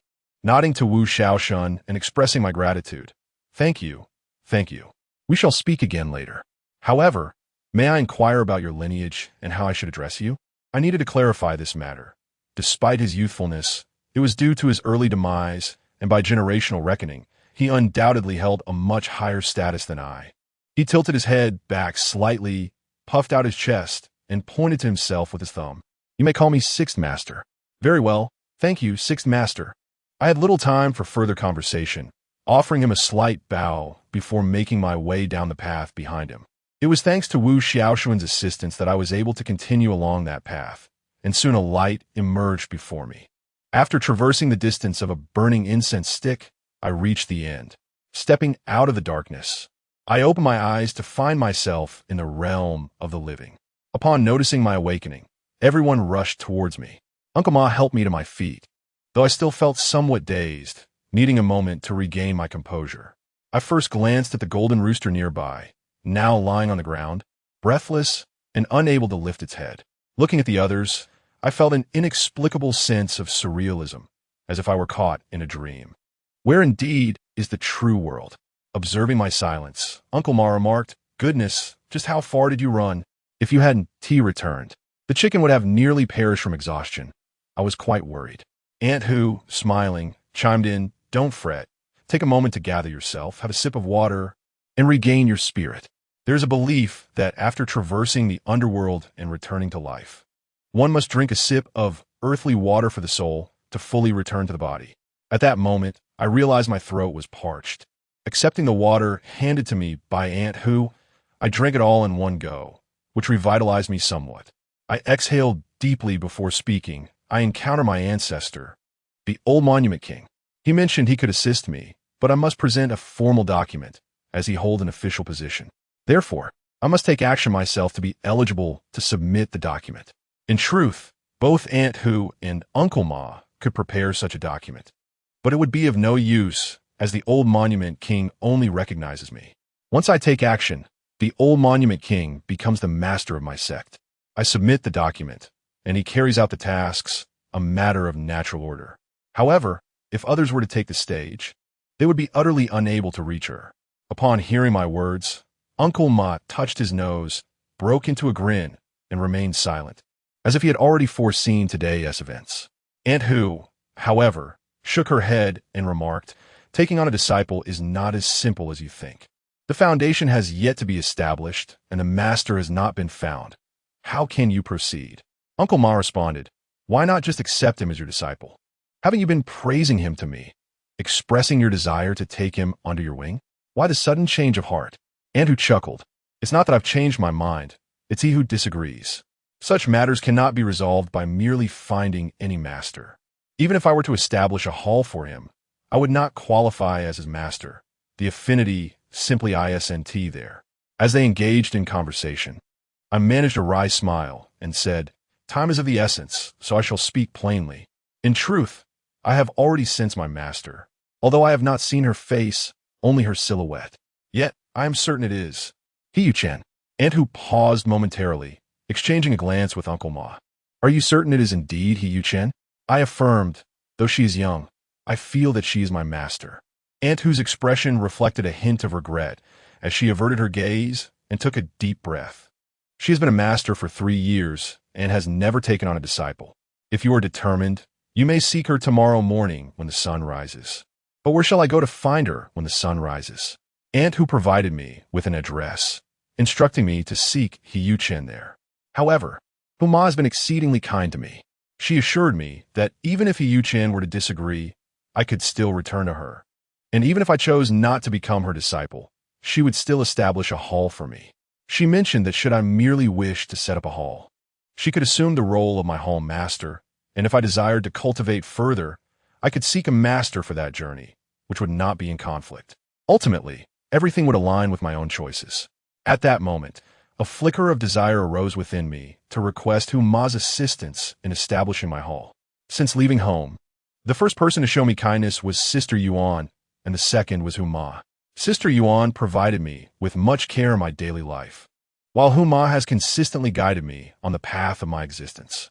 Yet, just as this thought emerged, Huma's words echoed once more in my heart. Why did she say that becoming He Yu-Chen's disciple would mean bearing her karma? Her words, laden with unspoken implications, reminded me of what Uncle Ma once said. Your first master can only be He Yu-Chen, and regardless of the conditions she presents, you must comply. For this is the nature of fate, and there is no escaping it. This voice seemed reminiscent of the man clad in a crimson cloak who sought me in my previous dream. It sounded resolute and stern. The notion of fate solidified my resolve. Thus, I returned home, rising before dawn the next day to journey to the address provided by Huma. It led me to a Buddhist hall nestled within a modest, tranquil community. That morning, a gentle snowfall adorned the ground, and as the sun ascended, its warm rays illuminated the snowy landscape, casting a brilliant glow upon the hall. The hall bore no name. Externally, it appeared as an ordinary house, save for a scripture image affixed above the doorframe. The door was unlocked, so I gently pushed it open and stepped inside.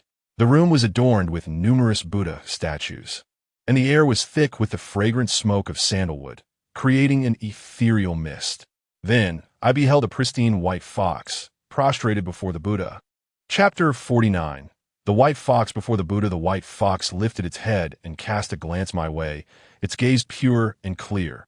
However, in an instant, I was engulfed in a moment of bewilderment.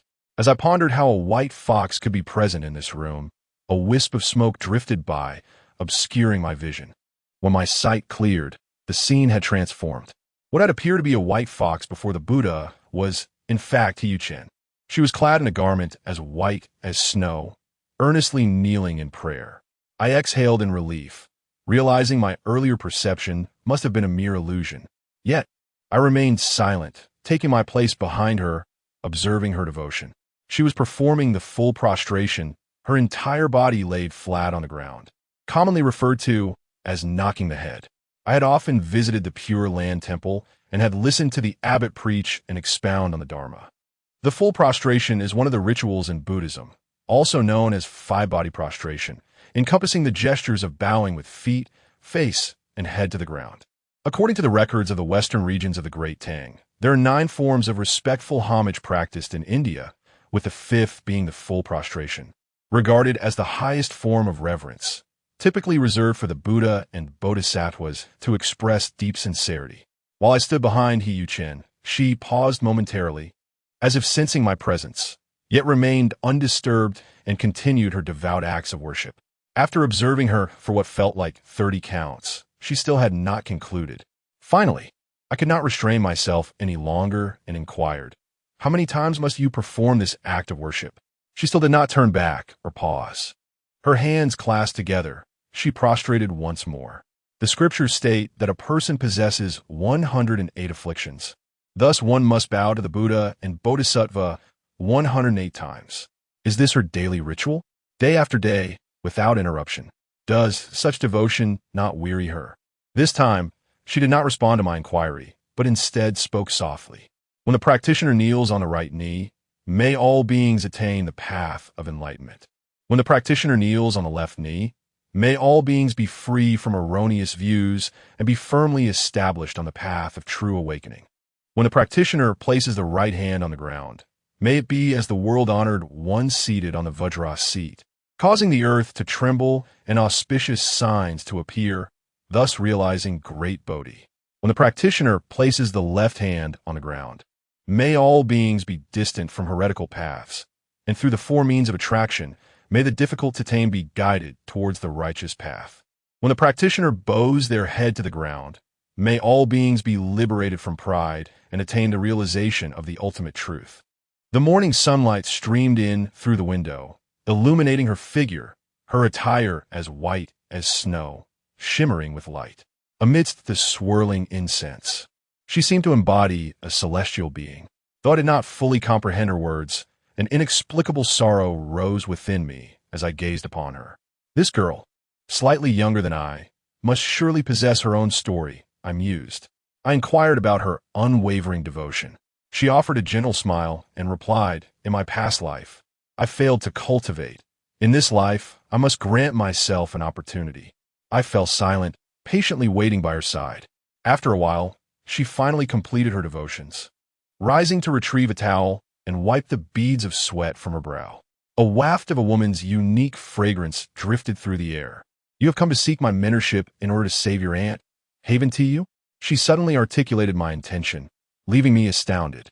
I thought to myself, how remarkable she is. I had yet to utter a word, and she already knew. Curiously, I inquired, "How could you possibly know? Did a celestial being reveal it to you?" She smiled enchanting and replied, "Last night, Aunt who called to inform me." Oh, embarrassed. I too broke into a smile, suddenly at a loss for words. I rubbed my hands together and asked then, "Do you agree?" She set down her towel, tilted her head to regard me, and said, "I may accept you as a disciple, but my conditions are quite stringent. Can you comply? Please do not hold back. Speak freely," I urged. She continued, "To become my apprentice, the foremost requirement is that you must be an unmarried man, and you are forbidden from marrying or becoming emotionally attached in the future. Can you abide by this?" I was utterly taken aback, pondering the absurdity of such stipulations. I am merely stepping forward to assist. I am not seeking a monastic life. Noticing my silence, Yu Chen's lips curled into a slight smile as she gently shook her head. I knew then that this condition was unachievable for anyone. Thus she urged, "You should take your leave." She turned to depart, but thoughts of my aunt surged in my mind. Gritting my teeth, I stepped forward to block her path. "What if I could agree to your terms?" "It is impossible. In time, you will inevitably forget my words. Moreover, even without marriage, how can you avoid falling in love?" I do not understand. Is it that you fundamentally do not wish to take on a disciple, hence imposing such harsh conditions? I found it utterly incomprehensible. How could such reasoning exist in this world? In these times, even temples recruit monks for a 9-to-5 schedule, allowing one to indulge in meat outside work hours. She gazed at me, stating, "You need not inquire why. Simply answer whether you agree." After contemplating seriously, I replied candidly. I consent now, yet I may find it difficult to restrain myself in the future. Thus, if I cannot become your disciple, I shall seek alternative means. Thank you. Lying is effortless, but I wish neither to deceive her nor to delude myself. As I approached the doorway, she suddenly called out to me. All right. It's not as extreme as it seems. I was merely testing you. My conditions are not as you think. I halted and turned back. Then what are your conditions? Quite simple. If you wish to be my disciple, you must bear my karmic burdens. Should I find myself in peril, can you pledge your utmost assistance? Upon uttering these words, she stepped closer, her gaze unwavering upon me. Can you do this? If so, you must swear. My heart raced, as I understood that to agree meant to shoulder her karma. Recalling Uncle Ma and Aunt Hu's warnings, I hesitated. Yet thoughts of my aunt in dire straits compelled me to take the plunge. I nodded emphatically, raised my hand, and solemnly declared, I swear that from this moment forth, I shall share in your karmic burdens. Your affairs shall be my own. If anyone dares to mistreat you, I will fight to my last breath to defend you. For all eternity. Just as I spoke these words, she abruptly placed her hand gently over my mouth. Enough. I have decided to accept you. Elated, I was met with her calm response. You need not assist me through countless lifetimes. This one suffices, for I do not wish for a future existence. She had expressed this sentiment before, and her reiteration today left me perplexed. Why do you not desire a next life? In due time, you shall understand. However, I must caution you, even if you beseech your family's venerable ancestor for longevity, success is not guaranteed, for life and death are governed by fate. Suddenly, she shifted the conversation, leaving me momentarily stunned, followed by a wry smile. I too grasped the truth of fate, yet I am reluctant to concede. I wish to make an attempt. She is my sole relative. Do you not have other kin? Indeed, I have many, but after the incident in our family, they all vanished, leaving only my aunt to show me kindness. I comprehended her feelings. After a brief silence, she instructed me to return and prepare, as she and Madame, who would gather the necessary materials today, to assist me in establishing the altar at the hour of the rooster. Upon leaving the temple, she once again picked up a scripture, kneeling before the Buddha with sincere devotion. It was the Sutra of the Past Vows of K. Idagarbha Bodhisattva. The Buddha spoke to Manjushri, likening the 3,000 great thousand worlds to all the flora and fauna, rice, hemp, bamboo, and reeds, mountains, stones, and minute particles of dust. Each entity representing a Ganges river. Every Ganges river contains countless grains of sand, each grain signifying a realm. Within each realm, every speck of dust represents a kalpa. And within each kalpa, the accumulation of dust particles is fully equated to a kalpa. Chapter 50. The Great Festival of the Immortal Gate. After departing from the temple, I made another visit to the hospital. My uncle's eyes have recovered swiftly, allowing him to engage in normal activities once more. As for the wound on his back, the doctor assured that it does not pose significant concern, albeit it may cause some discomfort and necessitates frequent dressing changes. Now, it is my aunt who occupies the hospital bed, though she is quite reluctant, persistently asserting that she is in perfect health, free from any pain or ailment, questioning the necessity of her hospitalization. I have yet to disclose to her the intentions I hold regarding her care. Instead, I merely comfort her, urging her to heed the doctor's advice and cooperate with the treatment in hopes of an early return home. Throughout, my aunt maintained a cheerful demeanor, holding my hand tightly, reluctant to let go. Ultimately, it was my uncle who gently pulled me outside. With tearful eyes, he confided that my aunt is already aware of her condition, having learned of the tumor. Yet, she refuses to accept it and is disinclined to seek treatment, wishing instead to save money for her children's education. Today, the doctor informed him that there remains a possibility for surgery, although the likelihood of success is exceedingly slim, for a 17-centimeter tumor is classified as giant, rendering it almost devoid of therapeutic value. The likely outcome may result in both financial and personal loss. I fell silent for a moment before addressing my uncle. Regarding the financial aspect, I shall devise a solution. You simply need to ensure she remains in good spirits and cooperates with the treatment. My uncle responded, That is not acceptable. You're still a child. We have some savings and a house. Even if it means sacrificing everything, I must see to your aunt's treatment." I shook my head, saying, "Do not even consider selling the house. My sister still requires schooling and someone to care for her. Moreover, I'm no longer a child." I withdrew all my savings accumulated over the past 2 years, a little over 10,000 in total. I handed 10,000 to my uncle and kept 2,000 for myself. This sum was intended to cover the expenses for the establishment of a family altar. He was adamant about refusing the money, so I explained to him that 2 years prior, I had struck him with a stick, and this payment could be considered compensation for his medical expenses. My intention in giving the money to my uncle was twofold. Firstly, to ensure he would provide proper medical care for my aunt, and secondly, to hope that if anything were to happen to her, he would treat my sister well and raise her to adulthood, considering he is merely her stepfather. During lunchtime, I visited Zhang Wenwen, who now sells mobile phones at a shopping mall. She looked quite lovely, and upon seeing me, she joyfully dashed out to chat with me at the back door for a while. It was late March, and while the south was basking in the warmth of spring, the temperatures in Harbin remained frigid, with our breath visible in the air. I recall vividly that she wore a red work dress adorned with a collar and a coat over it, with a Motorola V3 phone hanging from her chest. That model was quite fashionable at the time, being super slim and flip style, but it was rather expensive, costing several thousand yuan. I must admit, I still had feelings for her. I bought a small piece of cake for her and revealed that I had decided to take action. She was taken aback and asked, "Haven't you always resisted this? What changed your mind?" I smiled and replied, "People can change. Sometimes, in an instant, one's thoughts can shift." Concerned, she inquired what would happen if I faced great difficulties within the next 3 years after I took action.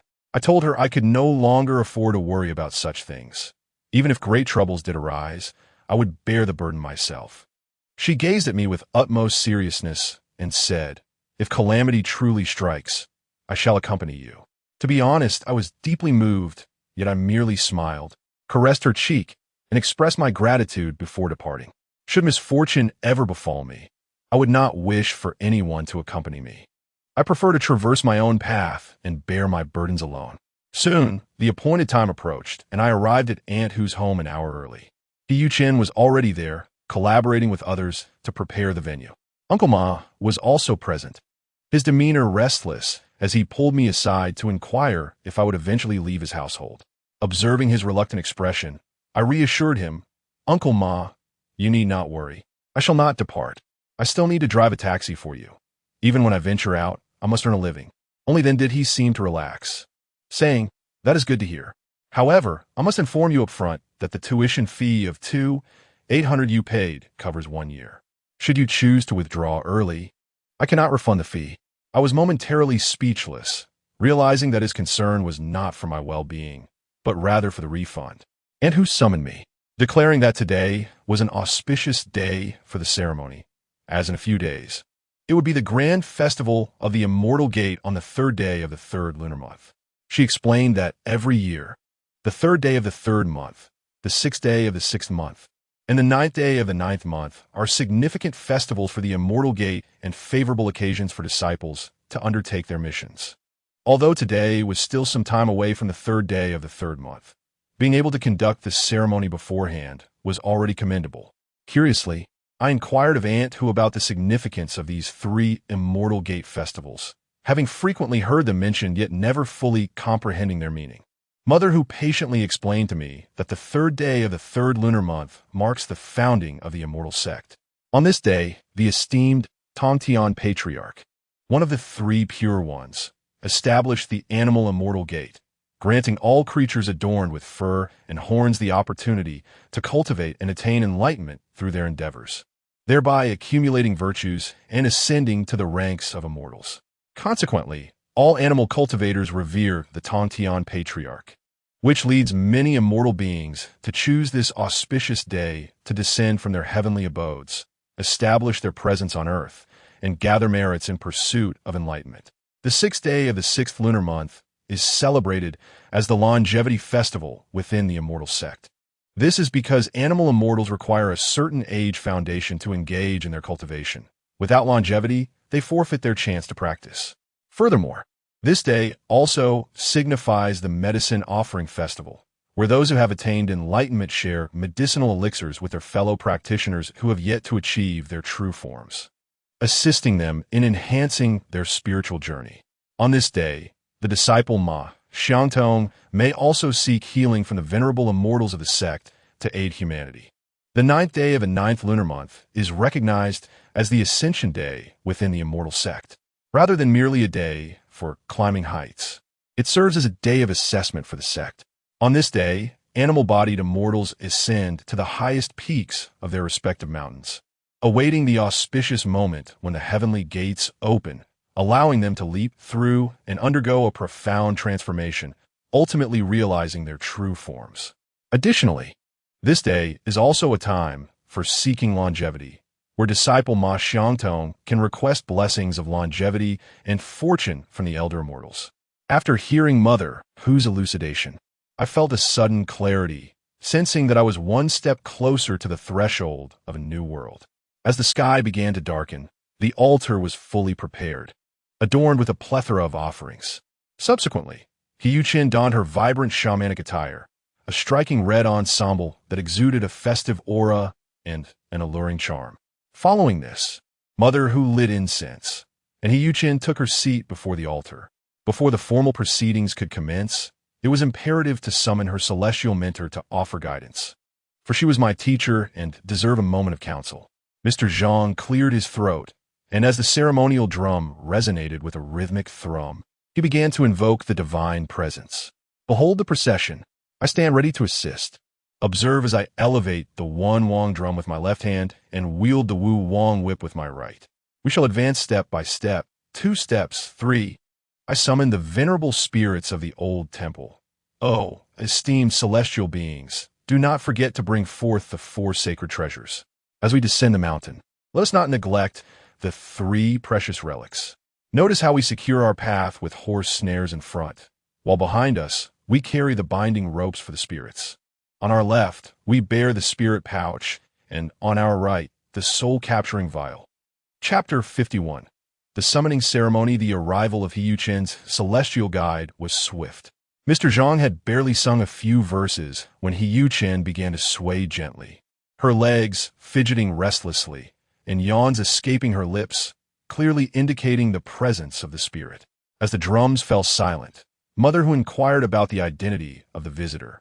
With her eyes tightly shut and hands resting upon her thighs, Yu-Chin swayed and intoned, "The patriarch of the Hu family, Hu Tianba. Oh, the venerable Tianba has come in person. What an arduous journey for you, esteemed elder. Would you care for a herbal roll to refresh yourself?" Mr. Zhang suggested, to which Yu-Chin remained silent, extending her right hand in a gesture. Understanding the cue, Mother Hu poured a small measure of white liquor and presented it to the elder. Having traveled from afar, Hu Tianba took a sip to soothe his throat before recounting the matters of the day. Yu-Chin took the liquor and frowned slightly, remarking, "This is far too little. Fill it to the brim."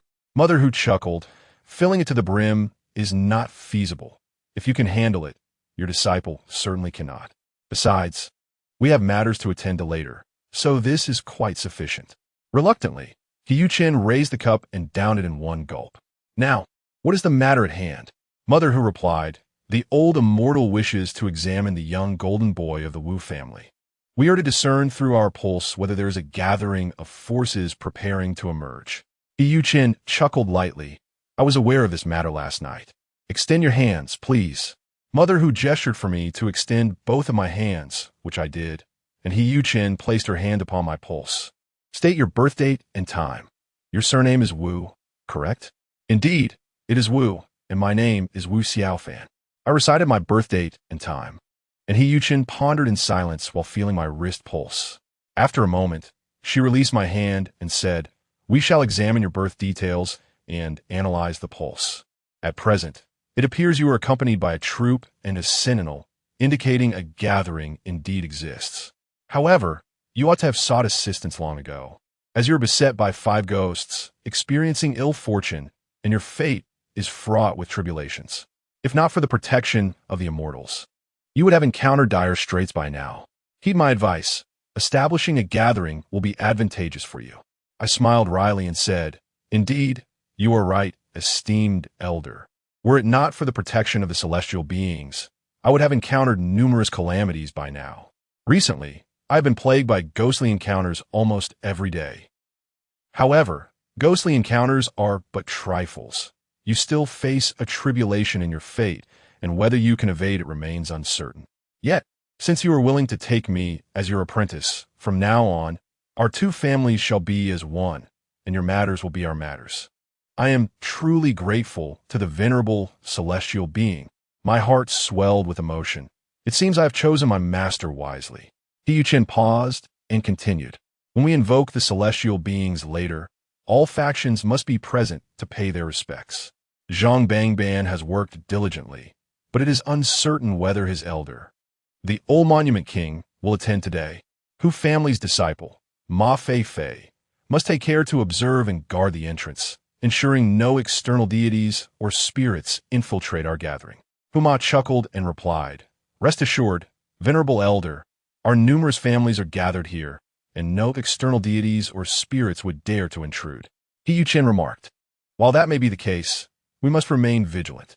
The time is nearly upon us to summon the deity for our esteemed disciple of the Wu Men Mansion. I wish you all a successful endeavor. May the celestial beings descend smoothly, and may you achieve fame far and wide." Hu Qianba also uttered a few auspicious words, after which Mr. Zhang beat the drum to send him off. Only then did Hu Chen let out a sigh of relief, slowly opening his eyes and adjusting his hair. Next, it will be my turn. Huma took a piece of red cloth, just as before, and had me sit in a chair, draping the red cloth over my head. She advised me that when the time comes to summon the celestial spirits through drumming, I must not hold back. I should weep if I feel like it, laugh if the mood strikes, dance as I wish, and express any cravings for food or drink. It is essential to allow the spirits to manifest freely. As various celestial entities are expected to possess me, my reactions will undoubtedly vary. Subsequently, Kumar wrapped a piece of red cloth and a piece of green cloth around my waist and sprinkled 3 mouthfuls of wine over my head, claiming this would hasten the arrival of the spirits. In front of the altar, Huma lit incense and handed me 3 sticks of it. I took them in my hands, closed my eyes, and resolved that today was the day. Let things unfold as they may. After a brief respite, Mr. Zhang took a sip of water and smoked a cigarette before beginning the invocation of the spirits. He remarked that the rhythm of my drumming should accompany the whip's crack, and suggested that we dispense with idle chatter. After quenching our thirst and finishing the smoke, we would proceed to burn incense and beat the drums to invite the gods. His opening remarks were quite engaging, delivered in a leisurely manner, with a pleasing cadence to the drum beats. I recalled Huma mentioning that the lyrics for invoking the spirits are generally quite flexible. Aside from certain specific verses that must be recited verbatim, one may express themselves freely as long as the rhythm aligns. Mr. Zhang struck the drum for a while longer and continued to sing. The melody flowed gently, detailing the sun's descent over the western slope and the jade rabbit rising in the east, followed closely by the stars.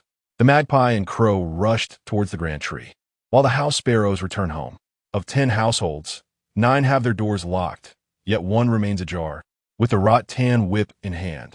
I struck the drum lightly, the sound resonating softly. The rhythm invoked the 3 sovereigns in the heavens and established harmony among the 5 elements.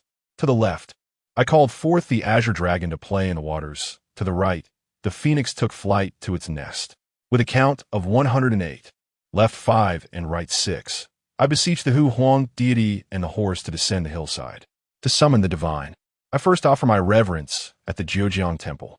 In the east, I pay homage to the 3 pure ones, and in the west, I venerate Amitabha. I direct my prayers towards the celestial palace above and to the 5 halls below. I bow before the illustrious master Jinhua, seated in the hall, accompanied by the golden boy and jade maiden. The revered medicine king occupies the throne, while the medicine dragon and medicine tiger pull the medicinal cart. The 4 esteemed physicians are gathered, each one to be named.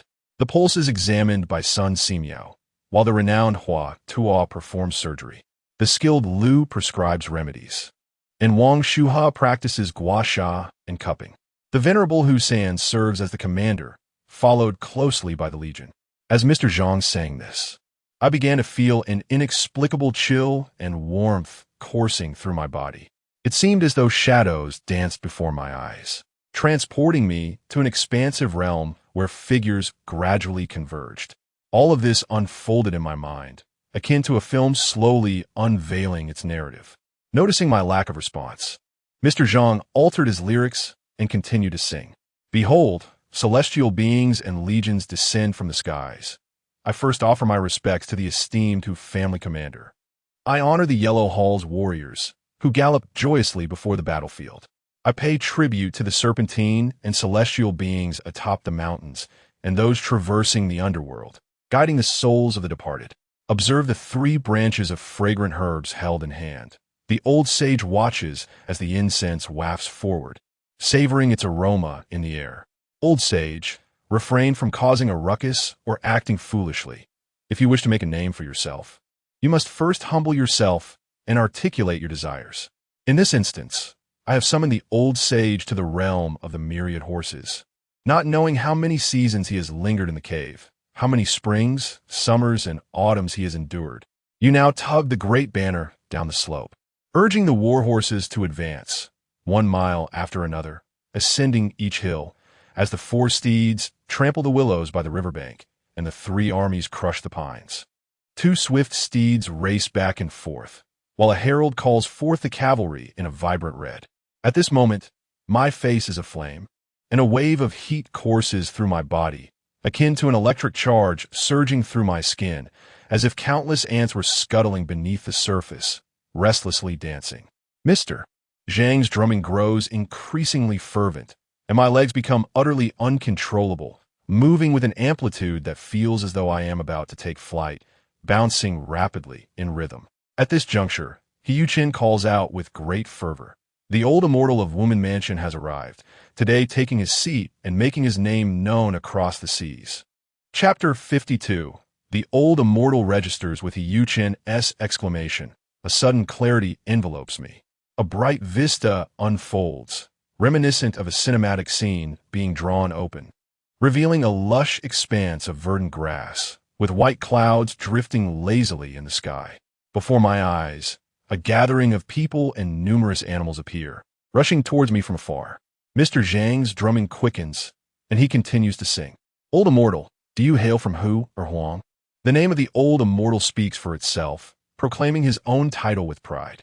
Old immortal, it is said you can bind the 4 apertures. Your heart enlightened, your words eloquent, sending forth your name with a mere pretext. Old immortal, the plum tree blooms with white flowers. Whoever falls from the horse shall take the reins. As he sings these lines, those around me join in, clapping and cheering, urging the old immortal to dismount and speak. After a cacophony of sounds near my ear, a figure suddenly appeared before me.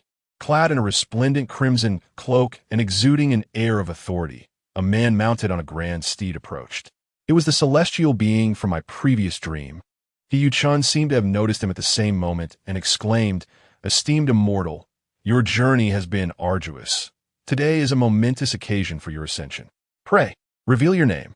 Mr. Zhang, understanding that the ancient immortal had indeed arrived, ceased his drumming and, with a beaming smile, inquired, Might I ask whether you are Hu or Huang, or perhaps Changmang Xixi and Bei Wang? Upon uttering this question, I felt a surge of warmth coursing through me, as if an inexplicable and formidable force swiftly enveloped my being. Although my mind remained lucid, my body was entirely beyond my control.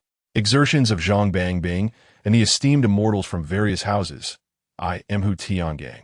At that moment, my mind was crystal clear, yet my lips seemed to act independently. This phenomenon, known as binding the half orifice, rendered my body unresponsive while my mind remained aware. I heard Hyuchin say, As Hu Tiangang ascends, esteemed immortal, your efforts are greatly appreciated. By rights, you are also a venerable deity, yet we must adhere to the customary order.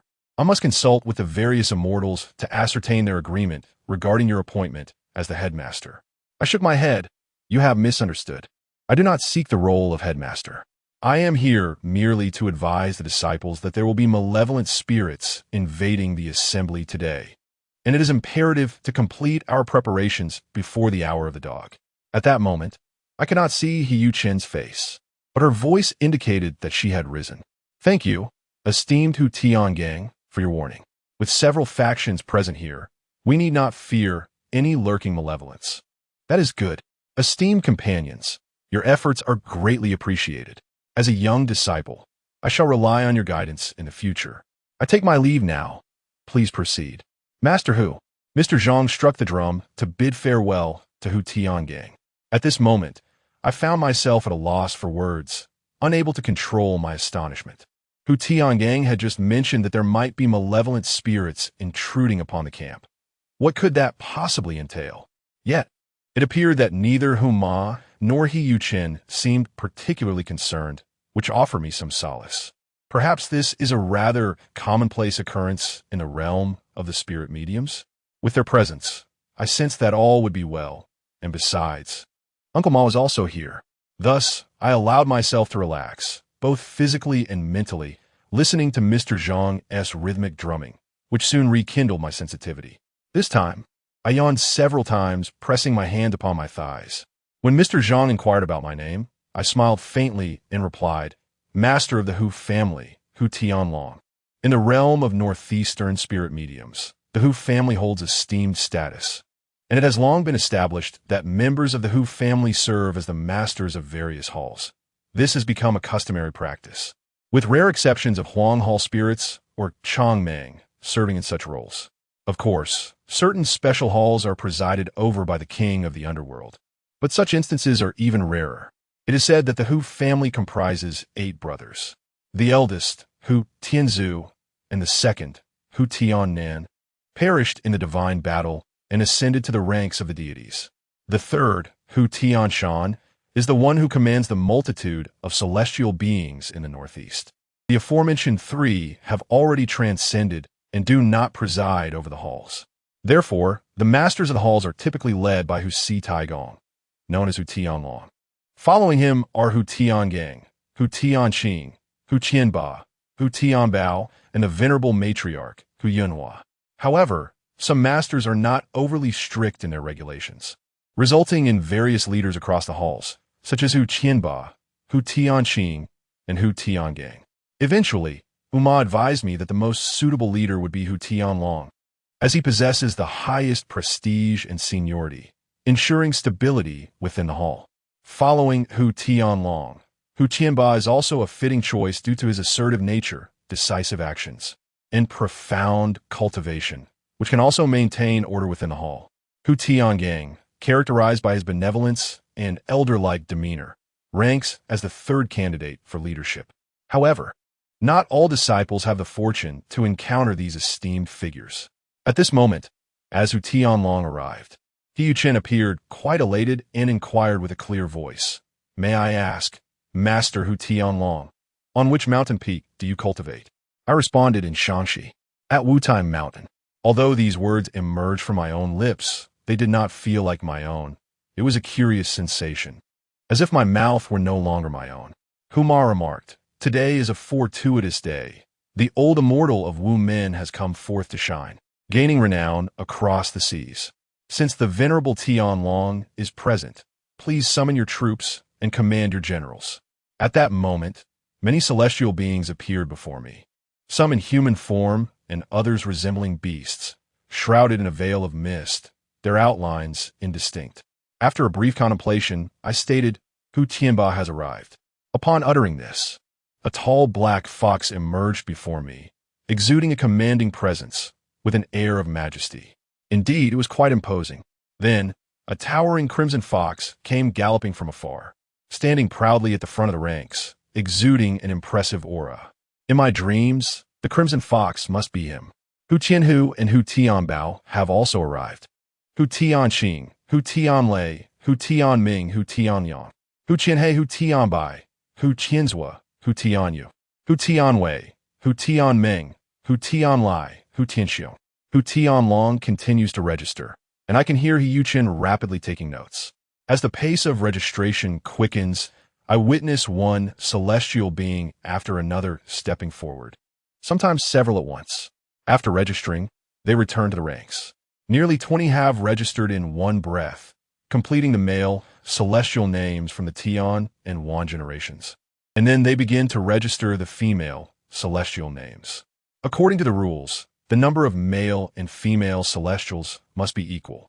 Hu Tsuehua, Hu Tsuea, Hu Cooling, Hu Tsuefeng, Hu Tianhua, Hu Tianing, Hu Tianmei, Hu Tianling, Hu Xiuer, Hu Xiuying, Hu Xiuhua, Hu Jinhua, Hu Yinhua, Hu Xiaohua.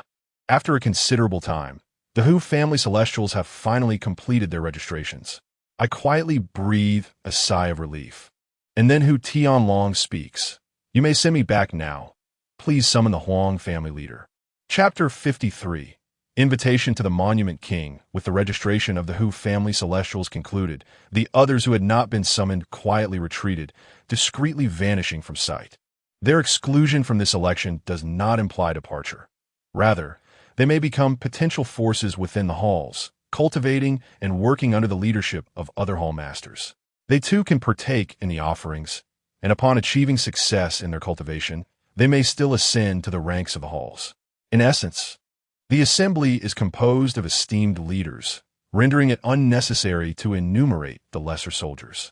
Mr. Zhang commenced the drum roll, bidding farewell to Hu Tianlong, and promptly welcomed the head of the Huang family. Soon, an overwhelming sensation of heat enveloped me, accompanied by a delightful restlessness that tugged at my heartstrings. As I listened to the rhythmic beat of the drums, my legs almost involuntarily began to leap upward. The exuberance coursing through me made it feel as though I were soaring into the air.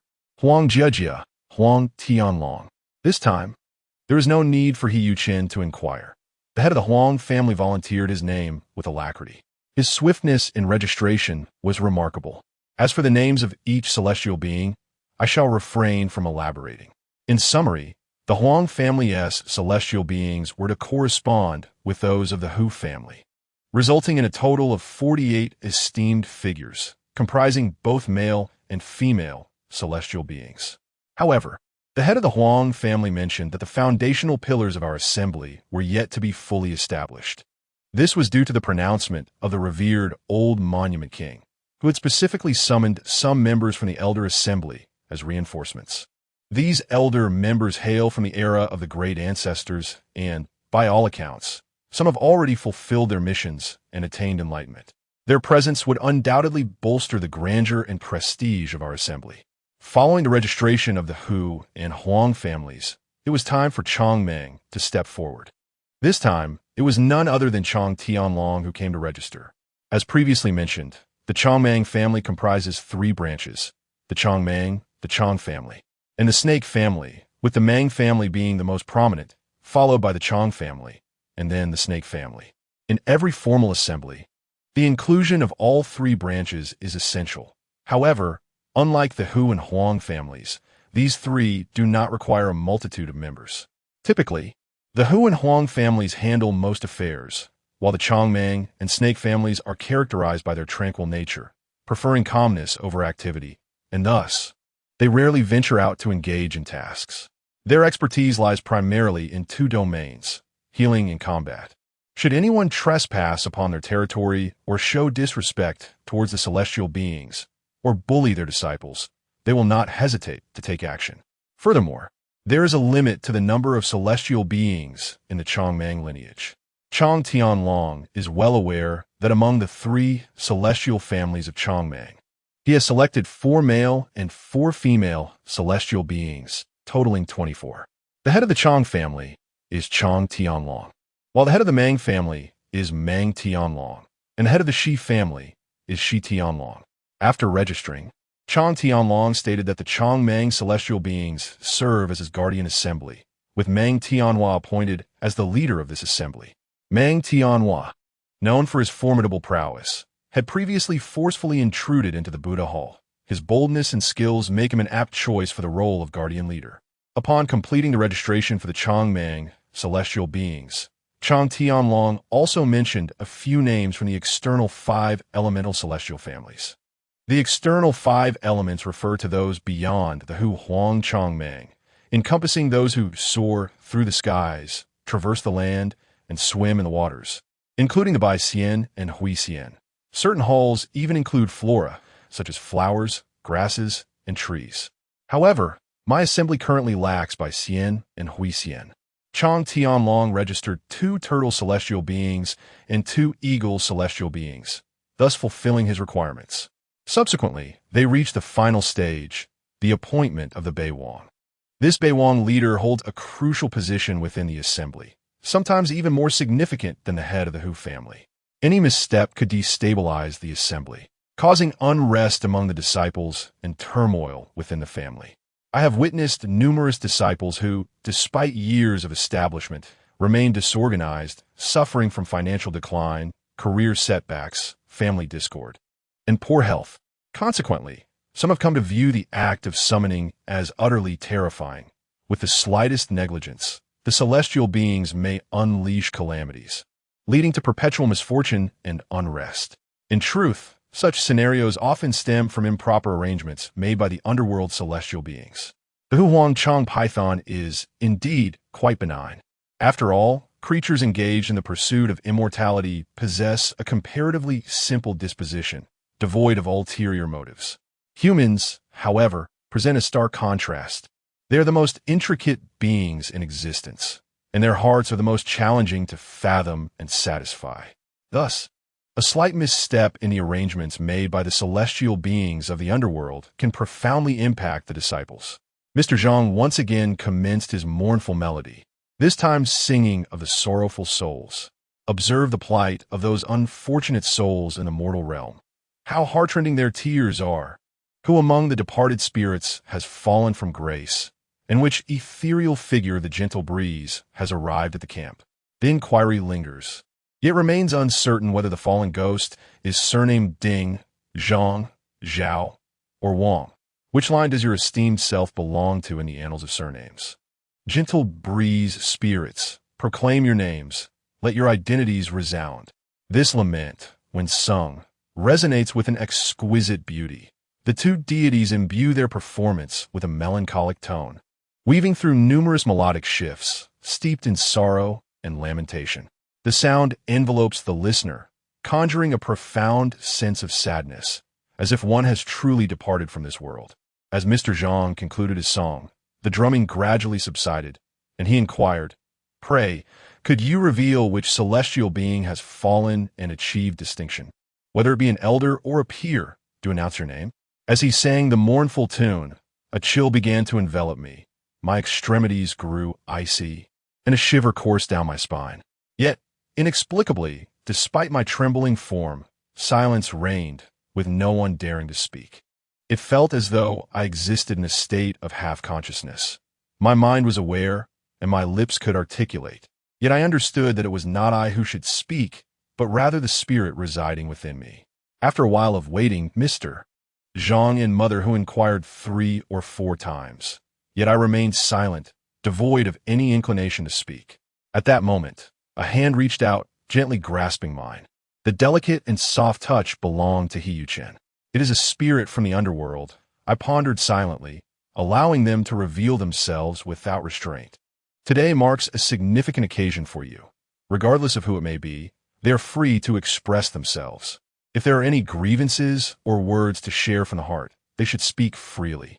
Her reassurance brought a sense of tranquility to my mind, followed by a wave of sorrow that welled up within me, prompting an involuntary sigh. This sigh signified that the spirit was about to speak. Indeed, I found myself compelled to utter, "If no one else wishes to speak, allow me to share my thoughts." Mother Hu responded precisely, "Since you are here, feel free to express whatever you wish. May I inquire as to your identity?" I replied, "I am his great-aunt Wu Lianying." Mother Hu exclaimed, "Ah, you are the great-aunt of the Wu family. Since you have arrived, you must be the one to take the position of the Tablet King, correct?" I shook my head. "I can only preside temporarily. The position of the old Tablet King must remain vacant." Mother Hu suggested, "In that case, you should have an official title. If you do not wish to be the Tablet King, how about assuming the title of the Clear Breeze Master?" I nodded in agreement. "That sounds acceptable. Let us finalize this arrangement." Mother Hu remarked, "In that case, let us trouble the esteemed Master Qing Feng of the Woman Baofu to discern who among the underworld's denizens has arrived." We must seek out those with genuine skills and qualifications. As the saying goes, a weasel on the Kong and a tiger on the ground. We must have no outsiders. I remained silent for a while, and only after Mother, who inquired twice, did I hesitantly respond. This matter is rather complicated. Ordinarily, the elders at home have no objections. Yet there is indeed one outsider who insists on staying. No matter how we persuade, it proves futile. Please, Master, offer us your guidance. Chapter 54. The Horse and the Trap, the revelation of an outsider from the nether realm who insisted on remaining astonished both Mother, Hu, and He Yu-chen. Typically, in a stable hall, especially one where the deities of the underworld are ancestral, it is rare for outsiders to intrude, unless brought by a deity. Such occurrences are hardly justifiable. However, from what I gathered from Mother, Hu, this spirit had arrived of its own accord and could not be dissuaded. A sense of foreboding gripped me as I recalled a certain individual. No, rather, a spirit, a female spirit who had persistently haunted me, eager to claim my essence. Indeed, Mother Hu continued, this outsider spirit shares a deep connection with Xiao Fan from a past life. She was his fiancée, Yi, who tragically passed before their union, leaving her with an unyielding attachment that compels her to follow him in this life. So that was why she had been so relentlessly drawn to my bed. She was my betrothed from a previous incarnation. This revelation left Mother Hu in a quandary, and she sighed, alas, this complicates matters further. If even you cannot persuade her, does the old Monument King's decree hold no sway? Old Bei Wang paid little heed to these trivial matters. He stated that the decision would rest with Xiao Fan's master. The dilemma now lay with He Yu-chen. After a moment of silence, He Yu-chen declared, she may stay, but she must be placed at the end of the line. Furthermore, you must strictly supervise her conduct. Once she enters the hall, she cannot act on her whims. It is permissible to protect Xiao Fan, but she must not behave as she did before. If she does, I shall have no choice but to summon old Bei Wang to have her removed. He Yu-chen truly embodied the demeanor of a master in that moment. Her words garnered the agreement of Tai Gunai, and thus the matter was settled. Subsequently, Tai Gunai began the registration process. Including herself, she registered a total of 6 ancestors from their lineage, though I shall refrain from disclosing their names. Nevertheless, it was a pleasant surprise to discover that my father was among them. The registration for the netherworld entails several considerations. 1's spiritual attainment, personal willingness, whether the individual still resides in the netherworld, and the necessity to limit numbers.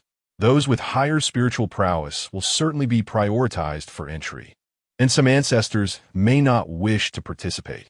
It is crucial to understand that entering the hall signifies the commencement of cultivating as a ghostly immortal, making reincarnation exceedingly difficult unless one achieves complete enlightenment. Among the 6 celestial beings in the netherworld, the youngest is Wu Xiaoshan, who held the 6th position during his lifetime and remains so now. The final individual registered was my betrothed from a previous life. Tai Gunai recorded her name as Zhuang Yue. It is a rather melodious name, suggesting she hailed from the Republican era. Previously, she had appeared in my dreams several times, her attire and demeanor resonating with the essence of that time. However, this time, when Tai Gunai registered, I beheld her before me, clad in a blue student uniform. At last, I was able to discern her countenance, pure and delicate, reminiscent of a female student from the Republic of China, smiling gently with her lips pressed together. Thus, the 7 celestial beings of the underworld took their seats, though the venerable Bei Wang had yet to arrive, with a space reserved for him. Generally speaking, having 7 or 8 celestial beings from the underworld is quite ample. It is rare to exceed 10, as an abundance of spirits can lead to chaos, the so-called multitude of voices inciting trouble. Furthermore, even if numerous spirits are venerated, the task at hand is typically managed by merely 2 or 3 individuals. For instance, although there are hundreds of celestial beings in Huma's Hall, I have observed that only a select few are consistently involved in the affairs at hand, particularly the Huang family, who bear the brunt of the work, appearing almost every time a task is undertaken. Huma once remarked to me that this hall resembles a miniature court in ancient times. Even a nation with countless inhabitants had only a few renowned figures. The celestial beings in the hall are no different. Despite the presence of over 100, the majority are engaged in their own cultivation, indifferent to external matters, or quietly fulfilling their responsibilities. Some merely exist as names within the hall, while their true forms remain secluded in the mountains, refining their path, returning only for significant matters. Consequently, this results in a large assembly of celestial beings within one hall. Yet it is always the same few who step forward to handle the affairs. At this point, the entire registration process came to a close. Mr. Zhang struck the drum to bid farewell to Tai Gunai, marking the conclusion of the ceremony, and I finally opened my eyes, allowing myself to exhale in relief. After a brief respite, Mother Who arranged 5 flags, a scale, a mirror, and several offerings upon the table. Additionally, someone produced a lock, a red string, and a kitchen knife, busily preparing to initiate the horse tethering ceremony. As the name suggests, the horse tether is a rope that secures the horse's feet. The ceremony is deemed official only upon its completion, a process also referred to as severing the horse's tether. The initiation of the horse tether requires a reverence to the 7 stars, a ritual that must be conducted under the cloak of night. When the sky is adorned with a multitude of stars, this marks the final step of the procedure. The veneration of the 7 stars is a mandatory rite of passage for every legitimate disciple of the celestial sect. It is a homage paid to the myriad celestial bodies and deities of the heavens. Once the 7 stars have been honored, one is formally initiated into the ranks, acquiring the identity of a disciple of the celestial sect, thereby gaining a reputable standing for future endeavors. In essence, it is a petition to the heavens, announcing that the newly initiated disciple has established their hall. Only after the horse tether is severed can one be recognized as a legitimate establishment, akin to a business needing to register with the relevant authorities. Without the proper license, one operates outside the bounds of governmental approval. Following the severance of the horse tether, the celestial master can conduct affairs in the upper realms or navigate the underworld with sanctioned authority, free from obstruction. Previously, when I ventured into the underworld, both Great Aunt and Huang Taoshi acted with utmost caution precisely because they lacked the necessary credentials. Of course, while the absence of obstruction is theoretically assured, in practice, even with a business license, one may still encounter various impediments. This was evidenced when the master of the monument at Mother Who's home faced hindrances during a prior visit to the underworld. In this day and age, the ability to carry out tasks is contingent upon connections and financial resources, a reality that applies equally to both the mortal realm and the underworld. Furthermore, it is said that only after the horse tether is severed can the initiated disciple face outward, presiding over matters with authority. If the horse tie is not opened, one can only face inward, attending to the matters at hand.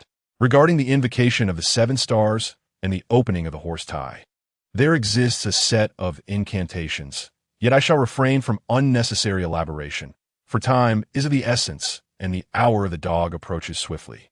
The hour of the dog, which spanned from 7 to 9 in the evening, finds us reporting our names at 6:30. Hu Tiangang previously mentioned that during this hour, malevolent spirits may disrupt the proceedings. Thus we must hasten our pace. I continued as before, eyes closed, holding the incense, following Mr. Zhang as he first performed a circuit within the room, and then proceeded outside to invoke the 7 stars. He beat the drum and recited the incantations while I paid homage to the stars. Just as we near the conclusion, I, who had kept my eyes shut throughout, suddenly sensed a presence in the corner of the courtyard. A figure stood shrouded in darkness, its face obscured, yet the palpable aura of malevolence emanated from it, fixating its gaze upon me. The intensity of this sensation gripped my heart, leading me to ponder if it was indeed the malevolent spirit who Tiangang had spoken of. At this juncture, Mr. Zhang, perhaps in a bid to save time or sensing something amiss, abruptly quickened the rhythm of the drum, and his chant grew increasingly urgent. I conformed to his tempo, beginning to pay homage to the celestial stars. Throughout this ritual, the shadow in the corner remained motionless, silently observing. In the depths of darkness, its eyes glimmered with avarice, as though poised to pounce at any moment. Yet, It seemed wary of the congregation's numbers, biding its time. As my heart raced with trepidation, I suddenly caught sight of another shadow darting before me, positioning itself in my path, locking eyes with the lurking figure. It is indeed my former fiancée, from past life, Zhuang Yue. I observed her blue school uniform had mysteriously transformed into a dark ensemble. Enveloped in an aura of black mist, her long hair cascading over her shoulders, reminiscent of a vengeful spirit emerging. It appears she is truly guarding me. I cannot ascertain whether it is her presence that has instilled a sense of trepidation, but the shadow has remained motionless, poised to strike several times, yet thwarted each attempt. Minutes later, as the ritual concluded and I returned to the sanctuary of my home, I finally exhaled in relief. At that moment, someone bound a red string around my leg, affixed with a lock, while He Yuchen recited a few incantations. Open the horse snares, sever the horse lock. Let the essence traverse in all directions, manifesting vitality from every corner. Open the horse snares, traverse north and south. Let the divine might be revealed. No one shall impede you this time. Upon concluding her chant, she severed the string with a blade, signifying the successful unlocking of the snares. The lock involved must be discarded separately from the key after the snares are opened, for they must not coexist. In some traditions, this lock is given to children as a talisman for longevity, proving remarkably effective. I recall reading a novel that, perhaps to add an air of mystique, suggested that the lock would miraculously unlock with a snap upon the snares being opened. In truth, even with celestial beings presiding, one must still navigate the reality of existence.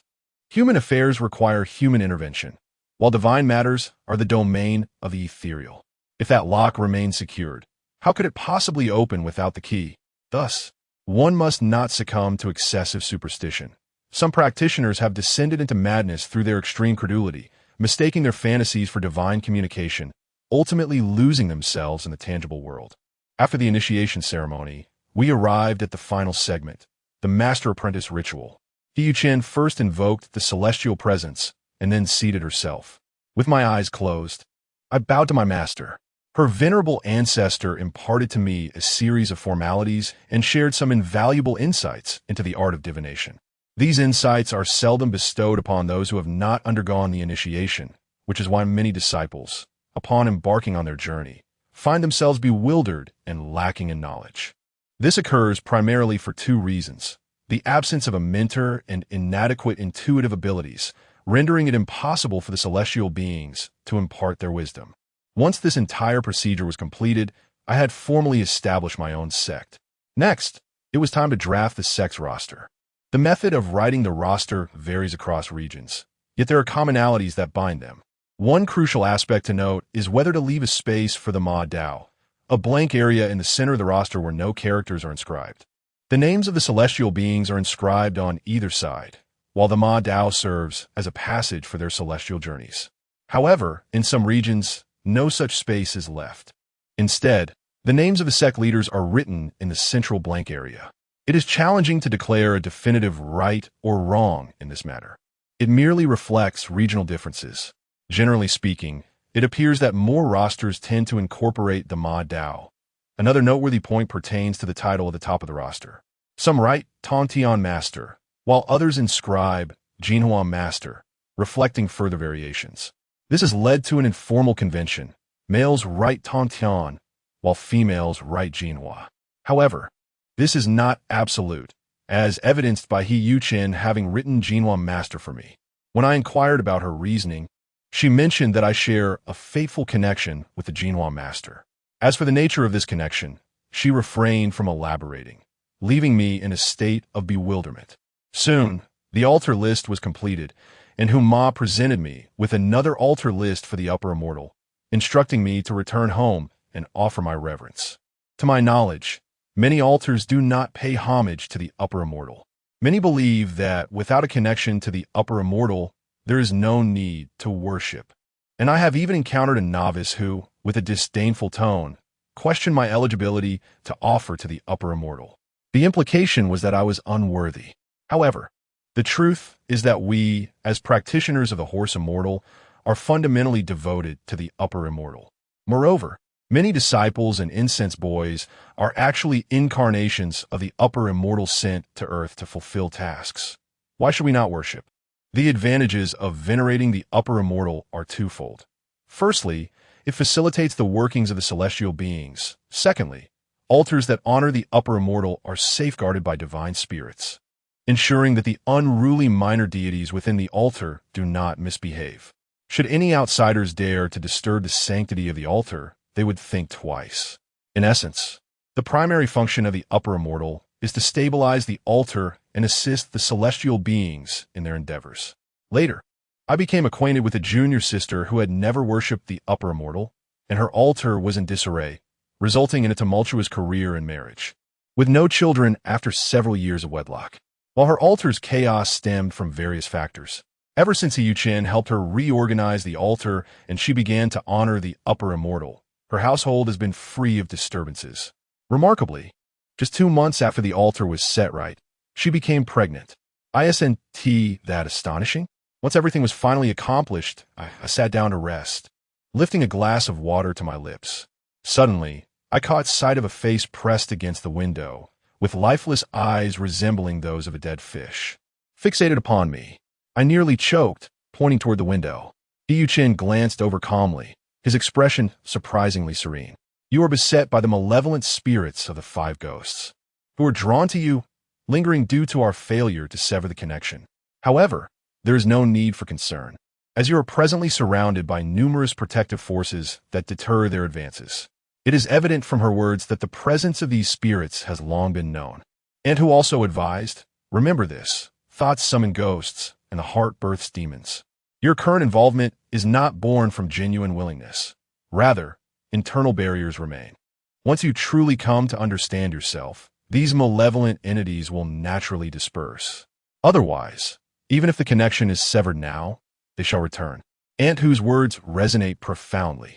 Yet at this moment, nothing else holds significance. Saving my aunt is of utmost priority. With offerings such as ancestral tablets, incense burners, and wine bowls in hand, I returned home with Uncle Ma. Lacking my own residence, I sought refuge in Uncle Ma's home, who graciously accepted my presence and even accompanied me to procure numerous offerings in preparation for the formal rituals the following day. On the dawn of the next day, I rose early and respectfully affixed the 2 ancestral tablets, arranged the incense and offerings, and lit the incense. Following that, I meticulously transcribed a document based on the instructions provided by Yu Chen, which I then incinerated before the altar. This document was intended to extend my aunt's lifespan. After much deliberation, I ultimately inscribed the duration as 20 years. After incineration, the ashes of the document astonishingly hovered in the air for several seconds before gently descending. Uncle Ma remarked that he witnessed a young man take the document and depart to fulfill its purpose. A weight has finally been lifted from my heart. That young man must indeed be Wu Shaoshan. Strictly speaking, after the establishment of the hall, he became the messenger of the underworld, entrusted with conveying letters and messages to the realm of the deceased. Old Bei Wang is reliable in his dealings, and that very night, I had a dream in which Wu Shaoshan informed me that the request for longevity had been returned. The response from the underworld was unequivocal, denied. The reasoning was that the name had already been inscribed, rendering any retraction impossible. Nevertheless, out of respect for Old Bei Wang, they permitted my aunt to remain until after the 3rd day of the 3rd lunar month next year, effectively granting her a year's extension on her life and allowing her to depart without suffering. This means that she must leave within a year. Chapter 56. Incense and inquiry. After several days of turmoil, receiving this outcome still left me somewhat despondent. Uncle Ma advised me, stating that those who seek longevity typically do so when they are nearing the end of their lives, often only 2 or 3 years left. Yet here I was, requesting a full 20 years. It was a wonder the underworld even considered it. Moreover, my aunt's situation is particularly delicate. He explained that certain longevity rites, if conducted early, might yield more favorable results. For instance, if a person is destined to live until 40 but seeks longevity in their 30s, buoyed by good health and free from ailments, the underworld has not yet marked their name, thus providing ample room for negotiation. extending their life by 10 or even 20 years could be achieved with relative ease. However, my aunt is already in the late stages of cancer, and with her name inscribed, to have secured even 2 additional years would be a blessing. Now, having been granted only 1 year, we must consider it a fortunate outcome. Though I wished for merely a year of life, it was astonishing that the following day, upon taking my aunt to the hospital for another examination, the results left me utterly astonished. The once colossal tumor, measuring 17 centimeters, had actually diminished in size and displayed no signs of further expansion. The doctor, examining the CT images with a hint of skepticism, even questioned whether there had been a misdiagnosis, remarking on how it seemed less like a tumor. Ultimately, the physician informed us that my aunt's current condition warranted cautious observation, suggesting a conservative treatment approach and recommending we return for a follow-up in a month. My aunt, elated, remarked, "See, I told you there was nothing to worry about." My uncle, equally delighted, added, "Indeed, your aunt may not possess many virtues, but her kindness is unparalleled. A beggar at the door could count on her to invite him in for a meal and even offer some money upon his departure. She has never committed a wrongful act in her life. How could such a good person possibly be claimed by the netherworld?" I smiled in agreement, concealing any hint of the prayers I had offered for my aunt's longevity in recent days. After her discharge, I took them on a tour around Harbin in my taxi. My aunt, having married at the late age of 29, was now in her 40s and was visiting a bustling metropolis like Harbin for the very first time. I led them through the Central Street, Sun Island, and the Dragon Tower, even stopping at the Blissful Temple, believing that paying respects there might prove beneficial for my aunt.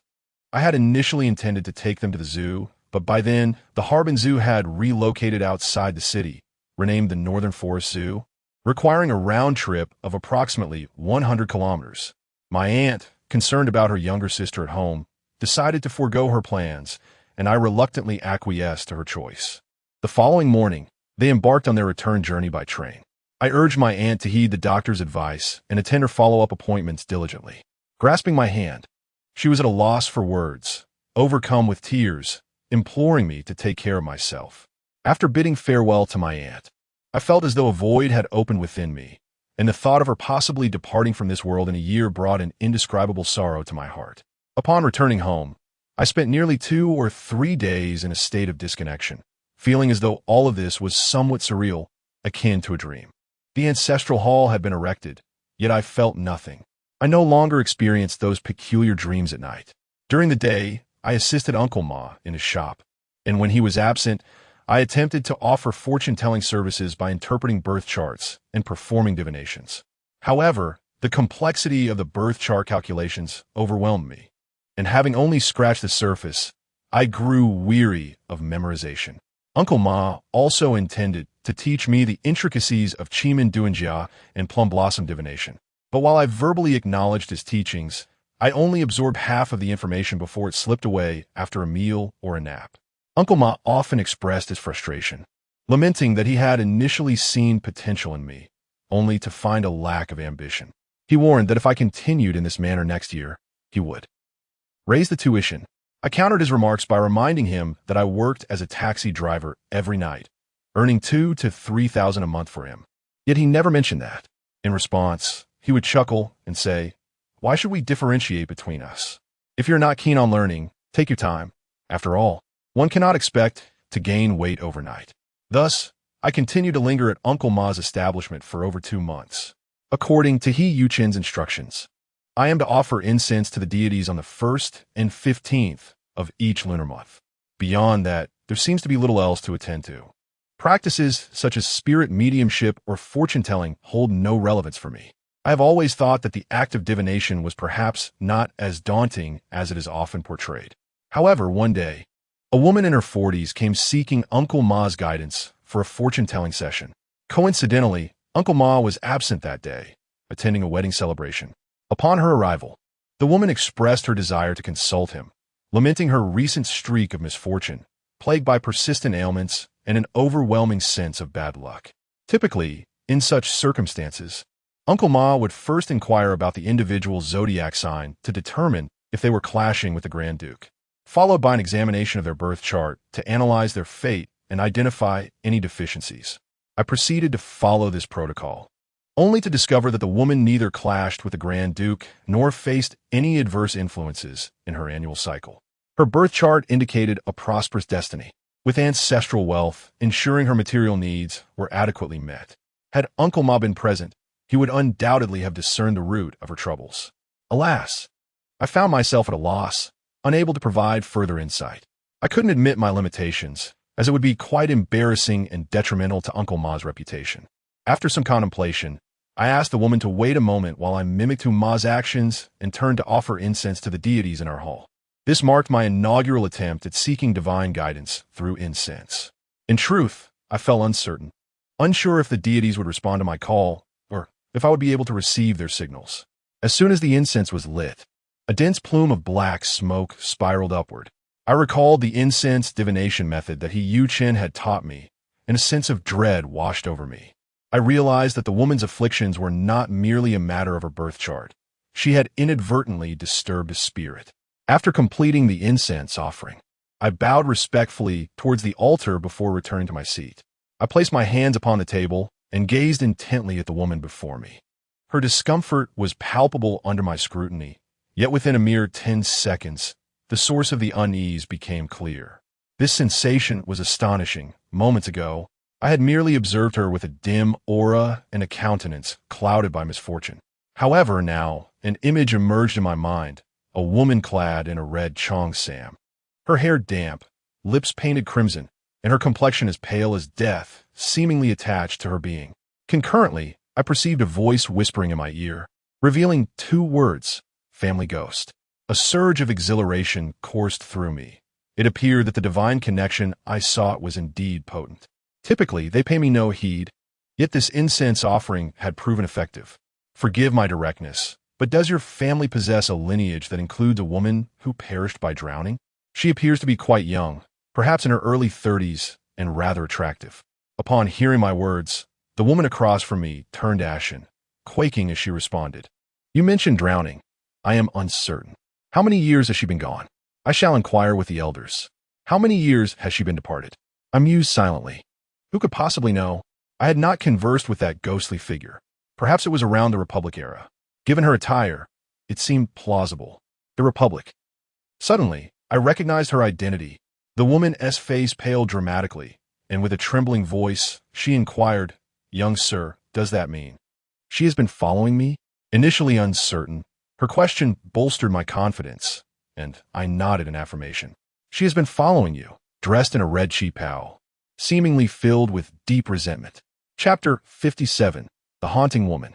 The woman nodded repeatedly and said to me, Indeed, we have a relative who passed away in a red qipao.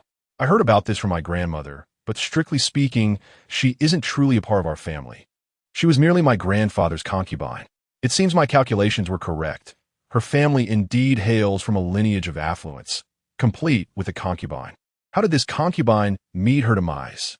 I inquired. I heard she succumbed to a sudden illness, passing away at just over 30 years of age.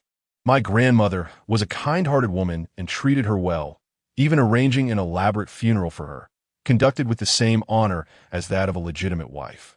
Given this, one would expect her to be grateful to your family. Yes, but in reality, she has sought us out several times over the years.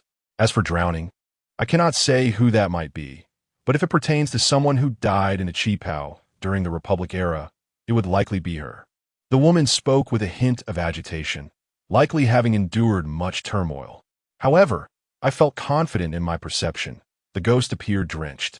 If she did not perish from drowning, it suggests that her grave may have been inundated. After a moment's contemplation, I asked her, Where is the grave of this concubine? Can it still be located? She shook her head and replied, Our ancestral home is in the countryside, but it has long since been relocated to the city. My grandfather and ancestors' graves have also been moved to a public cemetery. Only the grave of that concubine remained in the countryside, neglected for years due to her status, and it is likely that it has become untraceable. I told her that the current predicament stemmed from that concubine. If she did not perish by drowning, then her grave must have been inundated, and we must uncover the reason to provide resolution. Otherwise, the concubine would persistently haunt her. She was at a loss and inquired why that particular spirit chose to haunt her alone. I chuckled softly, explaining that such matters are quite easily elucidated. Some individuals possess favorable destinies, yet are weak in spirit, heavily influenced by negative energies, making them more susceptible to spiritual afflictions. Additionally, those who are more superstitious tend to attract such entities. It is essential to recognize that most spirits who haunt the living do so for specific reasons, often seeking offerings in the form of paper money or incense. Therefore, if a person is not superstitious, dismisses encounters with the supernatural, bears illness stoically, and remains unafraid of apparitions, what purpose would a spirit have in pursuing them? This aligns with the principle of belief. Where belief exists, there is substance, and where disbelief prevails, there is none. Of course, if the spirit seeks vengeance, or if the spirit itself is similarly obstinate, that would be a different matter entirely. After my explanation, she seemed to grasp the situation better and mentioned that she would inquire with her family upon returning home to see if they could locate the concubine's grave, promising to inform me within a day or two. If, as I suggested, the grave was indeed waterlogged, she would return for my assistance. Implicitly, if it were not, it would imply that my claims were mere fabrications. I chose not to elaborate further, accepted 30 yuan as divination fees, and sent her on her way. I cannot ascertain whether water has seeped into the grave of that concubine. The celestial beings have offered no guidance. However, the visions I have witnessed cannot be mistaken. Regardless, I have completed the divination, and the subsequent matters no longer concern me. Shortly after that woman departed, Uncle Ma returned. I gestured toward the 30 yuan on the table and briefly recounted the earlier events to him. Upon hearing that I had consulted the spirits, Uncle Ma's expression turned somewhat nuanced, and with a jovial demeanor, he inquired whether the female ghost had suffered any injustice. I replied that I was uncertain of any injustices, yet it was evident she harbored resentment, her face contorted in fury, reminiscent of the towering Chongbai mountain, her gaze piercing with anger. Uncle Ma asserted that this was inadequate. For future inquiries, one must ascertain the circumstances surrounding the ghost's demise and the nature of her grievances, compelling her to articulate her story fully. Even if revenge cannot be exacted, one must at least alleviate her grievances for the matter to reach a conclusion. Otherwise, the divination would have been in vain. With wide eyes, I exclaimed, "Uncle Ma, are you suggesting that I must litigate on her behalf? She has been deceased for at least 70 or 80 years. Where am I to seek vengeance for her? Moreover, charging 30 yuan for a divination, why should I concern myself with her plight?" Uncle Ma regarded me with an expression of exasperation, saying, "Are you serious? The fee for a divination is 30, but to alleviate her grievances would incur a separate charge. Have you not observed how Huma handles matters, often charging thousands?" I shrugged, replying, "I can manage a divination, but I am not equipped to resolve grievances.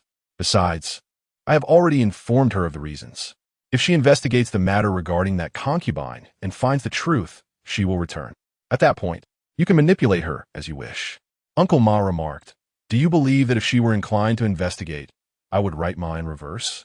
I shook my head in disbelief, replying, "She is already haunted by spirits. How could she refrain from seeking the truth?" Uncle Ma countered, "You are clearly naive. If she had the desire, she would have conducted her inquiries long ago. Let me tell you, most individuals are ambivalent regarding such matters. Even if everything you assert is accurate, she would procrastinate indefinitely, avoiding action until absolutely compelled to confront the issue." Uncle Ma, being quite experienced, likely spoke with wisdom. Yet, I still held some skepticism. Could it be true that she would not pursue an investigation? Time proved Uncle Ma right. Approximately a week later, the woman had yet to visit, and there was no word from her. I couldn't help but commend Uncle Ma, asking why, knowing she's plagued by spirits, does she not seek a resolution? What kind of mindset is this? Uncle Ma chuckled softly, saying there are individuals in this world who shun hospitals, enduring ailments in silence, and avoid checkups for fear of receiving a dire diagnosis. What do you think motivates such individuals? I grasped Uncle Ma's implication. The woman likely embodied the mindset of ignoring her afflictions and avoiding medical scrutiny. Of course, it might also stem from a fear of expenses. Thus, I resolved to put the matter out of my mind. Yet, the peculiarities of life often reveal that the more one frets, the more elusive the matter becomes. When one chooses to disregard it, it tends to manifest. The very next morning, the woman arrived. Coincidentally, Uncle Ma was present. Upon mentioning the divination from a few days prior, the woman appeared somewhat embarrassed, stating that after returning home, she had inquired with her elders but had gleaned no useful information. I have merely heard that a few years ago, roads were constructed in the countryside, resulting in the displacement of several graves. The graves with known owners received compensation, while those without caretakers were neglected. Consequently, her family has been contemplating a visit to their ancestral home in order to ascertain whether the grave of that concubine still exists. Upon hearing this, I immediately understood that their intention was not merely to investigate the matter concerning the concubine. It was, in fact, a pursuit of compensation. However, the woman soon added that her visit today was for another reason. Last night, while her grandmother was sleeping, she inexplicably found herself unable to breathe, nearly succumbing to unconsciousness. Fortunately, family members heard the commotion and rushed to her aid, ultimately saving the elderly woman. Afterward, the grandmother claimed that she had not been suffocating, but rather had experienced a terrifying nightmare. In her dream, the concubine from years past, clad in a vivid red qipao, had menacingly grasped her neck. Thus, she came today seeking our assistance to visit her home, to discern the truth of the matter and perform a ritual to dispel any malevolent spirits. Chapter 58. The 5 Ghosts at the Door. Upon hearing the woman's account, Uncle Ma raised 3 fingers, gesturing towards her. For divination, the cost is 300. The woman did not hesitate, promptly producing 300 yuan. Consequently, Uncle Ma and I departed, climbing into the car to accompany the woman to her residence. During the journey, we engaged in light conversation. Her surname was Sun, and her given name was Wei. She led us to her parents' home, which was not far from where we resided, situated near the tobacco factory. The tobacco factory referred to is the historic Lao Ba Duo cigarette factory, boasting over a century of history. It was once renowned for its famous Qianmin and later Linhai Lingji, all products of this factory. However, the term tobacco factory does not merely refer to a cigarette manufacturing facility. It encompasses the entire region, collectively known as the tobacco factory. We proceeded to a street called Yimin, situated near the tobacco factory, where Sun Wei's family resided in an old building courtyard by the roadside. Upon entering the house, 2 elderly individuals in their 60s rose to greet us. Sun Wei introduced them as her parents, after which a brief exchange of introductions ensued. Subsequently, we were led to another room. Inside, there lingered an unpleasant odor characteristic of the elderly. On an antiquated wooden bed lay an elderly woman with a head full of white hair, her face so wrinkled that it seemed almost like a mass of folds. She appeared to be at least 90 years old.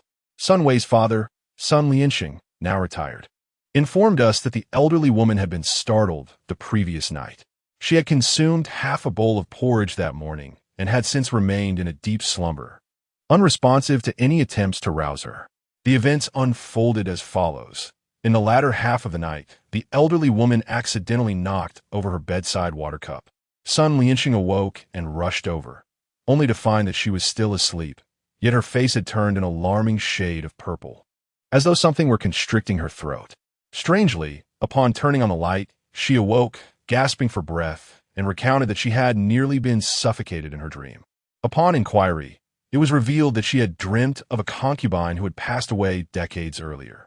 Over the years, the elderly woman frequently experienced dreams of her, each time resulting in several days of physical discomfort and considerable agitation. Nevertheless, having devoted her life to Buddhism, the elderly woman maintained a home altar. During such troubling episodes, she would visit the altar to light incense and meditate, gradually regaining her composure. This peculiar occurrence of choking someone in a dream is a first for me. A few days ago, Sun Wei sought my counsel regarding divination, mentioning that a certain concubine had been haunting her, which led us to come together to investigate the matter thoroughly. The divination was conducted by me, and Uncle Ma gestured for me to take the lead. I inquired of Sun Lianxing about the whereabouts of the concubine's grave and whether it could still be located. If there were indeed issues concerning the burial site, They needed to be addressed. Otherwise, the family would suffer misfortune. Sun Lianxing appeared somewhat troubled, stating that he had inquired about the grave site. But the area had long been developed, and it was likely that the grave no longer existed. They intended to make a trip to the countryside, soon to search for the concubine's resting place. To be honest, I began to harbor doubts. It seemed improbable that the disturbances were related to the grave. If there were issues concerning the burial site, she could simply seek out the descendants of the Sun family. Why resort to choking an elderly lady? Although she was merely a concubine, the Sun family had bestowed upon her the honors of a legitimate wife during her burial, thereby acknowledging her status. It would be entirely reasonable for her to pursue the descendants of the Sun family. As I contemplated this, a thought suddenly struck me, and I asked Sun Lianxing whether the concubine had any descendants of her own. He shook his head, revealing that she had passed away less than 3 years after entering the household, leaving no offspring behind.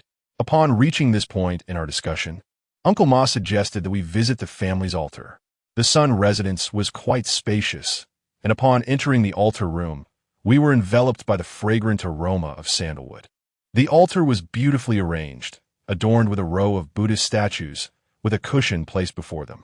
Sun Lianxing explained that his family had been honoring the altar with offerings since before the liberation, maintaining this practice for decades with utmost devotion. Uncle Ma nodded in acknowledgement, but refrained from saying much, taking a moment to look around the room. Upon returning to the living room, Uncle Ma finally spoke. "Forgive my candor, but there seems to be an issue with your house. It is a 5-ghost dwelling." Sun Lianxing, upon hearing this, became flustered and hastily inquired, "Master Ma, I have long heard of your remarkable divination skills. Is there indeed a problem with the feng shui of my house?"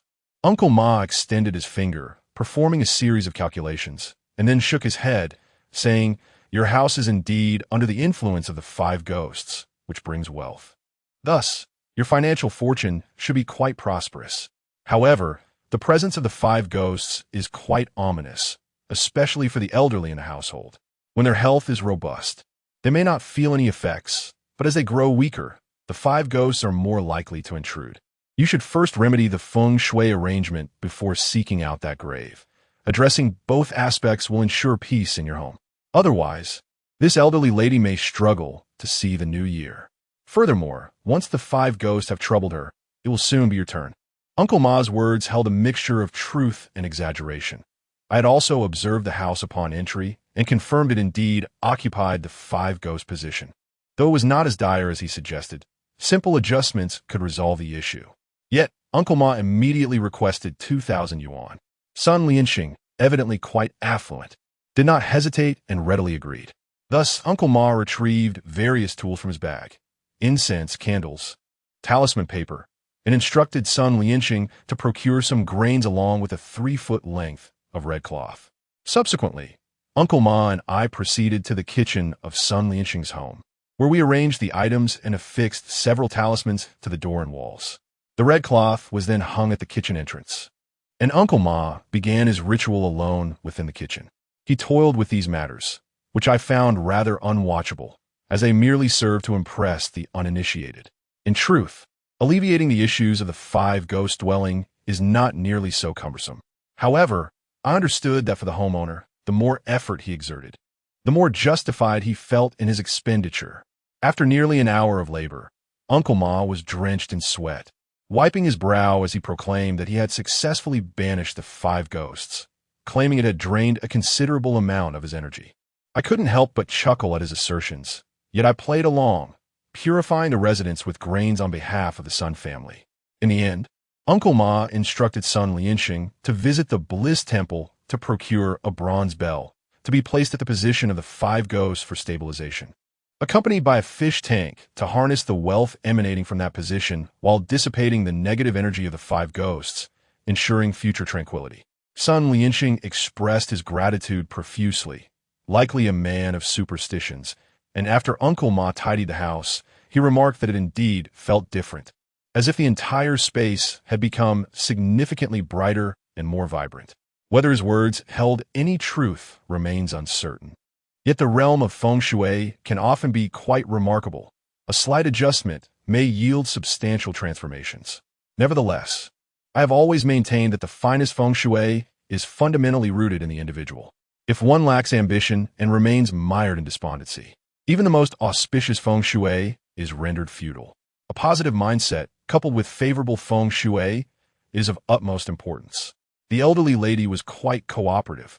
As soon as we settled down to rest, she abruptly awoke. Though awake, her demeanor was far from normal, as she began to call out for her son. Son Lianxing rushed in, only to be embraced tightly by the old woman, who erupted into inconsolable tears. She cried out, "Oh, my son, how unjustly I have perished." Chapter 59. The old house. Strange occurrences abound each day, each more peculiar than the last. Upon witnessing the elderly lady lamenting her unjust demise, Sun Lianxing was utterly bewildered, struggling in a state of fright, yet the old woman clutched him tightly, refusing to relent. Observing this scene, Uncle Ma reacted swiftly, forming a hand gesture before thrusting his hand into the lady's solar plexus. I was unaware of the technique employed, but it proved effective. The elderly woman immediately released her grip and fell backward. Seizing the moment, Sun Lianxing fled, sprinting to the entrance before daring to glance back. "Master Ma, what has happened to my grandmother?" Sun Lianxing spoke with a tremor in his voice, while beside him, Sun Wei, trembling in fear, retreated behind the door. The entire family was left in a state of confusion by the old woman's antics. Uncle Ma's action was quite severe. The elderly lady lay in bed for an extended period, not stirring. I thought to myself that Uncle Ma had been rather ruthless, at nearly 90 years of age. A single thrust could easily prove fatal. Wouldn't he face repercussions later? Thus, I approached to examine her condition, finding her lying on her side, breath faint, gasping for air, her eyes rolling back as if she might succumb at any moment. I hastily laid her flat, intending to ease her breathing. However, the moment I touched her, she flipped her hand and seized my wrist with a vice-like grip. An immediate, excruciating pain shot through me. Her strength was formidable, as though she intended to crush my bones. Drawing upon the experiences of recent days, I recognized the unsettling truth. This old woman was evidently possessed by a spirit. Yet, she was ultimately a nearly 90-year-old woman. I swiftly executed a joint lock, restraining her by twisting her arm backward. With my leg pressing down and one hand clasping her neck, I firmly subdued her. Uncle Ma cautioned me, "Be gentle. The old lady cannot withstand much strain." Quickly inquire about her identity. Maintaining my grip on the elderly woman, I spoke in a commanding tone. "Who are you? Feel free to share any grievances or injustices. If you lack anything, do not hesitate to express it." At nearly 90, she cannot endure such torment. Strangely, although these words emerged from my lips, they felt alien to me, as if they were not my own. Upon reflection, the voice bore a resemblance to that of Hu Tiangang. Uncertain if my commanding shout had any effect, I had scarcely finished speaking when I heard a gurgling sound from the old lady's throat, followed by her forcefully spitting out phlegm. Subsequently, her body slumped down motionless. A wave of panic washed over me. Surely, I had not caused her demise? Uncle Ma dashed over, laying her flat and administering chest compressions for a considerable time before she finally gasped for breath and regained consciousness. Uncle Ma sighed in relief, wiping the sweat from his brow, and inquired, "Old lady, how do you feel now?" The elderly woman opened her eyes, took a moment to catch her breath, and slowly raised her head to glance at both me and Uncle Ma, shaking her head weakly. At that moment, Sun Lianxing and his family hurried over, bombarding her with questions. I frowned and said to them, "Quiet down, allow her the space to speak." Perhaps my tone was rather severe, causing the entire family to fall silent. The elderly matriarch glanced at me, then at the others, and struggled to sit up. "My child, tomorrow, accompany this gentleman back to our hometown to visit your Aunt Fong's grave. Our Sun family has wronged her." With these words, tears streamed down her face as she gazed intently at Sun Lianxing, her eyes quickly brimming with sorrow. Sun Lianxing nodded repeatedly. "Very well. I shall make arrangements for tomorrow, and bring along a few more people. Mother, do you have any last wishes?" The elderly woman shook her head. "Alas, if we were able to find her. We must tend to her grave properly. In the future, during the festivals, remember to visit her resting place and burn extra incense." Her life over there is difficult. With no one to care for or inquire about her, it is not easy. Sun Lianxing, perplexed, replied, Mother, did you not say before that she had no connection to our family? To be buried with the respect of a legitimate wife is already a significant acknowledgement. The elderly lady patted her thigh and exclaimed, When you were a child, she nursed you. There's an old saying, to drink a drop of milk is to call one's mother for a lifetime. She has done you a kindness. The frail woman struggled to continue, her breath faltering. Sun Lianxing suddenly understood, saying, Mother, why did you not mention this earlier? If that is the case, I must certainly go. Rest assured, I will set out first thing in the morning. Tomorrow, regardless of the circumstances, I must locate the grave. Otherwise, she shall return. After conveying a few words, the elderly lady rose unsteadily, bowed slightly to me and Uncle Ma, uttering a word of gratitude for our efforts, before turning to the Buddhist hall with the assistance of Sun Wei. Observing her mannerisms and speech, it was evident that she hailed from a distinguished family, not an ordinary elder. Soon, a low chant of sutras resonated from the hall. Sun Wei quietly stepped out, first expressing her gratitude to us, then inquiring with confusion. My grandmother is so devout, having believed in Buddhism her entire life. How could she be possessed by a spirit? Uncle Ma cast a knowing glance into the hall, revealing a mysterious smile as he replied, Your grandmother is a woman of many tales. Let us await our journey to your ancestral home tomorrow to discuss this matter further.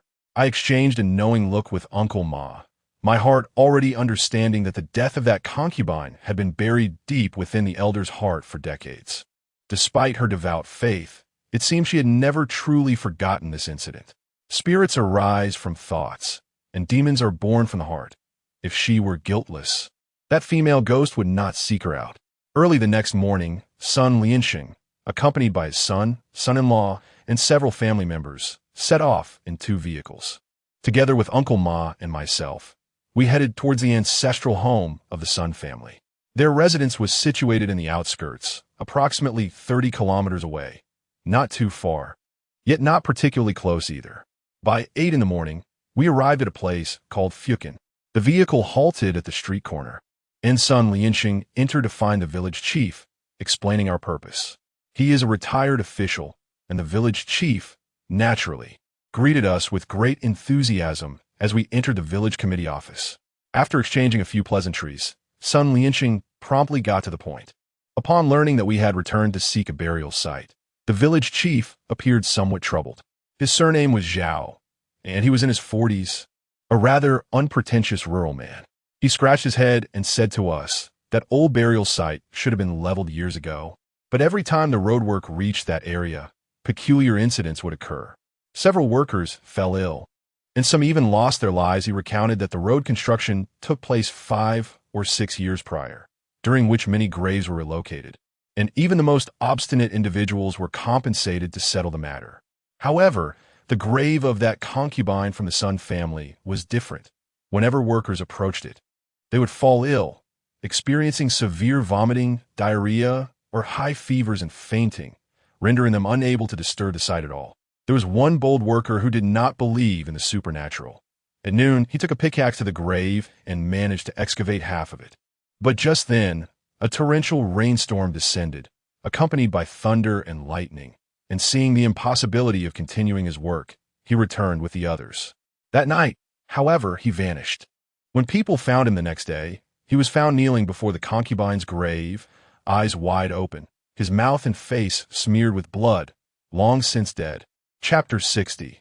The lonely grave. It was precisely because this concubine's grave could not be disturbed that the villagers had no choice but to reroute the road, leaving the burial site untouched. Since then, this grave has become a forbidden ground, known by nearby villages, and no one dares to pass through that area. Even the most unruly child can be tamed with a mere mention of the arrival of the concubine, ensuring their immediate compliance and curtailing any mischief. The Sun family had long since relocated to the city over 3 decades ago, selling their ancestral home and relocating their gravesite, thus severing ties with the village. It is astounding that Sun Lianxing only became aware of such a significant matter now. However, had it not been for this incident, even if the village had informed him, it would have been of little consequence. When the Sun family moved the graves, they did not include the concubine, which indicated that she was never truly regarded as a member of the Sun family.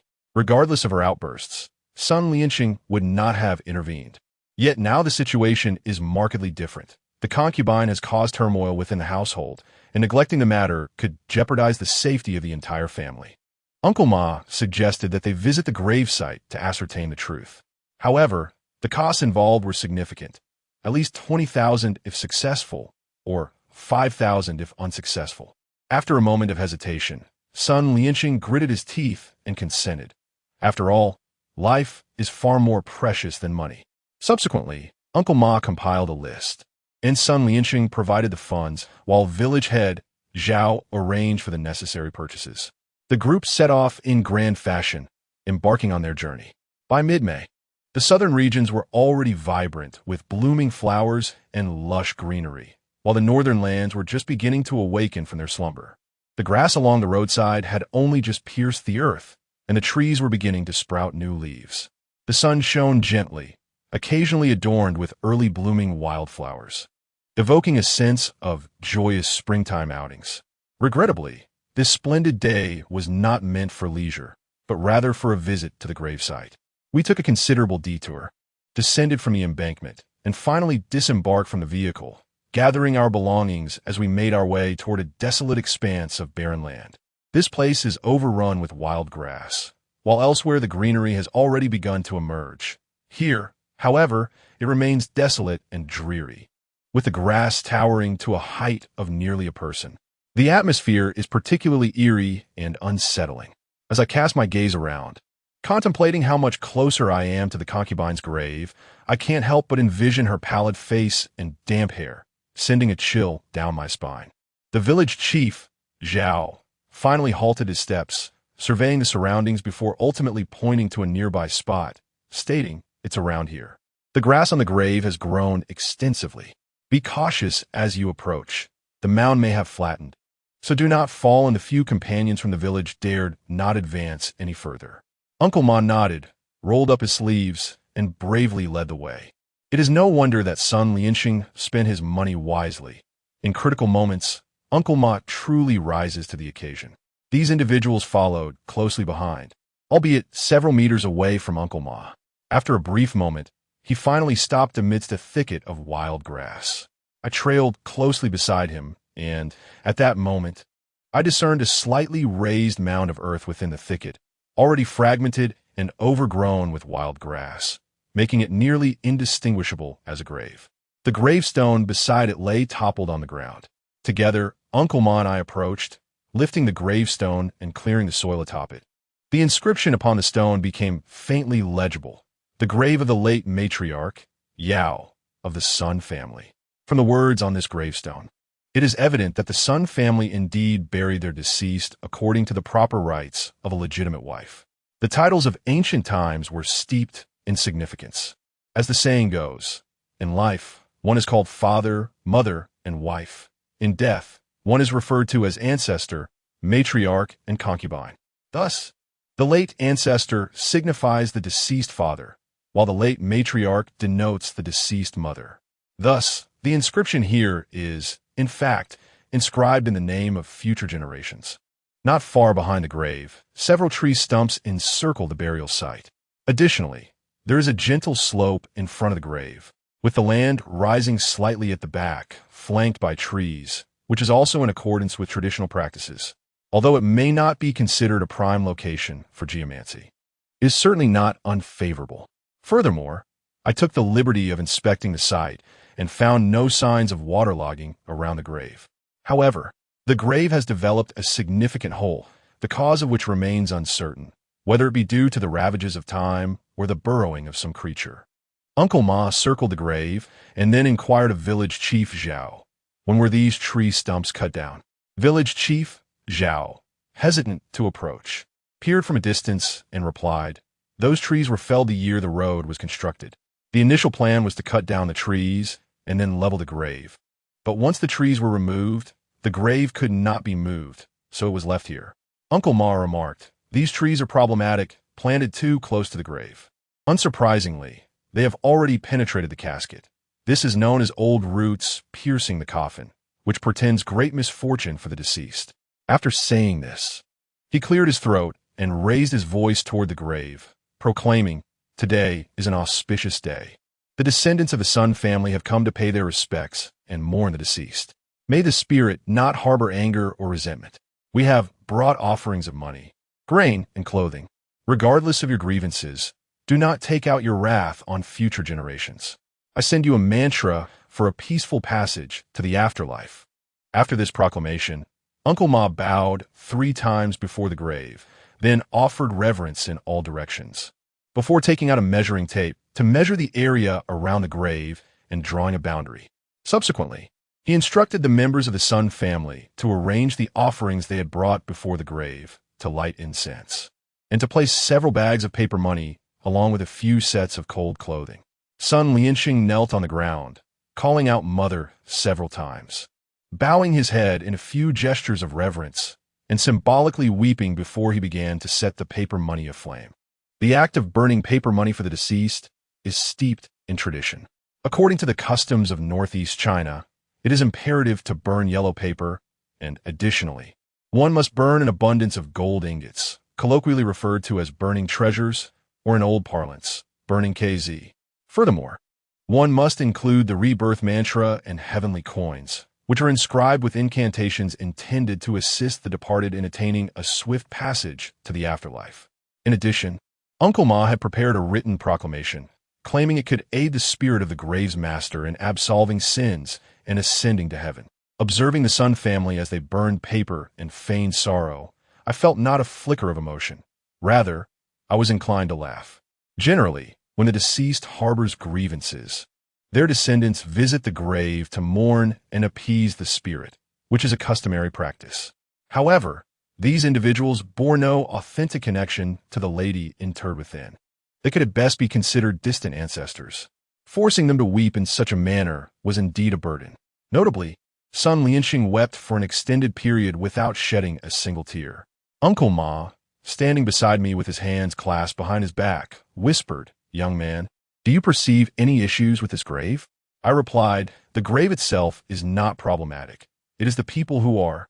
I continued, "The master of this tomb must have met an untimely death." Uncle Ma inquired, "Oh, how can you tell?" My response, "It is quite simple. The mounds are all askew, surrounded by overgrown weeds reaching heights akin to a person. Yet, within a 3-meter radius around the graves, the vegetation is sparse and low. Several fissures have formed at the front of the grave, devoid of even an ant, indicating the deep resentment of the deceased. Furthermore, during the road construction, numerous individuals were unable to disturb this grave, clearly marking it as a cursed site." Uncle Ma's face lit up with approval, and he winked at me, revealing a mysterious smile. "What do you think? Will a zombie leap out from this grave shortly? Don't be absurd. Did you not say that we should refrain from discussing ghosts at night and refrain from mentioning corpses before graves? What if something truly happens?" No sooner had I uttered these words than the grave mound before us began to stir. It seemed as though something within was writhing, eager to emerge. Chapter 61. The Cry of the Yellow Weasel at the Grave. Could it be a zombie causing mischief? Everyone was taken aback by this sudden turn of events. Sun Lianxing's face turned ashen, and he scrambled to Uncle Ma's side, his voice trembling slightly. "Uncle Ma, what is happening?" At that moment, the grave mound continued to shift. It had long been rumored to be haunted, and now this occurrence would frighten anyone. Uncle Ma gestured to me. "Xiao Fan, go and investigate the matter." I approached nonchalantly, and as I stood before the grave mound, a dark shadow suddenly surged forth. A chorus of gasps erupted behind me, yet I remained rooted to the spot, not even blinking. To be honest, my nerves had been tempered to an extraordinary degree. This scene was merely trivial to me. As the shadow emerged from the mound, I focused my gaze and could not help but chuckle. In a realm where the undead are rumored to roam, I encountered not a zombie, but rather a diminutive yellow creature. Emerging from its grave, it stood beside the tomb, upright on its hind legs, cradling its forelimbs, with 2 glossy black eyes intently fixed upon me. Since I had embraced the path of the shaman, I no longer feared such beings. Instead, I found them oddly endearing. Thus, I crouched down and, with a smile, addressed it. Have you made this place your home? My apologies for intruding upon you. The little yellow creature gazed at me, as if comprehending my words. Yet, for reasons unknown, it suddenly darted to the grave, bowed before the mound, and began to weep softly. Indeed, this yellow creature was mourning at the grave. Had this been in the past, I would have been seized by terror. I had heard tales in my youth of yellow creatures weeping at graves. It is said that these beings possess a profound spiritual connection. In the bygone days of our ancestral village, a herbalist once rescued a yellow creature in the mountains, and from that moment on, it visited him intermittently. The herbalist lived a life of poverty, having reached his 40s without a wife.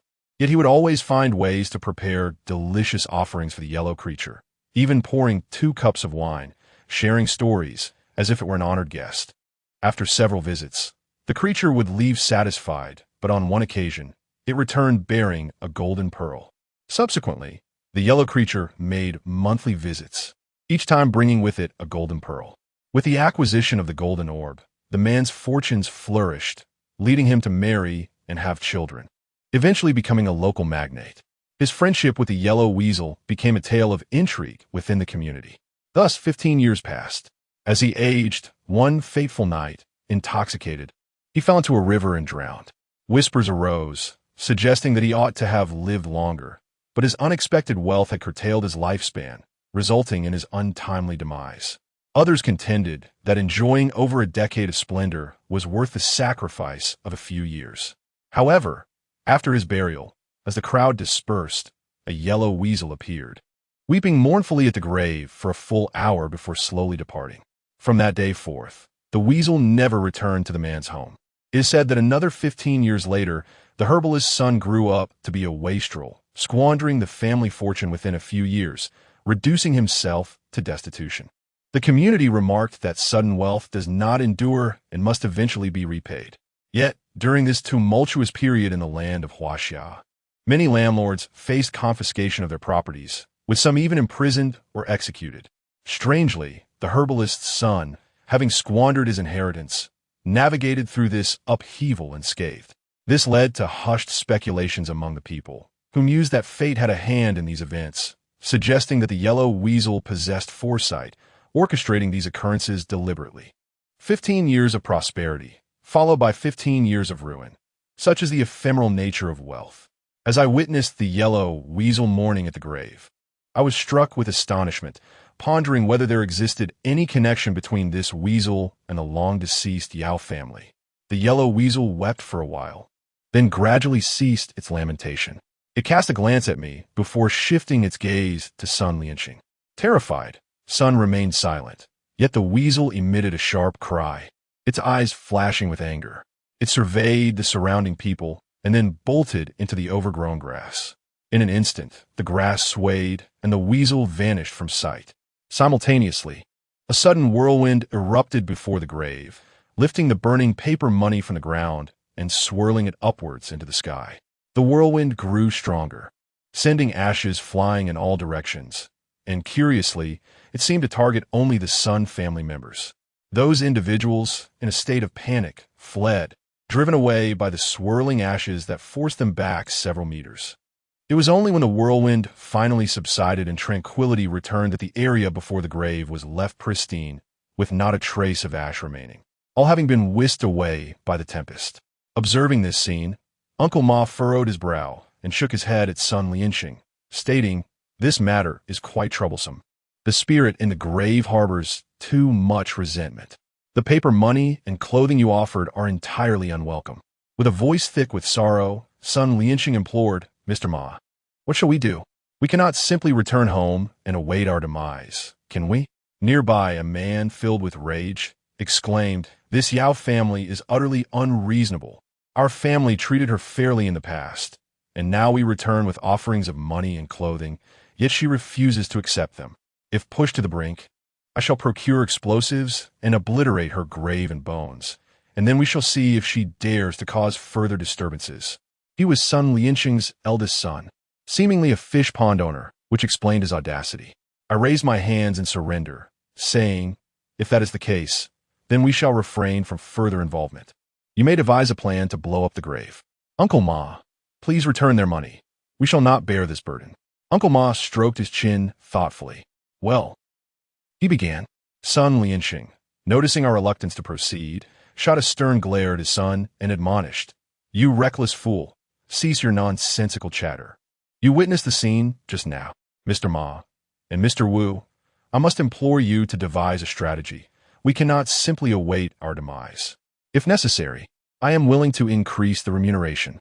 Upon hearing his willingness to offer more money, Uncle Ma perked up, pulling me aside and lowering his voice. "Young man, this matter has become quite intricate. If you wish to follow my lead, we shall have to confront this head-on, regardless of any grievances she may bear. We must eradicate her first. However, there's also the issue of that yellow-skinned creature, and I am uncertain how to proceed. Do you have any thoughts on this?" It seemed Uncle Ma was genuinely troubled. In all our time together, this was the first instance he sought my opinion. Yet, I understood his desire to eliminate the female ghost was likely not overly challenging, merely requiring some effort. His hesitation stemmed from concerns over the yellow-skinned creature and the potential complications it might invoke. After some contemplation, I replied, "Confrontation may not be the most prudent approach. How about this? I shall attempt to summon the concubine's spirit and ascertain the nature of her grievances directly." "Summon the spirit? You must be jesting. If anyone were to be possessed, it should be him." I pointed at Sun Lianxing with a smile. Chapter 62. Invoking the spirit. Upon hearing my intention to summon a ghost, Sun Lianxing was visibly frightened, shaking his head vehemently in disagreement. This reaction was entirely understandable. As an ordinary person, who would possess the audacity to invite a spirit to inhabit their body? However, inviting a spirit to possess a person is the simplest and most effective method. Apart from this approach, there exists the alternative of having Uncle Ma engage in a direct confrontation with the female ghost. I informed Sun Lianxing that while a confrontation is not out of the question, should Uncle Ma falter or fail to vanquish the ghost, allowing her to escape would result in dire consequences. The first place the female ghost would seek vengeance would be upon the Sun family. Upon hearing this, Sun Lianxing shuddered and, after conferring with his family, consented to the idea of inviting the spirit to possess a person. After all, this is considered a relatively gentle method of resolution. Thus, we returned to the village to deliberate on our next course of action. However, upon our arrival at the village committee, we were soon approached by an individual. The newcomer, a young man in his 20s, immediately sought out Sun Lianxing, inquiring if he was indeed a member of the Sun family and if the old residence belonged to him. Sun Lianxing affirmed, and the young man, stamping his foot, urged him to visit his home, revealing that ever since the birth of his child 2 years prior, his household had been plagued by supernatural disturbances.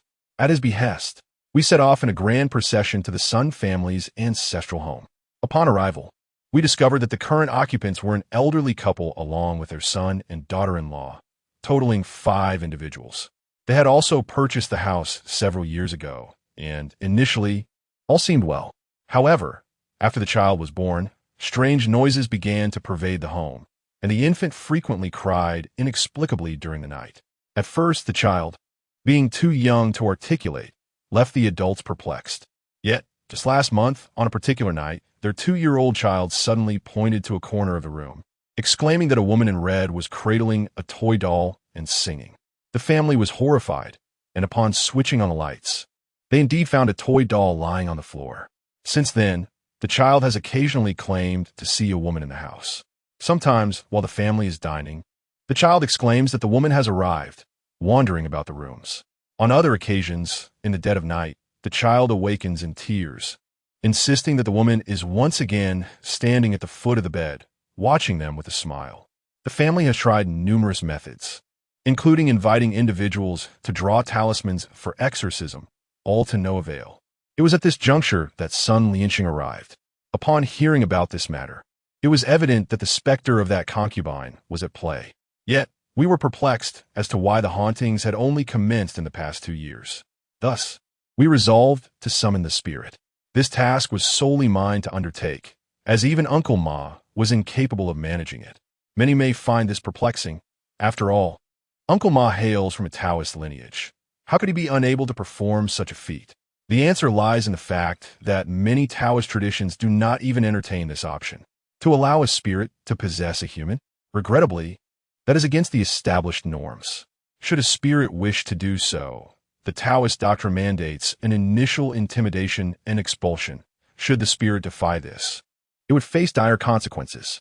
This delineates the primary distinction between the practices of Chumasian and those of Taoism. The former is rooted in shamanism, which emphasizes the interconnectedness of all beings and the importance of equality among them. If a spirit bears grievances, it must resolve its karmic ties.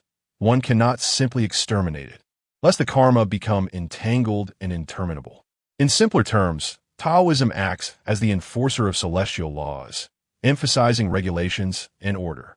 Conversely, Chumasian pertains to the realm of human affairs and social intricacies, rather than mere violence. This was my first undertaking of such a nature, and naturally, I felt a twinge of anxiety and trepidation.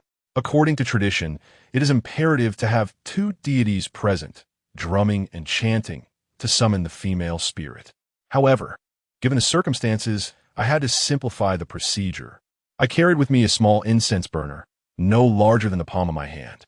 On the day I embarked on this endeavor, Hiyuchin had advised me that wherever I went to conduct matters, I must bring my own incense burner. It is a rule not to use someone else's. This is akin to a celestial being's bowl, designated for a specific individual. I took out the incense burner, lit the fragrant offerings, and arranged a few offerings of apples and oranges. After paying my respects to the celestial beings, an idea formed in my mind. I instructed the Sun family to sit in a circle, each person draped in a piece of red cloth. Sun Liansheng, along with his son, son-in-law, and Sun Wei, constituted the immediate family. The others who came to assist were not counted.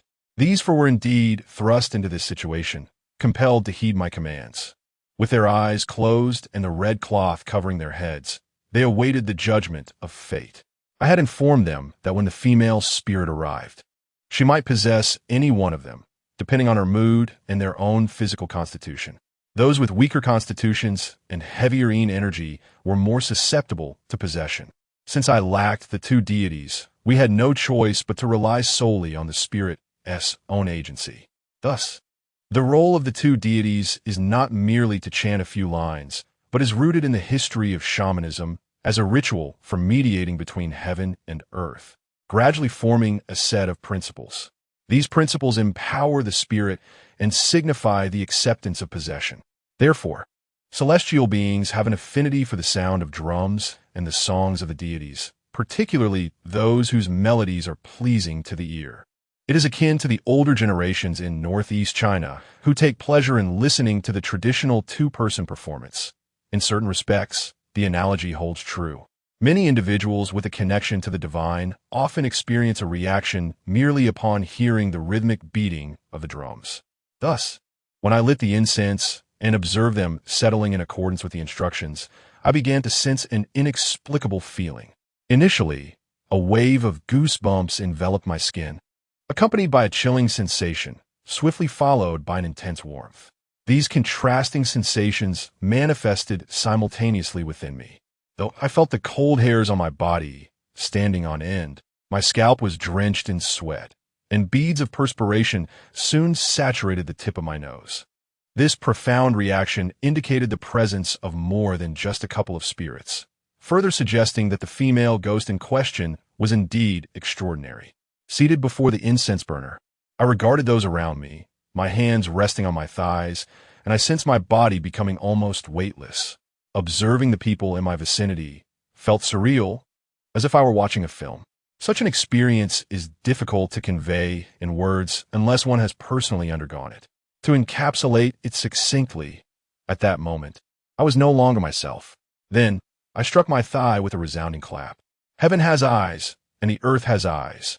Those who do good are blessed by the heavens, while those who commit misdeeds are held accountable by the earth. O spirit of the Yao family from the Sun Gate, if you have grievances, voice them. If you have sorrows, share them. Today, I shall ensure you see the light of day. These words flowed forth from me without the mediation of thought. Upon uttering this declaration, I witnessed the central incense flicker ominously, followed by a series of crackling sounds. And then a plume of black smoke surged skyward.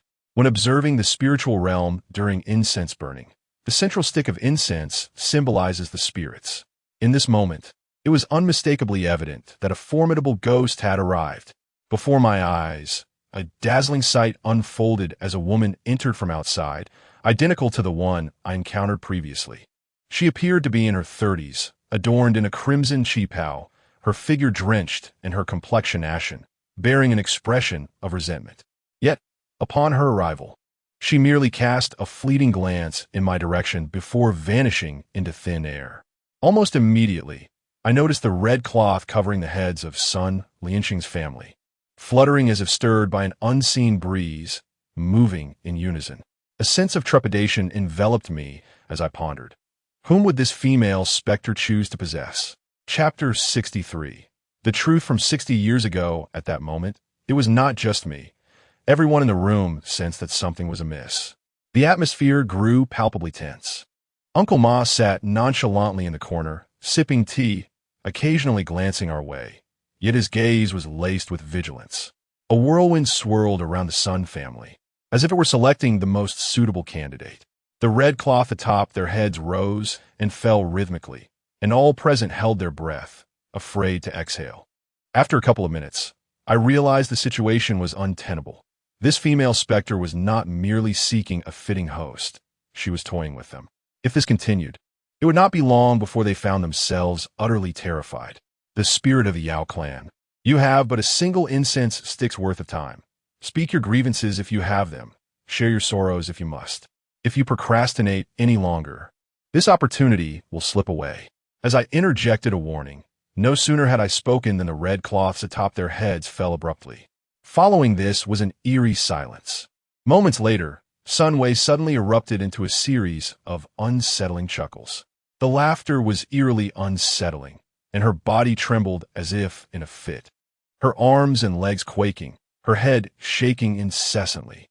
At the moment she laughed, the few individuals beneath the red cloth sprang to their feet in unison, tearing down the fabric without waiting for my command, and fled. The people in the room were thrown into a frenzy, rushing towards Uncle Ma. When I glanced around, I realized that everyone had vanished, leaving only myself and Sun Wei seated across from one another, her head still draped in the red cloth, laughing as if possessed by a ghostly apparition. No, it would be more accurate to say that this was indeed a haunting. However, with my otherworldly protection, I felt no fear of her. I inquired if the Yao family was present. Upon my question, she fell silent. The laughter ceased. After a few moments of silence, she suddenly burst into tears, sobbing mournfully, refusing to respond to my inquiries, only weeping incessantly. The more I pressed her, the louder her cries became, until she pounded her chest and cried out in despair, toppling backward off her stool. Fortunately, I reacted swiftly, catching her just in time as she struggled and wailed, prompting me to call for her family members to assist. The two individuals, steeling their nerves, held Sun Wei down firmly, and gradually, she began to quiet. By this moment, the red cloth had been removed from her head, revealing eyes that appeared distinctly unnerving, rolling upward in a manner that was completely uncharacteristic of Sun Wei. With a stern expression, I addressed her. Since you have come, let us speak of the matter at hand. There is no use in causing a commotion. Now I ask you, are you from the Yao family? She continued to roll her eyes, responding in a muffled and unclear manner. Upon hearing her response, the atmosphere in the room grew tense once more. Sun Lianxing discreetly took out a handkerchief to wipe the cold sweat from his brow. Since you are of the Yao clan, please elucidate your grievances. Why do you wreak havoc upon others? I have harmed no one. It is the Sun family that has wronged me. If the Sun family has indeed transgressed against you, I shall ensure that their descendants offer you a sincere apology. However, you must clarify your grievances. The mistakes of the elders are not known to their descendants, and it is unreasonable to torment them for sins of the past. My intention is merely to seek a peaceful resolution. After saying this, Sun Wei's lips quivered, and she suddenly let out a cold laugh. Thus, I must first bring down the elders before dealing with the younger generation. Each member of the Sun family, one and all, is no better than the other. As she spoke, her agitation intensified, her body trembling slightly, her head shaking, and her teeth clenched in anger. At this moment, Sun Lianxing could no longer contain himself and interjected, "Since you are of the Yao clan, I should address you as Aunt. The matriarch has said that I was nursed by you in my youth, and you have bestowed kindness upon me. Therefore, I implore you to clarify the situation. Regardless of past animosities, so much time has passed. Why persist in holding on to them?" His son chimed in, "Indeed, our matriarch has led a life of piety, committing no wrongs. Moreover, it is better to resolve enmities than to harbor them. Present your demands, and we shall do our utmost to meet them." Her son-in-law added, "If necessary, we can even relocate your grave to the city, visiting you during festivals and holidays." As the group engaged in animated discussion, Sun Wei became increasingly agitated, crying out and tearing at her own hair. Amidst her turmoil, she began to weep uncontrollably, prompting those around her to rush forward in an attempt to console her. Through her sobs, Sun Wei revealed a harrowing truth: the old matriarch of your family. It was she who caused my demise. Unable to bear a son herself, it was the old master who married me.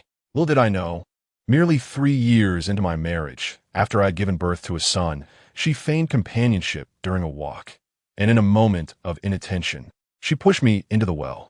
My death was such an injustice. Her revelation left everyone stunned. Sun Lianxing turned pale, his eyes wide with disbelief. I, however, had anticipated this moment, recognizing that the Yao matriarch must have suffered deeply, her resentment unresolved. Yet, I was taken aback to learn that it was indeed the matriarch of the Sun family who had cast her into the depths.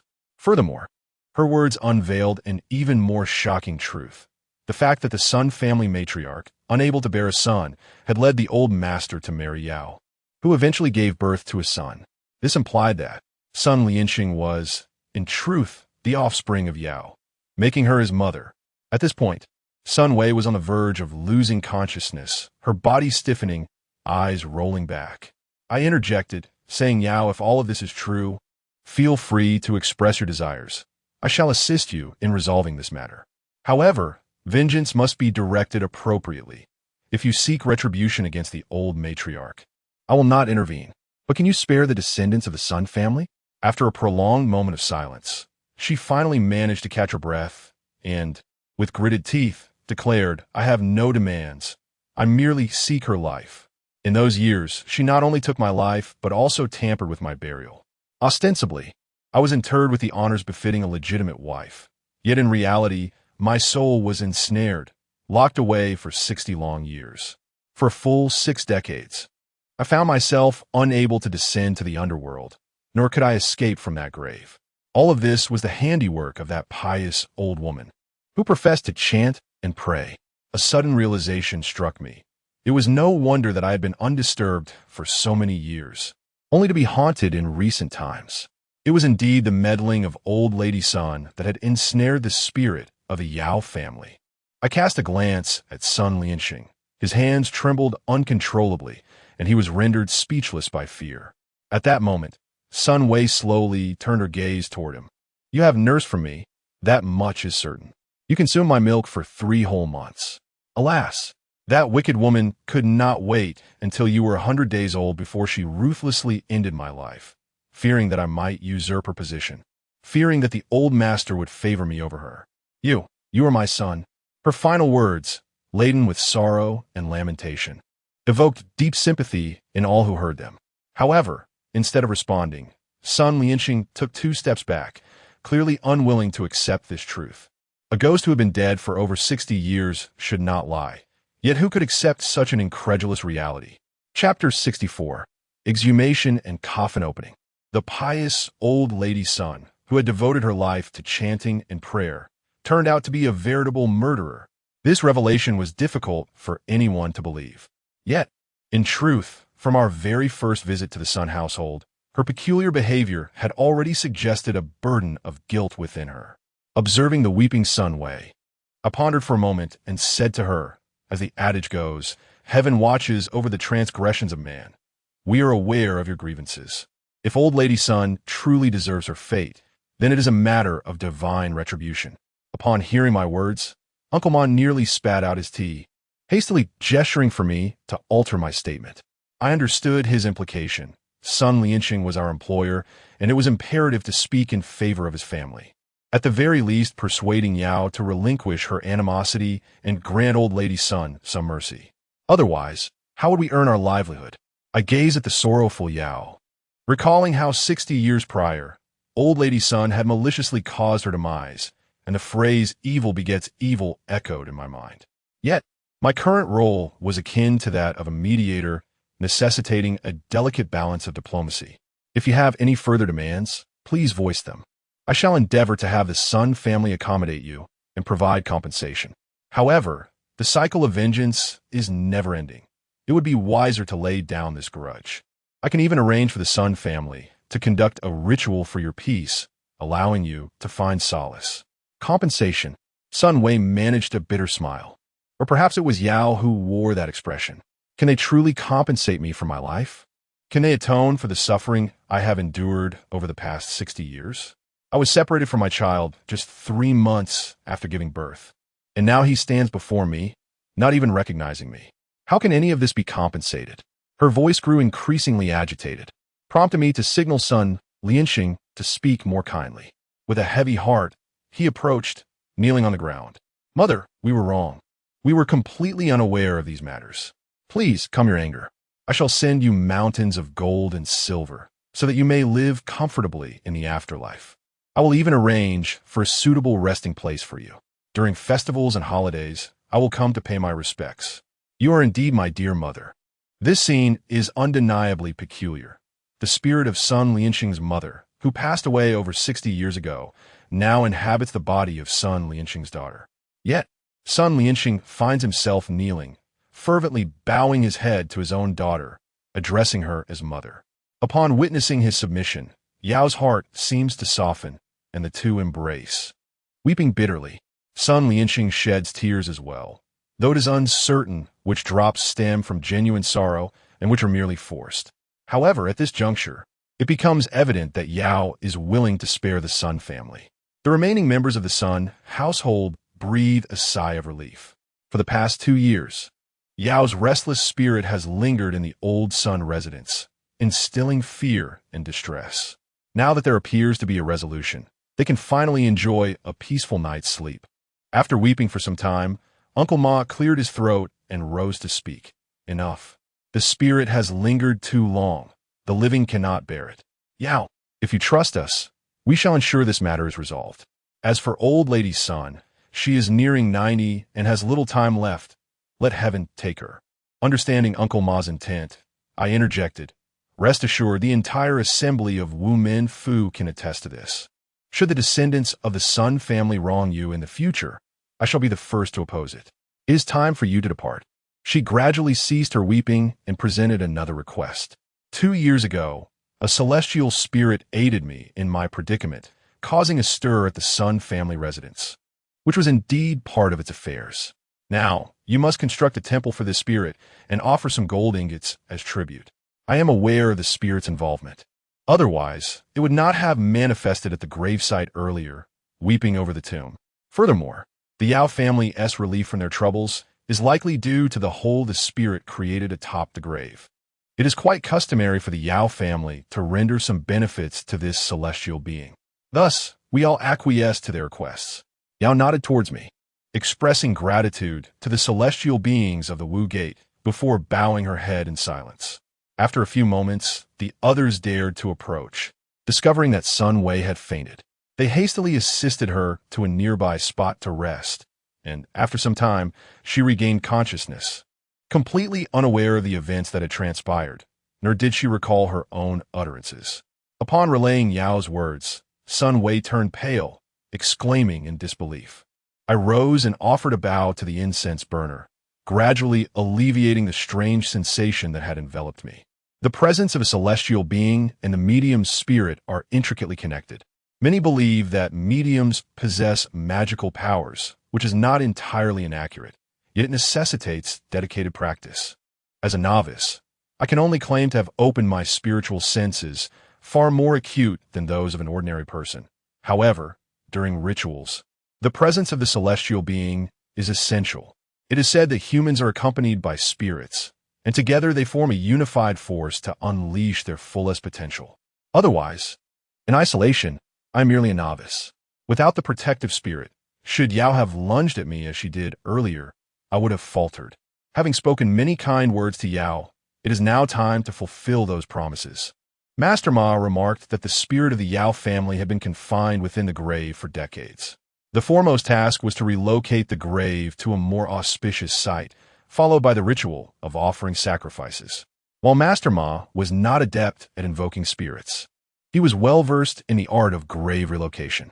However, he emphasized that invoking spirits and relocating graves were distinctly different matters, especially in the case of the Yao family, which posed a greater challenge. Thus, additional fees were warranted. Once the price was settled, Master Ma prepared a list for the necessary arrangements. Sun Lianxing, a man of considerable wealth, ensured that all items were procured by the afternoon, including a high-quality coffin. Master Ma was industrious as well. He led us out of the village to a modest hill over 10 miles away, where he identified a relatively decent feng shui site. Although it was described as a treasure of feng shui, it could only be considered acceptable given the time constraints. And it was likely that the Yao family's expectations would not be excessively high, as merely leaving the original grave would be a significant improvement. With all preparations in place, we set off early the next morning to excavate the grave and open the coffin. This process was of utmost importance. Upon arrival, Master Ma first consulted a compass for an extended period before determining several locations for excavation. The digging commenced not directly at the grave, but a few feet away from it. Soon, the workers unearthed 7 iron stakes, each over 2 feet long. Gasps of astonishment erupted around us, and Master Ma let out a disdainful grunt, his gaze growing cold. The old lady's son had indeed been malicious, employing the 7 stars to fix the soul technique. No wonder the Yao family harbored such animosity toward her. Sun Lianxing, standing nearby, wore an exceedingly grim expression, his thoughts unknown. After breaking the law, Uncle Ma took a red brick and placed it beside the grave, claiming it to be the Tai Sui position. He then affixed a talisman for calming the Tai Sui onto the brick. The Sun family, clad in mourning attire, knelt before the grave, while Sun Lianxing's son began to burn joss paper nearby. Clearing his throat, Uncle Ma commenced his recitation. As the saying goes, the poor move houses while the wealthy relocate graves. During a grave relocation, the Yin-Yang master must recite a series of incantations. The heavens are round and the earth is square. The new land faces the sun. Sun Xianzi, filial and bright, brings glory to the family. A few pieces of silver to aid the past, breaking ground at the right time, and 1 stick of incense. Chapter 65. Relocating the grave and collecting the bones. Upon finishing the incantation, Uncle Ma waved his hand, signaling for Sun Lianxing to step forward with the shovel. There is a custom in grave relocation that the eldest son must dig the first scoop of earth at the grave head before others can commence their work. This time, no unexpected events transpired. Once Sun Lianxing began digging, the others quickly joined in, and soon they had unearthed the grave. However, the grave was quite deep. It took nearly half a person's height before revealing a thick concrete slab beneath. It seemed that the old Mrs. Sun was indeed ruthless, having not only sealed the spirit with iron nails, but also pressed the coffin down with a concrete slab, preventing the Yao family from rising as zombies. The group exerted considerable effort to finally open the tomb, revealing the coffin beneath. At that moment, Uncle Ma instructed someone to unfurl several pieces of fabric to shield against the sunlight. The cloth came in 3 colors: red, white, and yellow. Once the workers opened the coffin, they found a skeletal remains inside, the clothing relatively well preserved, accompanied by some gold, silver, and jewels for burial, indicating a respectable status. Unfortunately, these were merely for show, revealing that old Mrs. Sun was truly not a virtuous individual. Subsequently, Uncle Ma instructed Sun Wei to don the red gloves and descend to gather the bones. This task of bone collecting is governed by certain customs. Generally, the male remains are to be collected by the son, while the female remains should be gathered by the daughter or daughter-in-law. As Sun Wei is the granddaughter, her involvement is deemed appropriate. Initially reluctant to partake, She found herself the most suitable candidate among those present.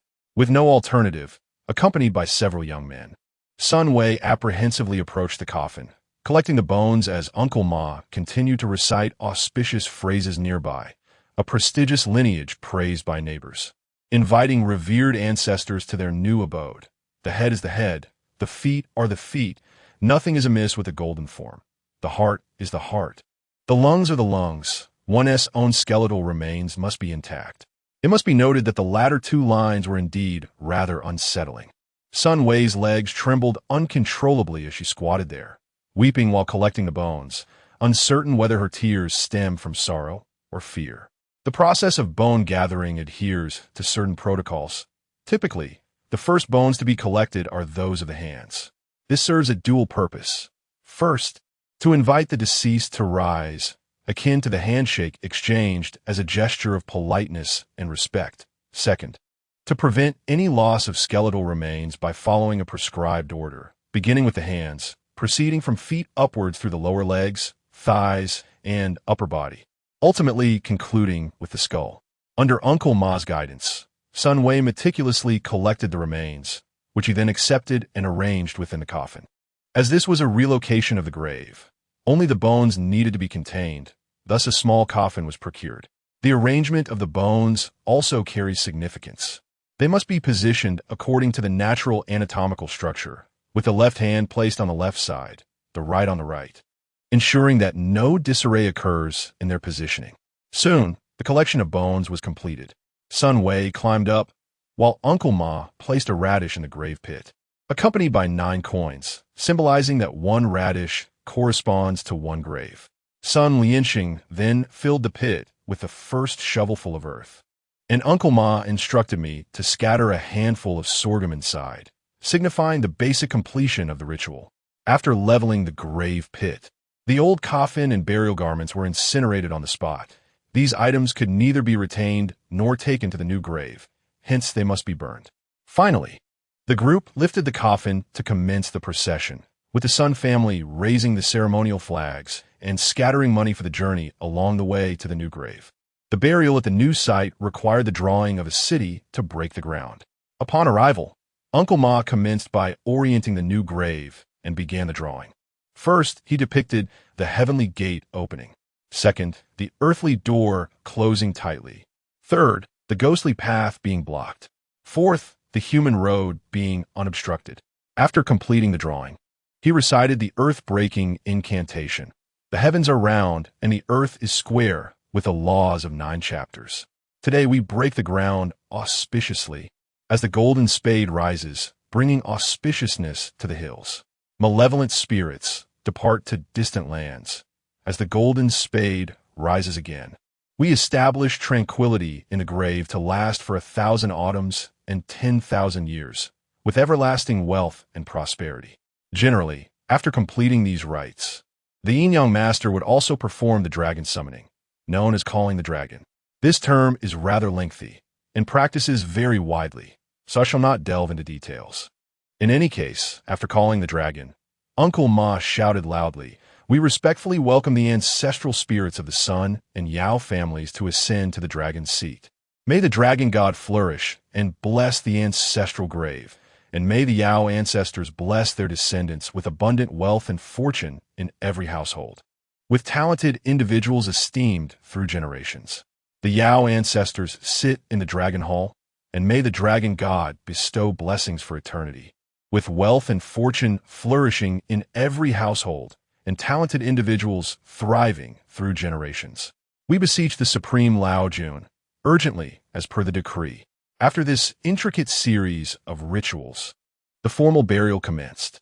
Indeed, Sun Wei once proposed the notion of relocating the Yao family's grave to the city, integrating it into the Sun family ancestral burial site.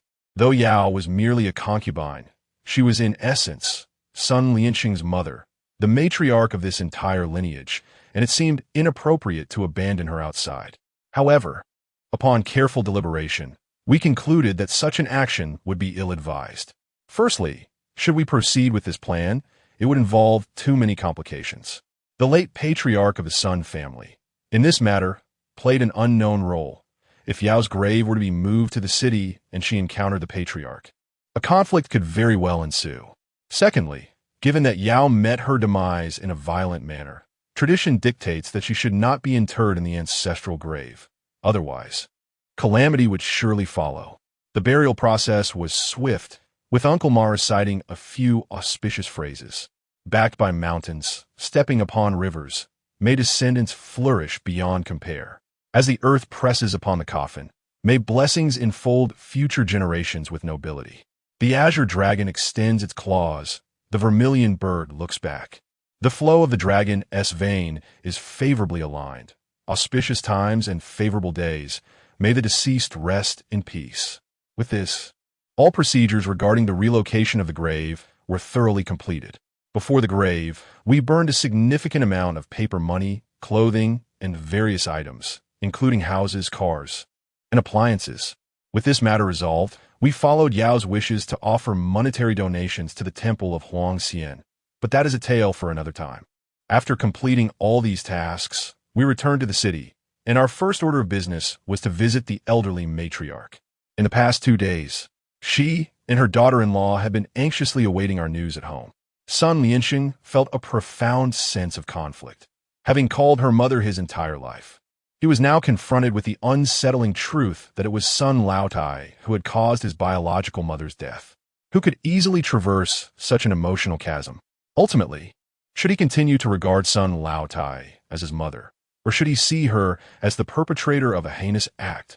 Ultimately, Sun Lianxing resolved that he would not return, and instead, we would elucidate the entire matter to the old lady. As for what would transpire thereafter, let fate decide. When we visited the old lady, it was Sun Wei who guided us there. Sun Lianxing found himself at a loss for words, and Sun Wei was equally unable to articulate the situation. It was through Uncle Ma that the tale was finally revealed. Remarkably, upon hearing the account, the old lady remained astonishingly composed, though her fingers unconsciously quickened in their motion around the prayer beads. Regarding the events of years past, she neither denied nor confirmed them, instead closing her eyes and fervently chanting, repeatedly uttering the words grievance and karma. We recounted the entire sequence of events to her before taking our leave. Decades had elapsed, and we were powerless to avenge anyone. It was not our place to do so. We were merely hired to perform service. Yet, I firmly believe in the principle of retribution for good and evil. That night, the old lady sat in the temple for the entire night, impervious to her daughter-in-law's entreaties. It was only the following morning that she finally arose, changed her attire, and proceeded to groom herself alone. When her daughter-in-law awoke and found the temple empty, she began to search for her. Tragically, an incident had occurred. While washing her face, whether intentionally or not, the old lady submerged her face in the basin and succumbed to drowning. By the time her daughter-in-law discovered her, the body had already stiffened. Chapter 66. I do not wish to engage in superstition. We learned of this event only the following afternoon. Sun Lianxing called Uncle Ma to inform him that the old lady had passed away, though it remained unclear whether it was a suicide or an accident. The notion that one could drown in a mere wash basin was indeed perplexing. Both Uncle Ma and I felt a profound sense of reflection. Whether the old lady succumbed to her guilt and took her own life, or whether it was merely the hand of fate that claimed her, it remains her retribution. Over the phone, Sun Lianxing requested Uncle Ma's assistance in managing the aftermath. I am certain that, given Uncle Ma's industrious nature, he will undoubtedly profit handsomely from this endeavor. However, I chose not to accompany him. I feigned illness, opting to remain at home to tend to the shop. Uncle Ma did not press the matter, understanding my reluctance to involve myself in the affairs of the late Mrs. Sun, and he ventured to the Sun residence alone. In truth, while I may appear amiable and easygoing, I possess a certain resoluteness that is quintessentially Northeastern. If I disapprove of someone or am disinclined to engage in a particular task, no one can compel me otherwise. Had it not been for this disposition, I would not have dared to offend Master Chong on behalf of Sister Yuan. I have always harbored a lingering resentment towards Mrs. Sun. Over 60 years ago, she committed heinous acts, usurping the lives of others and treating their sons as her own. Yet she has lived a long life, wallowing in comfort. Meanwhile, Yao has endured more than 6 decades of suffering in her grave, only now emerging from her torment. Such an imbalance is utterly devoid of justice. Thus, I am disinclined to concern myself with her matters. After Uncle Ma departed, I approached the memorial tablet, scrutinizing the names inscribed upon it with great care. Ever since I took on the responsibilities of the lineage, I have only paid homage on the 1st and 15th of each month, neglecting to examine the tablet closely. I recall that when the tablet was initially inscribed, and who had already designated the leaders of the various ranks. The head of the lineage is Hu Tianlong, followed by Hu Tianba as the primary leader, Hu Tiangang as the second, Hu Tianqing as the third, and Hu Qianhu as the fourth. The blade wielder is Hu Tianbao, while Hu Tianshun commands the troops. For the Huang family, the primary leader is Huang Tianba, followed by Huang Tianlong, Huang Tianhu, and Huang Tiangang in succession. In the realm of spiritual guidance, the names resonate: Huang Tianqing, Huang Tianbao, Huang Tianbiao, Huang Tianla, Huang Tiansai, Huang Tianshu, Huang Kuaipao, and Huang Taoqi. The chief protector is Chang Tianlong, while Huang Kuaipao and Huang Taoqi serve as his loyal guardians. It should be noted that the previous reference to Huang Tianshi as Huang Tianlong was an oversight. The rightful leader of the Huang family is Huang Tianba, for which I apologize. Upon reflecting on these names, I find myself deeply moved. This marks my inaugural endeavor in summoning spirits to assist me, and the celestial beings have proven remarkably effective, accomplishing their tasks with great finesse. Yet, I still feel as though I am ensnared in a dream. Merely months ago, I was diligently pursuing business, keen to evade all matters of the supernatural. Now, I find myself in a position to undertake such responsibilities. Perhaps this aligns with the words of a revered deity from my childhood, who foretold that I was destined for a life entwined with the divine, an inescapable fate that would lead me to this path. As I stood before the list of names, my mind wandered to the images of Huma and He Yuchen engaging in rituals, prompting a bittersweet smile. Is it truly necessary for us to partake in such ceremonies? I have no desire to engage in this practice. If any celestial being is present, I kindly request your guidance. Even if we must forego the rituals, might there be alternative means of cultivation? Unconsciously, I voiced my thoughts while gazing at the list. The room was enveloped in silence, with no responses or hints from the celestial realm. Suddenly, a familiar laughter broke the stillness, accompanied by a voice that chimed in. How can you expect communication to occur so easily? One must offer incense and meditate to receive guidance from the divine. It was Zhang Wenwen. I turned around and, with a bitter smile, remarked, "My master indeed instructed me to meditate daily and communicate with the celestial beings, claiming it would greatly benefit my cultivation. This is undeniably true. He Yu-chun not only urged me to meditate each day, but also insisted that upon my return, I should establish a Buddha hall, reciting scriptures morning and evening, asserting that the merits of Buddhism are paramount. If I were to cultivate Buddhism well, then even if I never perform divination in the future, it would not matter. However, at present, I lack a home, and setting up an altar would require utilizing Uncle Ma's space, which feels rather inappropriate." Zhang Wenwen brought over some cherries, already washed, and urged me to sit down and enjoy them while engaging in conversation. She spoke solely of matters concerning our workplace, which did not particularly interest me. Yet seeing her joyful demeanor, I smiled along.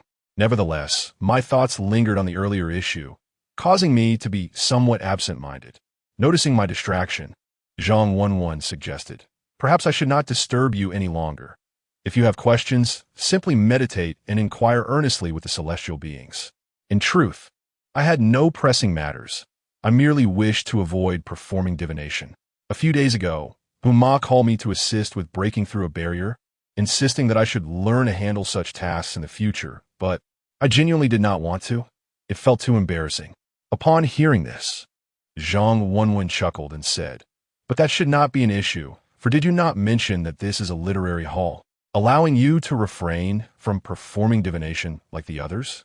On the day of the hall's establishment, He Yu-chun indeed mentioned that this is a literary hall, with celestial beings being quite stable, hence the style in which I perceive matters may differ significantly from theirs. I nodded, seeking reassurance from the celestial beings. I wished to confirm whether I would no longer be required to engage in the practice of spirit mediumship. If that were indeed the case, I would have no lingering concerns. Zhang Wenwen responded affirmatively, stating that traditionally, spirit mediumship does not always necessitate such practices.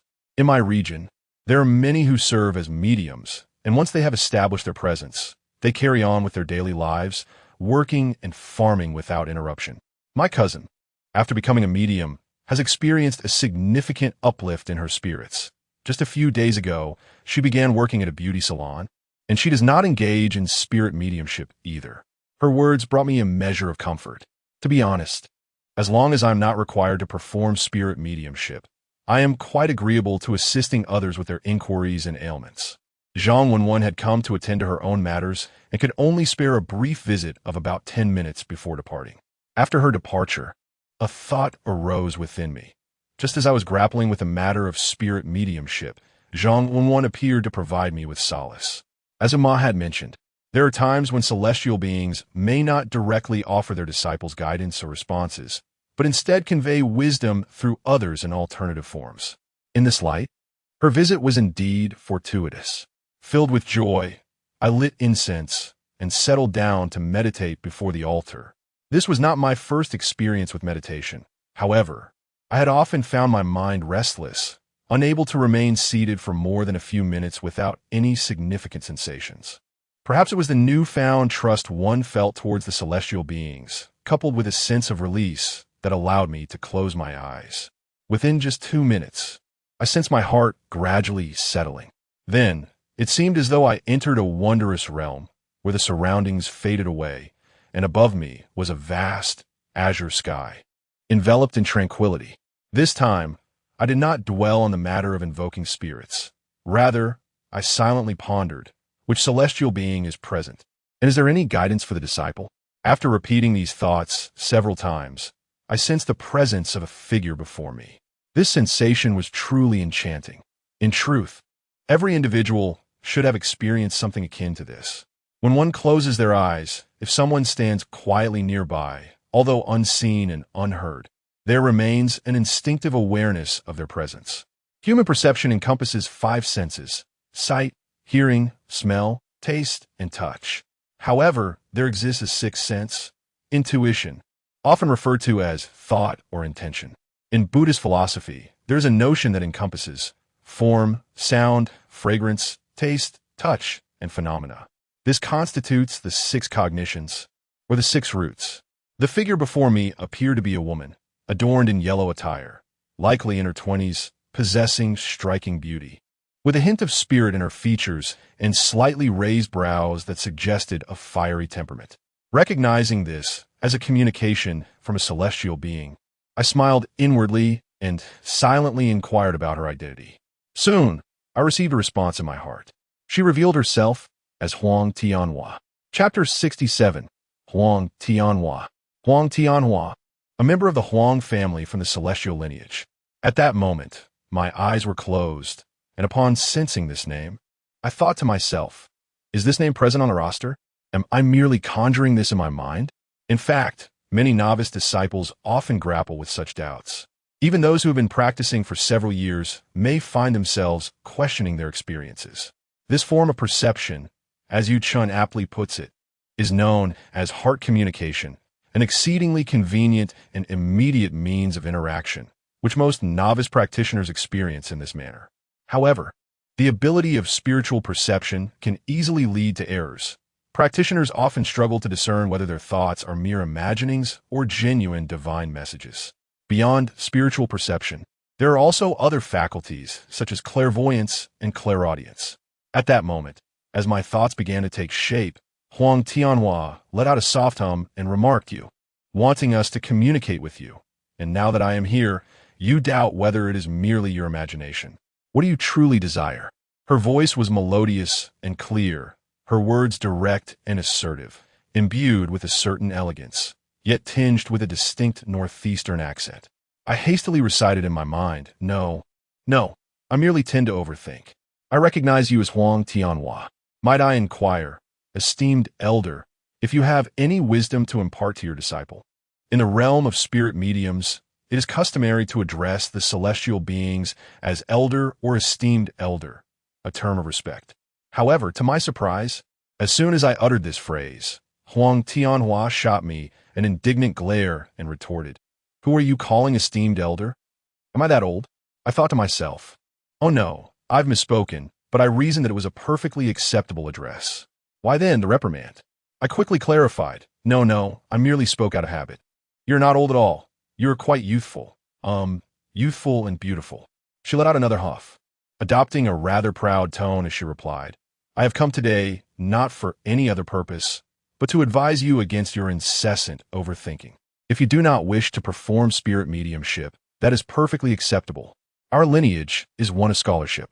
As the saying goes, the divine accompanies the virtuous. We have no inclination towards spirit mediumship. In the future, simply lighting incense will naturally attract the celestial beings to assist you." Instantly, my heart swelled with joy, for this alleviated my concerns immensely. I hurriedly expressed my gratitude, but Huang Tianhua waved her hand dismissively, saying, "There is no need for thanks. In our lineage, we cherish tranquility, which is precisely why we seek disciples like you. However, you must diligently cultivate your skills and enhance your intuition. Our family operates differently from others, and our expectations for our disciples are high. You cannot afford to be lazy." I inquired about the nature of this cultivation, and Huang Tianhua promptly shared a succinct piece of advice. During meditation, I should recite a phrase that would swiftly elevate me to a higher state of consciousness. Subsequently, 4 lines emerged in my mind. "Focus and calm your spirit, as if seated upon a cloud. Forget the self and the world, harboring the universe within your heart." I repeated these words several times until they were firmly etched in my memory, after which Huang Tianhua departed. Before leaving, she informed me of the current time, urging me to verify its accuracy. Once she was gone, I opened my eyes and, upon checking the time, discovered it matched her words precisely, down to the very second. A shiver ran down my spine. This was undeniably real, far from mere figments of my imagination. For even if I were to indulge in fanciful thoughts, I cannot possibly know the exact time with my eyes closed. Following this experience, I felt a profound closeness to the celestial beings. 2 days swiftly passed since the funeral of the elder of the Sun family. Uncle Ma had made quite a fortune this time and was in high spirits. Nevertheless, he proved to be considerate, earning a total of 30,000 yuan, of which he generously gave me 10,000. However, he presented only 5,000 in cash, stating that he would save the remaining 5,000 for me, fearing I might squander it. I did not mind. 5,000 was already a substantial sum, and one must learn to be content. In the days that followed, business remained rather stagnant. Engaging in this profession is akin to the realities of life. Most days are rather mundane. Uncle Ma's tasks primarily involve casting horoscopes, calculating fates, selecting auspicious dates, and occasionally attending funerals to assist with burial rites. There's little of note to discuss. After all, real life cannot mimic the narratives found in novels, where protagonists encounter ghosts at every turn and thrilling tales unfold daily.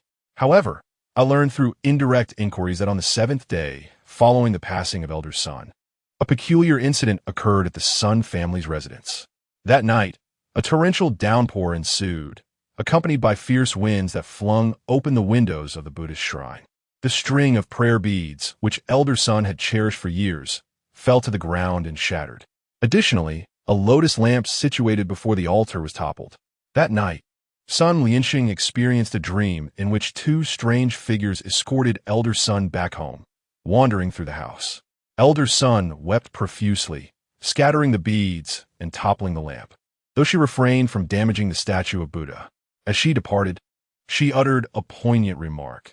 "The underworld has decreed that I shall languish in a river of blood for 180 years.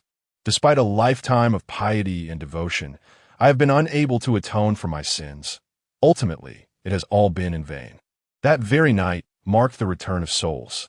Upon hearing this, I could not help but feel a pang of sorrow.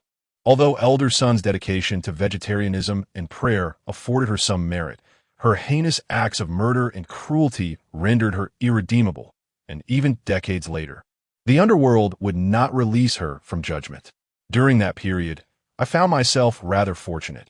Each night, I ventured out to drive a taxi, encountering a plethora of passengers, most of whom were quite amiable.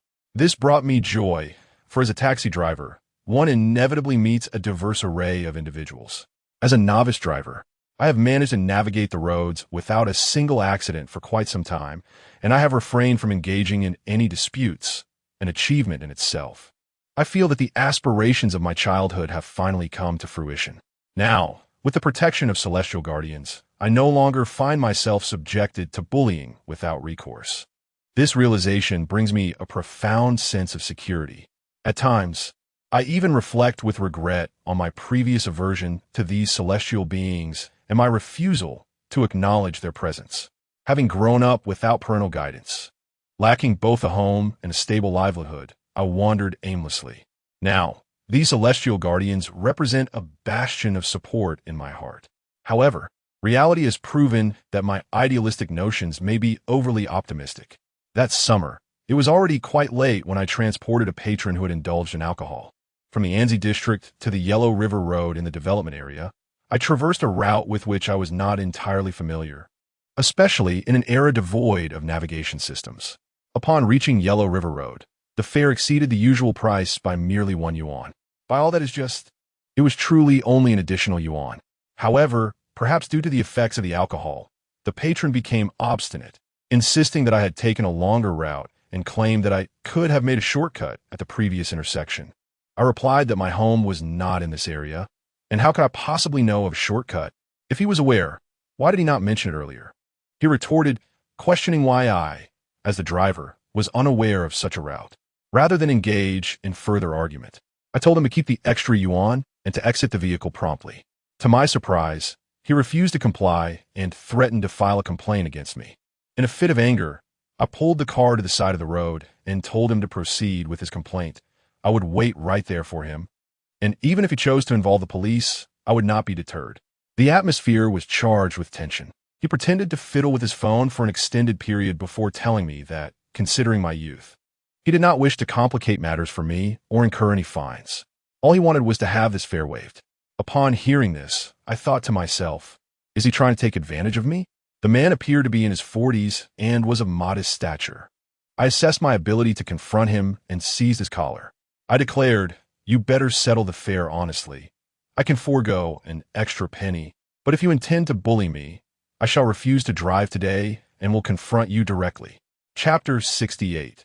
The Law of Conservation of Energy. Realizing my fury, emboldened by alcohol, thrust his head against me, shouting, "Try hitting me." I was not foolish. While it would be easy to give him a beating, I knew he would undoubtedly retaliate with accusations, causing trouble for Uncle Ma. Just then, a man and a woman, both appearing to be in their 30s, approached, seemingly waiting for a taxi.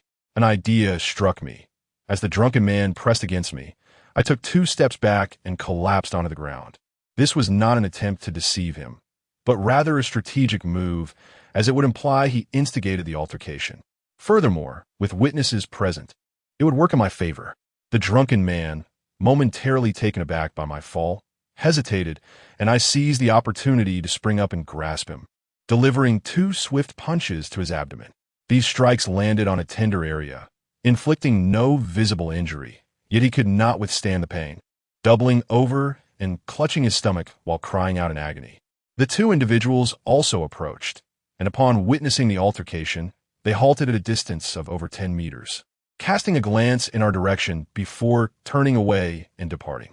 Damn it, I had hoped that they might intervene or at least serve as witnesses. It seems that in this day and age, no one is foolish. I gripped the drunken man, feigning further aggression. He was all bluster, utterly devoid of any fighting spirit. Upon sensing my genuine intent to strike, he immediately cowered, obediently producing money to hand over to me, then slumped to the ground, panting heavily. I accepted the cash, retrieved a bill, and tossed it back at him before hastily departing in my vehicle. After driving over 200 meters, I found myself increasingly agitated, reflecting on how smoothly my previous rides had gone, questioning why I had encountered such an imbecile today. I continued driving, And as the hour grew late with few people on the road and no passengers to be found, I began to circle back. Just after passing through 2 traffic lights, I suddenly witnessed an accident ahead. A taxi had been overturned by an SUV, which appeared to be ramming the taxi repeatedly in a frenzied manner. Realizing this was no mere traffic incident, but an act of deliberate violence, I accelerated towards the scene. Perhaps sensing my approach, the SUV sped away in a flash. Upon exiting my vehicle and rushing over, I discovered shattered glass littering the ground, the taxi driver bloodied and unconscious. Looking towards the rear of the vehicle, I saw 2 passengers injured, struggling to escape. However, one woman was trapped, her leg pinned and unable to free herself.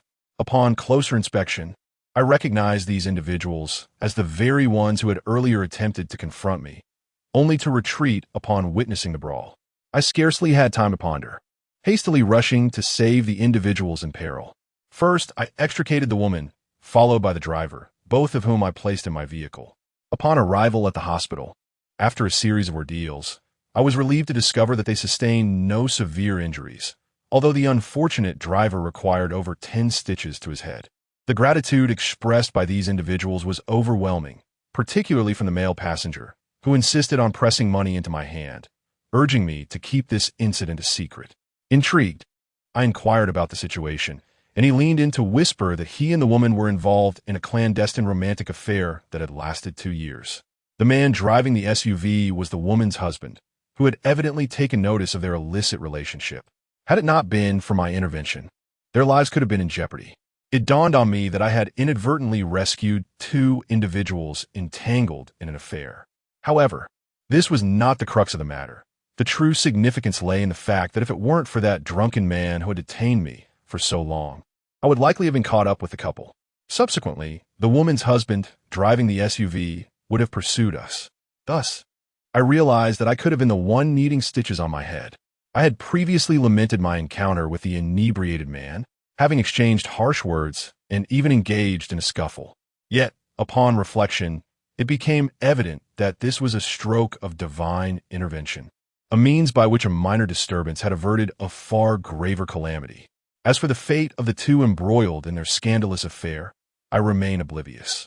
However, since that day, I have grown increasingly convinced of a truth articulated by Madame, who, disciples of a celestial realm, must endure suffering, misfortune, and tribulations in a mortal world.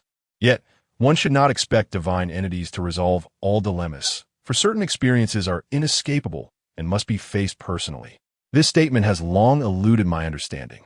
After departing from the hospital, while driving, an inexplicable revelation suddenly emerged in my mind, as if a celestial being had manifested. It became clear to me that all phenomena and entities in the world are fundamentally forms of energy, including disasters.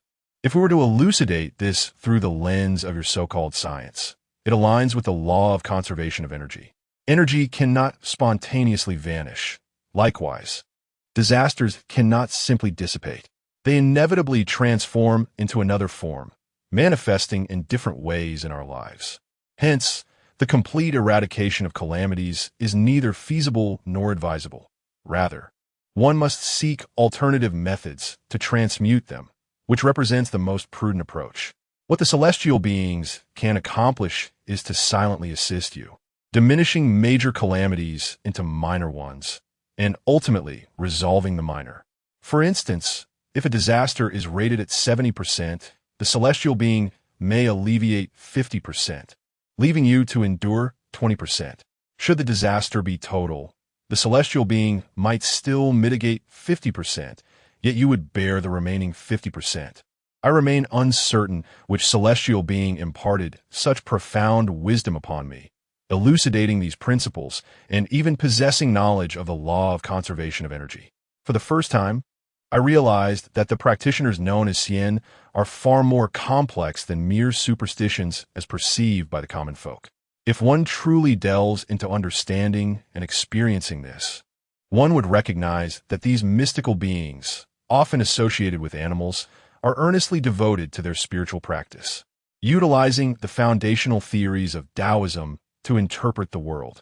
They elevate human thought to a higher realm through a philosophy akin to metaphysics.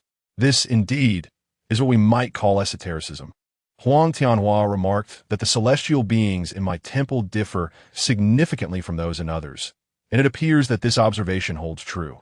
It is truly remarkable. Upon returning home, I recounted the events of the evening to Uncle Ma, assuring him that should any complaints arise, I would handle them personally without troubling him. Uncle Ma responded, "What can you resolve? The owners of the taxi company are my clients. If that fool dares to complain, you should give him another beating. How about your back?" I was genuinely touched by his support and immediately took him to a nearby barbecue restaurant to indulge in a delightful feast. After we had savored our meal and were about to settle the bill, I received a phone call from Zhang Wenwen. Given the late hour, her call surely indicated an urgent matter. Indeed, as soon as I answered, she spoke rapidly, informing me that a female colleague of hers was threatening to jump off a building, and despite the efforts of 2 or 3 others, they could not restrain her. She urged me to come quickly to assist. I replied, "If someone is attempting to leap from a height, you should promptly call 119 and 120. What use am I?" Zhang Wenwen insisted that this situation was beyond the capabilities of emergency services and that I was essential. Apparently, her colleague was likely possessed, having begun to speak incoherently. Upon hearing this, I realized I was being summoned to an extraordinary situation. I then informed Uncle Ma, who, having indulged a bit too much, was now stumbling as he walked, rendering him incapable of any assistance. Though my tolerance for alcohol was not remarkable, I had only consumed 1 bottle, leaving me in a clear-headed state. Adhering to the principle of not drinking and driving, I chose to take a taxi to the location Zhang Wenwen had specified. Chapter 69. The Ghost at the Door. Upon my arrival, I entered the room to find a young woman in her 20s slumped on the sofa, her expression vacant and tears streaming down her face. Still clutching her chest and gasping for breath, she appeared to be in considerable discomfort. Zhang Wenwen and another short-haired girl persistently urged her to speak, yet no words escaped the girl's lips. Opposite them sat a stout, elderly woman, her hair a mottled gray, her expression grim and clad entirely in black. Her face was contorted with rage as she fixed a fierce glare upon the young girl. I glanced between the woman and the girl, swiftly grasping the situation. Zhang Wenwen introduced the girl as Liang Xiaoxia, hailing from Jiayuan, and sharing this residence with the other short-haired girl. For the past couple of months, Liang Xiaoxia had displayed troubling behavior, and this evening, she had inexplicably attempted to leap from a height. Had it not been for the timely intervention of the short-haired girl, the consequences could have been dire. Upon Zhang Wenwen's arrival, she found herself at a loss and resorted to calling me for assistance. Turning to Liang Xiaoxia, I inquired, "Recently has a short, stout elderly lady been seeking you out? Who is she?" She looked up at me in surprise, exclaiming, "How did you know about my stout grandmother?" I gestured towards the woman across the sofa, stating, "She is seated right there, looking rather irate. Have you been in conflict with her lately?" Liang Xiaoxia began to fidget, while Zhang Wenwen and the short-haired girl grew anxious, frequently casting glances in that direction. Yet, apart from myself, no one else seemed to perceive the old woman. I did not provoke her. My grandmother has been gone for 3 years. She used to care for me deeply, and in recent years, I have frequently dreamed of her. Each time I think of my grandmother, a profound sadness envelopes me, leading me to feel that life lacks meaning and I yearn to accompany her. Liang Xiaoxia expressed this sentiment in a disjointed manner, and I quickly grasped her plight. This elderly woman likely longs for her granddaughter. It seems she wishes to take her away. I advised Liang Xiaoxia to regain control over herself. The desire to join her grandmother should not dictate her actions. The latter has departed this world, while she remains among the living. The realms of the living and the dead are distinct. The more one yearns for the departed, the more they may seek you. I posed a question. Do you truly wish to die? Tears streamed down Liang Xiaoxia's face as she shook her head, saying, "I do not wish to die, but I cannot restrain myself. The mere thought of my grandmother induces panic within me, leaving me breathless and devoid of warmth. I lack the strength to engage in anything, and I simply wish to escape this existence." Accepting that she could not master her emotions, I resolved to counsel her. I turned to the elderly woman and earnestly implored her for quite some time. The onlookers appeared bewildered, likely perceiving me as a madman conversing with thin air. Yet, no matter what I articulated, the old woman remained silent, her demeanor still exuding anger, ultimately rolling her eyes at me, as if to dismiss my presence. There was no exit for me. Her face darkened, and observing her expression, it was evident that in life, she was likely no paragon of virtue, perhaps even a difficult and unyielding individual. Very well, if you refuse to depart, do not expect me to extend courtesy. There is no need for politeness with such a malevolent spirit, and I felt an immediate response within myself. A warmth surged, followed by a chill that coursed through me. The warmth enveloped me, as the protectors of the celestial realm shielded my being. The chill that followed heralded the arrival of Zhuang Yue. Since the day I had embarked on my journey, I had not paid heed to this former fiancée from my past life, nor had she sought me out. Yet, astonishingly, she was the first to emerge. Clad in black and with her hair cascading around her, she stood ominously in the center of the room, her gaze fixed upon the elderly woman. Not a word escaped her lips, yet the old woman visibly recoiled, rising to retreat. It was no jest. Zhuang Yue was a specter from the Republic of China era, while this woman had only departed 3 years prior. Before Zhuang Yue, she was but a mere ghost. The elderly lady continued to back away, and with each step Zhuang Yue took forward, she retreated further. In this manner, the old woman was soon driven out, her expression one of resentful defeat as she exited the room. What a formidable presence she was. I was secretly astonished. Once the elderly woman had left, Zhuang Yue too vanished, prompting me to turn to Liang Xiaoxia and inform her that her grandmother had departed and that we were now safe. Remarkably, as soon as the old woman exited, Liang Xiaoxia exhaled in relief, proclaiming that the heaviness in her chest had lifted and her spirits had been restored. As if newfound strength coursed through her veins. I cautioned Liang Xiaoxia against harboring thoughts of her grandmother, emphasizing that human consciousness possesses an innate sensitivity. Longing can manifest as a form of mental energy, inadvertently summoning her grandmother back. After a moment's hesitation, she retrieved a photograph from her wallet and inquired whether I recognized the figure within. Upon inspection, I realized it was indeed the elderly woman from before. I admonished her. Have you lost your senses? She has already passed on, and yet you carry her likeness with you. Who else would she seek if not you? Imagine if you had leapt from a height in despair. How unjust that would have been. Liang Xiaoxia found it somewhat hard to believe and asked me, but my grandmother was especially fond of me when she was alive. Why would she wish me harm?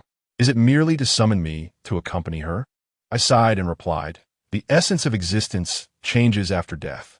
While alive, one experiences a spectrum of emotions and possesses the ability to exercise restraint. However, upon death, only obsessions remain, particularly for spirits lacking profound understanding, who act solely on their lingering desires. She remembers her affection for you in life. And now that you have not forgotten her, she longs to take you with her. It is a simple thought, yet profoundly cruel. If you wish to escape death, you must immediately burn her photograph and cease all thoughts of her. She began to weep again and asked, Am I never to cherish my grandmother's memory? I replied, somewhat helplessly, You may remember her, but she now seeks to take you away. I have conveyed all I needed to say. The choice is yours to make. After much persuasion from Zhang Wenwen and the short-haired girl, Liang Xiaoxia finally resolved to burn the photograph on the spot. Once the connection was severed, the danger significantly diminished. As it was already late, I felt it inappropriate to linger in her home.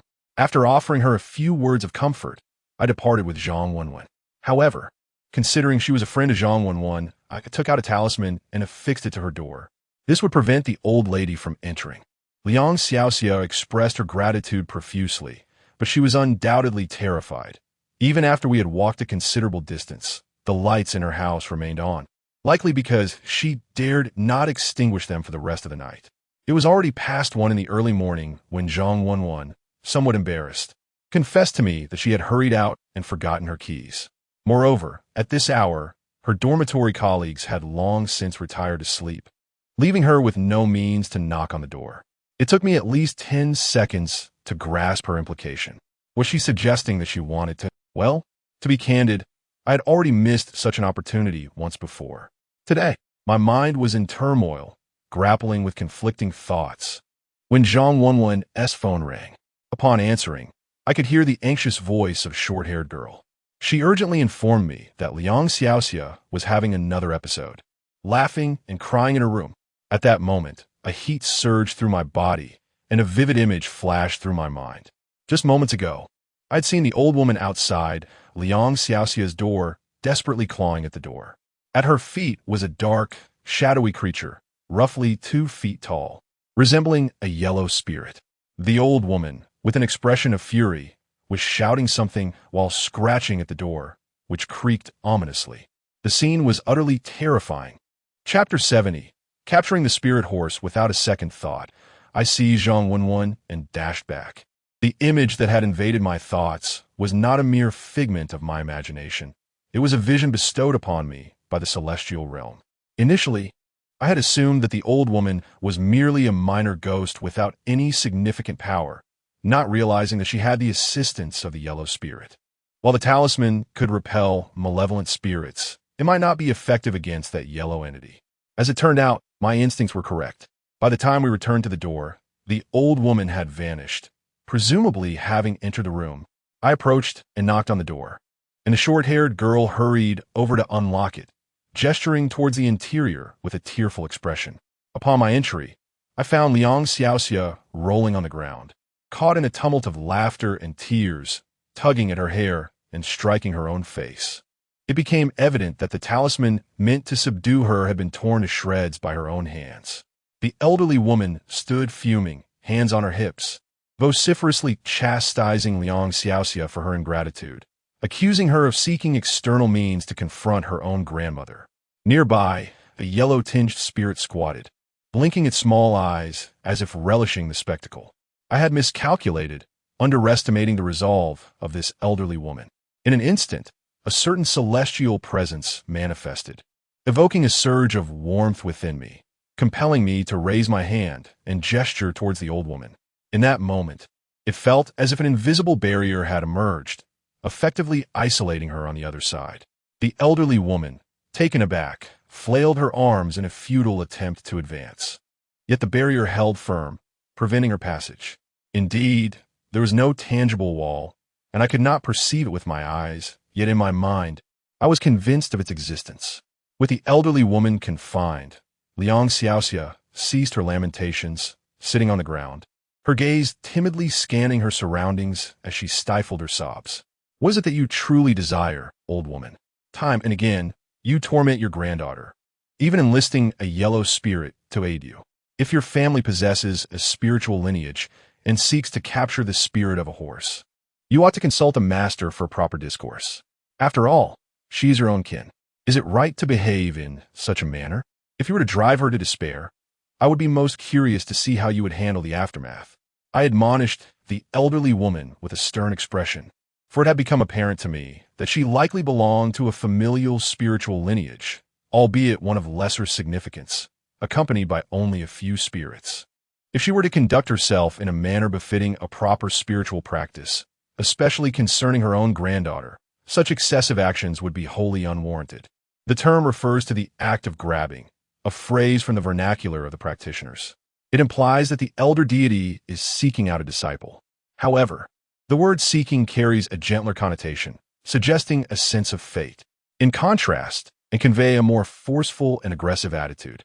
Nonetheless, even when engaging in, one should not inflict undue harm.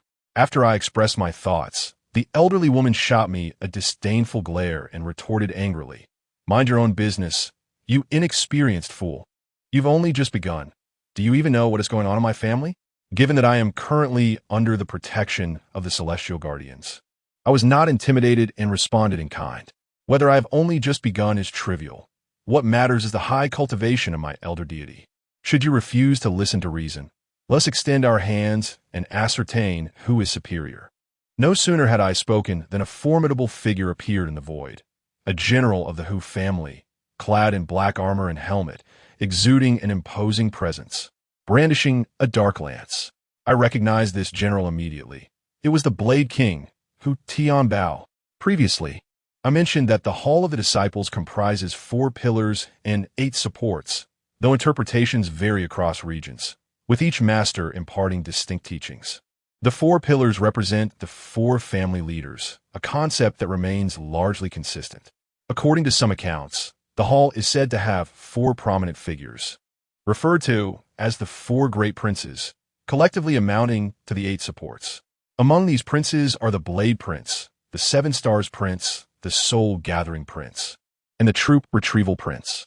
However, in some locales, the Soul Gathering Prince is replaced by the Incense Offering Prince, while others may substitute the Troop Retrieval Prince with the Gatekeeper Prince. In my hall, there are only two princes, Hu Tianbao, who oversees the blade work, and Hu Tianshun, responsible for troop retrieval.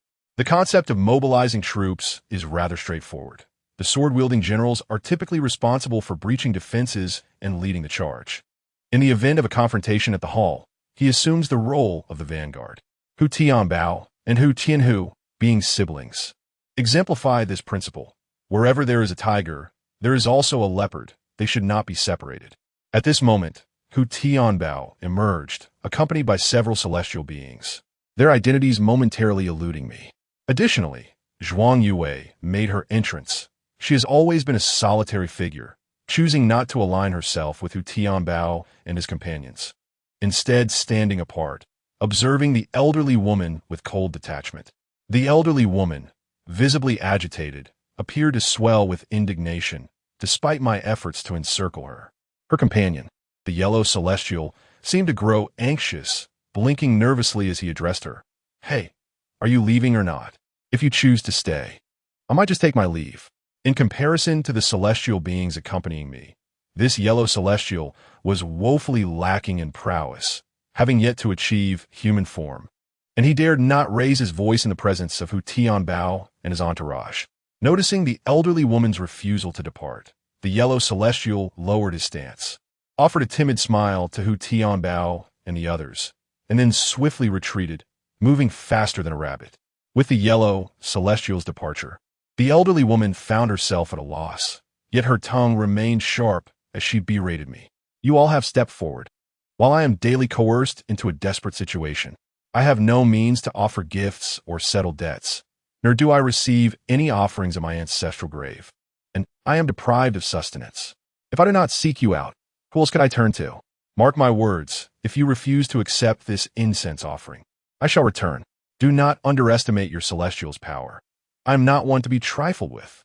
The elderly lady, after much grumbling, finally departed, and it appears she shall not return anytime soon.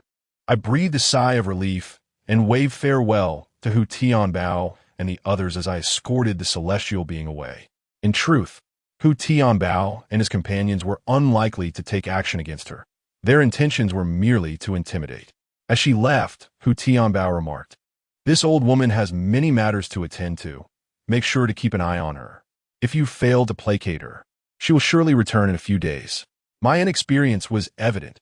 Had it been Hu Ma or He Yu Chen, they would have discerned at once that this woman was a true practitioner of the art. Zhang Wenwen and the others stood by, observing me converse with thin air, too frightened to utter a word. I approached Liang Xiaoxia and helped her to her feet. Once she regained her composure, I inquired about the situation, why her grandmother was so insistent on summoning her for the incense offering. Liang Xiaoxia appeared utterly bewildered, clearly lacking understanding of these matters. Thus, I patiently explained some fundamental concepts, and she gradually realized that her grandmother wished for her to take on the role. She then divulged that her grandmother had indeed served as a medium during her lifetime, though she never performed grand ceremonies. At most, she would assist children who had been frightened or disturbed, drawing a protective talisman to calm their spirits. Occasionally, she would engage in divination, seeking out chickens, ducks, geese, or dogs, or assessing fortunes. Beyond these activities, she was incapable of performing anything else. Strictly speaking, this did not qualify as being a medium in the traditional sense. Upon further inquiry, it dawned on me that her grandmother's practice was not related to any mediumistic hall, but rather to the protection of the household. Chapter 71. The Guardian Hall. The term Guardian Hall signifies a larger scale than that of the Guardian Immortal, yet does not reach the extent of a full-fledged altar. Liang Xiaoxia mentioned that she had always believed her family worshipped a Guardian Immortal, utilizing a red altar cloth inscribed with the names of 7 or 8 deities. While 7 or 8 names may seem neither excessive nor insufficient, encompassing figures such as Hu, Huang, and Changmeng, it resembled a modest altar in appearance. In truth, 2 scenarios could explain this situation. Firstly, her family might indeed possess these deities, a tradition passed down through generations. Historically, altars were not necessarily as populous as they are today. Some immortals, even if only 2 or 3 in number, could possess profound spiritual prowess, enabling them to assist individuals in resolving issues and healing ailments.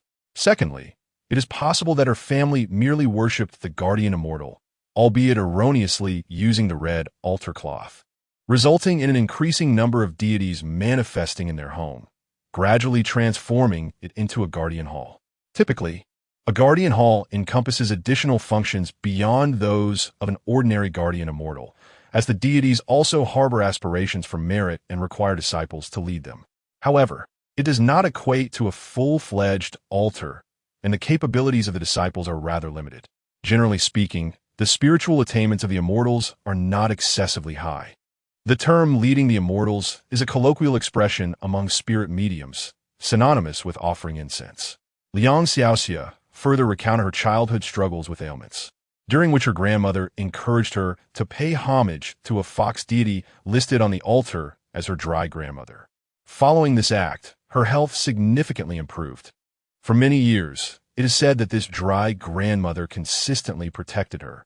However, 3 years ago, upon her grandmother's passing, the family altar was abandoned, and her father, a skeptic of such matters, incinerated everything in a single blaze. Upon hearing this, I nodded in understanding. It was no wonder that her grandmother was so eager to grasp at the spirit medium. It seemed that the celestial beings, having had their offerings incinerated, were filled with indignation and had nowhere to reside, thus compelling the elderly lady to act. Observing the pitiful and bewildered Liang Xiaoxia, I resolved to assist her. Of course, the simplest solution would be to encourage her to accept the situation and to re-establish her grandmother's offerings. However, Liang Xiaoxia firmly asserted that she could not undertake such a task. At just over 20 years of age, and having recently moved to the city for work, she resided in a rented apartment, and she was certain that her landlord would never consent to her setting up such an altar. Furthermore, if she were to acquiesce, those celestial beings would pursue her, leaving her in a state of confusion akin to madness. They would possess her, compelling her to investigate matters, heal the sick, and perform rituals. Although her grandmother had never engaged in such practices, who could predict what the future held? Liang Xiaoxia's objections mirrored my own from the past. She concluded, "I have 2 uncles and 3 younger brothers. Why must the ancestral spirits choose me? Why not someone else? Why must I endure this misfortune? Can I not refuse?" I sighed and replied, "The celestial beings do not choose a medium haphazardly. They are quite discerning, typically selecting those with kind hearts, intelligence, and insight. Moreover, your grandmother cared for you deeply in life, and you once acknowledged a fox spirit as your godmother in your childhood. If not you, whom else would they seek?" Yet she shook her head vigorously, insisting, "I cannot do this. I would rather die than comply. Please, find a way to send them away." I could not help but acknowledge that Liang Xiaoxia was far more stubborn than I. It was no wonder her grandmother persisted in her endeavors. However, this is quite commonplace, as nearly all disciples of the spirit possession tradition share this experience, given that few are inclined to pursue this path.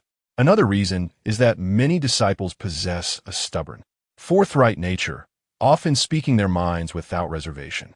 As the saying goes, of 10 disciples, 9 are obstinate. Only one who is not cannot be led. When celestial beings seek disciples, they typically look for individuals who are meddlesome, candid, kind-hearted, eloquent, courageous yet meticulous, and strong-willed. Firstly, a disciple must have a penchant for meddling. Why, you might ask? Because only those who are inclined to intervene can attract opportunities for the celestial beings. Otherwise, they would have no tasks to engage in, hindering their cultivation of virtue. Additionally, a disciple should be straightforward and outspoken, expressing thoughts openly rather than suppressing them, thus facilitating communication for the celestial beings. If one is incapable of articulating a thought without considerable effort, what purpose would they serve for the celestial beings? I will merely outline this without delving into extensive explanations. When I saw Yang Xiaoxia's reluctance to agree to anything, I pondered that the only recourse might be to pacify her grandmother. As long as her grandmother consented, there would be no issue. However, her grandmother's temperament is rather difficult to navigate. Moreover, given that the old lady currently harbors a dislike for me, it is uncertain whether she would engage with me, even if I invited her to speak through possession. Thus, I inquired further, noting that she had 2 uncles and 3 younger brothers, indicating a sizable family. I wondered why her grandmother claimed there was no money for offerings and no one to tend the graves. Liang Xiaoxia explained that both her uncles are honest, hard-working farmers. Although their circumstances are modest, it is inconceivable that they would neglect grave tending. As for her 3 younger brothers, one is working in the south, another has just entered high school, and the youngest is merely 9 years old. As the matter unfolded, I found myself at a loss for what to do, so I advised Liang Xiaoxia to remain patient and wait for my news the following day. To prevent the elderly lady from returning, I decided to spend the night at Liang Xiaoxia's place. Of course, Zhang Wenwen stayed as well. The 3 of them shared a room, while I opted for the sofa. After a night of restlessness, I succumbed to fatigue and fell asleep, remaining in slumber until the following morning. Zhang Wenwen procured breakfast, and after we finished eating, I placed a call to He Yuchen. It is not disgraceful to seek guidance from a master when faced with uncertainty. Upon hearing my predicament, He Yuchen assured me that it was not a difficult task. Bring her to me, he said, and have her grandmother come down for a discussion. If she is willing to converse, then we shall proceed amicably. However, if she throws a tantrum, we shall simply bide our time and observe her behavior. With He Yuchen's willingness to assist, the situation became far more manageable. Thus, I took Liang Xiaoxia to He Yuchen, with Zhang Wenwen accompanying us due to her concerns. The subsequent events unfolded with ease. He Yuchen had already arranged for the second diviner. Upon our arrival, the diviner began to beat the drum to summon the spirits, successfully calling down Liang Xiaoxia's grandmother. This second diviner was not Mr. Zhang, but also bore the surname Wu, appearing to be in his 30s, exuding an air of gentility that belied his profession. He Yuchen informed me that this diviner had previously worked in Singapore as a teacher, specializing in English. I was taken aback, nearly dropping my jaw in disbelief at the drastic shift in profession. He Yuchen further explained that this diviner had been imbued with spiritual energy. After many years of work in Singapore, he found himself compelled by the spiritual realm to return home and embark on this new path. Despite being an English teacher, he surprisingly exhibits remarkable skill in drumming, and when he sings the lyrics of Air Shun, his voice rises and falls with eloquence, perfectly rhyming and melodious. This time, Air Shun sang for a good 10 minutes, until his voice was nearly exhausted before the old lady finally descended. Of course, the old lady descended from Liang Xiaoxia. As soon as she arrived, she began clapping her hands, stamping her feet, and weeping inconsolably.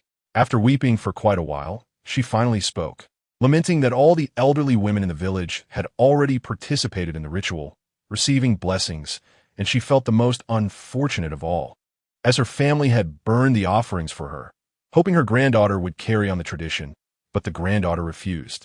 Moreover, the spirits that followed her were wandering aimlessly without a place to reside. What infuriated her the most was that all the paper money her family had burned for her over the past 2 years had been completely taken away by the neighbor. Zhao Laowu. Chapter 72. Unfilial Descendants.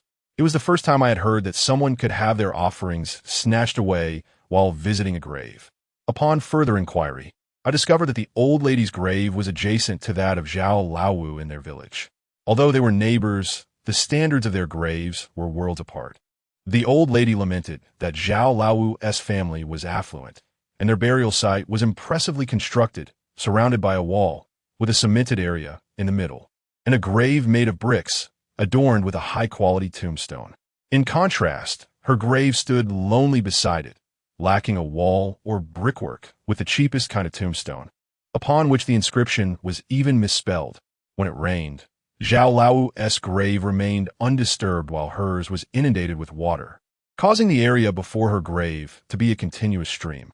The most significant issue was that due to the rugged terrain in front of her grave, there was no suitable place to burn offerings. She could only do so from 7 or 8 meters away, down the slope of the grave. However, the place where incense paper is burned is, in fact, much closer to the graveyard of Zhao Laowu, separated only by a single wall. The wall surrounding the graveyard serves merely as a faade, not exceeding a height of 1 meter. Zhao Laowu's grave is particularly exposed to the wind. Every time paper is burned at the grave, the ashes are swept away by the breeze, predominantly drifting towards Zhao Laowu's residence, with only a meager portion reaching her own home. Logically, if the money was taken, one ought to confront the perpetrators. Yet, within the confines of old Liang's grave rests an elderly couple, specifically Liang Xiaoxia's grandfather and grandmother. The elderly lady, having ascended to the heavens, is unable to remain in the grave and spends her days pondering ways to capture a steed from the outside. The old man, both meek and ineffectual, never dared to provoke Zhao Laowu during his lifetime, and now, even in death, he harbors a greater fear of him. Each time the elderly lady returns and discovers that their money has been pilfered once more, her ire knows no bounds, leading her to unleash a torrent of scolding upon her husband. However, her tirades yield no results. She has previously approached Zhao Laowu to discuss the matter, only to be met with the retort, "The money was not stolen by me. It merely blew over from the wind. Should I be blamed for that?" The elderly lady longs for a confrontation, yet Zhao Laowu is no pushover. He resides in a villa, drives a car, and is surrounded by a host of youthful companions. Furthermore, Zhao Laowu's household is protected by ancestral spirits. In the event of an altercation, the elderly lady would find herself at a distinct disadvantage. To add to her frustration, there is an old Mrs. Wang in the village, with whom she has never seen eye to eye, resembling a thorn in her flesh, relishing the misfortunes of others. As fate would have it, a few months prior, a member of Mrs. Wang's family ascended to prominence, elevating her to the status of a revered figure, showering her with offerings and providing her with whatever she desired. Thus, her anger intensified, and with no other recourse, she could only vent her frustrations on her granddaughter, hoping to spur her into action to seek vengeance on her behalf. After listening to the elderly lady lament for quite some time, I couldn't help but feel both exasperated and amused. I mused to myself that this old woman was indeed a source of constant worry, even in death, stirring up trouble both inside and outside the household. He Yu Chun, suppressing laughter, gently remarked to the elderly lady, "All right, we understand your grievances now. However, it is not easy for your granddaughter to work in the city either. Pressuring her will not yield any results. She is currently unable to take on such responsibilities. Why not wait a few years until she is married and settled? Would that be acceptable?" The elderly lady, taken aback, retorted, "No way. I raised her since she was little. Have I cared for her in vain? If we wait a few more years, I swear my ashes will be fuming." The entire room erupted in laughter, and I too could not hold back a chuckle. The old woman shot me a glare and exclaimed, "What are you laughing at? You, of all people, are the most ungrateful, brandishing that big gun to frighten me. Just try it, and I will not let this go." All right. No need to be angry. Let's focus on the matter at hand. Your granddaughter certainly cannot take on such a task right now. Perhaps you could consider reaching out to someone else in the family? After all, you have sons and grandsons. Why seek your granddaughter when she will ultimately belong to another family? Given the elderly lady's situation, it was clear that a gentle approach was necessary. She was, after all, quite pitiable. The elderly lady began to weep anew as I spoke. "I have searched, yet they do not believe me. I worked tirelessly for my second son's family. The child suffered a high fever for over 10 days. I even sought the help of a spiritual medium, imploring him to assist them, but he refused to listen. What can I do? I cannot truly harm my eldest grandson." He Yu Chan scoffed. "You cannot bring harm to your eldest grandson. So are you planning to inflict suffering on your granddaughter instead? And yet you claim to care for her. Such a mindset, even in death, reveals your preference for sons over daughters." The elderly lady raised her hands in despair. "What options do I have? I'm utterly at a loss. Besides, I cannot genuinely harm Xiaoxia. that would only bring misfortune upon myself. Now the situation was at an impasse. Liang Xiaoxia refused to seek spiritual guidance, and the elderly lady felt anxious, with little hope from her children and grandchildren. If Xiaoxia were to return home and relay her plight, it would likely be of little consequence. As a young girl, her voice carried little weight. Suddenly, an idea struck me. I proposed, why not cease the harm towards your granddaughter for the moment, and focus on repairing the family tomb? You are upset with Zhao Laowu for bullying you, correct? Let the family restore the tomb, and offer more paper money for burning at the grave. That should prevent Zhao Laowu from encroaching upon it. The elderly lady smacked her thigh in frustration. I have dreamed of this countless times. The spirits have shown themselves, yet it has been futile. None of them are willing to contribute. I bore 3 sons, and in the end, not one is dependable. They are all ungrateful wretches. Ultimately, it was Yu Chen's experience that shone through as she advised the elderly lady, well, it all comes down to whether you are willing to part with your resources. From this evening onward, you shall return home and create disturbances at each of your 3 sons' households. Do not merely rely on dreams. Let the spirits shatter bowls and smash plates. Instill a sense of fear in your sons. If they do not meet your expectations, ensure they find no peace.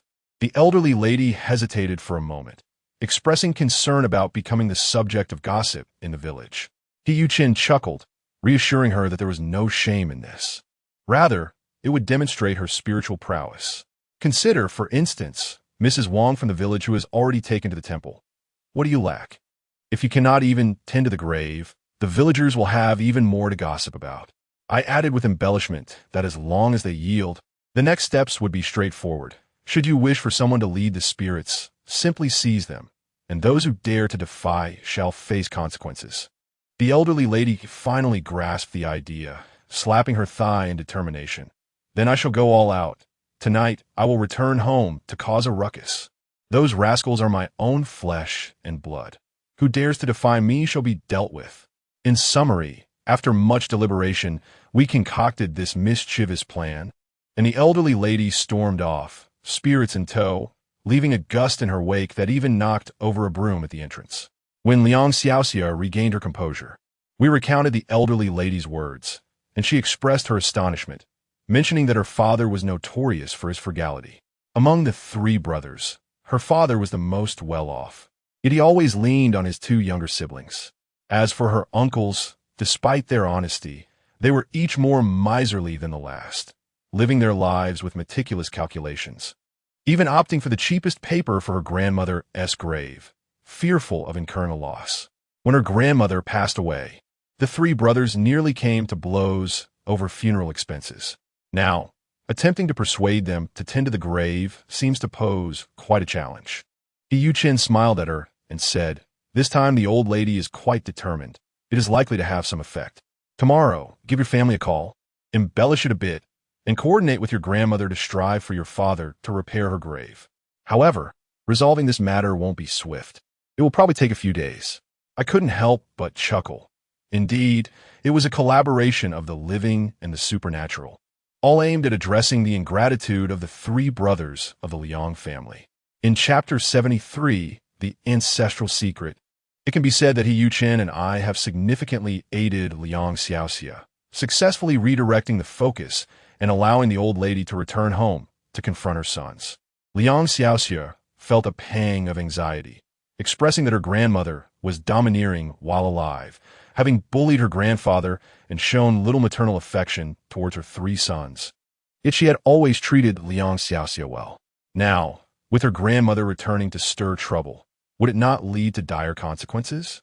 Despite her concerns, there was nothing she could do, so she resolved to follow our advice, return to work peacefully, and assist her grandmother in hopes of resolving this matter swiftly. Once the tasks were completed, everyone dispersed. Zhang Wenwen initially intended to leave with me, but Yu Chen mentioned she had matters to discuss with me and asked to return first. This stirred the pot, although Zhang Wenwen said nothing. It was evident she was displeased, pouting as she walked away with Liang Xiaoxia. I too was puzzled, unsure of why Yu Chen wanted me to stay behind. She asked me to wait a moment and then went inside alone. After a short while, she emerged, presenting me with a book. To my surprise, the cover read, Oral Ancestral Secrets of the Great Masters from Northeast China.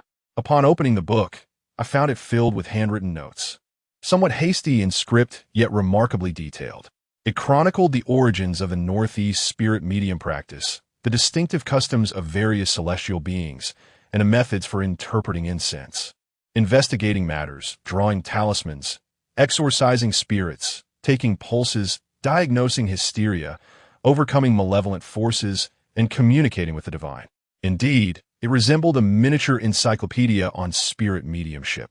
My excitement prompted me to inquire of Chen whether this treasure was intended for me. She smiled gently, revealing that it had been gifted to her by Huma a few years prior, and now she bequeathed it to me, hoping I would study diligently and properly bring forth the spirits.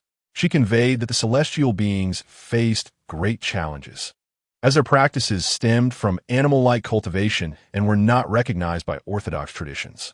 Many methodologies required personal exploration and the gradual accumulation of merit. The path of cultivation was fraught with difficulties, and one must not disappoint the spirits. Her demeanor was earnest as she spoke, and perhaps sensing the weight of her words, I felt a twinge of sorrow within me. Consequently, I shifted the topic, asking her why she had embarked on this spiritual path at such a tender age, and whether her family approved. This inquiry seemed to stir her thoughts. She gazed into the distance, sighed, and recounted, "In truth, I excelled academically as a child. I harbored dreams of studying in a grand city, envisioning a future as a doctor or a teacher. Yet, I never imagined that I would find myself in this vocation." Perhaps my question had touched a chord, for she opened up to share her story. Chen revealed that it was at the age of 13 that she first realized something was amiss within herself. At that time, her family was engaged in business, and their financial situation was quite favorable. She was a top student in her class, consistently achieving excellent grades. However, from that spring onward, she inexplicably began to suffer from persistent drowsiness, particularly during lessons, where she would find herself dozing off while attempting to listen to the teacher. When she could no longer bear it, she would lay her head down on the desk and drift into slumber, completely unable to control her fatigue. Consequently, her academic performance inevitably began to decline, prompting her family to suspect she was ill and take her for a medical examination. To their bewilderment, the results showed nothing amiss. Simultaneously, her family's business experienced an inexplicable downturn, transforming their once prosperous household into one burdened with debt. Her peculiar affliction escalated to the point where attending school became untenable. Each morning, as she set foot on the path to school, the world would spin around her, leaving her feeling nauseated and distressed. After taking more than a month off from school due to illness, there was still no sign of improvement. During this time, a fortune teller was consulted, and upon seeing her for the first time, he remarked that the child was heavily burdened by fate. It was not that she could not attend school, but rather that the spiritual realm forbade her from doing so, as she was destined to fulfill a mission. This fortune teller was known as Uma. Upon hearing this, her mother broke down in tears, exclaiming that it was unfair to condemn her child to such a fate at such a young age. Uma sighed and explained that it was beyond their control. She was born with a connection to the ethereal, destined to fulfill a task in the mortal world. Even if she were to eventually enter university, her path would inevitably lead her to this vocation. What family could bear to send a teenager into such a profession? Out of frustration, her mother decided to abandon the business that was failing and switch careers, opening a deli instead. Logically, a deli requires minimal investment and can yield reasonable profits, which should allow them to sustain themselves. However, the shop was plagued by various trivial matters every few days. It attracted troublemakers or became embroiled in inexplicable disputes, leading to a series of unfortunate events. Eventually, a customer suffered from food poisoning, necessitating urgent medical attention. This incident prompted a report to the relevant authorities, resulting in a hefty fine that devoured half a year's profits. Within less than 2 years, the delicatessen succumbed to its misfortunes. Subsequently, Chen became a harbinger of bad luck for her family, particularly her father, who, in his moments of discontent, resorted to alcohol and unleashed his frustrations upon her, even threatening to cast her out. Fortunately, her mother stood by her side, and during their most distressing moments, On New Year's Eve, they found themselves thrust onto the streets, weeping in despair. Her father insisted that her involvement would alleviate their troubles, claiming that the storm clouds would dissipate if she complied. Yet, she remained unwilling, secretly dedicating herself to her studies with the hope of returning to school. One day, her father discovered her engrossed in mathematics and, in a fit of rage, tore her notebook apart. This act shattered her composure, leading to a fierce argument before she fled their home. Breathless, she sought refuge at a classmate's house, vowing never to return. Subsequently, she found herself mingling with a group of delinquents on the streets, living that way for nearly 6 months. When funds ran low, she took up work at a hotel ballroom, then indulged in nightlife, roller skating, and gaming, while also succumbing to smoking and drinking. Fighting and cursing became commonplace, and she transformed into a rebellious youth. At that time, there was a renowned roller skating rink in Harbin Station. It was famous yet notorious for its frequent brawls. Once, she got into a fight there, and a wine bottle struck another person's head, resulting in a severe injury that required over 20 stitches at the hospital. Her mother retrieved her from the police station, where they had to pay a fine and compensate for the medical expenses. Upon returning home, rather than comforting her, her father lashed out with his belt. She wept bitterly, locking herself in her room for 3 days without food or water. Her mother, in a state of panic, feared for her daughter's life. Just then, she emerged from her confinement, declaring her intention to pursue a different path. Thus, at the tender age of 17, she became an apprentice under Huma, who established a place for her practice. From that moment onward, she resolved to accept her fate and dedicated herself to her newfound calling, firmly deciding never to see her father again. Listening to Hiyuchen's story filled me with deep emotions. It was hard to fathom that beneath her seemingly cold exterior lay such a rich tapestry of experiences. As noon approached, I contemplated inviting her to lunch, and she readily accepted. Just as we were about to leave, a woman in her 40s entered, carrying a thermal lunchbox. "Darling, you haven't eaten lunch yet, have you? I made you shredded pork with garlic sauce and fried eggplant. Come, eat while it's hot." Chapter 74. The chicken is innocent with a face full of maternal affection. The woman stepped inside. Hiyuchen rose to greet her, accepting the lunchbox with a smile. "Mom, I was just about to go out for a meal. Let me introduce you. This is my apprentice." "Oh, you really have taken on apprentice. This young man looks quite spirited. No need to go out. I made extra just for you. Let us eat at home." It seems that Hiyuchen must have mentioned me to her mother, prompting me to rise hurriedly and greet them before enjoying a delightful lunch with her.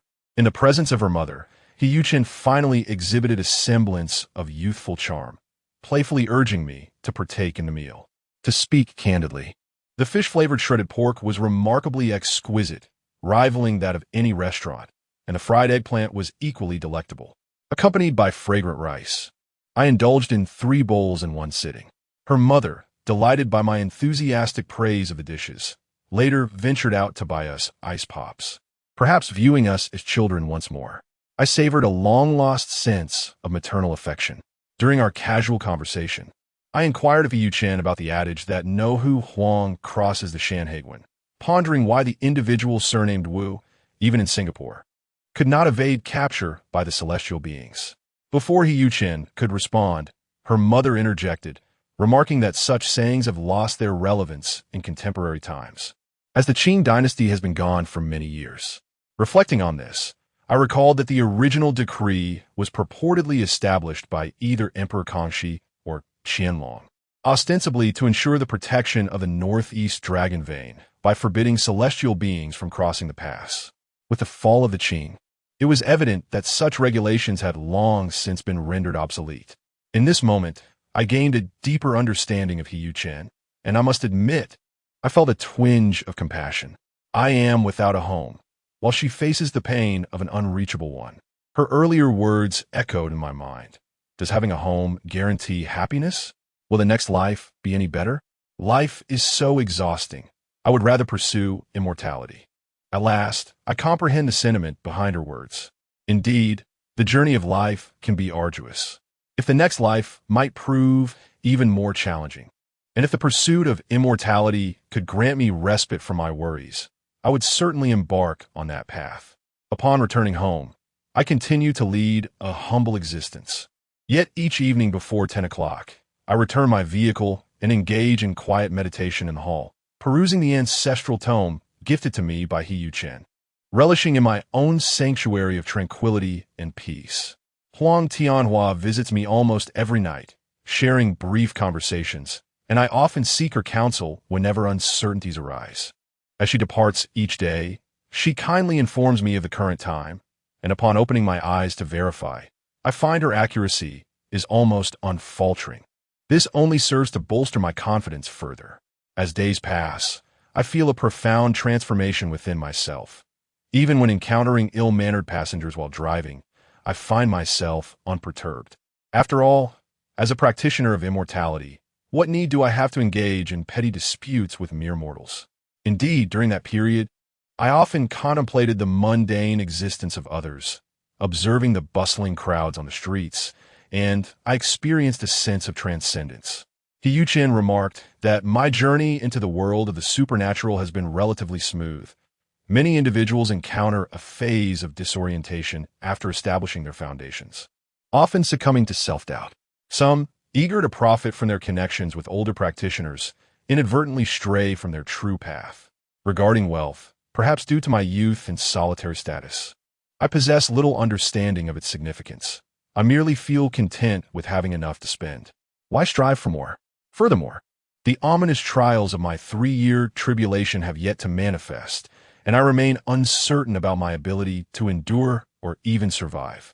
A couple of days later, news finally emerged regarding the incident with Liang Xiaoxia. As He Yu Chen had predicted, the dubious strategy we devised indeed bore fruit. One midday, Liang Xiaoxia called to inform me that her grandmother had caused quite a commotion, even going so far as to possess her second aunt, destroying various items in the house and strangling several chickens. It seemed that not only her family, but the entire village was taken aback. I was at a loss for words, pondering why she would harm the innocent chickens. Liang Xiaoxia mentioned that her father and 2 uncles had already relented, and her grandmother had specifically requested our presence in Zhaoyuan. The purpose was twofold: to tend to her grandmother's grave and to formally apologize, while also discussing matters pertaining to offerings. Upon hearing this, I couldn't help but chuckle. It appeared that the old lady had truly made an impression, as within less than a week, everyone had submitted.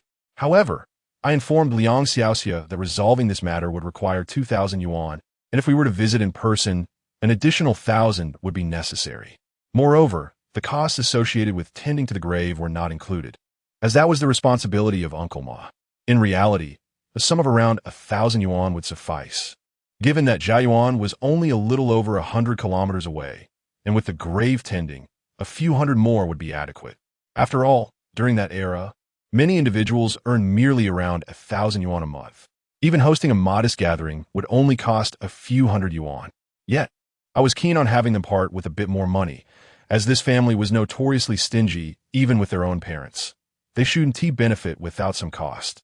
To my surprise, when Liang Xiaoxia contacted her family again, her father readily agreed, stating that they would do whatever it took to resolve the situation, even if it meant selling their belongings. With that said, we began preparations for our journey to Zhaoyuan, a county under the administration of Daqing, yet in close proximity to Harbin. After conferring with the Yu Chen and Uncle Ma, we set off the following day. This time, Uncle Ma was surprisingly reasonable, charging only 600 for the grave renovation. He mentioned that repairing roads and bridges for the living is a virtuous act, and so is tending to the graves of the deceased. The underworld keeps meticulous records, and overcharging would bring misfortune upon oneself. Liang Xiaoxia's hometown is not located within Zhaoyuan County, but rather in a small village beneath the town of Sanjian. This village is noteworthy for having produced a famous figure, the character of Mayor Ma from the television series Lu Lao Jin, whose real name is Chun Xiangye, the owner of the 8-minute laundry detergent. If that doesn't ring a bell, perhaps the vast afforestation project, 10,000 miles of afforestation, will. During that era, while I strolled along the banks of the Songhua River, I frequently encountered individuals distributing flyers. As I drove into the village, Liang Xiaoxia pointed out the road, stating that it was funded by Chun Xiangye for the improvement of his hometown. and ahead stood an archway that he had constructed. At that time, Chun Xiangwei was quite a prominent figure, and little did anyone know that it had only been a little over a year since the scandal of the 10,000 miles of afforestation had erupted. Soon, we arrived at Liang Xiaoxia's home, where her family welcomed us with great enthusiasm, proclaiming us their saviors, urging us to quickly address the issues concerning the elderly lady. They feared that if matters continued to escalate, it would lead to their ruin. It was evident that this family was genuinely desperate, so we wasted no time. He Yuchen immediately set up the incense burner and lit the incense, then began to summon the elderly lady. In fact, upon entering the room, I had already observed her seated on the con. Last time, she had possessed the body of Liang Xiaoxia's second aunt, and it seemed that this time would be no different. After He Yuchen lit the incense, she bowed 3 times before the incense burner and began to invoke the spirit of the old lady. At that moment, my peripheral vision caught a fleeting shadow outside. It seemed as though a figure had entered the room. Oh no, it should be said that a ghost had entered. However, Liang Xiaoxia's grandmother was seated on the con. Who could this intruder be? Chapter 75. Wealthy and poor graves. We have journeyed a great distance today, not for any other purpose, but to invite the old lady of the Liang family to speak with us. If there are any requirements regarding the grave-s repair, or any instructions for offering to the immortals, we wish to know. Our time is limited, and our tasks are numerous. We cannot afford to linger. If the old lady is at home, we shall request her to possess the body and divine the situation. However, considering the frailty of the daughter-in-law, please do not overexert her. We are all family here, and today we have not summoned the second deity. The old lady possesses profound abilities, and I shall refrain from saying more. He Yuchen's eloquence was truly remarkable. Despite her usual reticence, she transformed into a different person when tasked with her duties. She delivered an extensive discourse with the rapidity and sharpness of a machine gun, her words punctuated with clarity. Once she concluded, Liang Xiaoxia's second aunt, seated in a chair, began to tremble uncontrollably. In less than a minute, she spoke with just those few skills of old Lady Liang. Could she truly summon the immortals? Upon hearing this, everyone present was taken aback, and I swiftly glanced toward the con. The old lady, who had been sitting there moments ago, had indeed vanished. Yet the one speaking in her stead was clearly not her. He Yuchen was the first to sense something amiss, and immediately spoke up. Which spirit of smoke and ghostly master has arrived? Today, the old Yang family is conducting business here, and we have invited the matriarch. I kindly ask that unrelated individuals step aside and not obstruct our proceedings. Let us adhere to the customary practices, otherwise it would be detrimental for all involved. Her words carried a hint of severity, and though I had merely glimpsed a shadow, she discerned it was a ghostly master, indicating her cultivation was several times superior to mine. Ha ha ha, listen to this young lady, came the retort. I am merely passing by, taking a glance. I shall take my leave now. Do continue with your business. Upon saying this, the second aunt trembled once more, her eyes rolling back as she collapsed backward. This old lady Wang was clearly there to cause mischief. The crowd hurried to assist her, and the second aunt eventually rose, slapping her thigh in indignation, exclaiming, "This old lady Wang is utterly vexatious. She is meddling with me. Just wait until I conclude my affairs, and I will settle this with you." It was evident that the old lady Liang had fully manifested, her body shaking with rage, breathing heavily, and her teeth clenched, as if she were ready to unearth old Lady Wang's grave. He Yuchen, seasoned in such matters, refrained from unnecessary inquiries and got straight to the point, asking the matriarch what her demands were. After a brief moment of catching her breath, the matriarch, still gritting her teeth and holding her head high, declared, "I want mountains of gold and silver, a money tree, a treasure basin, solid gold bars, a villa, 3 stories high, and a car." As she spoke, she vigorously shook her head, her movements and expressions reminiscent of a cantankerous rural matron engaged in a vehement quarrel. The members of Liang Xiaoxia's family dared not utter a word, remaining as silent as a grave, particularly her father and 2 uncles, who nodded repeatedly, afraid to utter even a single dissenting word. The extent of the tumult this elderly woman had caused in their lives was left unspoken by Liang Xiaoxia, and I refrained from inquiring further. However, the atmosphere suggested that the situation had escalated significantly. Observing her still fuming, I couldn't help but chuckle and interject, "Dear lady, residing in a villa is sufficient. What do you need a car for? You don't even possess a driver's license. And besides, there's no gasoline in the underworld." "I want gasoline regardless," she retorted. "You little rascal, don't jest with me. I'll have what Zhao Laowu has, and I'll make sure to surpass it. Your father has endured a lifetime of hardships, but I shall not. Anyone who dares to slight me, I'll relieve myself on their stove." Uncle Ma, overhearing this, burst into laughter, exclaiming, "The old lady speaks wisely. Let us adhere to Zhao Laowu's standards, but we must aim for an even higher echelon. Do not be upset. I'll visit shortly and ensure everything is properly arranged for you. However, relieving yourself on someone else's stove is rather inappropriate. Aren't you concerned about the village gossip?" The elderly woman scoffed. "Gossip about me? I challenge anyone to dare. Once the grave is completed, let the second daughter-in-law manage the incense offerings and tend to the ancestral hall properly. In due time, both I and the old immortal will ensure your prosperity." He Yuchen responded swiftly, stating, "Indeed, whoever tends to the ancestral rites shall prosper, and those who honor their forebears shall be blessed." With both the matriarch and the venerable elder present today, can our words be taken as binding? The matriarch replied, "Absolutely. My words are as good as a promise. Whoever performs the rites, I shall ensure their prosperity. Today, my word stands firm. You three brothers must consider your course of action."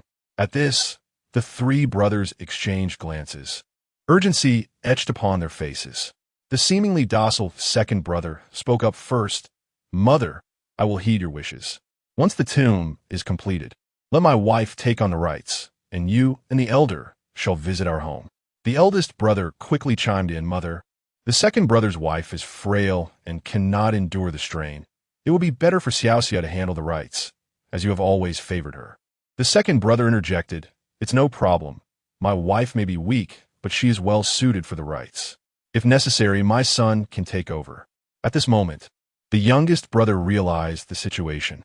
"Second brother, you're being absurd. Your eldest is merely in high school. How can he manage the rites? If it comes to it, I can take them on." To their surprise, the three brothers began to bicker over the matter, much to the matriarch's delight, her face glowing with satisfaction. It appeared this tactic was indeed effective. The promise of prosperity drove the brothers to compete fervently. I interjected, saying, "Enough. The matriarch appreciates your filial piety. Let her decide who will perform the rites. And for now, let us focus on planning the tomb." Thus, He Yuchen exchanged a few more pleasantries, and the matriarch departed with a contented smile. Next, we proceeded to the burial ground. Our group ventured 2 or 3 miles from the village, where a sloping grove lay adjacent to the old Liang family's gravesite. Upon arrival, a glance exchanged between Uncle Ma and me revealed our shared dismay. The state of the graves was deplorable, neglected and overrun with wild grass that towered above our heads. Rainwater had carved several channels in front of the tombs, leaving no place to set foot.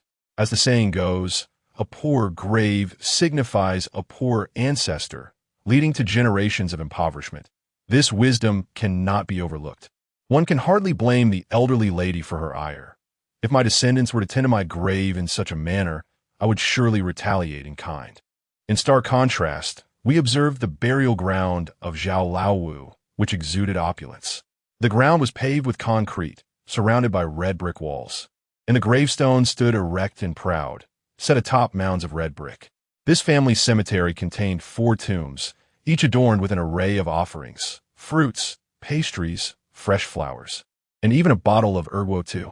Whether others noticed or not, I distinctly saw 3 elderly men and 1 elderly woman seated in the courtyard of Zhao Laowu's grave, leisurely playing mahjong. Chapter 76. Strange affairs of tomb maintenance. These 4 spirits appeared utterly at ease, savoring their offerings while engaging in their game. A life of remarkable contentment. Some may wonder, do not ghosts only emerge at night? How can they roam freely during the day? In truth, spirits do dwell in the streets even in daylight. It is merely that they are more prevalent at night than during the day. It is akin to the bustling streets filled with people during the day, with fewer souls wandering about at night. Yet the principle remains unchanged. Those specters endowed with wisdom dare to emerge even in the sweltering heat of midsummer, albeit with a diminished vigor, often seeking refuge in the shade. I once encountered a woman who, succumbing to the oppressive heat of summer, sought solace beneath a tree's canopy, only to be pursued by a ghost. She inquired why, despite the sweltering temperatures, the specter was able to follow her. I explained that she had chosen the shade, a sanctuary from the heat for her, but a haven for the ghost as well, who lay in wait, and upon her passing, had no one else to follow. Alas, this particular specter was a lascivious one, tormenting her for over 2 months. Had she not been a devout Buddhist, the ghost might have succeeded in its advances. This matter warrants further elaboration at a later time. At that moment, several spirits were engaged in a game of mahjong beneath the tree's shade. Thus their presence posed little disruption.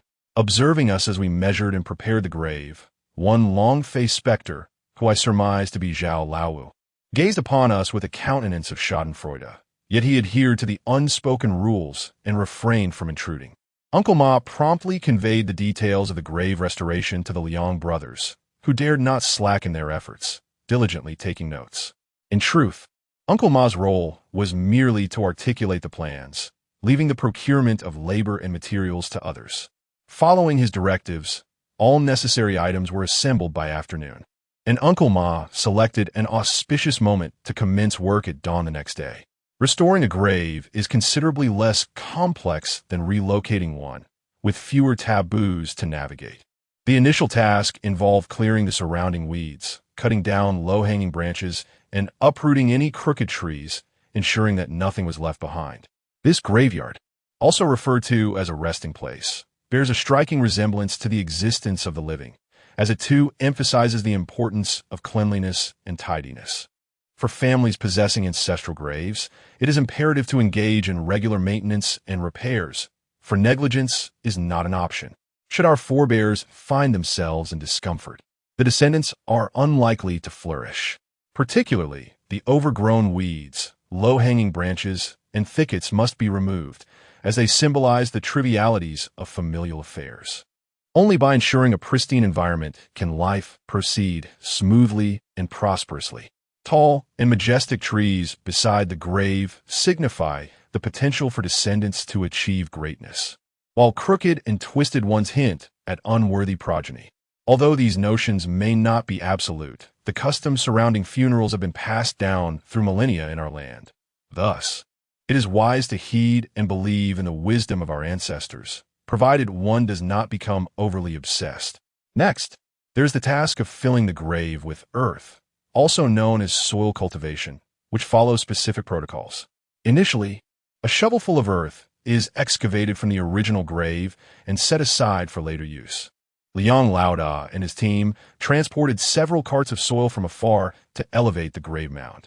Once the mound is sufficiently raised, the reserved shovelful of earth is placed atop, followed by the laying of bricks. Subsequently, the surrounding ground is leveled and compacted with soil, followed by a layer of red bricks, and finally, a cement surface is poured, accompanied by the construction of a surrounding wall, creating an enclosed courtyard. All specifications adhere to those established by the neighboring Zhao Laowu's home, with the wall being a half-foot taller than that of Zhao Laowu's residence. The gravestone is newly inscribed, crafted from fine stone, with beautifully carved characters. A circle of pine trees is planted around the grave, enhancing its grandeur. While the tasks at hand may appear numerous, they are, in truth, far simpler and coarser than constructing a dwelling for the living. Yet they cannot be completed in a single day.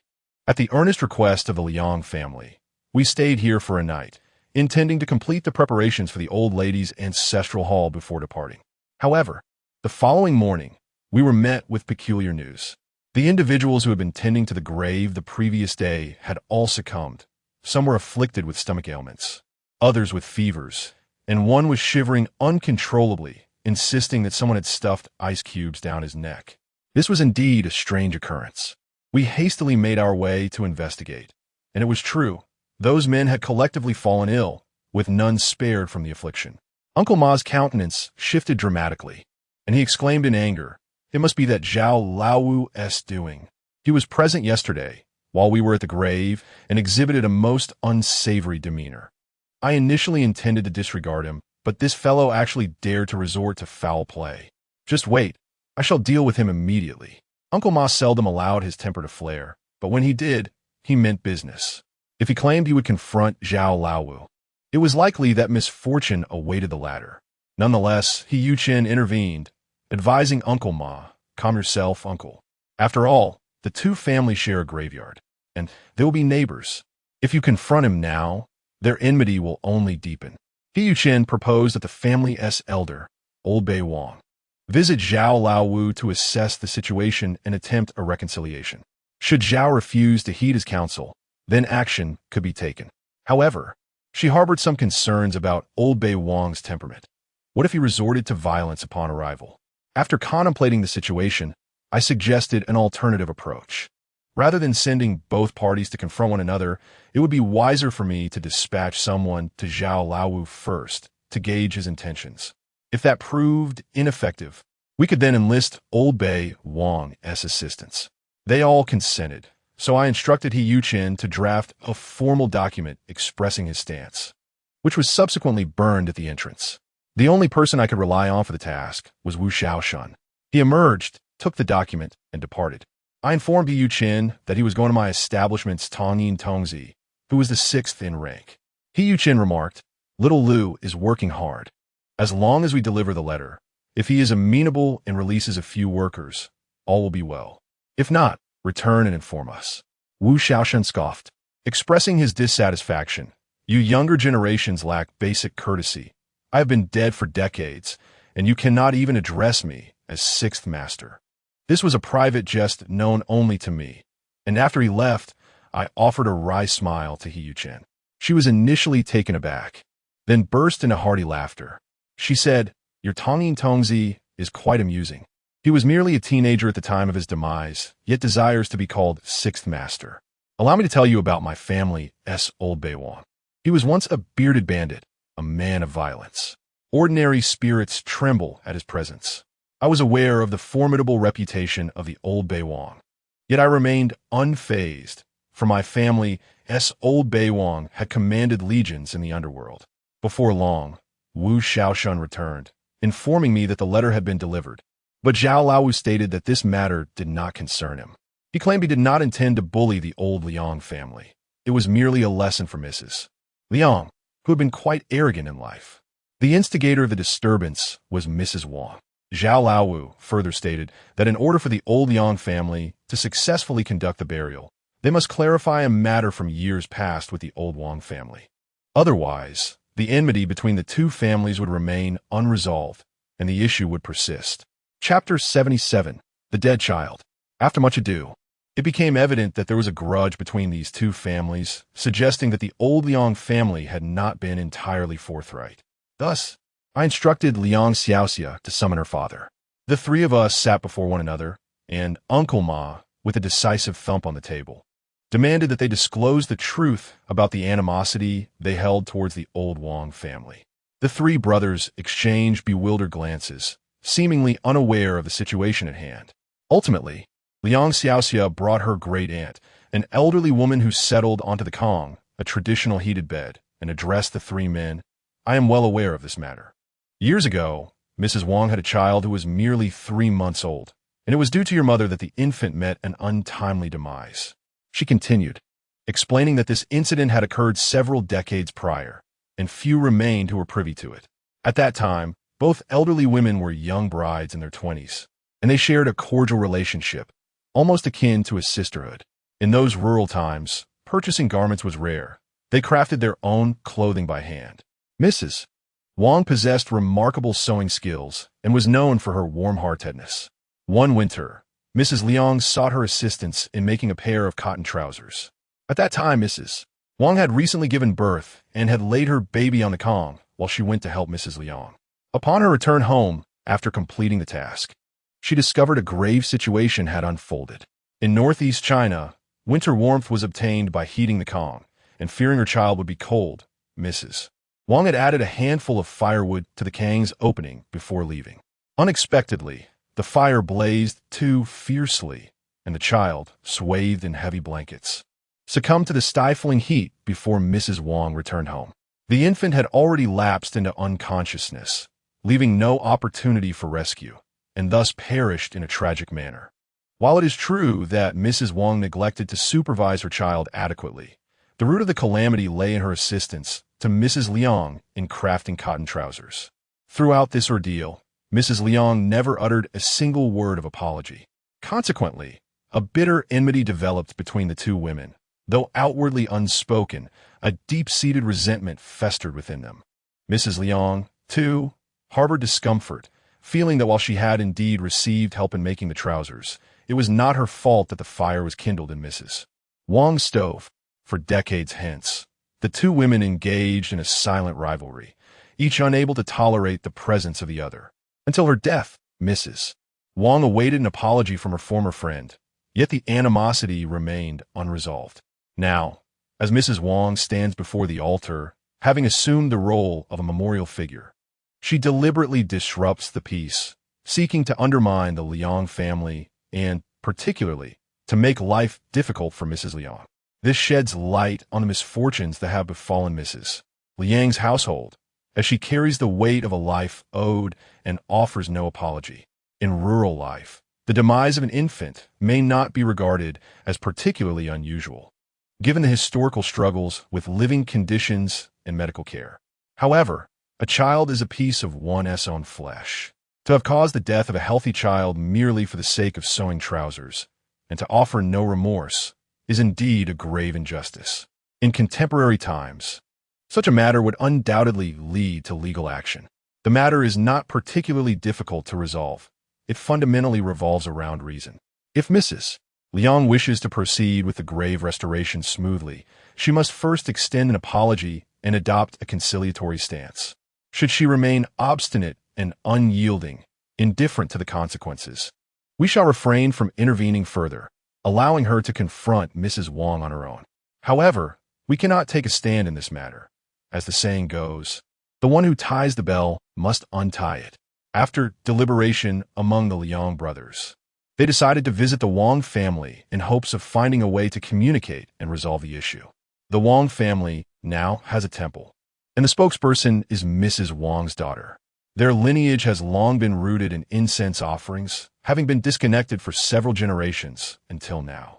I initially anticipated that this situation would be complex, yet they proved to be exceedingly reasonable, suggesting a gathering of both families to have the two elderly ladies meet and openly discuss their grievances.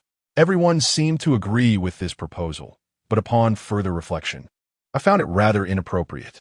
I expressed my concerns. These two women had never managed to articulate their feelings during their lifetimes and had harbored decades of animosity.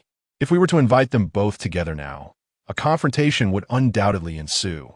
Uncle Ma pondered for a moment and concurred, noting that neither of these ladies is easy to handle. It would be a challenging endeavor. Perhaps we should first invite Mrs. Liang and gauge her willingness to participate. Without delay, we invited Mrs. Liang, and upon inquiry, it was no surprise that she was entirely disinclined to apologize. Despite our efforts to persuade her, her stance remained firm. The events of the past were utterly unrelated to her, and there was no way she would offer an apology. It was the first time I encountered such an unreasonable old lady. I said to Liang Xiaoxia that given her attitude, she could seek whomever she wished. We would no longer involve ourselves. The three brothers of the Lao Liang family, upon seeing us packing to leave, hurriedly approached us, pleading with a barrage of kind words, even offering an additional 2,000 yuan if we could resolve the matter. Eventually, He Yuchen proposed a clever idea. Instead of laboriously persuading the two women, we could summon a highly esteemed figure from the underworld to intimidate the old lady into submission. Once she complied, the situation would be manageable. However, as they too had a formidable presence, if matters escalated, it would be detrimental for us. She suggested that we invite the old Bei Wang to intervene. But Uncle Ma cautioned against this approach, warning that if old Bei Wang failed to resolve the issue, it could lead to significant trouble among the factions. At an impasse, I pondered and tentatively suggested to He Chen that perhaps I should invite old Bei Wang. He had yet to join the fray, and by leveraging his stature in the underworld, we could address the matter discreetly. Thus, even if things went awry, it would not implicate either of our factions, averting a clash. After some deliberation, we all agreed this strategy was feasible. I then lit incense to invoke the revered Qing Feng sect master, my great-aunt Wu Lianing, to summon the ancestral spirit of Bei Wang. Subsequently, we gathered both families together in one room, awaiting news. This was our final recourse. If the ancestral spirit chose not to intervene, we would have no choice but to depart. The crux of the matter lay in the old lady's unreasonable nature. It was hardly worth offending a faction over her whims. After waiting for over half an hour, I suddenly saw Great-Aunt hurriedly returning through the door, nodding at me with a smile upon her face. The temperature in the room dropped abruptly as I watched a dark mist swirl in behind her, accompanied by the faint sound of clashing iron. Moments later, Liang Xiaoxia's second aunt let out a wail, collapsing to the ground, clutching the leg of old Wang's daughter as she wept inconsolably. "Oh, old Wang's girl, I am so sorry. It was all because of me that your child is no longer with us. Please, scold me if you must, or even strike me if it brings you relief." Upon witnessing this scene, everyone in the room was taken aback. It was evident that old Liang's spirit had possessed her, coming to offer an apology. Yet, we had spoken so many kind words prior, and she had shown no willingness to relent, displaying an attitude of defiance. How had she changed so swiftly? Over there, old Wang's spirit had also manifested, and the two exchanged words, but I had little interest in listening. I glanced around, noticing that the dark mist lingered at the doorway, not entering the room, and I could not discern its contents. However, given the circumstances, I surmised that my family's old Bei Wang had intervened, sending his subordinates to escort old Liang to offer a proper apology. Just moments ago, she had been so arrogant and overbearing, yet now she was reduced to tears. The contrast was striking. Was my family's old Bei Wang truly so formidable? I marveled quietly as I observed the two elderly women had reconciled, holding hands and shedding tears together, appearing as the best of friends and sisters. He Chen discreetly gave me a thumbs up and then uttered a few courteous words to send off the two elderly ladies. I noticed that after their departure, the black mist at the entrance vanished. Faintly, I perceived what seemed to be two shadowy figures wielding chains within.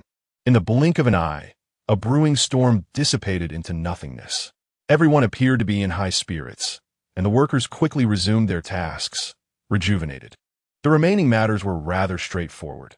After completing the repairs to the grave, we set ablaze a substantial pile of paper money and gold ingots, fulfilling the elderly lady's requests for a comprehensive assortment of lavish items, including luxurious homes, automobiles, and household appliances.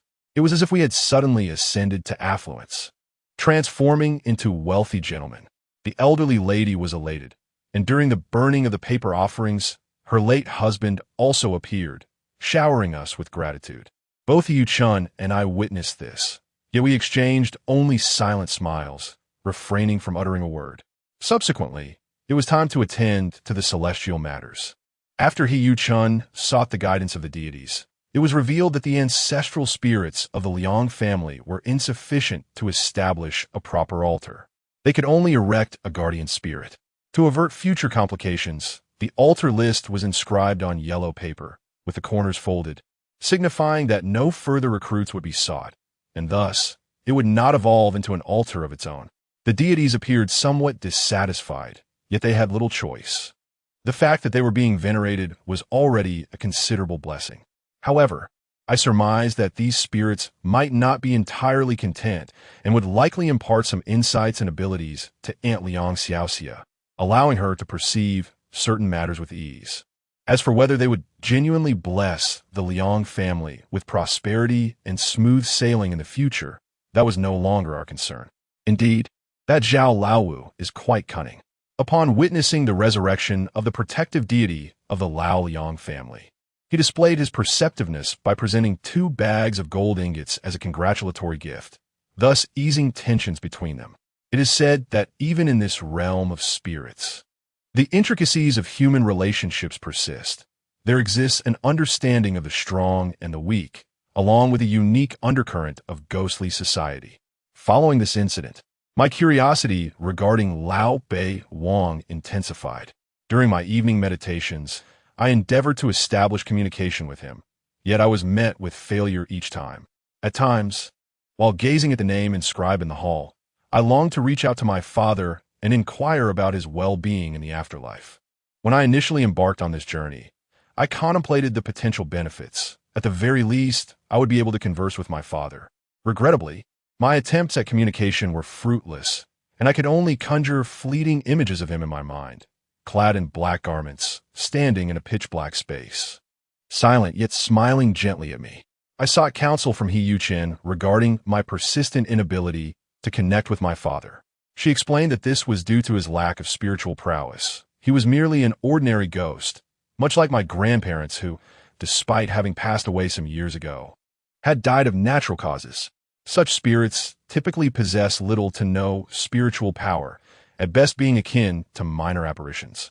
If I wished to engage with my father, I would need to diligently enhance my spiritual practice, striving to attain the ability to communicate freely with ethereal entities. However, the nature of diligent practice eluded me. I could only immerse myself in the study of the book she had provided, diligently acquiring the knowledge of my craft. Yu-Chun urged me to recite scriptures, beginning with the Ksitigarbha Sutra. She claimed that reciting this would bestow blessings and wisdom, liberating one from suffering and alleviating sins. She also mentioned that my connection to the underworld was profound, and thus, chanting the Ksitigarbha Sutra would be beneficial for me. Although I was uncertain of the exact nature of this benefit, I followed her advice and procured a copy of the Ksitigarbha Sutra from the Pure Land Temple. However, after merely a few minutes of reading at home, I found myself yawning incessantly, feeling dizzy and drowsy. In approximately 20 minutes, I could no longer endure it and collapsed onto my bed, falling into a deep slumber for a full 2 hours before awakening. I inquired of Yu-Chun why this occurred. With a resigned expression, she explained that my sins were exceedingly heavy and that I had numerous vengeful spirits and creditors, which caused such a pronounced reaction upon reciting the Ksitigarbha Sutra. This, she said, was a manifestation of great karmic influence. I pondered, bewildered, over the transgressions of my past life that could have led to such a multitude of vengeful spirits. She then suggested I switch to reciting the Diamond Sutra. This time, I did not succumb to drowsiness, yet I still experienced significant reactions. Each session was accompanied by continuous yawning and an outpouring of tears and mucus. Fortunately, after several days of persistence, I began to acclimate. Whether it was the genuine power of the recitation, I could distinctly sense an enhancement in my perceptive abilities.